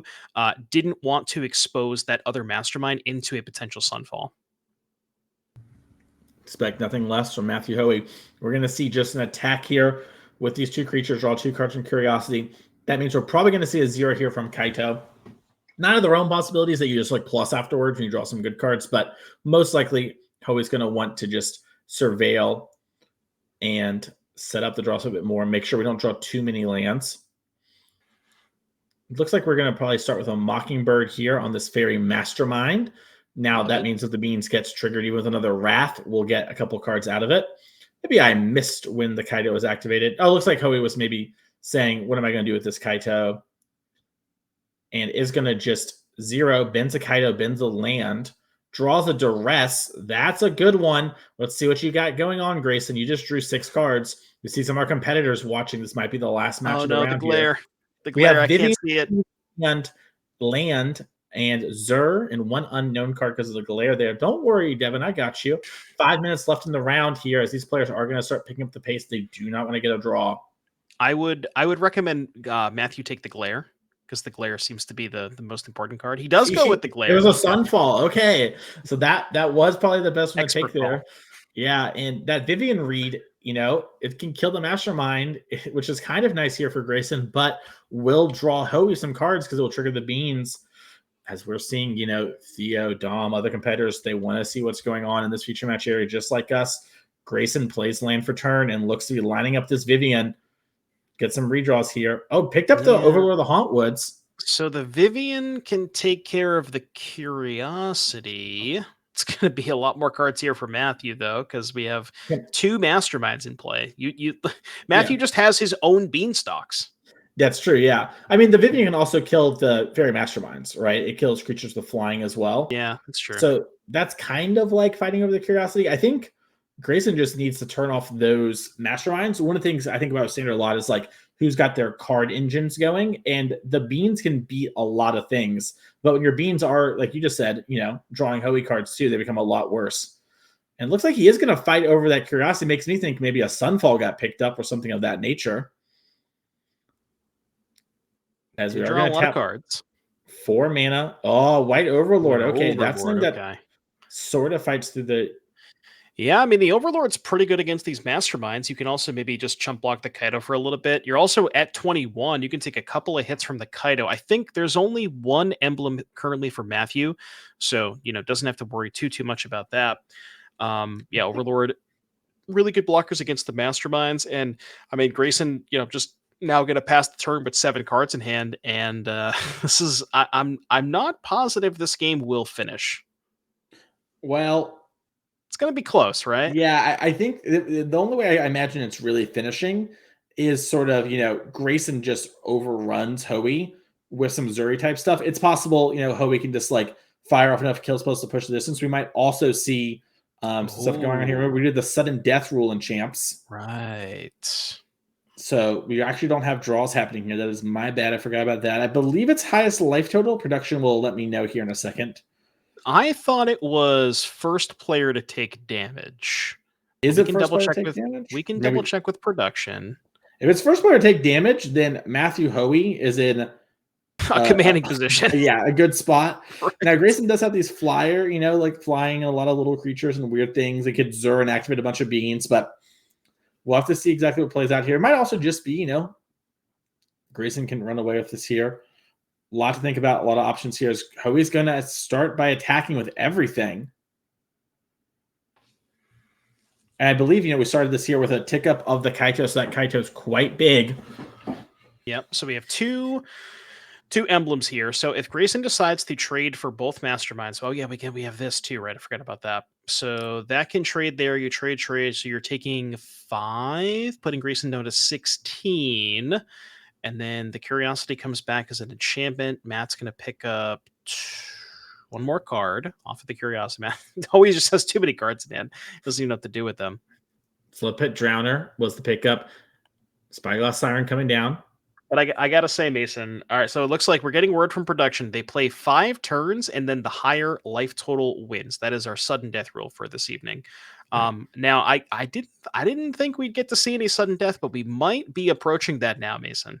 Yeah, I mean, we still have a couple minutes left on the clock. It was 5 minutes a few minutes ago. Vivian's going to tick up, find the Overlord of the Flood Pits. That's a good way to sort of, smooth out your draw here in the late game. It's going to draw cards off beans and draw cards off the siphon. We also have a Zur in hand. That's pretty powerful. I wonder, now that we know it's 5 turns and higher life total wins, I wonder who that favors.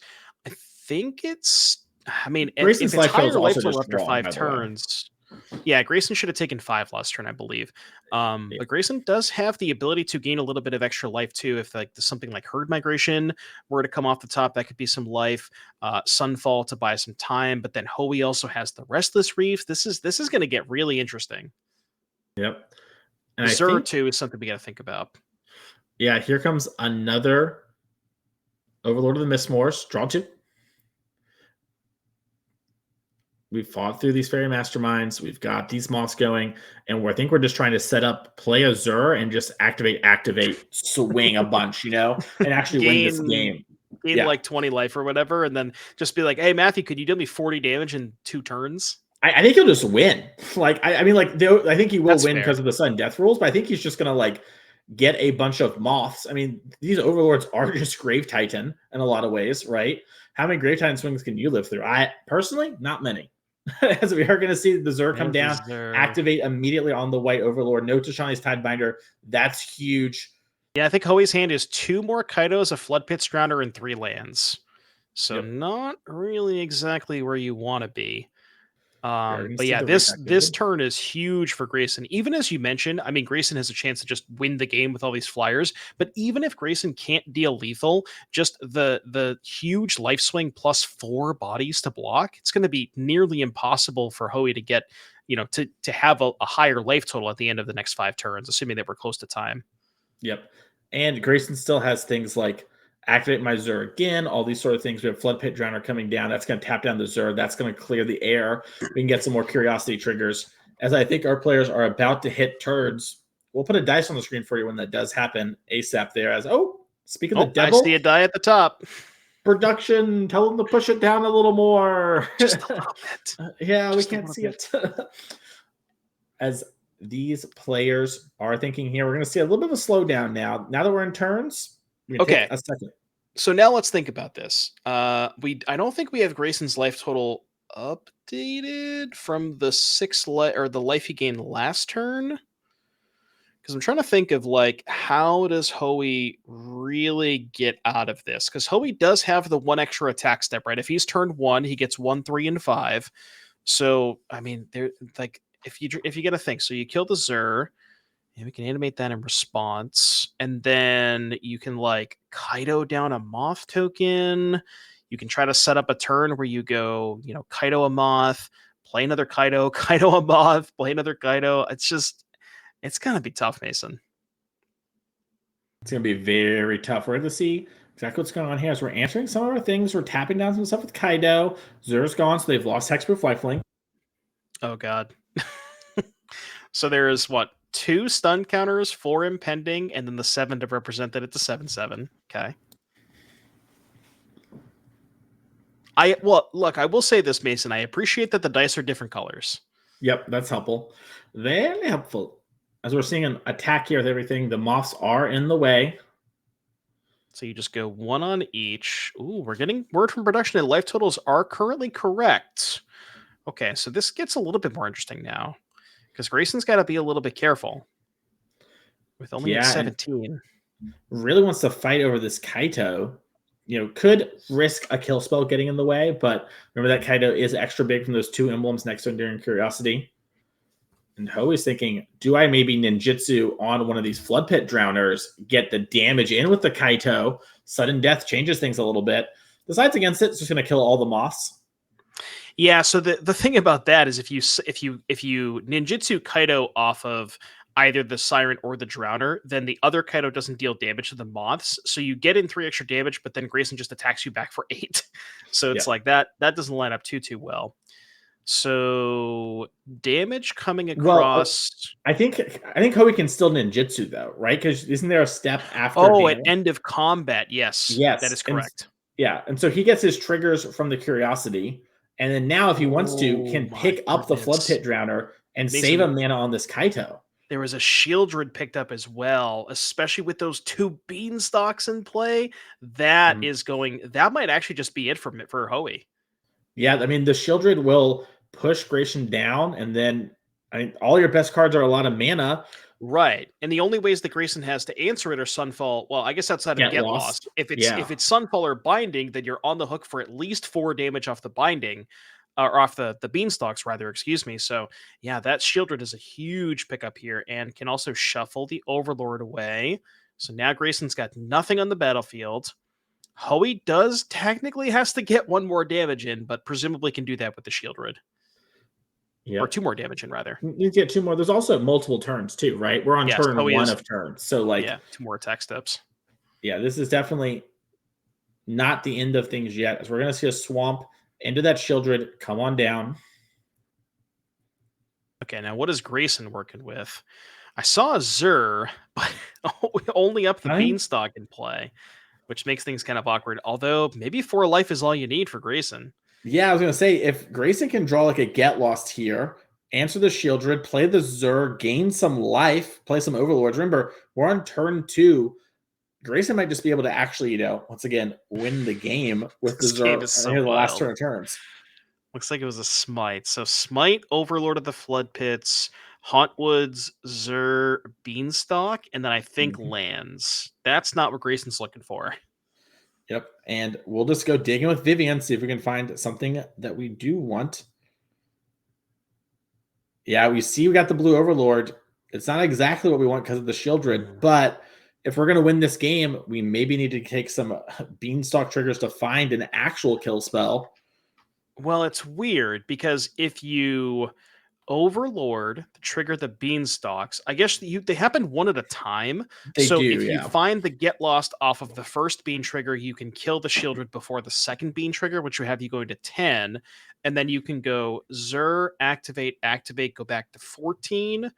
You can also attack with the beans, as Zerg creatures, and if Shieldred blocks, they trade, and that's nice too because they have Death Touch. So you can gain a little bit of life beforehand, so you don't just die to maybe a Mastermind type thing in the next turn.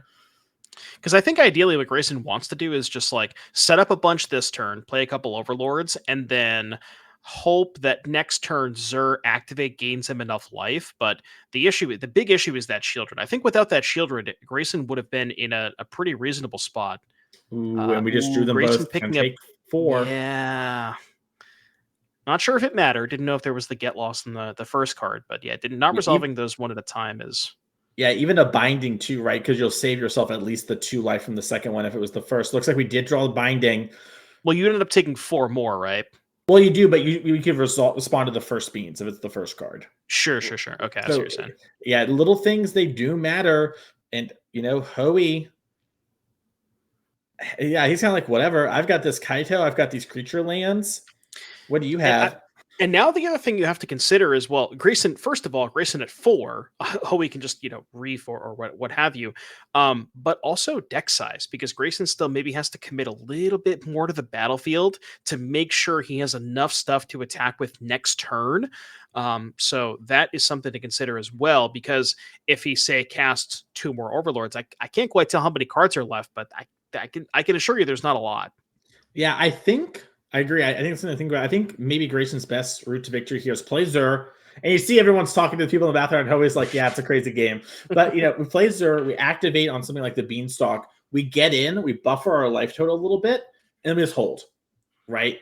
We just hold up. We got this Elf's Smite. We've got the Flyer covered. We've got activate on another Beanstalk. We got that coverage, Then on the following turn, activate everything and get this huge life swing. Did Grayson pick up another Overlord of the Mistmoors? Because having 2 blockers would be huge here. Yeah, he has 2 because he picked up one a few turns ago and then picked up one this turn. Yeah, that's massive. Yeah. And drew a Get Lost as well. That is big. That's going to make it so that creature land is less of a problem. It's the only card in the deck that can really answer it, is the Get Lost. And 1, 2, 3, 4. I don't know if Grayson has played a land this turn. But if he hasn't, you could go land another Overlord to make 4 blockers and still hold up the Get Lost. Because ideally, if you're Grayson, you want to play 1 more Overlord this turn, so you can have a huge, a massive attack with multiple of them next turn. Because remember, next turn will be Grayson's last turn of turns. Yeah. Now, remember, Grayson doesn't have to deal Hoey lethal damage. He just has to gain enough life to make sure that Hoey can't get lower. Hoey can't get Grayson down to low enough the following turn. This is a very interesting dynamic. Yeah, we have Leyline Binding up here, and I think what Grayson's going to try and do is both players know they have to kind of deal damage, and I think Grayson's hoping that Hoey plays very defensive here, right? Sort of stocks up a battlefield, then Grayson can go binding, Get Lost, play Zur, activate, attack with everybody. And then now Hoey gets the last attack. but we've gained so much life and we've sort of overwhelmed the counterattack that Hoey can't really lower the life totals. There is also something else to consider where deck size versus double reef. Maybe that. I mean, I think it it won't looks matter like more than 8 because- cards, but No, Grayson doesn't get the last turn, right? So like you have Sure, to 'cause you the have to game ends do on turn exactly 5. 8 here. Yeah. Yeah. Which I mean it's possible, but that looks like more to 8 than me. Yeah. Also, we know Grayson has a get lost, right? So like True. probably would get lost one of the reefs, especially because if he just did that, Hoey would be leaving himself dead on board. As the Spyglass Siren is going to attack, make sure to say in the attacker step here, Grayson, as you say in the blocker step, things get bad for you quick. Elspeth Smite coming on down. The other big question is, does Hoey have a go for the throat? Because if you can go for the throat, the Zur, then Grayson's not going to gain any life. That's the big question. I don't think he has a go for the throat in hand. I don't think so either. I know he bottomed one on turn 1. So there's one in his deck somewhere, and we did shuffle with the Flood Pits. Tishanas, maybe? Yeah. Leyline Binding coming down. Draw 2. I think Hoey's hand is 2 Kaidos, a Mastermind, and 2 lands. I saw Hoey put his hands together like a prayer. I think he's praying for no Zur, as I think this is the 4th Zur Devon. Now, Grayson's drawn a ton of cards this game, but I think Hoey's hoping to fade. We're going to activate this Vivian first. See what we can get here. Looks like we found a land, Cavern of Souls. That's a nice one. I think we had one on Human already. Yeah, backup Cavern on Human, just in case. Yeah. It's buried somewhere in the 10,000 other lands. I like it too because it's like, who really remembers what those caverns are on? It's been such a long game. As here comes Zur, and we're going to start activating. Yeah, and I don't think I see a go for the throat in Hoey's hand. I think this is going to be Grayson taking it down. And I mean, to be honest with you, even if the sudden death rules weren't in place, he would still just have enough. This is just lethal here. Yeah. Whew. Congratulations to Grayson. Moving on to 4 and 3. Both these players still live for our top 8. Remember, it is first to 8 wins will get you in top 8, or if you get 6 losses, you're out. So that's going to do it for this round. We're going to take a quick break and set up our last round of the day with Standard. We'll be back in just a few minutes.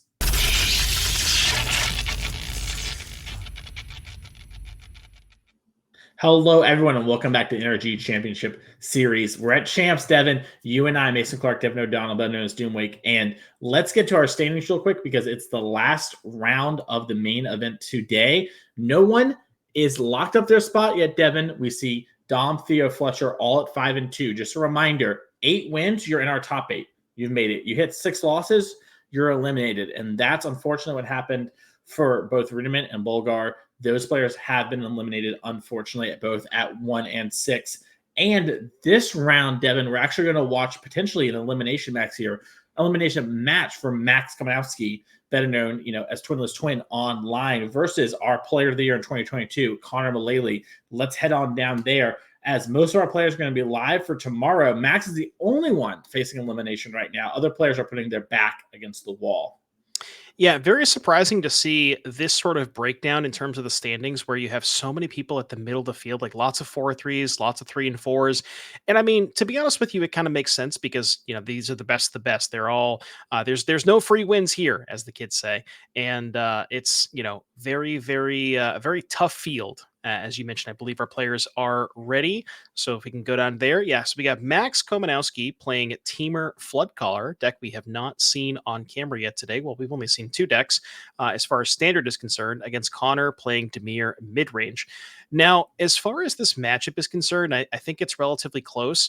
The Teamer Floodcaller deck, for people who have not seen this deck in action before, it's trying to set up a combo where the combo is this town ain't big enough, rebuying Storm Chaser's talent, where you also have the Enduring Vitality, which lets all of your creatures tap for mana, combined with Valley Floodcaller, which is a card that says whenever you cast a spell, you untap all of your otters. They get +1/+1. So if you can assemble enough otters in the battlefield to make some amount of mana, you can then, this town ain't big enough to bounce your Storm Chaser's talent, cast that again, float some mana, untap your otters, and then the talent, the level 2, rebuys a spell from the graveyard, which rebuys town ain't big enough. And you can kind of loop that, and once you have a certain number of otters in play, you can loop that infinitely. But the the way that this matchup usually plays out is the Teamer Floodcaller deck for a combo deck, Mason, has a lot of card advantage where you have a lot of ways to like 2-for-1 with Roaring Furnace. You have just like the Otter, the Thunder Trap Trainer, creature that enters the battlefield, draw a card. So you have some ways to get some 2-for-1s. The talent itself is a 2-for-1, and you don't necessarily always need to combo. Yep, and we're gonna have to see how it goes here. As you know, one of the big appeals of that Teamer Floodcaller deck is the mid-range nature of it. Connor Mullaly doesn't look happy with his mulligan here. Might be taking another one. These are two good friends, and like we mentioned before, good friends. Connor, our 2022 Player of the Year, and you hate to see it, but Connor's got to battle it out because he's not locked for top 8. Might have to unfortunately eliminate his friend, as we're going to see a Mockingbird into Yavimaya Coast into Storm Chaser's Talent make an Otter. Yeah, Mockingbird, not the ideal turn 1 play here for Connor. He usually wants to start with something like a Spyglass Siren, but any 1-drop will really do if you're setting up for a turn 3 Kaido. So that's kind of what Connor is signifying here, and that's kind of the ideal start here for Maxx. And Storm Chaser's Talent is nice because it's sort of like, it kind of does everything where you can put a body on the battlefield to, sort of present some amount of pressure to your opponent. They're going to eventually have to kill it. And it is also, a combo piece. And even without the combo, just rebuying a spell can get you a 2-for-1 when you're kind of playing this longer game that's more about attrition. So just a phenomenal card, a fantastic card in this deck. Attack with the 1 with the Otter token. Maxx then post-combat is going to play that Thunder Trap Trainer. Augur of Bolus-esque, if you've ever seen in the past, but you'll look at the top 4 and add a non-creature card to your hand. Connor does have Spell Stuttering. He's going to fight over it. Doesn't want Maxx, to put together for Connor. Connor picks up Kaito, Bane of Nightmares. We saw in the last round how strong that was. And yeah, huge. Go ahead. So say if he has the untapped land, it's going to be big, but Connor, he's thinking about it. Maybe it's something else he wanted to do, but it's going to Kaito. Yeah, huge pickup there for Connor. Didn't have the Kaido in hand, but played that Mockingbird on turn 1, knowing he was likely going to cast the counterspell on turn 2, but specifically wanting to set up for the potential to try and find that Kaido on turn 3. And this Kaido now on the battlefield is going to do a lot. It's going to provide a lot of pressure. It is going to provide Connor some card advantage. Now, that's not necessarily that Maxx can't answer it, because that 1/1 Otter has prowess. So Maxx, it's not likely, but if Maxx can assemble 3 1-mana spells, does have the ability to potentially take care of that Kaido. Yep, and we are going to see a start with Yavimaya Coast for Maxx. Into this town ain't big enough. We're going to bounce the Kaido to the hand. Okay. Replay the Otter class, Stormchaser Talent, and attack for 3 with our talented up Otter. And that's a pretty nice play there. It isn't, a permanent answer to the Kaido, but it does keep it off the board. And you just saw Connor mill two good spells, right? Maxx knows that means Connor needs a specific something, likely just lands. Right, and this also makes it a little awkward, even if Connor does have land 4 to replay the Kaido, because now Kaido is facing down 2 1/1 prowesses, right? So if Connor says, maybe upticks the Kaido to 5, Maxx only needs 2 spells to kill the Kaido. If Connor downticks on one of the Otters, he only needs 1 spell to kill the Kaido. So even if Connor has the 4th land, which, as you mentioned, likely doesn't, given that we've been 2 spells there, it's not really that good of a play. So yeah, Connor's going to have to start fighting over these Otters, which, Maxx is totally fine with. They're, basically free cards for him because he still has the talent in play. And yeah, you can eventually see how, like, the later this game goes, it almost feels like the more it favors Maxx, because Maxx is eventually just going to get to spots where he can say, okay, pay 4 mana, level the talent, get back town, bounce the talent, replay, get another Otter, and can basically just do that, effectively infinite number of times, given the game, provided the game goes long enough. Invasion of Ixalan's going to find Enduring Vitality. Connor's going to read the backside. I think Maxx is saying it doesn't matter, where he might also be saying it's just a 4/3, bro. 4/3 trample, I believe. Yep. I think there's maybe also a question of how maybe battles work on, like, whose thing they are. So, like, basically, because they do kind of sit on your opponent's side, Connor might be curious just when it comes to this town ain't big enough, right? Because if Maxx could pick up that battle, that could be maybe something potentially very frustrating for Connor if he tries to deploy a Kaido again. We're going to see an Otter attack it for 2 into Fairy Mastermind. And Maxx Maxx is holding up 2 mana here. Wondering if we have any sort of interaction here. Maxx does have, taking a look at the deck list as far as interaction is concerned, there is 1 Scorching Dragonfire and 4 copies of Torch the Tower. So maybe potentially holding up some of that. Maybe he wants to go after the Mastermind. Yep. We're going to see a Fable Passage activation. I believe this is in response to the Fairy Mastermind. Maybe it's resolved and we're just going to Torch the Tower like you said. We'll have to see how it goes. It does look like it's a mountain. That's a good sign for Torch. But it looks like it's Scorching Dragonfire instead. Basically the same thing here. Deal 3 exile. Keeping the battlefield clear. I like this from Maxx. Make sure that we keep Kaido off the board for as long as possible. And you're seeing Connor here just drawing a bunch of action. Did get the Pain Land, Underground River, into Kaido Bane of Nightmares, and we're going to stun that otter. Yeah, so because Connor cut down the other otter earlier, this Kaido is a little bit safer now because there's no like haste creatures here for Maxx or anything that can threaten the Kaido. So it's a little bit safer here for Connor to deploy it. But Maxx does have 4 copies of Torch the Tower. So if Maxx has one of those, could potentially take care of the Kaido. Although it's interesting because, Connor, notably, like the Scorching Dragonfire was used last turn, and that could actually give Connor some amount of information where you figure if Maxx had Torched the Tower, he would maybe want to use that before the Dragonfire, since Dragonfire can take care of a Curiosity later on. Yeah, potentially. Also could just be a spot of using your mana. I think Connor's getting a lot of information here. It's interesting. If Maxx has Flood Valley Caller and 2 1-mana spells, he can untap the otter twice, right? Remove the stun, then untap, remove it again, attack down this Kaito, and that would be pretty massive. We're tapping something for 3 mana. We know Enduring Vitality's in hand, which is going to be a very hard to answer permanent here. And we'll have to see exactly, because, the difference here is going to be pretty big.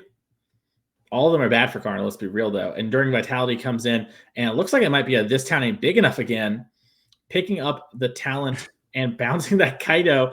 He's like, bro, you gotta pay for the Kaido. The town's not big enough, I promise. The tempo plays here for Maxx just really working out. Connor investing a lot of mana into that Kaido, and Maxx basically just being able to sort of undo all of that work that Connor did just for 2 mana. Now, Connor does have the ability to replay the Kaido, could maybe lock down the Vitality for a couple of turns.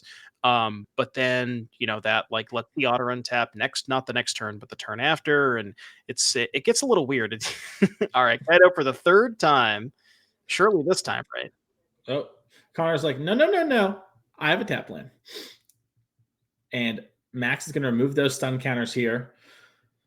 And you mentioned last turn the Valley Flood Caller. If that is okay, it doesn't have the Flood Caller because presumably would play that before the Storm Chaser's talent. But yeah, just like really going wide here with this is what the 3rd time this Storm Chaser's talent has been cast, and we could even see a 4th time next turn because this is presumably going to get back This Town Ain't Big Enough. Yep. Like we talked about earlier, often you'll see players use that to bounce the talent plus some annoying thing from the opponent. And with Connor, finally getting out of this mana screw situation will still be tough, but, something they can keep him on his back foot. Connor, drawing for turn, gets a go for the throat, and has a handful of spells and a Kaido to use. Yeah, so Connor maybe wants to start by attacking with Kaido and then 0 the Kaido to try and find something, something else to do this turn. Maybe looking for... I want to take a look at Connor's deck list to see how many Anoints. Looking at the deck list, there are 0 copies of Anoint in the main deck, so that is not something that Connor has access to exile that Vitality. Yeah, we'll have to see. He can also do something like take up, make an emblem, and then ninjutsu a Kaito with the Kaito in hand if he wants to be more aggressive and push damage. Maxx, remember, has taken a bunch of damage with Pain. Looks like Connor's going to play it a bit more traditionally, just attack, try and get his Surveil and draw a card. Maxx wants the otters both to kill the Kaito and Connor, but also just the mana, right? That represents a mana as well. And so it looks like Maxx is willing to take some damage here. Yep, so Connor's going to 0 that. Maybe looking for some more kill spells. I think that's 2 lands. Yeah, the first one's pretty tempting just because you have so many spells in hand from Connor. And you have Tashani's Tidebinder, which you can use to stop some of what might happen here from the Flood Caller deck. Looks like we're going to keep 1. play the Underground River. Island going in for. You could maybe go for the throw at the Vitality, and then Tishana's Tidebinder the trigger for when it dies. Yep, that's a solid play. And Connor is going to pass a turn. Mockingbird's a copy of the Otter token. So now it has prowess, and it's blue and red and everything good there. Maxx has no more stun counters on the Otters, but the Vitality, we did have one left over, and now has a discount big enough. It has probably, an Oracle question or maybe a weird rules interaction. Looks like we are asking about their interaction here. Could be something like, what happens if I level this up to 6, or level up to 2, and spend my 6 mana. Could be a, what happens if this target leaves. Lots of things to double check here. Oh, he doesn't know the text on his own card because it's 6 mana. So it's 5 in a blue. I'm sure if I can get this right, Mason. And then whenever you cast a non-creature spell, make an Otter. I believe it's instant and sorcery. You make an Otter, one of the prowessy ones. And now I believe Connor's asking, what happens if I Tidebinder this? Like, will it be at 3 but never get the ability? Can Maxx do it again? And it's kind of an interesting spot here because for Maxx, getting this up to 3 is a way to kind of like clog up the battlefield, but it's going to use a lot of his turn. He has 8 mana available right now, so he can still do other things. But if it gets Tidebindered, it'd be an awkward spot.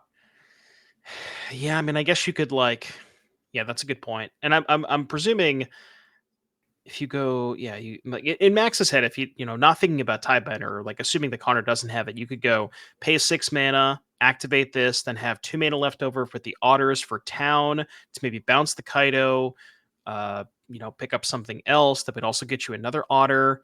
It's awkward though, because once you get that to level 3, then you really don't want to bounce it with town, because that's, you don't want to have to spend another 10 mana on that.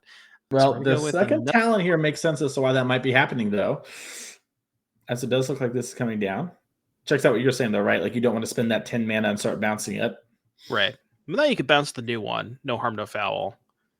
Yep. Can even use this one to maybe pick up one of your 1-mana interaction spells. You could maybe even pick up something like a Scorching Dragonfire, then use your Otters or the land you might have in hand. So looks like this is resolved, and Maxx is trying to figure out what I want to do. These have prowess. I'm attacking your Kaito for 4. And Connor's like, block. So now the question is, okay, I was going to say, does Connor just let the Kaito die, or do we go for the throw at the other one?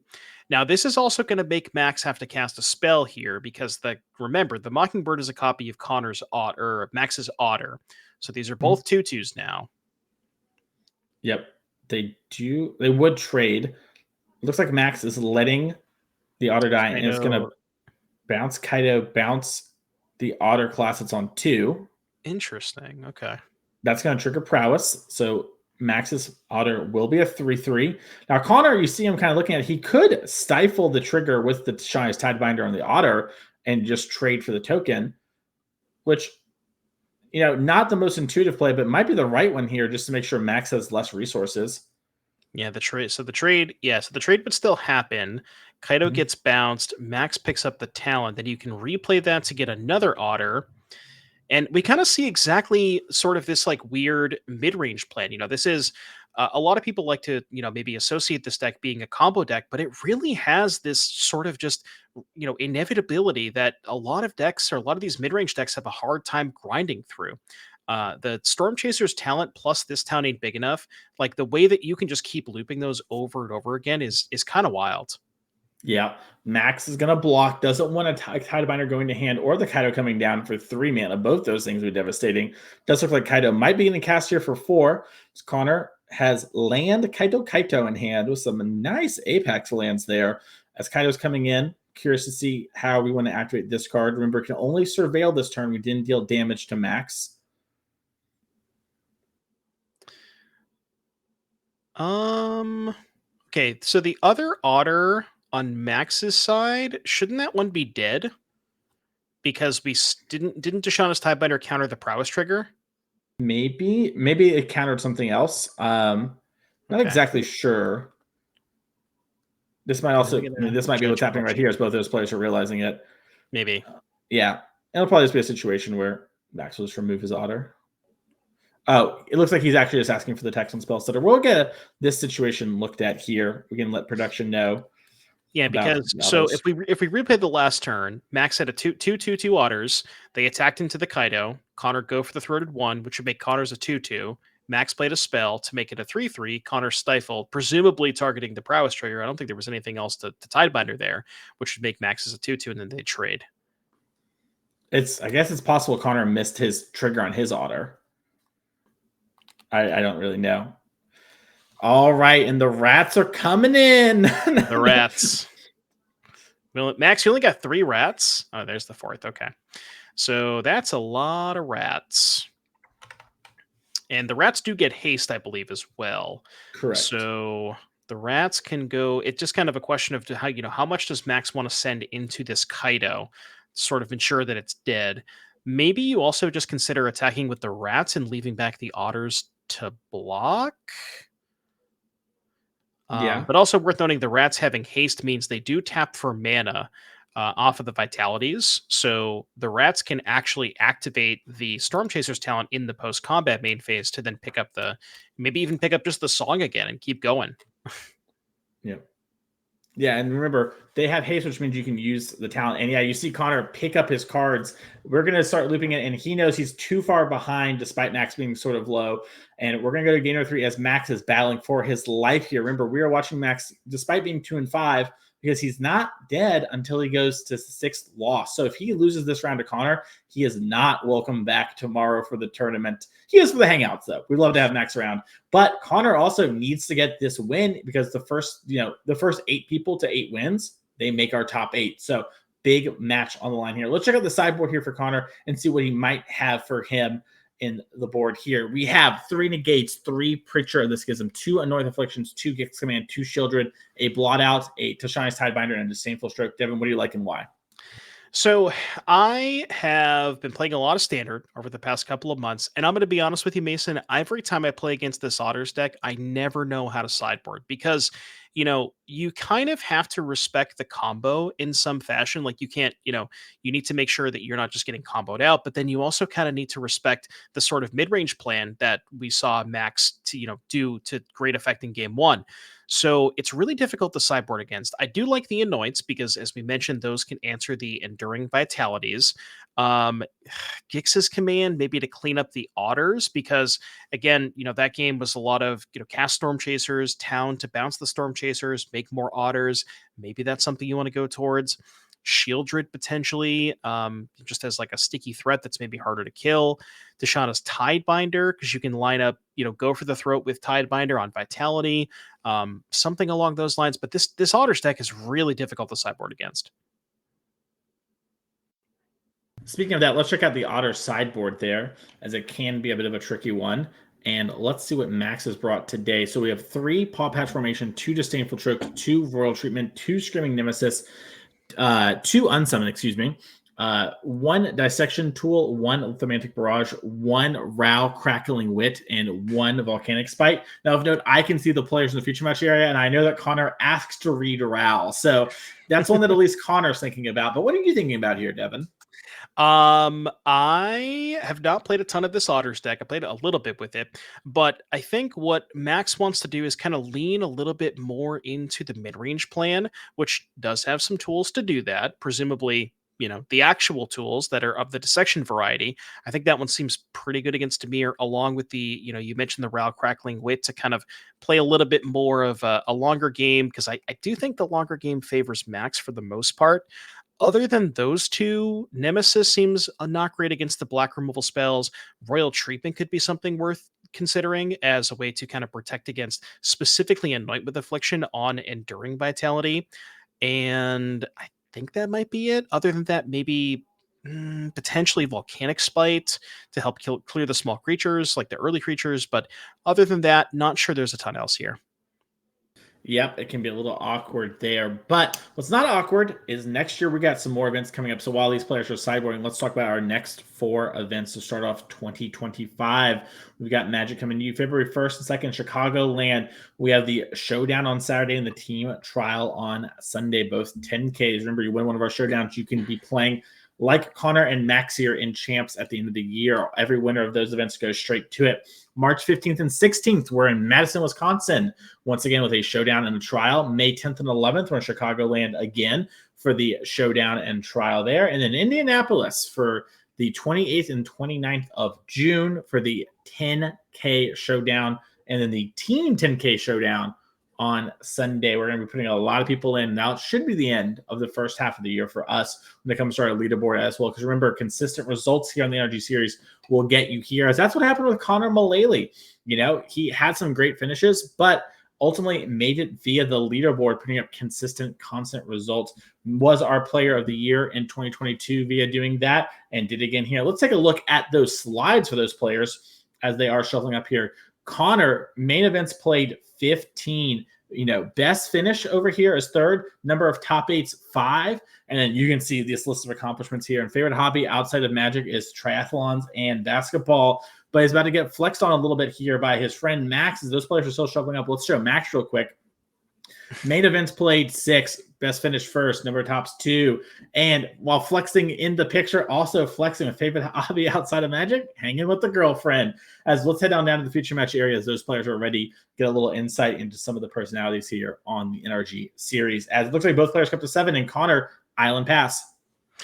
Yeah, Maxx doing a lot of flexing, although I don't see a Flex Slot t-shirt over there. So we got to see if we can get a confirmation on that. But yeah, turn 1 Storm Chasers talent. This is, again, kind of what we talked about in game 1, where Maxx ostensibly is a combo deck, but has a lot of ways to, play outside of second Storm Chasers talent.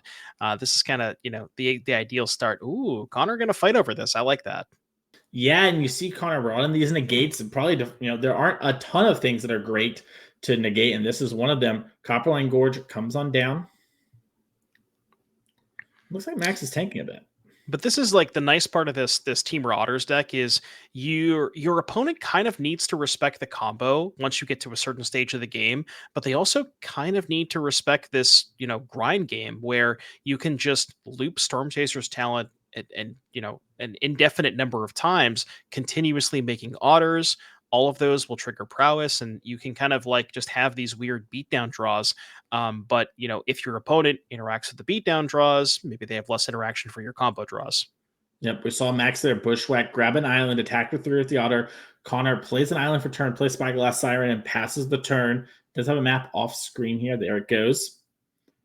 And 2 mana up here for Connor. We know he has a Fairy Mastermind, but Maxx is going to have to play around interaction of various sorts here. How does he want to develop?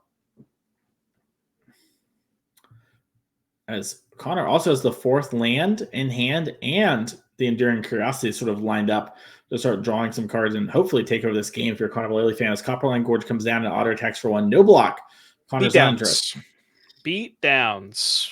Well, you mentioned that Enduring Curiosity. That might rear its ugly head next turn. We'll have to see if Maxx has that copy of Dragonfire again. That is a phenomenal answer to the Curiosity. Also has Torch available, I believe. Yeah, we're going to Torch the Mastermind. Could have potentially saved the Torch if maybe wanted to go Torch, sacrifice either the talent or the Otter to go after the Curiosity. So interesting there. But yeah, see if now the question is, does Connor fire off the Curiosity now? Yeah, and we're seeing the Spyglass Siren attack for 1. He takes it, and Connor's just going to hold up his mana. Doesn't feel like he wants to card right now. He wants Maxx to think about it and maybe slow this game down a little bit, do a little end-of-turn Curiosity, and then get back in the red zone. Yeah, I couldn't quite see what Connor has available, but also something to think about is the Soulstone Sanctuary. So maybe Connor would rather use his mana on the Sanctuary end of turn, untap, play land 4 or land 5 rather, attack with both, and then use the Curiosity. True. I think it's also, speaking of things to think about, just making Maxx think here, right? Maxx is just like, what am I going to do here? We saw before Connor would start tapping out for these Kaitos, and they'd get a little bit of value, but Maxx would just, this town ain't big enough. And Connor doesn't want that play pattern to start happening now as Thunder Trap Trainer comes on down. Top 4 look. See if we can maybe find I don't know what Maxx is looking for. Maybe a copy of This Town Ain't Big Enough. Looks like another talent. Yeah, so talent going to hit the grip. Yeah. Don't remember if Maxx had any other kill spells. I think I might have seen a second Torch in hand. Second torch would be big. Looks like we're going to lead on the talent, though. That's going to trigger the otter and make an otter. Lose 1 life to Yavimaya Coast.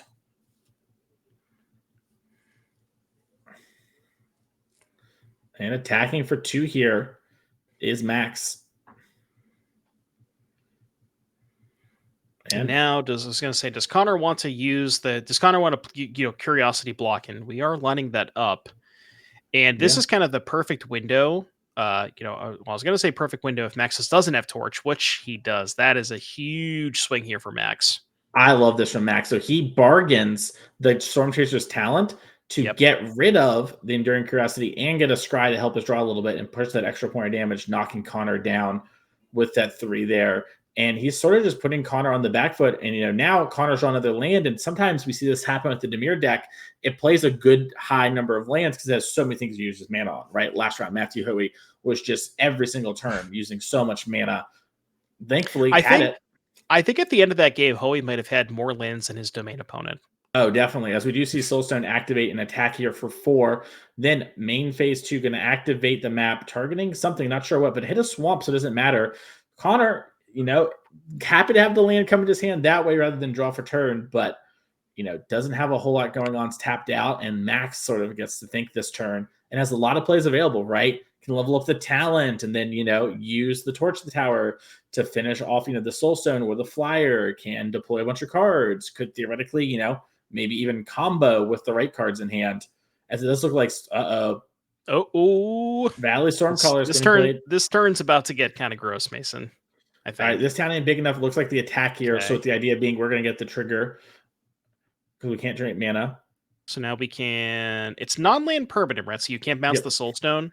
Correct. So we can bounce the Spyglass Siren. You also bounce your own things, right? Like you could just bounce Stormtrigger Talent and the Thundertrap Trainer, maybe. Yeah. Yeah. And those otters are going to get double prowess. One from the Valley Floodcaller, and from their actual prowess. So that's going to be 6 damage. Now, I'm not exactly sure what's being targeted with the town because you can pick up the talent and the Thundertrap.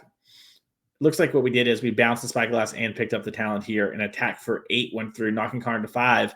And unfortunately for Connor, that's a lot of damage here. And he also knows he has to draw something good because that talent can come on down, activate, get a card back, and if Maxx draws a land, very easily represent lethal.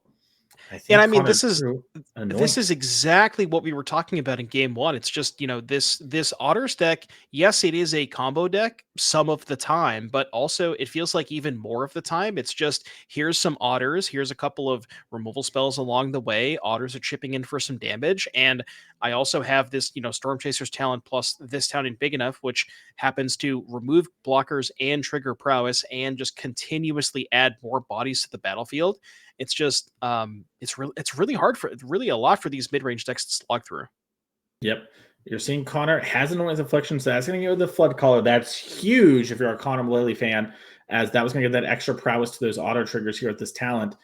Talent is going to be the play. That's going to trigger prowess on them. Remember, the Thundertrap Trainer will not get the extra bonus now, but does Maxx have the ability to pick up a spell and play it via an untapped land from hand, or we're just going to level up this talent, maybe pick up a talent big enough and try and set up a win on the next turn?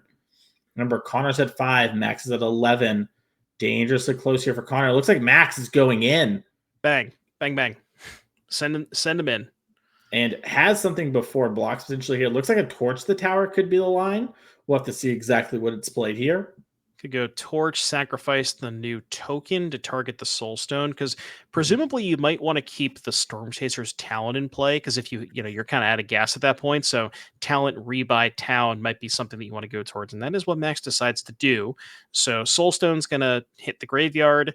It's going to trigger prowess a second time, so 2 3/3s and the 1/2 trainer with Connor at 5. Can't quite tell what that is. That's a Fairy Mastermind. Use the mana from the Soulstone before it dies. We're going to get our scry here with the Torch the Tower. And he likes what he sees. Keeps it on top. Keeps it on top. Connor on the back foot here. These otters are 3/3s, and the Thundertrap Trainer is a 1/2. We're going to get in the way. It looks like a double block on the one otter going to 1. Yeah, Connor just trying to make the game low resource here. Do we have any outs? Kaito in a land? It's not going to do it, right? Yep. And congratulations to Maxx there. Defeats Mullaly and stays alive. Remember, Maxx is not eliminated until we get that 6th loss here. So that was his tournament life there. Connor, still plenty of room. Remember, 8 wins or 6 losses there. So that was going to be a very important match there for Maxx. So we're going to see him tomorrow. Only 2 players eliminated today. And Devin, that was the last round for us when it comes to the feature match today. But we're going to be back first thing tomorrow morning, 9 a.m. Central. If you're somewhere else in the world, think about 15 hours from now, where we are right now. That's when we're going to be back here with more Magic, and we're going to crown a winner tomorrow. I cannot wait to see this happen. So make sure to click the follow button here on Twitch. That way you don't miss anything, and we will see you tomorrow for more of NRG Champs.